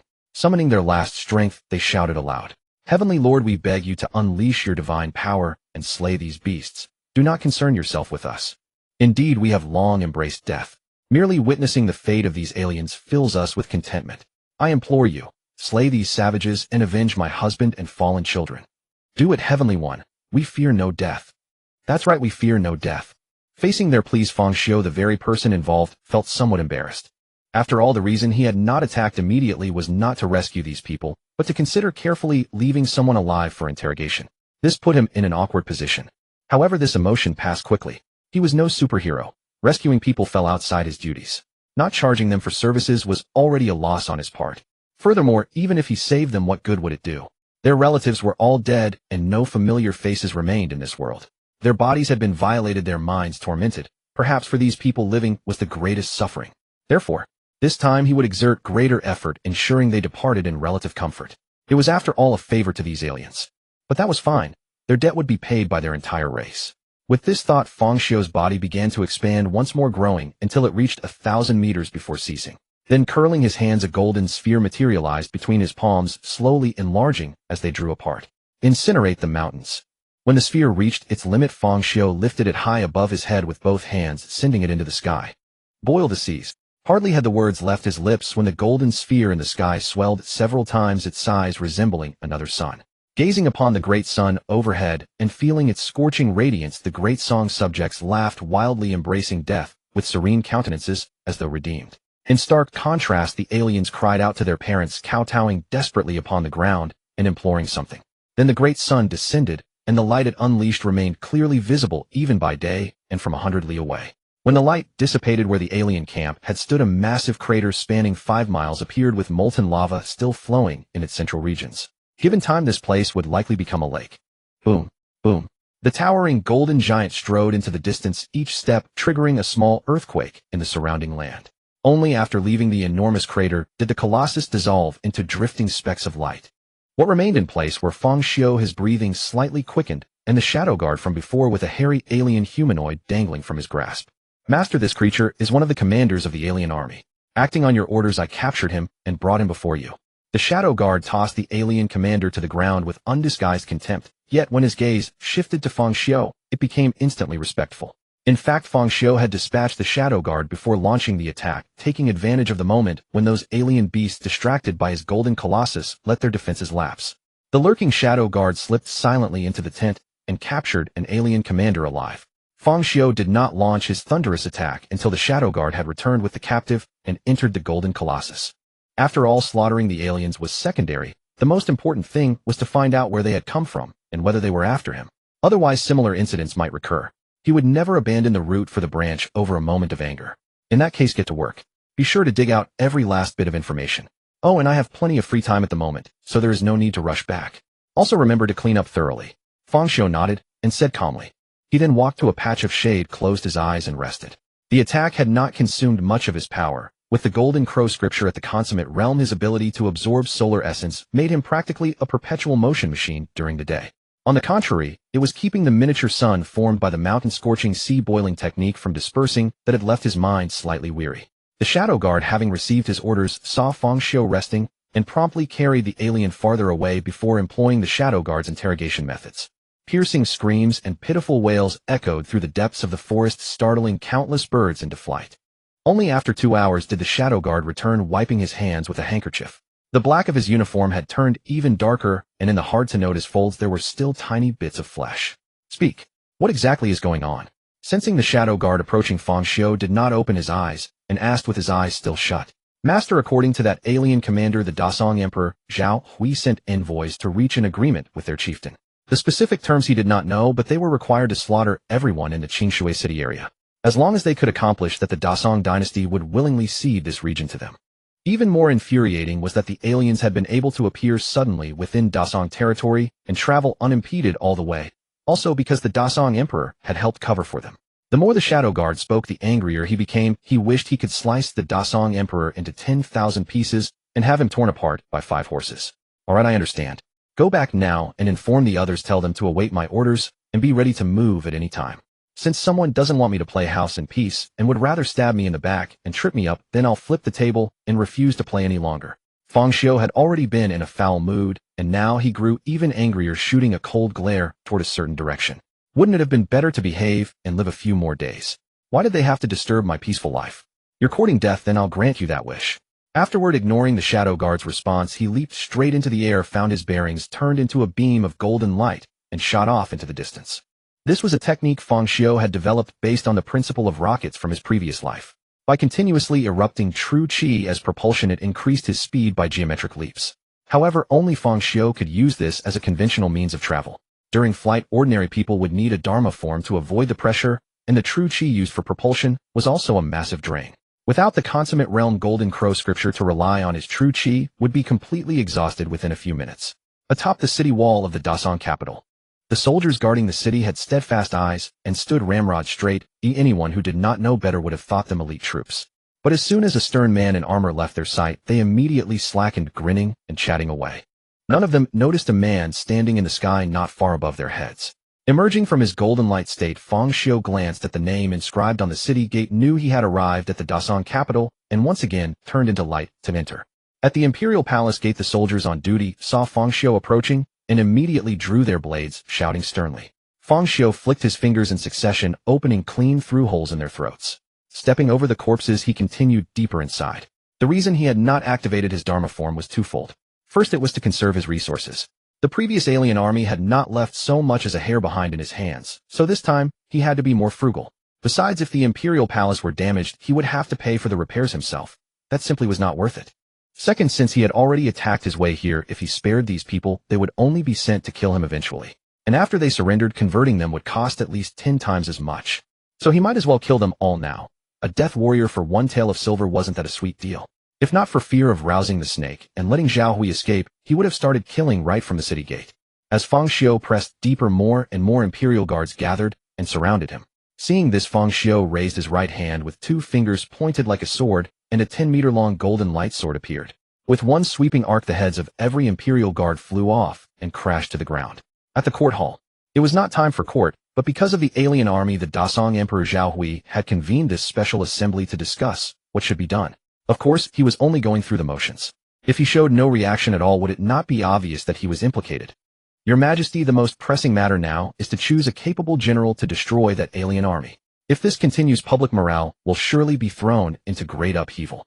Though I am old, I am willing to don my armor and go to battle once more. An old general with a head of white hair, but a spirited bearing, standing at the front of the military ranks, was the first to speak. Old General Li speaks, as if it were simple. That alien army is erratic in its movements and formidable in strength.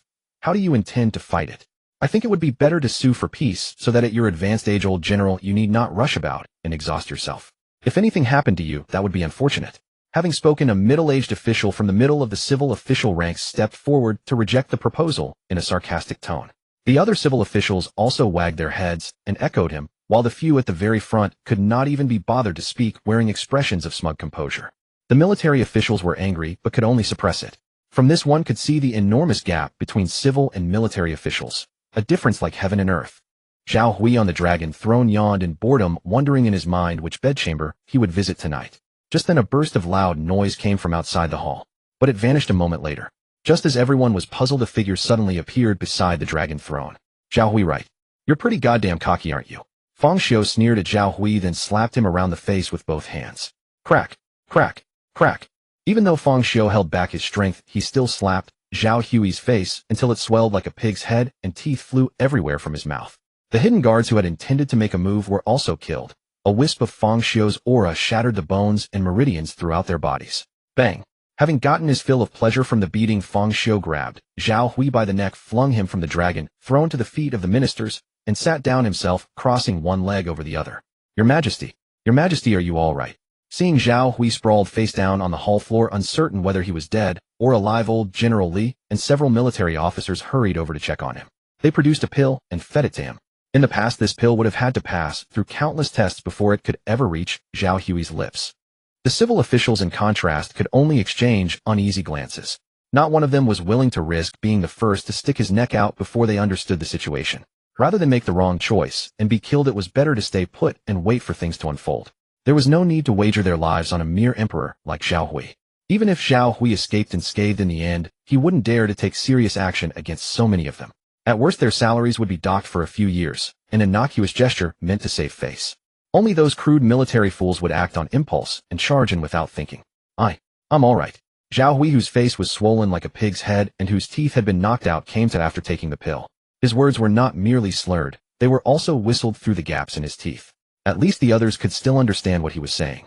At that moment, Feng Xiu, looking down from the dragon throne, spoke to Zhao Hui. Why? What why? If I'm not mistaken, you're Feng Xiu, aren't you?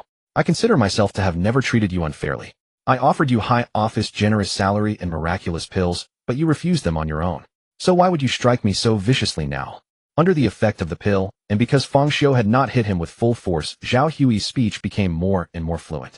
Though the pain sweeping his body still made him grimace, the situation stirred a bad premonition in him, so he swallowed the pain and demanded an answer from Feng Xiu instead. What are you playing at with this act of honoring the wise and cherishing talent? Who in this world doesn't know what kind of trash you are? Since I've already come here, don't you understand what I'm asking? Feng Xiu cut him off impatiently and went straight to the point, listing Zhao Hui's crimes. The Emperor of the Great Song, allied with alien races, colluding with the enemy, ceding land and paying reparations, and leaving several cities to be massacred. Honestly, I don't understand what you were thinking.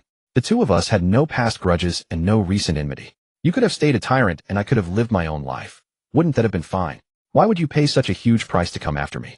Are you out of your goddamn mind? As those last words thundered from Feng Xiu, nearly all the ministers below were dumbfounded. The military officers nearest to Zhao Hui in particular looked at him in disbelief, trying to confirm whether it was really true. But when they saw the sinister smile on Zhao Hui's face, a chill crept into their hearts. Since you already know everything, and you've made it here safe and sound, it seems those alien forces are all finished. That's right, I admit it. I'm the one who did all of this. Zhao Hui wrenched his arm free from old General Li's stiffened grasp, forced himself to his feet, and said in a loud voice, "Beasts will always be beasts. No matter how much they look like people, they're not human. I told those stupid aliens to send more people, preferably their whole race, an all-out swarm. But those fools never learn from past beatings. They must have completely forgotten the terror that a certain person brought over 100 years ago. They sent fewer than 100,000 troops. What a waste of all my scheming." As he spoke, Zhao Hui gnashed his teeth, wishing he could tear those alien bastards apart with his bare hands. They had agreed so well in the alliance, yet they wouldn't follow the plan. He couldn't cooperate with them even if he wanted to. What pig-like teammates. Though he too had thought of playing the fisherman who reaps the spoils while the snipe and the clam contend, he just hadn't put that into action yet. Who was the idiot? That remained to be seen. Feng Xiu muttered to himself. Zhao Hui had wanted the aliens to come and die, but perhaps the aliens were also using this opportunity to throw the Great Song into civil strife. The aliens looked like beasts, but that didn't mean they lacked intelligence or weren't skilled in conspiracies. Moreover, the aliens bred quickly. They didn't care about lives at all, not even those of their own kin. Sending 100,000 was only testing the waters. If it succeeded, they'd eliminate a major threat close to their hearts. If it failed, there was a good chance Zhao Hui would be dragged into it.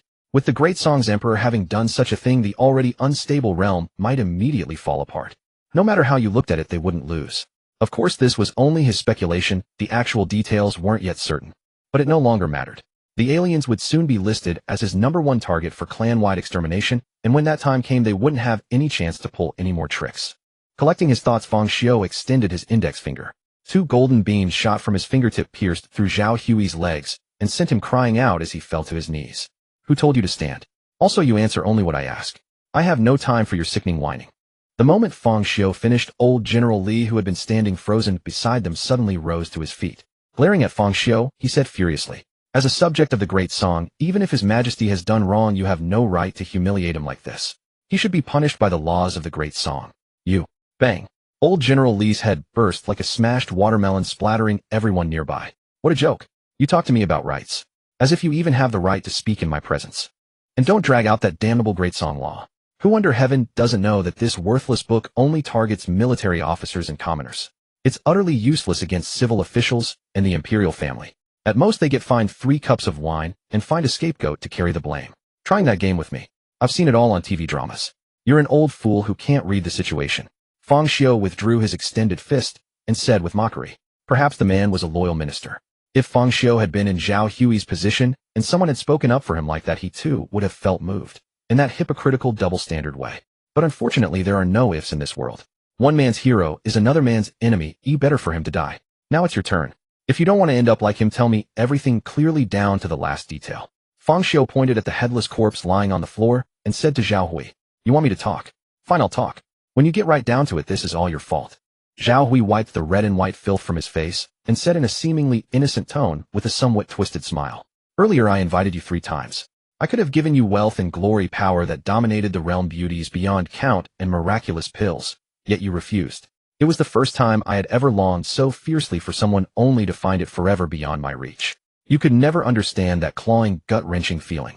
Even worse, you have not the slightest reverence for imperial authority. You've gone even further than the Daoyuo Daoist of 100 years ago. If one day you wanted to kill me, what would I have to fight back with? How could I possibly allow you to exist? So I had to destroy you. As long as you died, I would never have to suffer this torment again, no matter the cost."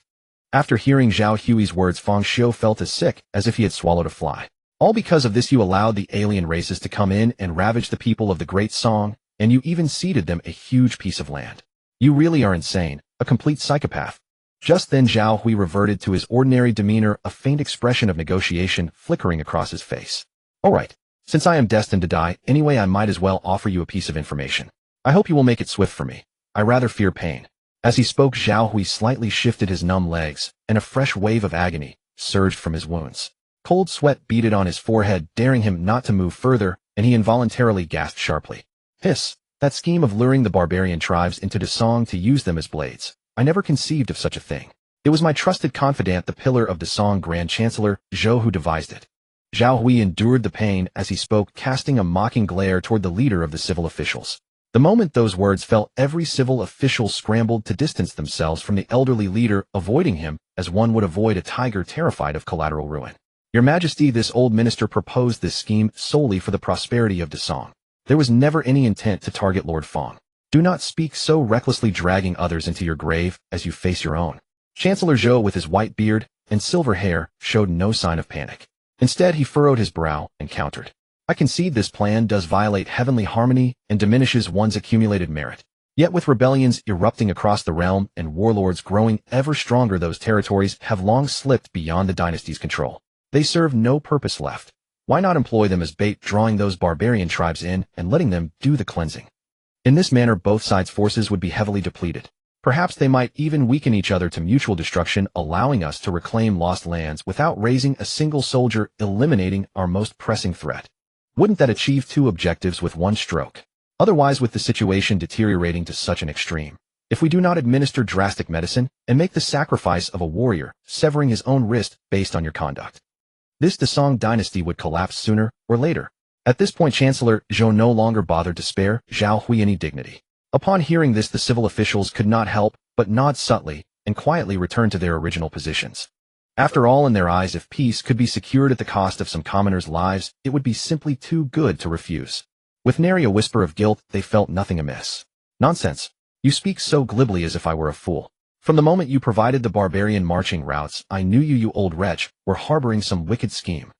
That route was indeed well concealed and deliberately erratic. Yet the cities nearby where the barbarians could replenish their supplies and choose to attack were few in number. Every single one belonged to families who opposed you. Zhang Lu Zhang clan, Lin Quan's Li family, Su Shui's Lu lineage, and others I need not enumerate. It was only because your method was genuinely workable that I deemed it worth adopting. Zhao Hui cursed, openly laying bare the Chancellor's malicious design. Then the civil officials scattered once more. This cunning old man, despite his years, was clearing obstacles and paving the way for his worthless descendants of the Zhou family. He was truly capable of such ruthless acts. Your Majesty, please refrain from such baseless accusations. This old minister has always served the state with pure intentions. Such occurrences are merely coincidence. Chancellor Zhou spoke with an aura of righteous solemnity. You? Zhao Hui, frantic with rage, opened his mouth to retort, but was interrupted by Fang Xiu raising a hand. I care not whether you genuinely sought to rescue Dasong, or harbored your own hidden agenda. What is certain is that you have crossed me and your actions have thoroughly disgusted me. Therefore you must die. Fang Xiu spoke with a placid expression. The farce he had just witnessed had laid bare the true faces of all present in the hall. Not a single one met his approval, all deserved death. Then, as the one who orchestrated this, I shall bear full responsibility. I implore Lord Fang to show mercy and spare my family. Do not pursue absolute annihilation. Upon hearing Fang Xiu's words, Chancellor Zhou neither begged for clemency nor pleaded for leniency. Instead, he chose to kneel and shoulder all the blame, striving only to carve out a path to survival for his family. At these words, the ministers present could not help but feel a flicker of respect for his integrity. Even the military officers felt a surge of shame for having privately called him spineless in days past. What pleasing delusion do you entertain? Fang Xiu's cold voice drew everyone back to reality. If you intend to act before me, first control your own heartbeats. They are unbearable. You wish for me to spare your family, but who will spare those slaughtered by the barbarians? Who will avenge the infants torn from their mothers' wombs before they ever drew breath? Not only must you die, your entire family must perish, and all who are connected to you shall share your fate. As Fang Xiu's accusations mounted, Chancellor Zhou's expression darkened further. Upon hearing the final words, he could no longer contain himself. Must you be so merciless? Some commoners died. It is not as though they are irreplaceable. Like weeds, they will grow back in due course. Spare me, and I can assist you in swiftly seizing control of Dasong without lifting a finger. All I ask is that you spare my Zhou clan once. What say you? Feng Xiu fell silent for a moment, then nodded. You make a valid point. I admit my considerations were inadequate. Hearing this, Chancellor Zhou's weathered face instantly broke into a grin, but the very next moment it froze. Originally, I intended to execute everyone present. But hearing your words, I realize I must indeed keep them alive. Otherwise, the entire court would become a hollow shell. To thank you for such sound counsel, I will graciously cremate you myself. Though his sworn killers were loyal beyond basic survival instincts, they were blank slates incapable of anything else requiring targeted cultivation. Transforming them into qualified officials within a short time frame was impossible, and there was no time to wait. It seemed he would simply have to spend more coin to transform them. No, this should not be happening. Chancellor Zhou's pupils contracted. Before he could speak, Feng Xiu delivered a palm strike to the crown of his skull. In an instant, he became a golden torch pinned to the ground by that palm, unable to move. Screaming, he burned for a full minute before reducing to flying ash. Upon witnessing this, the other ministers trembled like sieves, bowing their heads in terrified silence. Only in their hearts did they silently thank Chancellor Zhou for his sacrifice. Truly worthy of a chancellor. In mere words, he had sacrificed himself to illuminate a path of survival for them all. Such great righteousness, sir. Your turn. Feng Xiu turned his gaze toward Zhao Hui and asked casually, will you not attempt to beg for mercy? Huh. And if I do beg, would you spare me? Zhao Hui countered. No. Feng Xiu shook his head. Then it is settled. The only leverage I have over you is legitimacy, the title that allows you to rule Dasong rightfully. But I know you care nothing for it. In fact, you likely find becoming Emperor of Dasong utterly humiliating, do you not? Feng Xiu remained silent. Zhao Hui grinned broadly and continued. I have no remaining value. I have long abandoned any thought of survival. I only seek a swift death. Feng Xiu remained silent, employing the same method used against Chancellor Zhou against Zhao Hui. The only difference was that the flames burned hotter, consuming him faster. You break your word, Zhao Hui managed only those words before drowning in endless torment. I never made such a promise. How could I be accused of breaking it? A madman may evoke pity, but sins demand punishment. This life offered no redemption, but perhaps in the next he should seek proper treatment. After dealing with Zhao Hui, Feng Xiu spared no expense, directly converting all the ministers within the palace into death warriors. While making them donate their properties, he also had them cooperate in handling the royal family members and diehard loyalists, as well as the clan of Prime Minister Zhou. Anyone who dared resist would be killed without mercy. In an instant, throughout the capital of Dasong, blood flowed like rivers and heads rolled. Every household kept their doors shut, fearing they would be killed by the rampaging death warriors. It was not until 3 days later that the tightly shut city gates finally opened, no longer restricting the flow of people, as if nothing had ever happened. Yet everyone knew that the heavens of Dasong had changed. A month later, Feng Xiu brought Lin Shusi and the others who were still confused as if trapped in a dream and settled them properly. Then he directly ascended the throne and proclaimed himself emperor, changing the dynasty on the pretext of being a descendant of the great Luo immortals seeking vengeance for him, establishing the new dynasty's name as Yaoyang. Its meaning was to shine as high in the heavens as the sun, with all lands illuminated by its radiance belonging to Yaoyang's territory. Afterward, he proclaimed to the entire world the great deeds of the great Luo immortal in former times and the ugly true nature of the Dasong dynasty. Of course, the sects that had been subdued by Feng Xiu were only briefly mentioned. He then exposed the conspiracy of Zhao Hui and Prime Minister Zhou, who had used the method of ceding territory to invite the foreign tribes into the country. As for Feng Xiu himself, who was one of the sources that triggered this whole affair, naturally, he was not mentioned. He simply took the magniloquent excuses Prime Minister Zhou had spoken in the Great Hall earlier, slightly altered some content, and published them. The general gist was that the two of them wanted the foreign tribes and rebels to mutually deplete each other so they could reap the fisherman's profit, completely disregarding the fate that the common people of Dasong would suffer, the inhuman tortures they would endure, and so on. While Feng Xiu, for the sake of all living beings beneath the heavens, could no longer bear it, first used his divine and unpredictable martial arts to annihilate the foreign tribal army, then arrived alone at the capital of Dasong, and with his own strength slew the deluded monarch and treacherous officials foiling their conspiracy. These people also abandoned the darkness and chose brightness, willing to support Feng Xiu as emperor. In truth, Feng Xiu was too lazy to engage in these tedious matters.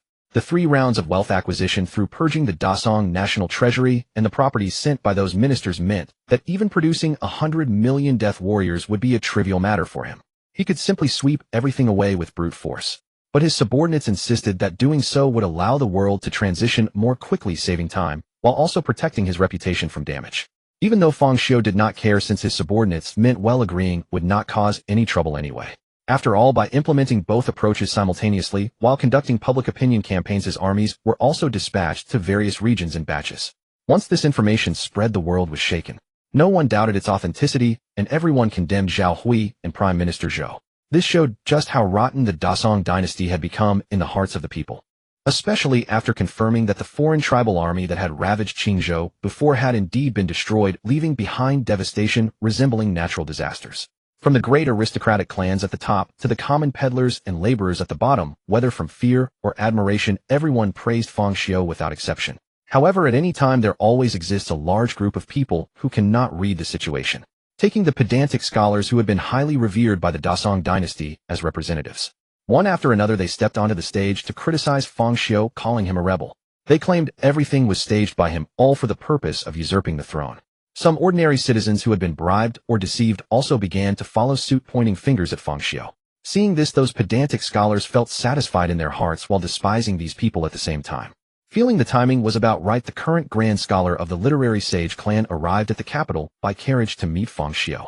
The result, as soon as he reached the city gate, he reported his identity with a gentle smile on his face. He had expected to receive everyone's shock and reverence, but instead he was kicked to the ground by the guarding soldiers. Damn it, you're that current grand scholar of the literary sage clan who wrote surrender documents the moment the foreign tribes arrived and made them different each time. How do you still have the face to show yourself, you coward? How truly degrading to scholarship.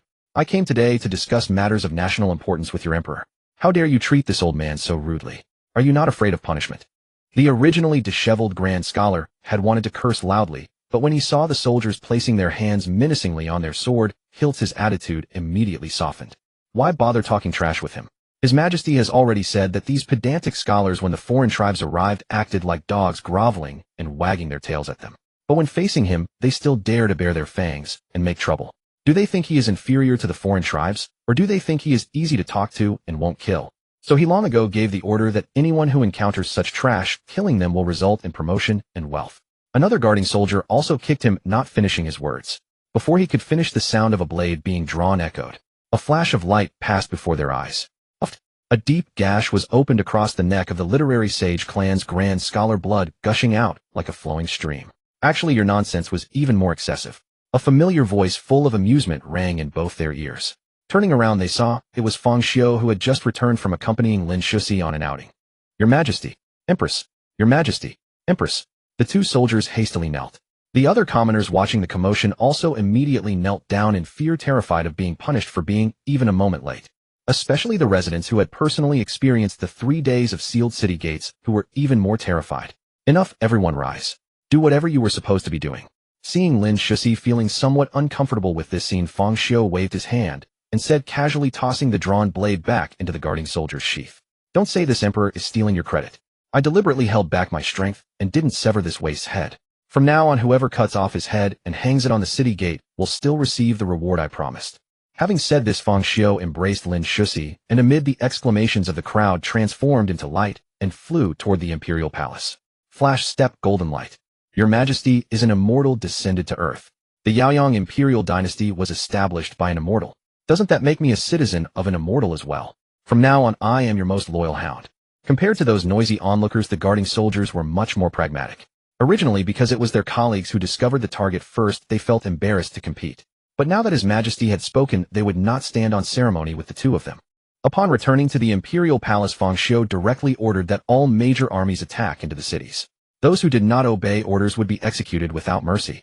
Those pedantic scholars wanted to nauseate him and force him to submit, didn't they? Then he would not spare them either. Confiscation of property, extermination of families, execution of 9 familial relations, the full set would be performed. They were merely a bunch of bullies who preyed on the weak. Did they really think he was like those spineless weaklings of the Dasong dynasty who would show leniency and cater to them? He had originally planned to clean them up later. Now that they had jumped out on their own, they might as well all go to their deaths. As the mighty army marched into the city, none who had slandered the Yaoyang Empire or insulted Feng Xiu were to be spared. Even the commoners who had been deceived by falsehoods found no mercy from the troops. As for the pedantic Confucian scholars who had been the principal culprits, their deaths were utterly horrific. Every single one within the 9 clans, not a soul left alive. Feng Xiu had long since grown impatient. He had neither the time nor the inclination to stage any pretense of pacifying the people. Since they would not obey, they could go die. Had it not been for the last wisp of conscience still lingering within Feng Xiu, any other man in his position would have long since butchered the entire world and replaced all its inhabitants with death warriors. It was nothing more than a one-for-one barter, a bargain struck at neither profit nor loss. Yet once done would the hearts of the people not be settled once and for all. Just as Feng Xiu was carrying out his reckoning, with full fiery ardor news of it reached the rebel kings. During this period they stirred with insubordination, swiftly allying with one another. After deliberation, they unanimously concluded that Feng Xiu must be eliminated first. After all, why should the patrimony built by the Zhao family fall into the hands of an outsider like Feng Xiu? Moreover, had the rumor mill not insisted that this Feng Xiu was a man utterly alone in the world, how then did his soldiers outnumber the combined forces of all of them? If he with all that still counted as a solitary man, then every one of them counted in turn would not qualify as a complete person, at best merely a component of a human body. In short, so long as Feng Xiu kept breathing they could not have a single peaceful night's sleep. And then the entire families of those rebel kings were seized and thrown into fetters. Only at this moment did they realize the soldiers they had supported with frugal living all these years, the talents they had gone out of their way to cultivate, the personal guards who protected them so intimately, never leaving their sides for even a step, had all been Feng Xiu's people. What galled them even more was that for the sake of recruiting those talents they had not hesitated to marry their daughters to them. Yet as it turned out, even their daughters had defected, running a scheme of double agents against their own fathers. A genuine disaster of losing both the wife and the army. Though daughters had always been mere tools in their eyes, they being men who kept numerous wives had too many daughters to even keep count of. But even among daughters there were those favored and those slighted. And so when several rebel kings witnessed their own daughters stabbing them in the back, they were so enraged that they vomited blood on the spot. At this point the entire world finally saw the light. No wonder Feng Xiu dared to brave the world's utmost censure and bathe all the disobedient in a tide of blood. It was simply that his power was so immense that he feared nothing, or rather he was only too eager for the restless to jump out. 1 year later, the entire world had long been pacified. Feng Xiu's martial arts had broken through once more, and his true qi now held a trace of spiritual awareness. His spiritual power, though not advancing by leaps, had not been left behind either. That spiritual force, already condensed to the extreme, gradually began to show signs of taking on a human shape. At this stage Feng Xiu felt that he had reached a point where no further advancement was possible. It was not that his innate aptitude was deficient. Rather, the very heavens and earth were imposing their constraints upon him. Which was reasonable, really. If a comparatively formidable ancient martial world could let him advance without end, that would have been a joke. Otherwise, why would the predecessors recorded in the Golden Crow book still have sought to shatter the void and transcend? If there had been any alternative, who would be willing to stake their life on such a gamble? Who could know whether those who had shattered the void lived or died? None of them had ever returned. But his situation was exceptional. He should have been capable of shattering the void long ago. Yet it was only after he had surged far beyond that level that this feeling of being hemmed in finally emerged. For now, though, this ought to suffice. A wisp of supremely refined spiritual power paired with a strand of spirit-natured true qi that did not scatter upon leaving the body could be anchored within an object. Drawing inspiration from the Buddha's Dharma manifestation, this was the spiritual thought incarnation method he had tailored exclusively for himself. So long as the spiritual thought within his objects was awakened through a particular secret art, it could channel the spiritual true qi to manifest the Golden Crow book at its consummate stage, absorbing solar power to become a colossal golden Dharma entity. And Feng Xiu, though far beyond the horizon, would perceive the call and choose to descend his awareness to commandeer the Dharma form. It was exactly like an immortal revealing its presence in myths and legends. He could even employ the Death Warrior production workshop. For this reason, the protagonist ordered the craftsman to cast 49 miniature statues of himself using the spiritual thought manifestation method to invest them with his spirit and true qi. Regrettably, 49 was the very edge of his limit. To go beyond would damage his spirit, the price not worth the prize. Afterward, Feng Xiu summoned all the martial arts masters he had subdued and apportioned the tasks. Each peak-level master carried one statue. The rest were separated into several squads bearing the remaining statues. Choosing 49 distinct directions, they departed at top speed with the statues in their care. As soon as they reached an unfamiliar nation, they were to summon him according to the method he had imparted. Everyone nodded to signify their comprehension, carefully stowed away the statues, and went off to make preparations. In the time that followed, Feng Xiu was invoked at intervals, expending his spiritual power to descend his consciousness. He would transform into a golden Dharma form, the height of an ordinary man, produce death warrior armies on the spot to do battle, and even as the fighting raged, recycle the fallen, both the enemy dead and his own death warriors alike. He had only recently discovered that so long as a deceased death warrior met the workshop's requirements, it could be recycled a second time exactly like an ordinary person.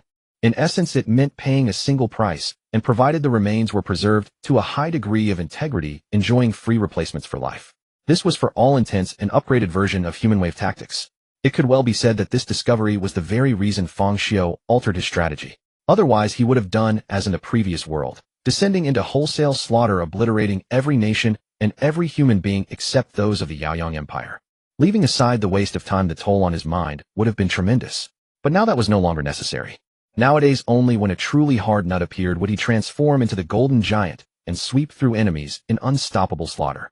Once the land was thoroughly occupied, he would strip all the state's wealth to recharge his account, then leave behind all the death warriors who had survived the battles to keep the region under heel. If their numbers were too few, he would manufacture a few more, diluting the surrendered local population until it was almost non-existent.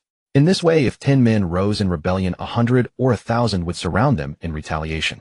So long as one was not an idiot, one would know exactly how to behave henceforth. Although this approach seemed to cost a fortune, in reality the retained funds in the workshop were on a continuous upward rise.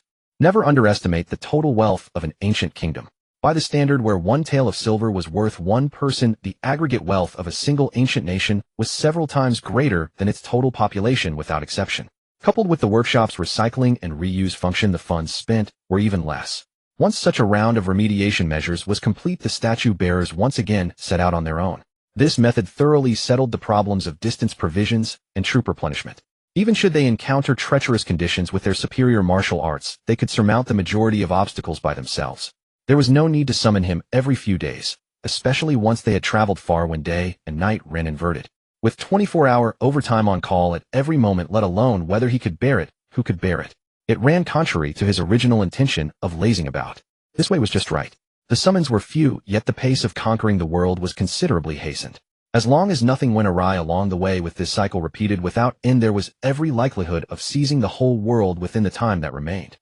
As his plan to conquer the world progressed steadily, Feng Xiu left all affairs of the Yaoyang Empire to his ministers, embarking instead on journeys across the land with Lin Shusi, visiting mountains and enjoying waters. He had established the nation purely to complete a task, and unlike those emperors, he had no intention of spending his days locked within the palace managing court affairs and governing the realm. Besides, the converted ministers would never betray him, so even if he were to become a foolish ruler, a laissez-faire sovereign, nothing would go amiss. Moreover, by acting this way, he wished to observe who possessed exceptional abilities and could rise to prominence. After all, he would eventually depart, and someone needed to govern this vast nation in his absence. Perhaps no issues would arise within 10 or 20 years, but beyond that nothing was certain. Death soldiers too would age, fall ill, and could perish from unforeseen accidents. Through the cycles of succession, those loyal yet individually minded death soldiers would need someone to steady the situation with firm leadership. After all, their descendants would not share their identity as death soldiers nor their unwavering loyalty to the Yaoyang Empire. Should the throne remain vacant, ambitious schemers would inevitably stir up trouble, plunging the world into chaos and turmoil. After all, this was the first nation he had established. He did not expect it to endure for millennia, but surely it could persist for a little longer. In the blink of an eye, 3 years had passed. During this time, the two had visited numerous scenic landmarks and witnessed countless wondrous spectacles. Feng Xiu also informed Lin Shusi of his impending departure. Though the news struck like thunder from a clear sky, Lin Shusi quickly adjusted her state of mind, forcing a smile to reassure Feng Xiu that she was fine, unwilling to cause him worry. However, she soon expressed that she was weary and wished to return. Feng Xiu, of course, raised no objection. After deliberation, the two ultimately chose not to return to the palace, but instead decided to settle in their original place, Qingshui Village. They would spend these final days in ordinary simplicity. Qingshui Village had become far more prosperous than before. As the saying goes, when one attains enlightenment, even chickens and dogs ascend to heaven. Those who had aided Feng Xiu naturally received generous rewards, while even those who had no association with him benefited from the prestige of being from Qingshui Village. Thus, when Feng Xiu and his companion returned, all the villagers lined the streets in welcome. After exchanging greetings with acquaintances and requesting they treat him as they always had, the two returned to the home that belonged to them. After thorough observation over these days, Feng Xiu decided to appoint Qian Baobao, the youngest yet most capable and shrewd among them, as the emperor of the Yaoyang Empire. Beyond the aforementioned reasons, Feng Xiu was also a sentimental man. Qian Baobao had been by his side the longest and had rendered invaluable service during the earliest stages of his endeavor. As long as Qian Baobao made it onto the list of candidates, the order of ranking mattered little. Once this news spread, the common people of the realm were rather displeased. Setting aside that Qian Baobao was a woman, for throughout history no woman had ever ruled as emperor. She was also of humble origins, merely a merchant's daughter. Even though her shops spanned the world, people could not help but shake their heads, instinctively rejecting her from the depths of their hearts. Moreover, the notion that all merchants are deceitful had long been ingrained in people's minds. How could such a person be emperor? Yet Fang Xiu's decisions had never tolerated interference. He expected only compliance.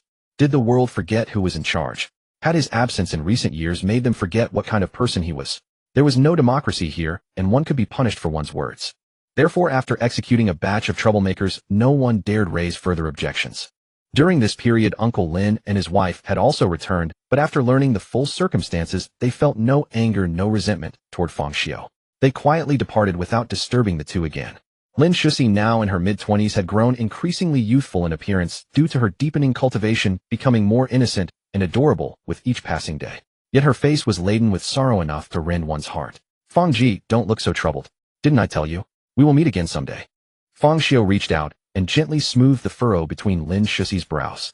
But Fang Ji, I'm afraid that when we meet again, you will still be a young man, while I grow old beyond recognition. How could I have the courage, the qualification to remain by your side? What if too much time passes and I? The deeply worried Lin Shusi did not finish her words, but Fang Xiu already understood. In truth, he harbored the same concern. At that moment, Lin Shusi suddenly spoke to Fang Xiu with unwavering resolve. Fang Ji, I know you have a way to suspend my life. I want to try it. Shusi, how did you know? I don't recall ever mentioning it to you. A few years ago, you suddenly ordered the collection of specific cultivation techniques and texts. You weren't keeping it from me. So I browsed through a few books and discovered that most were ice aspect techniques or arts for sustaining life and inducing death-like suspended animation. The texts were all about explaining yin-yang transformations and phoenix nirvana and rebirth. From that moment, I roughly understood what you were researching. Shusi, you're right. I do have a way. Fang Xiu nodded without denial, then explained why he hadn't told Lin Shusi. This method was developed by combining the yin-yang transformation techniques of the fishbird art with those cultivation manuals and texts. First, the nirvana tortoise repose technique induces a death-like slumber, slowing the flow of vitality.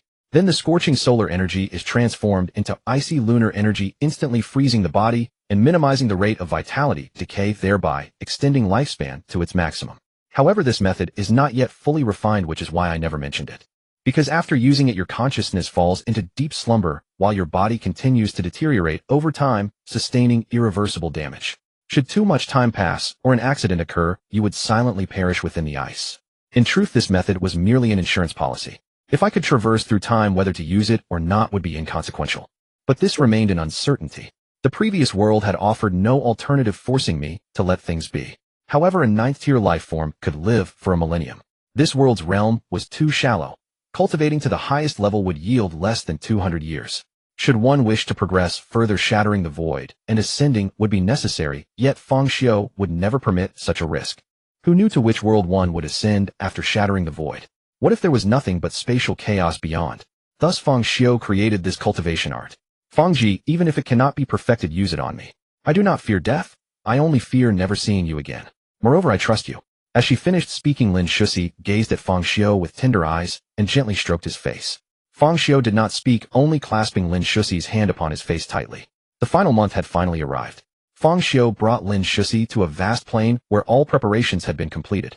This matter had also been discussed with Uncle Lin and his wife, both of whom supported their daughter's decision. Although Fang Xiu had asked if they wished to join, after some consideration they declined. They had married relatively early, yet had children late, and now both were approaching 50. They preferred not to meddle further, wishing only to spend their remaining years in peace. Brother Fang, Yet in this critical moment, though Lin Shusi harbored no regrets, a trace of reluctance lingered in her heart.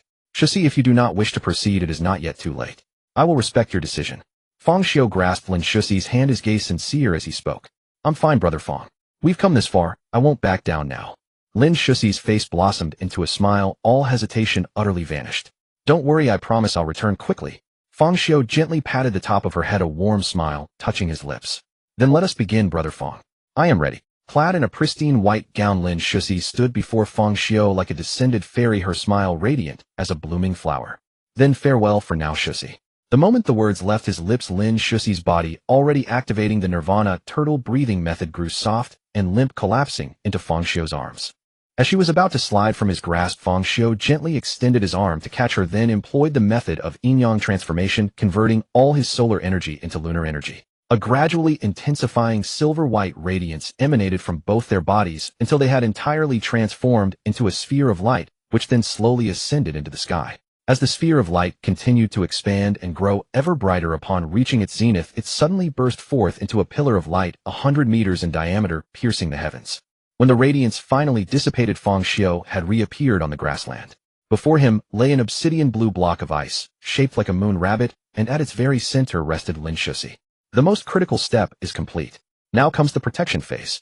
His internal qi nearly depleted to the last drop, Feng Xiu exhaled a breath of turbid air and murmured to himself. After all, merely encasing Lin Shusi in ice was insufficient. He also needed to create a hidden sanctuary for her, one known to absolutely no one. He had no desire to display his woman for others to gaze upon. The mere thought made him sick. Thereupon Feng Xiu sat cross-legged upon the ground, seizing every moment to restore his qi and recuperate. The tasks ahead would not only demand vast quantities of qi, but also place immense strain on his spiritual consciousness. The following morning, rejuvenated and at peak condition, Feng Xiu retrieved 48 small divine statues from the chest he had brought. Then, after a moment's thought, smashed 18 of them. These statues were the very batch he had previously used to conquer the world, all of which he had since reclaimed. Once he departed, the statues would retain only their base instincts. Anyone who knew the summoning method could wield them, and he would not have his divine statues reduced to mere tools for others. Even the remaining 30 would be destroyed after today's affairs were concluded. The reason for the shortfall of one was that he had reserved a trump card for Qian Baobao, though it had been modified to function only 5 times before self-destructing. Without further delay, Feng Xiu awakened the statues one by one, transforming them into golden giants. In the blink of an eye, 30 identical colossi, each 1,000 meters tall, stood towering upon the plain. Moreover, to maximize their effectiveness, Feng Xiu linked his own consciousness with them. Dividing his mind across 31 entities simultaneously presented a considerable challenge for Feng Xiu. Fortunately, he had adapted to it. Then, grouping them 5 per unit into 4 teams, he dispatched each to a designated location. The rest awaited his signal, for it was now high noon, with the sun blazing overhead at its fiercest. After ensuring the ice containing the frozen Lin Shusi was safely placed within the Dharma idols for protection, the remaining giants formed a circle and breathed torrents of flame toward the earth. Under the relentless scorching heat, the land quickly grew viscous like a liquid, transforming into a sea of molten lava flowing outward. Yet whenever it attempted to escape beyond the golden giant's enclosure, it seemed to strike an invisible wall and was forced back. At this moment, the dispatched groups began returning one after another, each team of 5, carrying a mind that had been severed from its base. With every step they took, the earth trembled and fractured. Had those Dharma idols not been corporeal embodiments of energy, the soft soil of the grassland would have swallowed them whole, even if they managed to lift the minds. As each group hurled their minds into the sea of magma, sending great waves surging to join the army of flames, the enclosure had to be forced to expand several times over, intensifying their firepower accordingly. Several mountain ranges gradually melted into liquid form under this extreme heat, and Feng Xiu manually removed the impurities, purifying the molten metal. Because dozens of giants were constantly absorbing sunlight to replenish their energy, the entire area grew dark as though night had fallen prematurely. Only when the smelting was sufficiently complete and energy consumption slowed did the light gradually return. Feng Xiu then shifted into a silver-white giant to cool and shape the interior. Before long, a metallic mountain reflecting sunlight appeared upon the grassland, with only a single hollow cavity at its very center. This chamber was designated for housing Lin Shusi, but once she was placed inside, it would be sealed with metal. Feng Xiu did not delay, casting one final glance at Lin Shusi before placing her inside and sealing it shut. After completing all of this, Feng Xiu shattered several ordinary mountains and used earth and stone to deeply bury the site, transforming it into a barren, desolate hill to evade suspicion. He could only hope no one would discover it and cause accidental damage to Lin Shusi's frozen state. For the days that followed, Feng Xiu kept watch here, monitoring for anyone who might detect abnormalities and come investigating. If none appeared, that would be ideal. If they did, non-loyalist explorers would be completely brainwashed and sent back with stories of nothingness here. Loyalists, however, would not be killed. After all, one must never kill. Human curiosity runs too deep. The more dangerous and extraordinary a place seems, the more people are compelled to investigate it. To dispel such inclinations, one had to render this place utterly unremarkable. Indeed, his concerns were not unfounded. Even in such a remote, uninhabited location, people did come to investigate. After dismissing several waves of visitors, peace finally settled here. Not long afterward, Feng Xiu himself vanished around noon. Hardly had he departed when the clear sky suddenly darkened and dark clouds churned frantically like the tentacles of a giant octopus. The surrounding space began echoing with faint, indistinct whispers, and various animals and plants affected by these forces began undergoing mutations. An eagle soaring through the sky shed its feathers, its bald body sprouting numerous rotating red eyes, while several holes appeared on its wings from which jets of yellow-green gas erupted, propelling its flight. Weeds sprouting from the ground rose erect, their root systems transforming into writhing flesh with stiff black bristles emerging along both sides of their stems. Among the mutations were skinless rabbits, standing upright snakes covered in weeping abscesses, and bone trees bearing multiple mouths lined with sharp, constantly gnashing teeth. Worse still, the influence of these mutations continued to spread, and it appeared imminent that they would reach the location where Lin Shusi was hidden. Why you again? You really are a persistent ghost. A man suddenly appeared without a sound on the warped grassland. Staring at the sky that seemed to have transformed into some kind of creature, he muttered with a look of exasperation.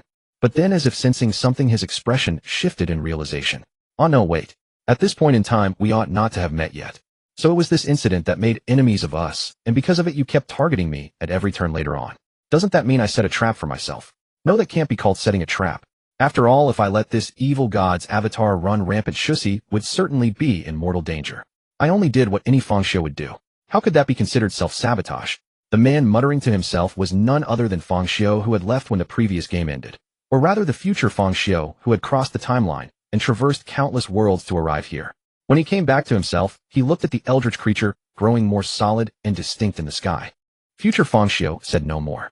If the evil god itself had come, he might have reasoned with it through his fists and perhaps turned hostility into peace.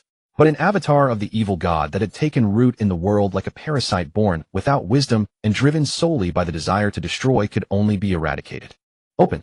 With a soft shout that resounded between heaven and earth yet remained imperceptible to all the sky, packed with countless writhing tentacle-like dark clouds, split open from the middle. A dazzling beam of sunlight pierced through the gap and shone down upon future Fangxiu, making him look like a god. The gravely wounded clouds, like oil ignited by flame, were steadily consumed. No matter how they howled and surged trying to extinguish the fire, it was all in vain. They could only slowly disperse, revealing the previously clear sky. Only a stretch of withered, rotten tentacle that had once pierced the clouds came crashing down onto the earth. Future Fangxiu glanced at it, and countless drops of golden blood radiating a terrifying aura began to emerge from his body and flow toward the tentacle. That blood was only a thin layer, yet it somehow swallowed the colossal tentacle completely. From within came the sounds of many chewing mouths, as if a crowd were feasting. When the blood flowed back into Fangxiu's body, a trace of lingering appetite surfaced on his face. But this was not the end.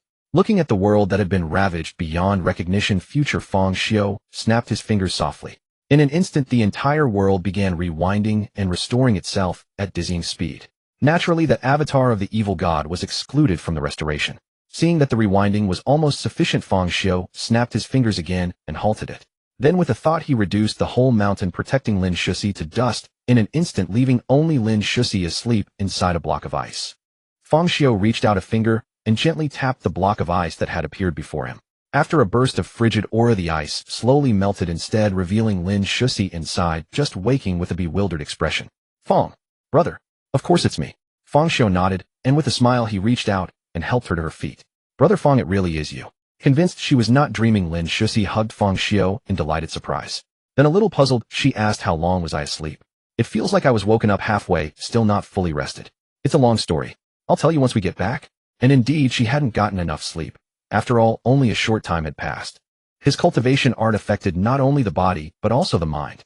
Sleeping too long was not a good thing, as it could leave many mental aftereffects. Thus, he had specifically strengthened his safeguards in that regard. But man proposes, heaven disposes. He had originally set the seal to preserve her in icy slumber for 500 years, a 500-year sleep intended to feel no more than one night. Yet before long, he crossed time and broke the seal much earlier. The feeling was like being woken up only a few minutes after you had just fallen asleep. It was not unbearable, but it was far from pleasant. What was more, he had to come, because this world was merging too slowly. He had already reached a realm that let him traverse both time and worlds, and still there was no sign of movement. To ensure nothing went wrong, he naturally had to make a trip in person. He had even deliberately come a little later, waiting until the current Fangxiu had left. One reason was that he did not want to affect the path of his younger, weaker self, another was that no one knew better than he did how petty he could be. Even if he was his own future self, taking Lin Shusi away in front of his younger self would still make that self jealous. To avoid the trouble of fighting with himself, he had decided to wait until his current self left. In any case, that current self would eventually make the same decision in the future, just as he had. But here he had run into a familiar enemy. If he had not come, this world would have been destroyed, which was why it had taken so long to merge with his world. Now that he had come, taken her away, and restored the world, it would merge before long. However, in order to maintain the original course of fate, and let the current Feng Xiu visit later, he had to keep this world from merging. Otherwise, this very act of crossing time would never come to pass, and the world would be destroyed by the avatar of the evil god. As expected, the moment time became involved, everything turned troublesome. Therefore, Feng Xiu did not explain. Given Lin Shuxi's present level of understanding grasping, it would probably require far too much time. Besides, to him, the two of them had not seen each other for ages. Rather than spending that time on explanations, it was better to soothe their longing for each other first, and speak slowly later. Then Feng Xiu brought Lin Shuxi to find his parents, taking them all away together. Along the way, he also gave some object a pat at a certain point in time, and sent a fragment of information into it. Oh, and he had also given an evil god that was running wild in other worlds a warm punch, putting it back into its nest for a few centuries of rest, its true body unable to come out and stir up trouble. Congratulations, player, for successfully completing the Luanwu Hegemony world. Reward calculation is now underway. Return alive achieved, reward obtained. Save the world achieved, reward increased by 100. Control the world not achieved, no reward multiplier. Destroy the world not achieved, no reward multiplier. Special notice: the quality of the reward depends on the player's performance in the game. There is a high probability it will be drawn from the game world, and a small probability it will be random. No way. He had already swept across the entire world, and control the world was still not achieved. Feng Xiu was puzzled and asked the Blue Star game. The Blue Star game without hesitation unfolded a world map of the ancient martial world. 95 of it was golden, representing the territories occupied by Feng Xiu's Radiant Sun Empire, but there were still some white areas. They were all remote archipelagos scattered in the ocean. Feng Xiu had nothing to say about that. In a world without technology or any transcendent force beyond imagination, he had already done quite well to reach this point. While Feng Xiu was lost in frustration, the Blue Star game continued drawing for rewards. Ding! Congratulations to the player for drawing a reward, a drop of blood containing a trace of extremely faint golden crow essence blood. After improvement, the reward the player ultimately received is a drop of blood containing a trace of faint golden crow essence blood. The reward has been delivered to the Blue Star Games warehouse. Please check accordingly. Huh! Feng Xiu exclaimed in bewilderment. Only now did he realize that the most likely achievement to obtain, conquering the world, had failed, yet the achievement to save the world had been unexpectedly fulfilled. Because he genuinely believed it to be impossible, he had subconsciously overlooked it earlier, only realizing the truth when the reward appeared. But what world-destroying crisis could possibly occur in a martial arts world that he could resolve? It was not self-deprecation. He simply knew that with his previous combat strength, it would have taken considerable time just to annihilate a nation. Solving a world-ending crisis. That was giving him far too much credit. Moreover, during these 10 years, he had not even encountered any significant trouble, spending most of his time in one place with Lin Shuxi. If this alone qualified as saving the world, even he could not accept it. Feng Xiu poured all these questions to the Blue Star game. Saving the world is indeed an achievement the player has fulfilled, because the world-ending crisis was precisely the alien race the player annihilated. That alien race originally appeared human, but more than 100 years ago, having grown terrified of the Luo Taoist, they had no alternative but to place their hopes in the divine. After experimenting with various horrific and cruel sacrifices, they actually managed to establish contact with an extraplanar evil god, and the entire clan came to worship him. Under the evil god's influence, they gradually began reverting to ancestral forms, gaining formidable physical bodies, which made them even more fanatical. They would frequently attack Dasong, slaughtering cities and offering sacrifices. If the player had not completely exterminated their race in the future, when they summoned the evil god, this world would either be devoured or reduced to the evil god's paradise, heading toward annihilation.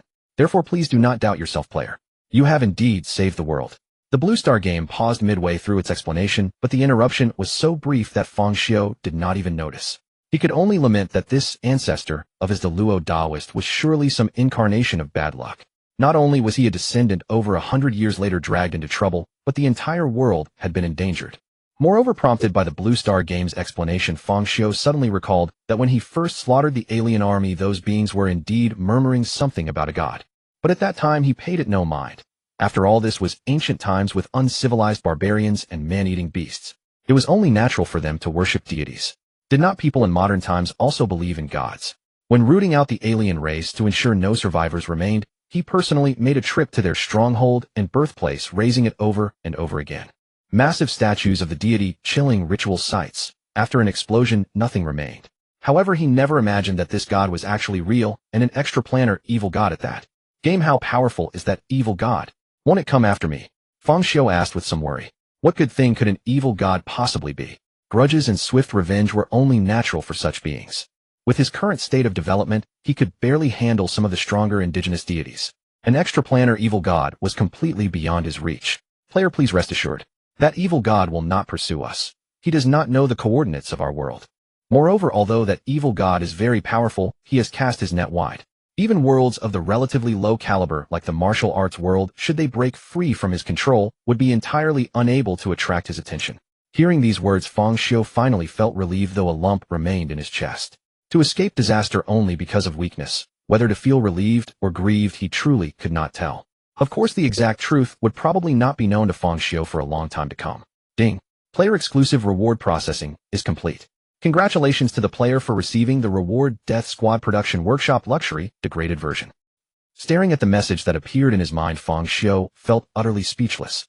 What luxury degraded version? It was merely a version that cost a fortune, yet had particularly poor functionality. 10 million per Death Squad member, and that was for a blank character requiring full retraining. That much he could accept. But the most critical conversion function had been slashed to at least 1 billion with no upper limit, and it was also restricted to ordinary people only. Was this not clearly telling him it was unusable? With 1 billion, would it not be more worthwhile to produce death squads? Why bother converting ordinary people? As for presidents and the like, even the weakest would cost several trillion. With that money, he could simply buy land and establish a nation. Forget it, at least it was still usable, right? Feng Xiu had long been prepared for this. He had even anticipated the Blue Star game, simply deducting the reward without giving him anything. After all, this item was indeed somewhat game-breaking. Who would have thought it would still give him a portion in the end? From this perspective, was the Blue Star game not that greedy after all? TCH. Have I gone completely mad? This was originally my own stuff. Complete nonsense that the Blue Star game swallowed. How could I possibly feel satisfied? Wait until I free myself from being a wage slave, and I'll make it spit it all out with interest. Subsequently, Feng Xiu took out the rewarded blood from the game warehouse. The moment this drop of blood, merely the size of a fingernail, appeared, the surrounding temperature rose sharply. The leather portion of the lounge chair beneath him immediately began emitting a foul, burnt odor. It was not until Feng Xiu isolated the space around it that the danger of a fire was averted. The droplet floated suspended in the air, refusing to disperse.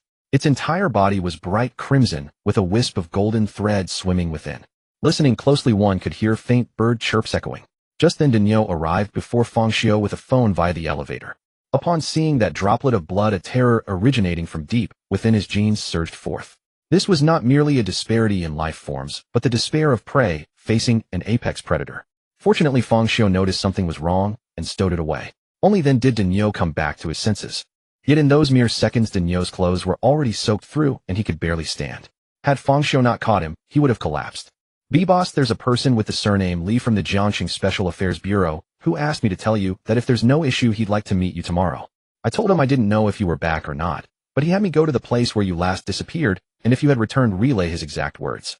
If you hadn't returned, I was to call him and let him know. He'd give me 10 million as a reward. Daniel recounted everything without the slightest concealment. He had already been thoroughly convinced by Feng Xiu's capabilities and felt deeply grateful. After what had just occurred, his respect and fear for Feng Xiu only deepened. In the years he had followed by Bing, he had dealt with numerous monsters, but none had reduced him to such a state or left such an impression as that single drop of blood. It was easy to imagine how formidable and terrifying Feng Xiu must be, given that he possessed that drop of blood. To follow someone of such caliber was truly a blessing. Serving one master while secretly aiding another for trivial gain was the most foolish course of action. Did he mention where to meet tomorrow? Regarding the Special Affairs Bureau's invitation, Feng Xiu had no intention of declining this time. Since they would inevitably cross paths eventually, it was better to meet sooner rather than delay and waste his time. The Bureau's request to Daniel made sense to him. They were simply testing whether he could survive the encounter. It's an upscale club in the city center called Tiangong. Daniel pulled a damp piece of paper from his pocket and replied after glancing at it. Then see that you take me there tomorrow. Feng Xiu had no knowledge of the Tiangong club or its exact location, but with subordinates at his disposal, such trivial matters required none of his personal attention. He would simply issue an order. Yes, boss. I'd like to inquire. Now that you've returned, do you intend to assist young women facing difficulties as you did before? Thanks to your good reputation and generous patronage, quite a few have come seeking your aid recently. There are also wealthy women and girls who have heard of your formidable abilities and wish to pay for your services. What are your thoughts on this matter? Daniel, who had once been straightforward and unrefined, now spoke with the composed demeanor of a steward, showing a stark contrast to his former self when he served under by Bing. Let's address this after I handle tomorrow's business. My standards are simple, as you know, Daniel. Strict screening is essential. I won't accept anything manufactured. All women who wish to pay will be turned away. What do they take me for? Young maidens are acceptable, and since I'll need substantial funds going forward, make sure to set the price accordingly. Such rates reflect my current status. Feng Xiu adjusted his attire, feeling no shame whatsoever. After all, this was legitimate work to earn money. What was there to be embarrassed about? Some people would pay handsomely just to use facilities maintained by black workers. Given his current status, position, and abilities, charging a small fee was nothing remarkable. Looking ahead, he might reach a point where no amount of money could secure even a single audience with him. Understood, boss. If there's nothing else, I'll take my leave. Danyu recorded everything on his waterproof phone, reviewed it once to confirm accuracy, then spoke. There's no rush. I have an opportunity for you, but it requires absolute loyalty, where you would obey my command to end your own life without hesitation. Of course, if you're unwilling, I won't force you. However, your current duties will need to change, and you'll be reassigned to oversee operations below. So what is your decision? Feng Xiu signaled Danyu to wait, his expression nonchalant, as though he cared little for whatever choice Danyu might make. Boss, I am willing. Barely had Feng Xiu finished speaking when Danyu responded without a trace of hesitation, his conviction absolute. Excellent. You have made the right choice. Satisfied, Feng Xiu nodded and spent 11 billion to transform Danyu into a death soldier. His original plan had been that if Danyu refused or hesitated too long, he would eliminate him immediately, even if finding a suitable replacement proved difficult in the short term. After all, how long had he known Danyu? Only a few days at most. What emotional bond could possibly exist? Even though Danyu had performed well recently, he had previously been nothing but a ruthless villain. He naturally lacked trust in someone like Danyu. Yet he hadn't anticipated such swift agreement. Whether driven by loyalty, sharp intuition, or intelligence, the outcome pleased him. At the very least, the expenditure felt worthwhile. Feng Xiu then recalled from memory a cultivation manual from the Desong dynasty specifically designed for eunuchs, an ideal match for Danyu's condition. This method guaranteed quick progression, with just a decisive surgical removal granting immense speed enhancements that made the practitioner move like a shadow. Feng Xiu then produced 100 more death soldiers for Danyu to deploy, replacing the previous guards. These new soldiers would also cultivate the eunuch technique, as Feng Xiu had no patience to wait for them to grow through conventional means. The personal maids required complete replacement as well. Despite the head maid's exceptional competence, her past involved serving countless masters and engaging in unspeakable tasks that could never be discussed openly. Tasks like assisting him with bathing had become routine for her, making replacement necessary. However, she could still serve a purpose by helping transport the individuals, after which a generous sum would be paid to sever the relationship. Feng Xiu refused to send his people to so-called training facilities where unknown instructors could mold them into something he didn't recognize. Only after Danyu departed with his entourage did Feng Xiu retrieve that drop of blood for further examination. Though his body sent signals of desire, he ultimately decided against absorbing it. Had it been genuine golden crow blood, he might have accepted the transformation of his lineage towards something inhuman. But this was merely an unknown inferior hybrid.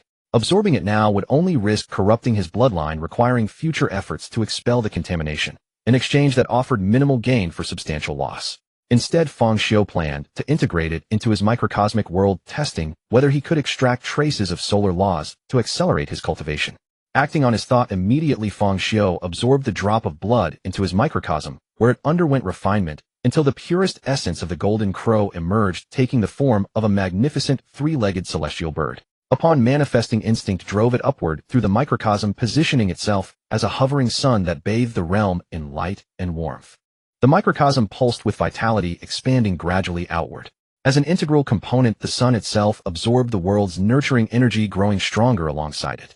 Once the microcosm matured sufficiently, or incorporated additional laws to deepen its foundations, a pure-blooded golden crow might genuinely emerge from the sun, a possibility that grew more plausible with each passing moment. More importantly, as a divine beast born from the world itself, its innate quality would far surpass that of ordinary golden crows, regardless of its combat prowess. Witnessing this flourishing microcosm, Feng Xiu's spirits lifted. The strengthening of his world meant his own growth. There was no better path to power. Nothing brought greater satisfaction than the pursuit of strength. The following day at noon, on the street facing the Tiangong Club, Danyu descended from a luxury automobile and circled around to open the passenger door for Feng Xiu, inquiring in a hushed tone. Boss, it has already been an hour past the appointed time. Is it proper for us to conduct ourselves this way? What is improper about it? Must I not partake of lunch before arriving? He may have set a time with you, but did I ever pledge to honor it? Feng Xiu spoke with utter nonchalance. After all, a confrontation was inevitable this time. Since the establishment provided no refreshments, it only made sense for him to dine first before proceeding. Why should he deprive himself? By the way, Danyu, you may return now. This is no place for you to intervene. After walking a few steps and noticing Dainyu trailing faithfully at his heels, Feng Xiu paused and instructed him to go back. After all, he had just spent a considerable sum to acquire this man. It would be an intolerable loss to see him fall here. Very well, boss. Please take care of yourself. Dainyu obediently executed Feng Xiu's command. After offering one final word of caution, he turned and drove away. Meanwhile, as Feng Xiu approached the entrance of the club, a security guard stopped him. Though the guard's words were courteous, his expression radiated condescending arrogance. I beg your pardon, sir, but this is a private club. Non-members are not permitted entry. I must ask that you depart immediately. Upon finishing his speech, the guard insolently tapped his electric baton against his palm, as if silently threatening physical violence if Feng Xiu failed to leave. A member. I was invited by someone surnamed Li from the Special Affairs Bureau. Am I also denied entry? Feng Xiu frowned. Though displeased with the guard's demeanor, he was hardly inclined to kill over such trifles. What Special Affairs Bureau? I have never heard of such an organization. We do have several members, surnamed Li, yet none of them mentioned expecting any visitors. The guard replied with palpable impatience, then thrust his electric baton toward Feng Xiu's chest, attempting to drive him away. Leave at once. Do not obstruct the thoroughfare. I have encountered such excuses countless times. Why do some addle-brained individuals persist in fabricating such schemes, hoping to bluff their way in? And to concoct some so-called Special Affairs Bureau? What bad luck. Never heard of it. And no one had warned them of his arrival. This was openly treating him like a fool. Feng Xiu's countenance darkened. Dodging the incoming baton, he declared, I know not who sent you, but I offer you this counsel: step aside and prostrate yourself in apology, and I may spare your life. Otherwise take care, or you shall regret it with your very existence. What? You brat looking for trouble. Do you even know where you are? You expect old man to kneel and apologize. Just who do you think you are? Believe it or not, even if I beat you to death right here at the entrance, I would face no consequences whatsoever. I might even receive a commendation. Let me make myself perfectly clear. Either you pay up to settle this matter, or you shall not leave today. You will accompany my brother for some entertainment. Upon hearing Feng Xiu's words, the guard's attitude instantly grew brazen. He turned and bellowed toward the rear. Brothers, someone attempts to force entry. Fetch your weapons and teach him a lesson. The moment the words left his lips, more than a dozen menacing guards poured forth from the security office. Their electric batons crackled ominously as they fixed Feng Xiu with hostile stares. Witnessing this, Feng Xiu ceased holding back. His gaze swept coldly over the assembled guards. You seem so fond of witnessing colors then. I shall grant your wish abundantly from this day forward. Those guards caught in Feng Xiu's gaze felt an involuntary chill coursing through their bodies as though winter had descended upon them. The expression was cold, ruthless, like stagnant water. It was not the look of a human being. Each guard retreated several steps, their hearts pounding with regret at having become entangled in this affair. Yet the guard who had summoned the others cowered outwardly, yet blustered loudly. Do not be afraid, everyone. Where do you think you are? This is the Tiangong Club. All the influential and powerful figures of Jiangxing reside within these walls, all seeking an audience with our proprietor. Even if he were a member of a terrorist organization, he would still be compelled to obey our rules here. Otherwise, there would be no place for him anywhere in all of Jiangxing. Feng Xiu paid no heed to the bully leveraging another's authority. With merely a thought, he destroyed all surveillance equipment in the vicinity. He then snapped his fingers. The guards, as though beholding something utterly grotesque, bent over and began vomiting uncontrollably. The only guard unscathed was the one who had spoken moments before. Upon witnessing his colleagues suddenly retching, he hastily rushed to their side to inquire. What is wrong with you all? Why are you vomiting? Could it be food poisoning? Seeing no response, and with Feng Xiu looming nearby like a predator awaiting its prey. Panicked, he forcibly hoisted up one of the vomiting men. But the moment the man raised his head, the guard's complexion turned deathly pale, and he shoved him away with terror. For the man's eyes had vanished entirely, leaving behind two black hollow sockets, frightening like the visage of a demon. But it was not merely him. All those currently vomiting had undergone the same transformation. This was the handiwork of Feng Xiu. Since they were so eager to see spectacle, Feng Xiu had relocated their eyes, one into the depths of their brains, the other into the terminal ends of their intestines. Henceforth they would need to exercise utmost caution when visiting the lavatory, lest their eyes be dislodged and flushed away. That would not be his responsibility. You? What have you done to them? The guard queried Feng Xiu with utter terror. Even in his folly he understood now that he had provoked a force beyond his comprehension. Done. You shall see shortly. But fear not. You have been granted the upgraded version. Are you delighted? A malicious smile curled Feng Xiu's lips. Before the guard could utter a plea for mercy, Feng Xiu extracted his eyes and positioned them to gaze directly upon the sun atop the highest point of the club. It was well known how excruciating direct exposure to intense light could be. It was a recognized method of torment for prisoners.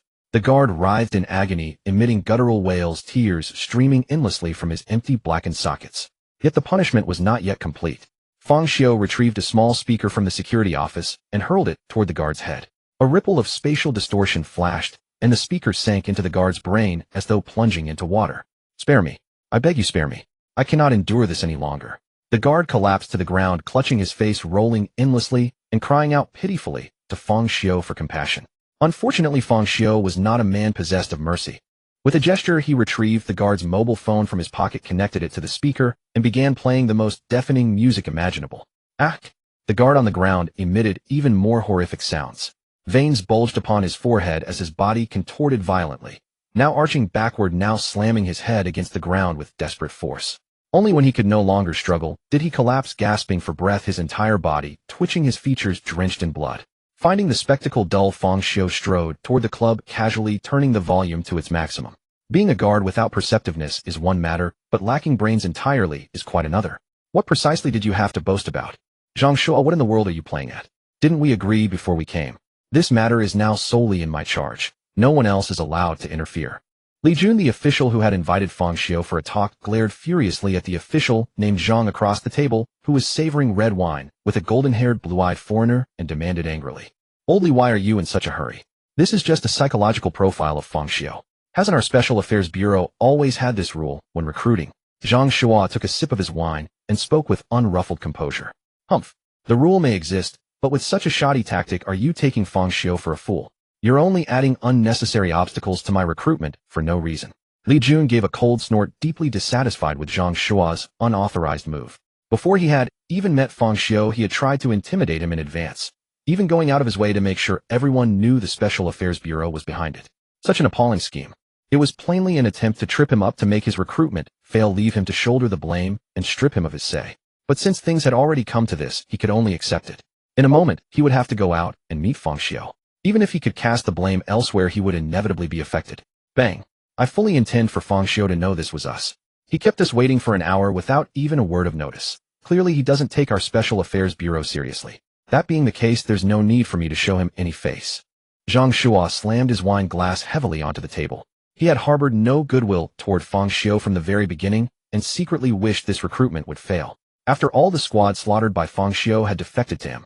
If he simply let that go, who would ever pledge allegiance to him in the future? Even his current subordinates would flee clean away. But, frowning, Li Jun wanted to ask something, but was cut off by a grand wave of Zhang Shuo's hand. "I know what you want to say. Do you think I've done nothing these past 7 days? To have enough strength to suppress Fang Xiu, I've specially invited Mr. James. With him here, a single Fang Xiu won't amount to anything." Zhang Shuo extended his hand respectfully toward the foreign man, introducing him to Li Jun. The foreign man nodded arrogantly, then went back to savoring his red wine, without saying a word. Li Jun had indeed heard the name James within the Special Affairs Bureau, but he had never met him in person. Still, according to the rumors, James was indeed a formidable expert. Although Li Jun was greatly displeased by his attitude, and was disgusted that Zhang Shuo had not sought a Daxiao native, but instead brought in a foreigner to meddle in the affairs of Daxiao's Special Affairs Bureau. But since things had devolved to this point, he could only swallow his resentment. Otherwise, having offended Fang Xiu first, and then the helper invited by his own people, could he possibly survive? If anything happens afterward, we'll have to trouble Mr. James to act. Sure thing. This time James no longer put on an aloof air, and answered in clumsy Chinese, setting most of Li Jun's mind at ease. Just then the surveillance monitor before them suddenly turned to static. Li Jun knew it was time for him to appear. Straightening his clothes, he walked toward the main hall. Behind him, Zhang Shuo watched Li Jun's retreating figure, and smiled meaningfully. "The person I invited will naturally protect only me. I never said I'd protect you too. Moreover, today's affair was far from over." Shifting the view back to Fang Xiu, after punishing the security guard, he walked straight into the club, which was lavishly decorated, yet not lacking in elegance. He didn't ask the security guard who had orchestrated the incident behind the scenes. After all, what could a pawn know? Whatever little he knew might not even be true. In any case, the Special Affairs Bureau was definitely involved, so he might as well go ask the people concerned directly. "Brother-in-law?" Zhao Lulu's delighted voice suddenly rang out from not far away. Fang Xiu turned to look. Besides Zhao Lulu, there was her mother Zhao Yin, wearing a timid and cowering expression, along with a stern-looking middle-aged man. The three of them walked together toward Fang Xiu. "Hello, I'm Zhao Lulu's father, Zhao Lin. You must be the Fang Xiu my 2 daughters often speak of. I'm very grateful for your help to my daughters. Because I was tied up with too many matters before, I didn't have the chance to visit you. To run into you this time is also fate. If you have any requests, just raise them, and I'll do my best to satisfy them." The stern middle-aged man extended his hand, introduced himself, and made a promise. Fang Xiu did not refuse and extended his hand in return, but inwardly, he sneered at Zhao Lin's words. After all this talk, isn't it just about settling the debt of gratitude and cutting ties with me? And you asked me to make requests. Apart from money, what else do you have? Even if I did make a request, you'd have to be able to fulfill it. But luckily I happen to have a money-devouring machine on my hands. Since a spendthrift has delivered himself to my door, why not take advantage? Dad, what are you saying? Zhao Lulu called out in displeasure at Zhao Lin. She wasn't stupid and naturally understood what his words meant. What am I saying? I'm thanking Fang Xiu. When someone has helped you, are you supposed to give no thanks at all? That doesn't fit my principles. As my daughter, you should also set an example lest people laugh at the Zhao family. Zhao Lin said with a serious face, taking the opportunity to lecture Zhao Lulu. Zhao Lulu was rendered speechless. Clearly he wanted to repay the favor owed, yet he packaged himself as someone who never forgets a kindness. What a despicable capitalist. Since Uncle Zhao has spoken as the younger generation, I shouldn't refuse. Just give me a little recruitment money. I've been meaning to expand my team recently. Then may I ask how much you want? The moment he heard Fang Xiu ask for money, Zhao Lin's tone immediately became far more distant. So he had thought someone praised so highly by his two daughters would be flawless. Turns out he was just a mundane soul after all. Not much, just 1 billion.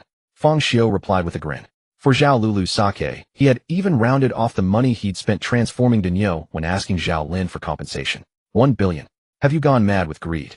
You're going to drain our entire fortune. Before Zhao Lin could say anything, Zhao Yan couldn't help but leap out.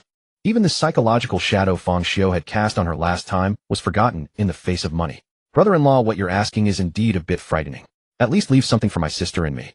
This time, even Zhao Lulu, who had been dissatisfied with her parents, sided with her mother. Wasn't it said that everyone who can enter the club is powerful and wealthy? A mere 1 billion shouldn't be as disastrous as you make it sound. How did the two of you get in?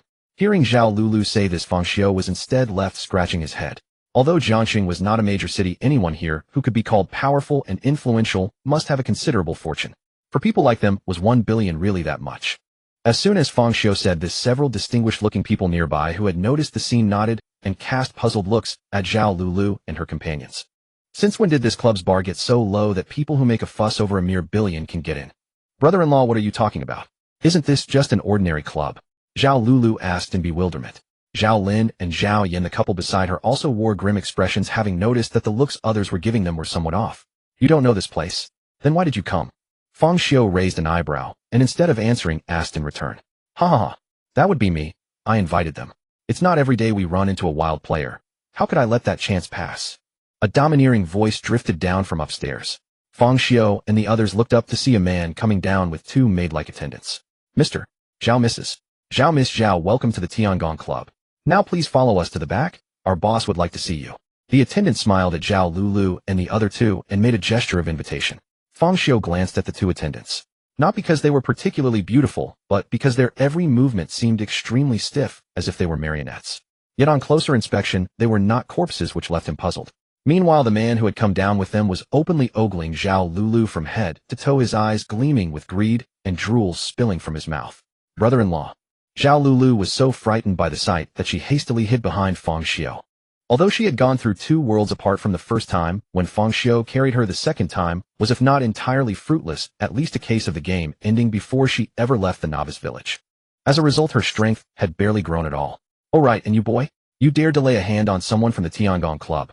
Quite bold of you, aren't you? Seeing Fang Xiu, the man restrained himself slightly. He had no interest in his own sex.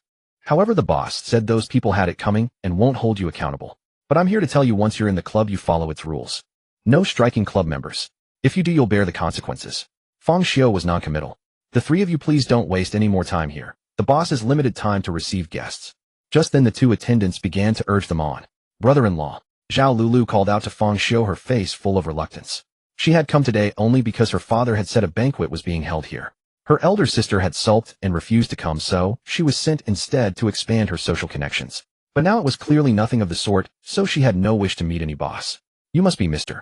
Yanli. What we discussed earlier was a blind date for my younger daughter. We never mentioned meeting any boss. I think we'll be feeling unwell today, so please convey my apologies to your boss. This meeting is cancelled. With that, Zhao Lin turned to leave with the other 2. From Fang Xiu's earlier words, he could tell that the people here were on a level far above his own. If they had never heard of the Tiangong Club, it was because they were not yet qualified to know of it.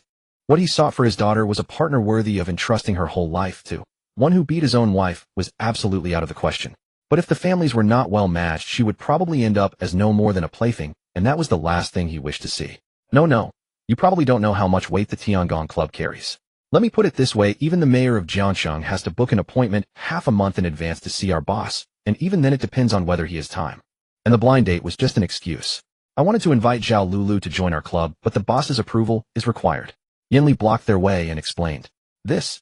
Zhao Lin hesitated, but remembering Yin Li's earlier behavior, he steeled himself. I thank you for your kindness on Lulu's behalf, but we won't trouble you any further. Having offended a force like this, he didn't even know if they could continue to stay in Jiangsheng. To be safe, he had better be ready to bolt at any moment. So troublesome. Yin Li frantically tousled his own hair, making Zhao Lulu and the other two look on nervously. Yet he probably never imagined that he was the one who had scared them off. Fortunately, after flipping out for a while, Yin Li stopped and stared at the three with dead fish eyes. Fine. Since you're unwilling, I won't force you.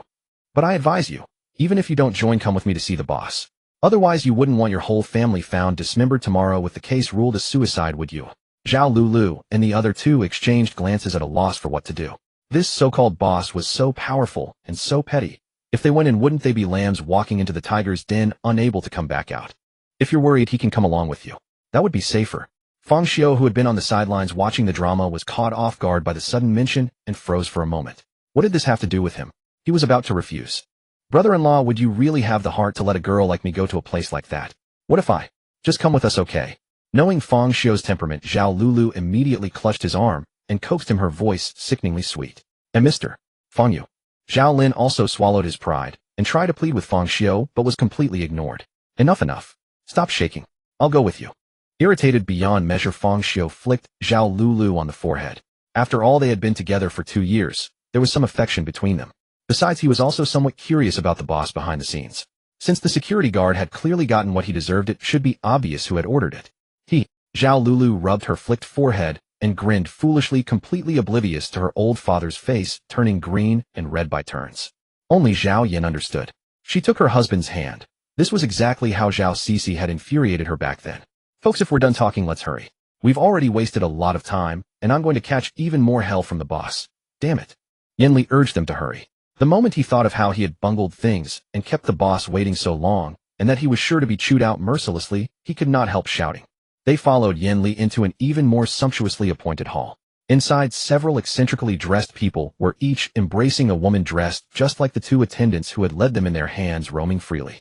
The moment they saw Yin Li enter, they immediately greeted him with malicious grins. Yo, if it isn't our Lord Yin Li. Why aren't you at home with your wife and kids today? Sister-in-law must be feeling lonely right now. Should I drop by and lend her a hand? A middle-aged man said loudly, and the others burst into laughter. Here we have two beauties, one older and one younger. Surely they aren't mother and daughter. You can't keep all the good stuff to yourself. Good things ought to be shared by everyone.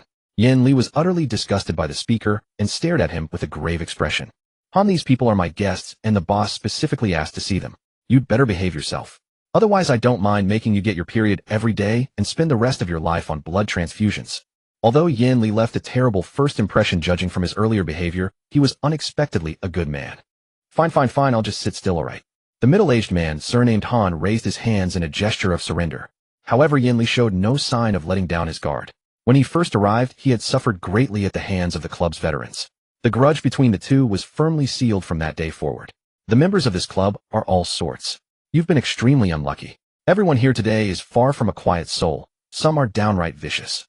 To be honest, I'm starting to regret bringing you in here. Too bad there's no way out now. So you must be extremely careful. Do not provoke them here. As non-members and outsiders, you are at a natural disadvantage. Once a fight breaks out, no one will side with you, regardless of who's right or wrong. Not even me. Yin Li whispered these words to the group, his gaze falling unapologetically on Fang Xiao as he spoke the latter part. Though he was unaware of what transpired after the surveillance was destroyed, the carefree demeanor Fang Xiao displayed upon entering allowed him to deduce that those security guards had met with an unfortunate fate. But security guards were security guards while club members were club members. The gap between them was not only in status, but also in power. As long as you hold back and give them no reason to act, those fellows will only be loud with their words. They wouldn't dare violate the club's rules. Yin Li, what are you whispering to them? Let us in on the conversation. By the way, I just heard there was a young man causing trouble at our club. Could it be that lad beside you? The middle-aged man, surnamed Han, remained quiet for only a few minutes before resuming his instigation. You're not wrong, Han Feng. That person is him. But the boss has already spoken. He won't pursue this matter. You wouldn't defy the boss's orders, would you? Yin Li narrowed his eyes as he asked Han Feng. Seeing no response, he turned to the others. I hope all of you will do me the favor of not making things difficult for these people. We work together, and I'd rather not see things turn ugly. Look at you painting us all as villains. How would we make things hard for others? As long as they behave themselves, we wouldn't dare break the club rules set by the boss. Han Feng said this with a broad grin, though his furtive glances kept raking over the group. Anyone could tell he was up to no good. Yin Li chose to ignore Han Feng, that troublemaker, and instead led the group away from the others. I'll go explain the situation to the boss now, and come back as fast as I can. Wait here for a moment. Remember, don't act on impulse. In response to Yin Li's repeated warnings, Feng Xiu could only nod along. Whether he would actually follow that advice was another matter entirely. For now he had said nothing. Meanwhile, Zhao Lin and Zhao Yan had already turned pale with fear, their lips trembling uncontrollably. They had witnessed one person casually snap a maid's neck mid-play, while another extended fangs like a vampire and drained a maid until she was little more than a desiccated corpse. Only Zhao Lulu, ever carefree, was feeding Feng Xiu fruit by hand, showing no trace of fear whatsoever. Witnessing such contrasting reactions, Yin Li could only sigh and pat his forehead before hurrying away. The moment he left, those people could no longer keep still. They turned their attention to Feng Xiu and his companions, exchanging words. This must be the newcomer Yin Li recommended, isn't it? I heard he's a player. I wonder how strong he is. What strength could someone Yin Li invites possibly have? Those formidable players either get absorbed by the state or go independent. There's no way he'd get a chance at someone like that. Exactly. We've seen plenty of players before. They're all weak as hell with only some possessing peculiar abilities. Besides, I've heard that no matter how strong a player is, once they start a new game they begin from scratch. Even the world's #1 could fall, since no one can guarantee they'll always have perfect luck and never encounter an instant kill at the start. Then what are we waiting for? Let's just play. You aren't actually scared by Yin Li, are you? No way. Back when that kid Yin Li first arrived, how arrogant he was. Yet old Han still tricked him nearly to death. If he couldn't escape it himself, what chance do his people have? Then fine, I'll lead the charge this time. Let the newcomer learn some manners. Don't follow Yin Li, that fool who disrespects his seniors. Go ahead with confidence. If Yin Li causes trouble, I'll be the first to object. Han Feng offered this assurance, and the others quickly chimed in agreement. Feng Xiu lazily enjoyed Zhao Lulu's feeding, and after catching Zhao Lin's murderous glare, his appetite only grew stronger. Just then a man approached carrying a fruit platter, smiling at Zhao Lulu. Hello, I'm Wu Liang. I noticed you were running low on fruit, so I brought some over. As he spoke, Wu Liang extended the fruit platter, but suddenly stumbled, his free hand reaching toward Zhao Lulu's chest. Smack! Having been watching closely, Feng Xiu grasped Wu Liang's wrist the moment he saw the malicious intent. In the next instant, a chilling aura seeped into Feng Xiu's body through their point of contact. Yet as soon as it entered, it was shattered completely by scorching heat. Oh dear! Why did you touch him? He's a freeze-type ability user, passive activation. Once contact is made, the cold invades the entire body, tormenting for 3 days and nights before a painful death. Coincidentally, Han Feng happened to arrive at that moment, and upon seeing the two of them, immediately began shouting alarmingly, as if eager for everyone to know. You'd better have Wu Liang help you resolve this now. The longer you delay, the more damage it does to your body. Upon hearing this, not only Zhao Lulu, but also Zhao Lin and Zhao Yin grew worried. Though they didn't particularly favor Feng Xiu, he had entered this place to protect them after all. Emotionally and logically, they couldn't simply ignore him. Feng Xiu, however, remained unmoved, gripping Wu Liang's wrist even tighter. What do you want? Just say it. Nothing much. I just want you to show some respect to your seniors, to know who's in charge at this club. I was originally after that woman, but you blocked my path midway, so consider yourself unfortunate. Wu Liang's wrist grew increasingly painful under Feng Xiu's grasp. Unable to pull away, he dared not show weakness, forcing a relaxed tone. Secretly, however, he increased his cold energy output, hoping to pressure Feng Xiu into releasing him sooner. I figure since you two are close like this, it doesn't matter who takes the money. And it's not just for me. Everyone gets a share. Don't worry, this is a one-time thing. Only after going through this can you truly become part of our family. In the future, when newcomers arrive, they can earn extra this way too. But she never intended to join this club. Feng Xiu pointed to the nodding Zhao Lulu, leaving Wu Liang momentarily stunned. He then said shamelessly, in that case, I don't care. The deed is done anyway. You have to pay us. We can't waste our time for nothing. This is the club's rule. If you want to blame anyone, blame Yin Li for not making it clear. After all, suffering a loss is a blessing. You should just accept it. That won't do. Feng Xiu shook his head. Moi. I'll eat anything, just not suffer a loss. You can enjoy that blessing yourself. A powerful suction force emanated from Feng Xiu's hand. Wu Liang's cold energy surged into Feng Xiu's body like a broken dam beyond his control. Even Wu Liang himself could barely endure such intensity of cold energy. Frost covered his eyebrows, hair, and beard, while frostbite marks appeared all over his body. Brother, calm down. Seeing Wu Liang in such a state, Han Feng immediately sensed something was wrong, and began to intervene, but his feet were already backing away. Hell. P. Wu Liang rolled his eyes and began pleading for help. In the next instant, Fang Xiu maximized the suction. After drawing out the last trace of cold energy, he released his grip and Wu Liang crashed to the ground rigidly, his body covered in countless cracks, a terrifying sight. What the hell? Han Feng, who was closest, immediately scrambled further away and the onlookers stood frozen in shock. What the actual fuck is this? Wu Liang, the ice ability user, seemed to have been frozen solid. What kind of dark joke was this? Your so-called rules mean nothing to me. Is there anyone else who wants to talk to me about rules? I'll stay and face whatever comes today. Fang Xiu scanned the crowd, his face cold as he spoke. At those words, the entire hall fell deathly silent, so quiet that even the sound of a pin dropping could be heard. Why the sudden silence? You were so arrogant before criticizing us freely. Now you're playing dumb. TCH. Seeing no one stepping up, Fang Xiu spat in their direction with disdain. This display caused several people's expressions to change immediately, some nearly unable to hold back from teaching this ignorant youngster a lesson. However, upon catching sight of Wu Liang lying on the ground, his fate uncertain, the few who had just begun to rise quietly sat back down, clearly unwilling to be the first to act. Moreover, this kid fought with strange techniques and ruthless efficiency, striking without warning or words. He was clearly no ordinary opponent, and there was the risk of things going wrong. These people had only gathered together for mutual protection, not out of genuine brotherhood. Were they really going to risk their lives for Wu Liang? It wasn't worth it, truly not worth it. Suddenly, Wu Liang's body on the ground trembled. Fang Xiu, who was closest, immediately noticed. He had shown no signs of life moments before. No heartbeat, no breath, blood frozen solid. Yet now he seemed to be stirring back to life. Had he not truly died? Young man, if Wu Liang dies, the club won't let you go. If you take them and run now, you still have time. We won't stop you. Han Feng, standing nearby and unaware of these thoughts, suddenly spoke, as if looking out for Fang Xiu and the others. In truth, though, he felt endangered and uneasy. He had been the instigator all along. If this kid decided to kill him on the spot, there'd be no justice to appeal to. Wu Liang, who was stronger than him, was already lying there defeated. What hope did he have? Besides, at the end of the day, they were the ones who started this. Even if the boss would seek revenge for Wu Liang out of loyalty, they, especially him as the ringleader, couldn't escape punishment. Just thinking about his boss's methods of torture made Han Feng shudder. The only way out was to let this kid escape and frame it as fleeing from justice. Even with surveillance cameras in the hall, they could twist the truth and make it look like an accident, then eliminate any witnesses. But Fang Xiu wouldn't even spare him a glance, so there was no way he'd listen. It didn't take a genius to see this guy wasn't acting out of kindness. While Fang Xiu felt secure staying put, Zhao Yan, already shaken to her core, could no longer contain herself and shouted excitedly. In that case, let's run quickly. Why wait here for death? If you want to leave, go ahead. No one's stopping you. Fang Xiu glanced at Zhao Yan without moving from the sofa. No, you have to get us out of here. This has nothing to do with us in the first place. Because of you, we got dragged into this against our will. Now our lives are in danger. It's all your responsibility. You're obligated to keep us safe. Seeing Fang Xiu had no intention of leaving with them, Zhao Yan immediately erupted. They say women with big chests lack brains, and women with long hair lack vision. You haven't got either, yet you've somehow managed to have both. Fang Xiu shook his head, then raised his hand as if to strike. Plus, did I not show you enough respect before? Or do you only remember the food and not the beatings? Have mercy, Mr.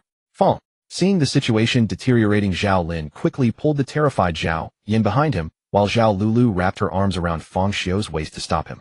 My wife is scared silly and babbling. Please don't take offense. Here's 100 million as payment for your protection. If that's not enough, I'll add more. Earlier you mentioned needing 1 billion to recruit people. Once I'm back, I'll raise every penny, even if I have to sell everything I own. Zhao Lin produced a pre-written check and handed it to Fang Xiu with deep respect, even volunteering to pay the 1 billion Fang Xiu had demanded at the club's entrance. Uncle Zhao knows how to read the room well, Fang Xiu said with a smile. Zhao Lin gave an awkward laugh and said nothing more. Though both involved the same billion, the phrasing carried different meanings. Whereas before it was about distancing himself, now Zhao Lin wanted to maintain and even strengthen the relationship.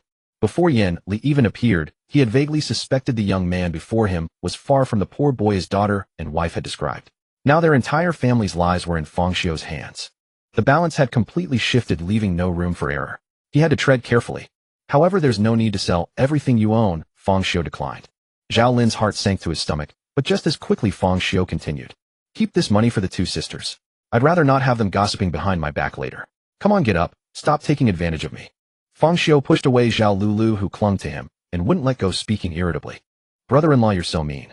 Let me hug you. It won't cost you anything. Besides, I'm scared you'll hit me.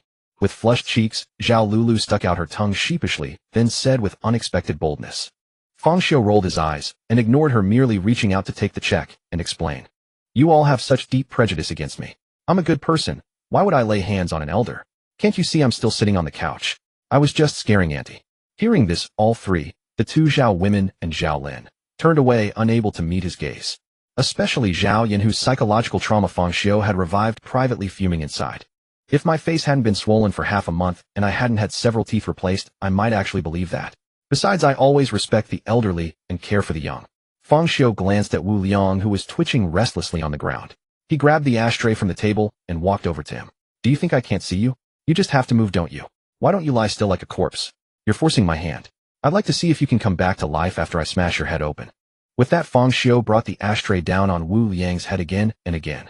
Before long, Wu Liang's skull began to cave in slightly, and blood poured out. The consciousness that had just barely awakened slowly began to fade. Bang! The fragile ashtray, unable to withstand such force, shattered before Wu Liang's head could. Damn, that's useless. Fang Xiu, his hands stained with blood, cursed, and looked around for a more suitable weapon. He glanced left and right, but found nothing, so he simply lifted the 3-meter-long, 2-meter-wide table and prepared to slam it down on Wu Liang.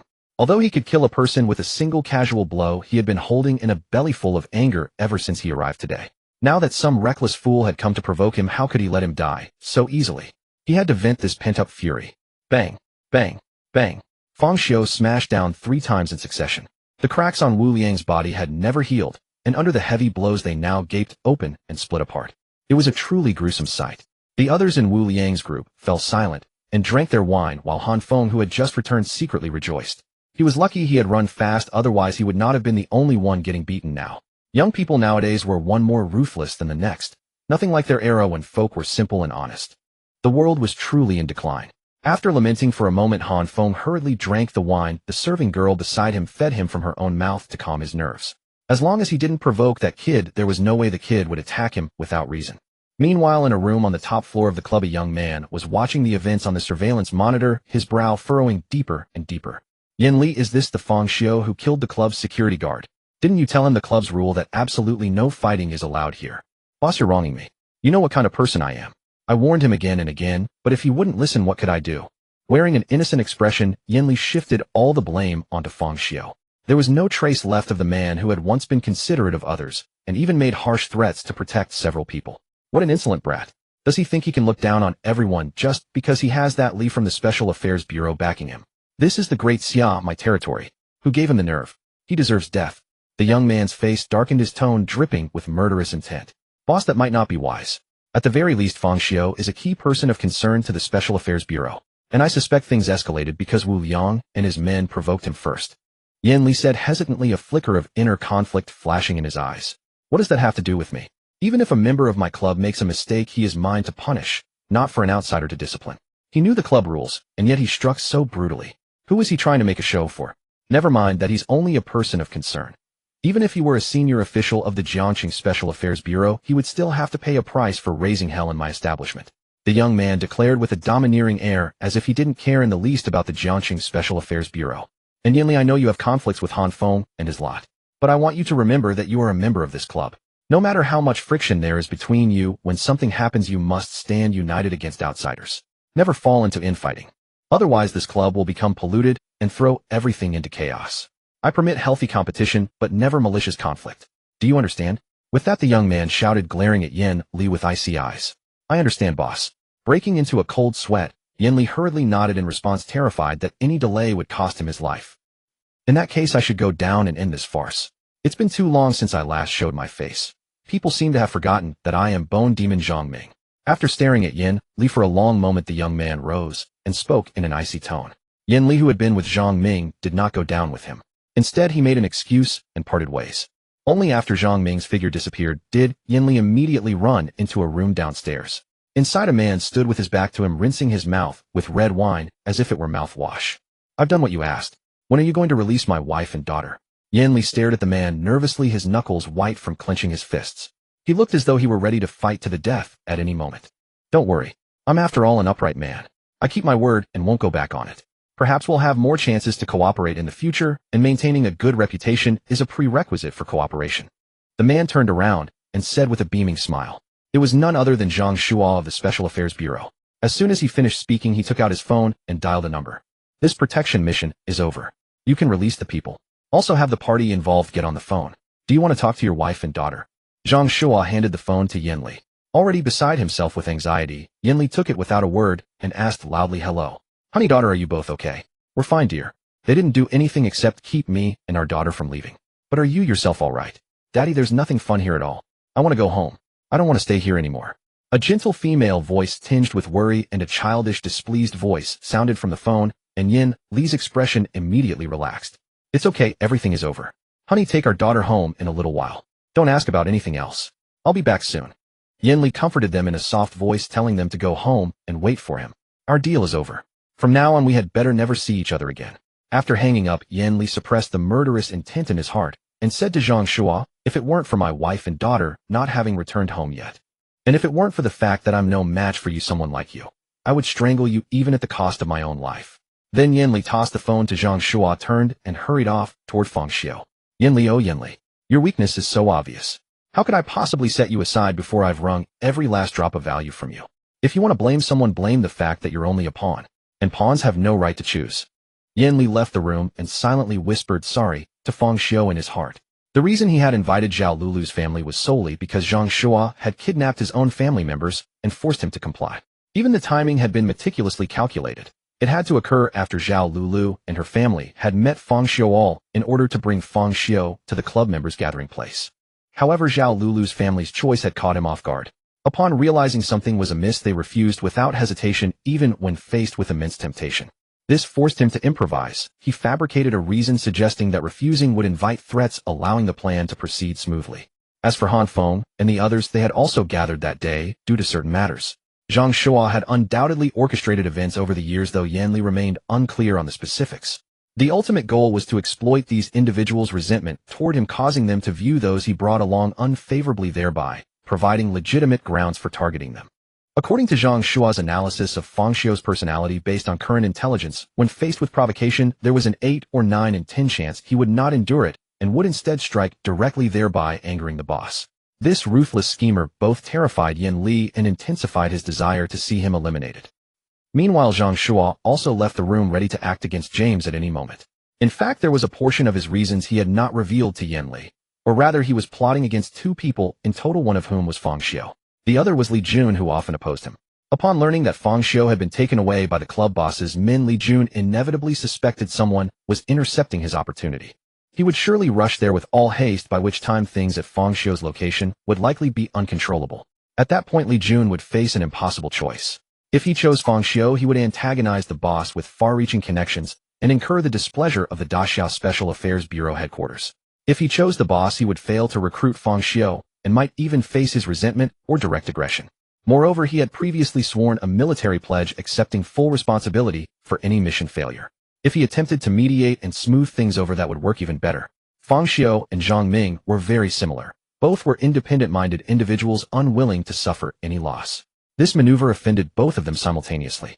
In short, no matter what Li Jun chose, he would not escape unscathed. Furthermore, the club was my choice, and the person who timed the information delivery to your people was also dispatched by me. Li Jun, what do you have to compete with me? A sinister smile curled Zhang Shua's lips as he carried an aged bottle of red wine and walked away. Bang, bang, bang.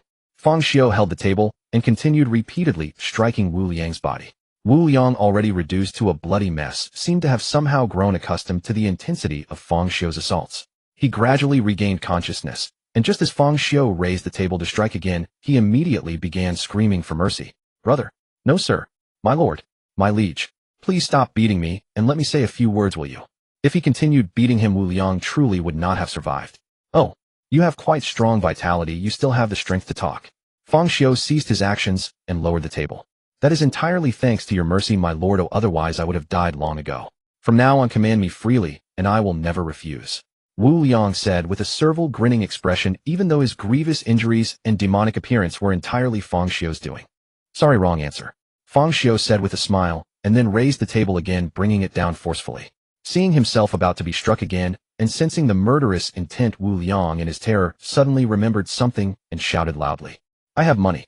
I have money. I'm willing to give you all my wealth, but please spare me this once." The moment he finished speaking, Fang Xiu's attack abruptly ceased, and he asked with a smiling expression, "Hey, look at you. Why didn't you say so earlier? How much of my money do you have?" "Oh, over 100 million. Staring at the tabletop less than 2 centimeters from him, Wu Liang answered, immediately too shaken to even curse Fang Xiu's shamelessness in his thoughts. "Only this much. Don't you understand the rules? How could my money amount to so little?" Fang Xiu questioned, displeased, waving the table in front of Wu Liang's eyes once more. Wu Liang now deeply regretted his actions. Why had he positioned himself as a scapegoat for nothing? Now not only was his life in someone else's hands, but he was also surrendering his property. "Speak. Have you lost your voice?" Growing impatient, Fang Xiu roared at Wu Liang, startling him so much that he immediately began explaining with a mournful expression. "We club members are merely employees. Although the benefits and welfare are excellent, the club takes the majority of our earnings. Moreover, we do life-threatening work and believe in enjoying the moment. Otherwise, we might die one day with unspent money. Our daily expenses are enormous. The reason I have this much is because I haven't spent the funds from my last mission settlement." Wu Liang was indeed telling the truth. Club missions were issued in units of at least hundreds of millions. However, the club claimed over 80%, and the remainder had to be divided among several people based on contribution. Even though his contribution ranking was among the highest in the team, the amount that actually fell into his hands was quite small. He'd know when to stop.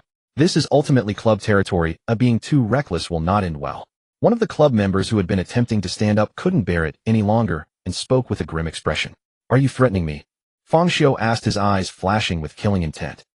"No, this is merely a friendly reminder." The speaker fell silent for a moment, but ultimately lacked the courage to confront Fang Xiu and retreated. Just then Han Feng interjected again. "The club hides many talented individuals. Although we are not low-level members, we are hardly top-tier experts either. You have killed one Wu Liang. What you will ultimately gain is nothing more than a host of enemies and troubles. Do you consider this worthwhile? Do you take me for someone easily intimidated? If they have the ability, let them come. At worst, I will spend extra effort and slaughter everyone. But I can guarantee one thing. You will all die right here and now." Fang Xiu gave them a cold glance. Damn it. What the hell was Han Feng talking about? Why did he drag us into this without cause? This ruthless man speaks with lethal sincerity. His words are no joke. The other club members caught in the crossfire immediately darkened in expression and cursed Han Feng relentlessly in their hearts. Enough, the time has come. Just then, amidst everyone's bewildered expressions, Fang Xiu suddenly spoke. "I gave you an opportunity, yet you proved useless. After so long without action, do you truly believe you are safe? Have you grown addicted to watching from the sidelines?" Then, with Wu Liang staring blankly in incomprehension, he seized the table and smashed it down directly. Next, life learned from Uncle Zhao. Demand more pay quicker, lest unexpected disasters arise. Zhao Lin, whom Fang Xiu had called out, could only offer an awkward smile, yet felt a strange sense of satisfaction in his heart. The other club members, witnessing Wu Liang being flattened, instantly changed expression, unexpected that Fang Xiu would truly kill. But after weighing the pros and cons, they chose to pretend they had seen nothing, while Han Feng kept an even greater distance. Clap, clap, clap. Applause echoed as a young man dressed impeccably, radiating an air of commanding presence, walked in, with clapping hands though his face was covered in frost. "Excellent, excellent. I truly didn't expect someone so headstrong to show up in Jiang City, in my club of all places. What surprises me even more is that the members of my club can watch their own companions die before their eyes, allow others to trample upon the club's rules, and remain utterly unmoved. It's truly an eye-opening experience." Hearing this, Han Feng and the others turned ashen, yet they could only stand in place awaiting judgment. But the young man paid them no mind. He had plenty of time to deal with these people later, no need to rush. His gaze then fixed squarely on Fang Xiu. "Honestly, you appeal to me. If it were any other time, I would definitely invite you to join the club. But unfortunately, you violated the rules I set, so you must die." "Are you serious?" Fang Xiu raised an eyebrow, tilting his head to look at the young man. "I'm Zhang Ming, the owner of this club. You probably don't understand what that name represents, but all you need to know is that I'm very powerful." Zhang Ming introduced himself, his face filled with confidence and arrogance about his own strength. "All right, enough talk. It's time to send you on your way." The moment his voice fell, Zhang Ming's body was engulfed by white, menacing armor, appearing to be made of bone by its texture. He assumed a fighting stance, preparing to launch an attack on Fang Xiu. "I suggest you wait.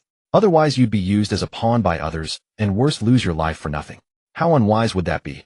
The moment these words were spoken, Zhang Ming's body stiffened slightly, and a muffled voice emerged from within the armor. "What do you mean by that?" Though Zhang Ming didn't believe he could be manipulated, he was furious at Fang Xiu for underestimating him, thinking Fang Xiu was simply grasping at straws to buy time. But in the end, he still stopped wanting to hear what Fang Xiu had to say. "Wait a moment. The most important person hasn't arrived yet." Fang Xiu glanced at the main hall's entrance, then sat down on another sofa far from Wu Yang's corpse. Seeing this, Zhang Ming contemplated for a moment before also retracting his armor and sitting across from Fang Xiu. As time trickled by, Zhang Ming grew increasingly impatient.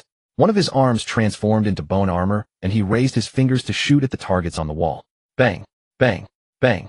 Bone bullets shot from his fingertips like bullets from a handgun, and they grew faster and more powerful with each shot until the entire wall where the targets hung was riddled with holes and cracks. Watching this, the Zhao family was terrified. All right, the person is here. Just then Fang Xiu suddenly raised his head and spoke. Zhang Ming immediately turned to look. He saw Yan Li walking in through the hall entrance. Upon seeing him, no, that's not right. It should be Fang Xiu he was looking at. Although Yan Li quickly regained his composure, Zhang Ming still caught the fleeting flash of astonishment in Yan Li's eyes. Now, no matter how much he didn't want to admit it, Zhang Ming had no choice but to suspect that something was wrong with Yan Li. What's going on here? Yan Li stared at Wu Liang's flattened corpse, his face instantly turning as he looked at Fang Xiu. Could it be you did this? The person you were waiting for has arrived, so now can you speak? What evidence do you have that I was being used? Zhang Ming, no longer wanting to waste any more time, asked Fang Xiu. The moment he spoke, everyone present strained their ears, wanting to hear what Fang Xiu would say. Yet Yan Li wore a confused expression, as if he couldn't understand what had happened here. But deep inside, his heart was already pounding furiously. What did this mean? Could it be that I made a mistake somewhere and exposed myself? Or did that bastard Zhang Shua distrust me and want to eliminate me? Let me think. Where should I begin? Fang Xiu pondered for a moment, then looked at Zhang Ming. I recall that Yan Li was supposed to recommend a player to you for entry into the club. So do you personally come to greet every new member of the club? Naturally. My club has very high entry standards. If I didn't come personally, some people would inevitably try to pull tricks behind the scenes. I can accept lower member quality, but I won't tolerate a decline in overall strength. Zhang Ming nodded, his gaze inadvertently glancing over at Han Feng and the others. Then here's the first coincidence. Setting aside how Yan Li discovered Zhao Lulu, the timing of his meeting with you aligns suspiciously well with when you arrived at the club. Doesn't that raise some suspicion? That's no coincidence at all. Everyone knows players only have 7 days of real-world time, so of course, we have to hurry. And Fang Xiu, I never wronged you, so why are you trying to frame me? I even stood up for you earlier. Is this how you repay me? Yan Li demanded hotly, turning to Fang Xiu. Fang Xiu said nothing, merely giving Zhang Ming a meaningful look implying handle your own people. Yan Li, shut up. When he's finished, I'll give you time to defend yourself. For now, listen quietly. But boss. As Zhang Ming fixed his glare upon him, Yan Li immediately fell silent. Then Fang Xiu continued. There's another timing issue. Yan Li didn't come earlier, didn't come later. He only appeared after I met with Zhao Lulu's family. I don't know what time you and Yan Li agreed to meet. But what I do know is that Zhao Lulu and the others arrived quite early. I deliberately came an hour late, so why did Yan Li take so long to come downstairs just to happen upon me? Then there's his personality. Earlier, Han Feng and the others asked Yan Li why he didn't go accompany his wife and child today. From this, one can also see that Yan Li loves his wife deeply. Yet the moment he saw Zhao Lulu today, he behaved like an insatiable lecher. Wasn't that extremely abnormal? Especially since Yan Li knew full well that Han Feng and the others didn't get along with him and would definitely ignore his warnings and come to provoke us. Yet he still had us wait here. There was clearly a better approach. He could have simply taken Zhao Lulu's family to meet you directly, offering apologies in person. Wouldn't that have been more polite and sincere? Before we arrived, he even hinted to us that you were petty and would kill someone over this matter. But his words and actions clearly contradicted each other. Most likely he knew Han Feng and the others would be here, so he deliberately frightened Zhao Lulu and the others, forcing us to follow him inside.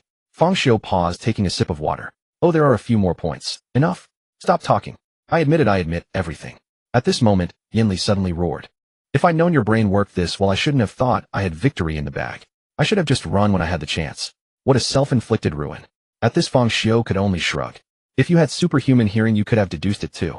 Blame the person who arranged those security guards to annoy me. They forced me to monitor the entire club just to learn what the Special Affairs Bureau's next plan would be, so I could prepare in advance. Yan Li, have I not treated you well? Why would you collude with outsiders to scheme against me? Tell me who that person is. The furious Zhang Ming's forehead bulged with veins. Not only had he been used as someone else's pawn, but a member of his own club had also stabbed him in the back. Having lost tremendous face, he wished he could tear Yan Li into 10,000 pieces on the spot. Yet he still retained a sliver of reason. He would not kill Yan Li until he had found out who had schemed against him. As for after that, he would spare neither Yan Li nor the hidden mastermind. Boss, you have indeed treated me well, but that man took my wife and child hostage. You know they matter more to me than my own life, so I had no choice but to do it. Consumed by guilt toward his boss, Yan Li explained his bitter predicament. Then Fang Xiu interrupted him and spoke. You were afraid he would harm your family, so you chose to obey his orders and scheme against me. But did you never consider that I am not someone easy to provoke? Did you not see how he himself kept his identity hidden, sending only a cannon fodder pawn like you? I know. Of course I know. At that remark, Yanli suddenly turned to look at Fang Xiu and the others, shouting in despair. But did I have any choice? If I refused, my entire family would die on the spot. If I gambled, I would at least have a 50% chance of success. If it were you, what would you choose? When big figures like you clash, what can a nobody like me do besides obey? In fact, I am just like them, nothing more than a pawn. It is only that I was slightly better off. Someone gave me a choice that was no choice at all, and a shred of the right to know. They, by contrast, are merely bait. They might die without even knowing why. Yanli pointed at Zhao Lulu's family, and a bitter self-mocking smile tugged at the corner of his mouth. Zhao Lulu and the others had expressions just as ugly. Whoever learns that they have been set up, dragged into the conflict as bait for someone else's plot, could hardly be in a good mood. The only difference was that Zhao Lulu was gnashing her teeth solely at the mastermind behind it all. Her parents, although they knew it was not Fang Xiu's fault, could not help but feel a trace of resentment toward him. Fang Xiu, by contrast, fell silent for a moment after hearing Yan Li's words, then spoke. That may be true, but to me, if you plotted against me, then you are my enemy. No matter how many grievances you had, or how pitiable you are, it has nothing to do with me. An enemy is an enemy. I will not wrong myself by sparing someone just because he is pitiable. Never mind a stranger like you. Even a good friend I grew up with would have to be prepared for his entire family to be wiped out after doing such a thing. So rest assured, after you die, I will send your wife and child down to keep you company. On the road to the Yellow Springs, the whole family can be reborn together. Who knows, you might even meet again in the next life. No, don't. Boss, for the sake of all the effort I have put into the club, please help me this once. Yanli shouted at the top of his lungs.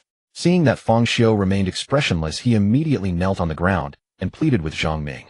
You are doomed to die, but if you tell me who ordered this, I can shield you from him. Zhang Ming, who had remained silent the whole time, finally gave Yanli a choice. Thank you, boss. Thank you, boss. Hearing this, Yanli kowtowed in ecstatic gratitude, completely indifferent to the fact that he would die. Then, without hesitation, he directly revealed the information Zhang Ming wanted. Boss, the man who ordered me was Zhang Shuo of the Special Affairs Bureau. He planned everything. Zhang Shuo, my second uncle. Somewhat stunned, Zhang Ming had truly not expected the answer to be so completely unexpected. Fine. If it is him, then I am not surprised.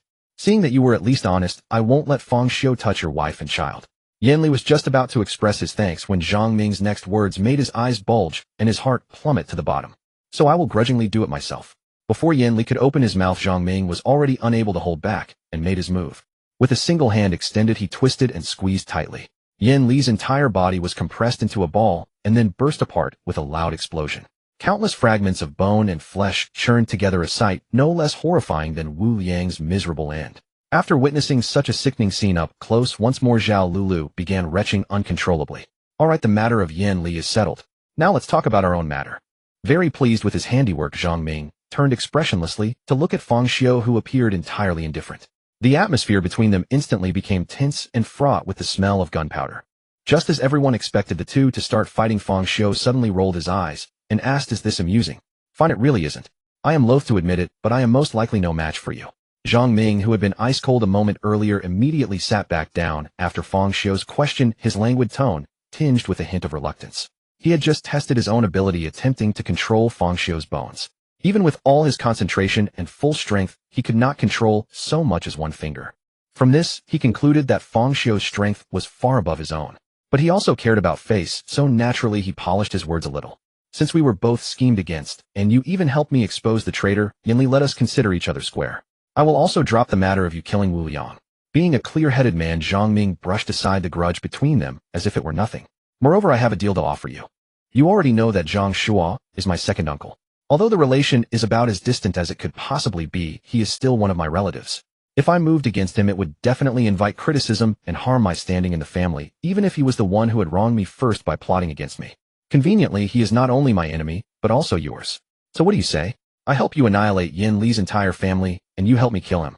Zhang Ming looked at Fang Xiu expectantly. Not a fair deal. Yan Li and Zhang Shuo are as different as heaven and earth.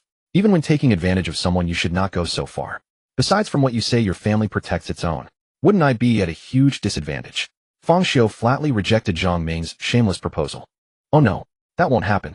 Zhang Shuo belongs to a declining branch of the Zhang family. He doesn't even have the family's support, otherwise why would he have joined the Special Affairs Bureau? If you kill him, as long as you are justified, the Zhang family will not interfere."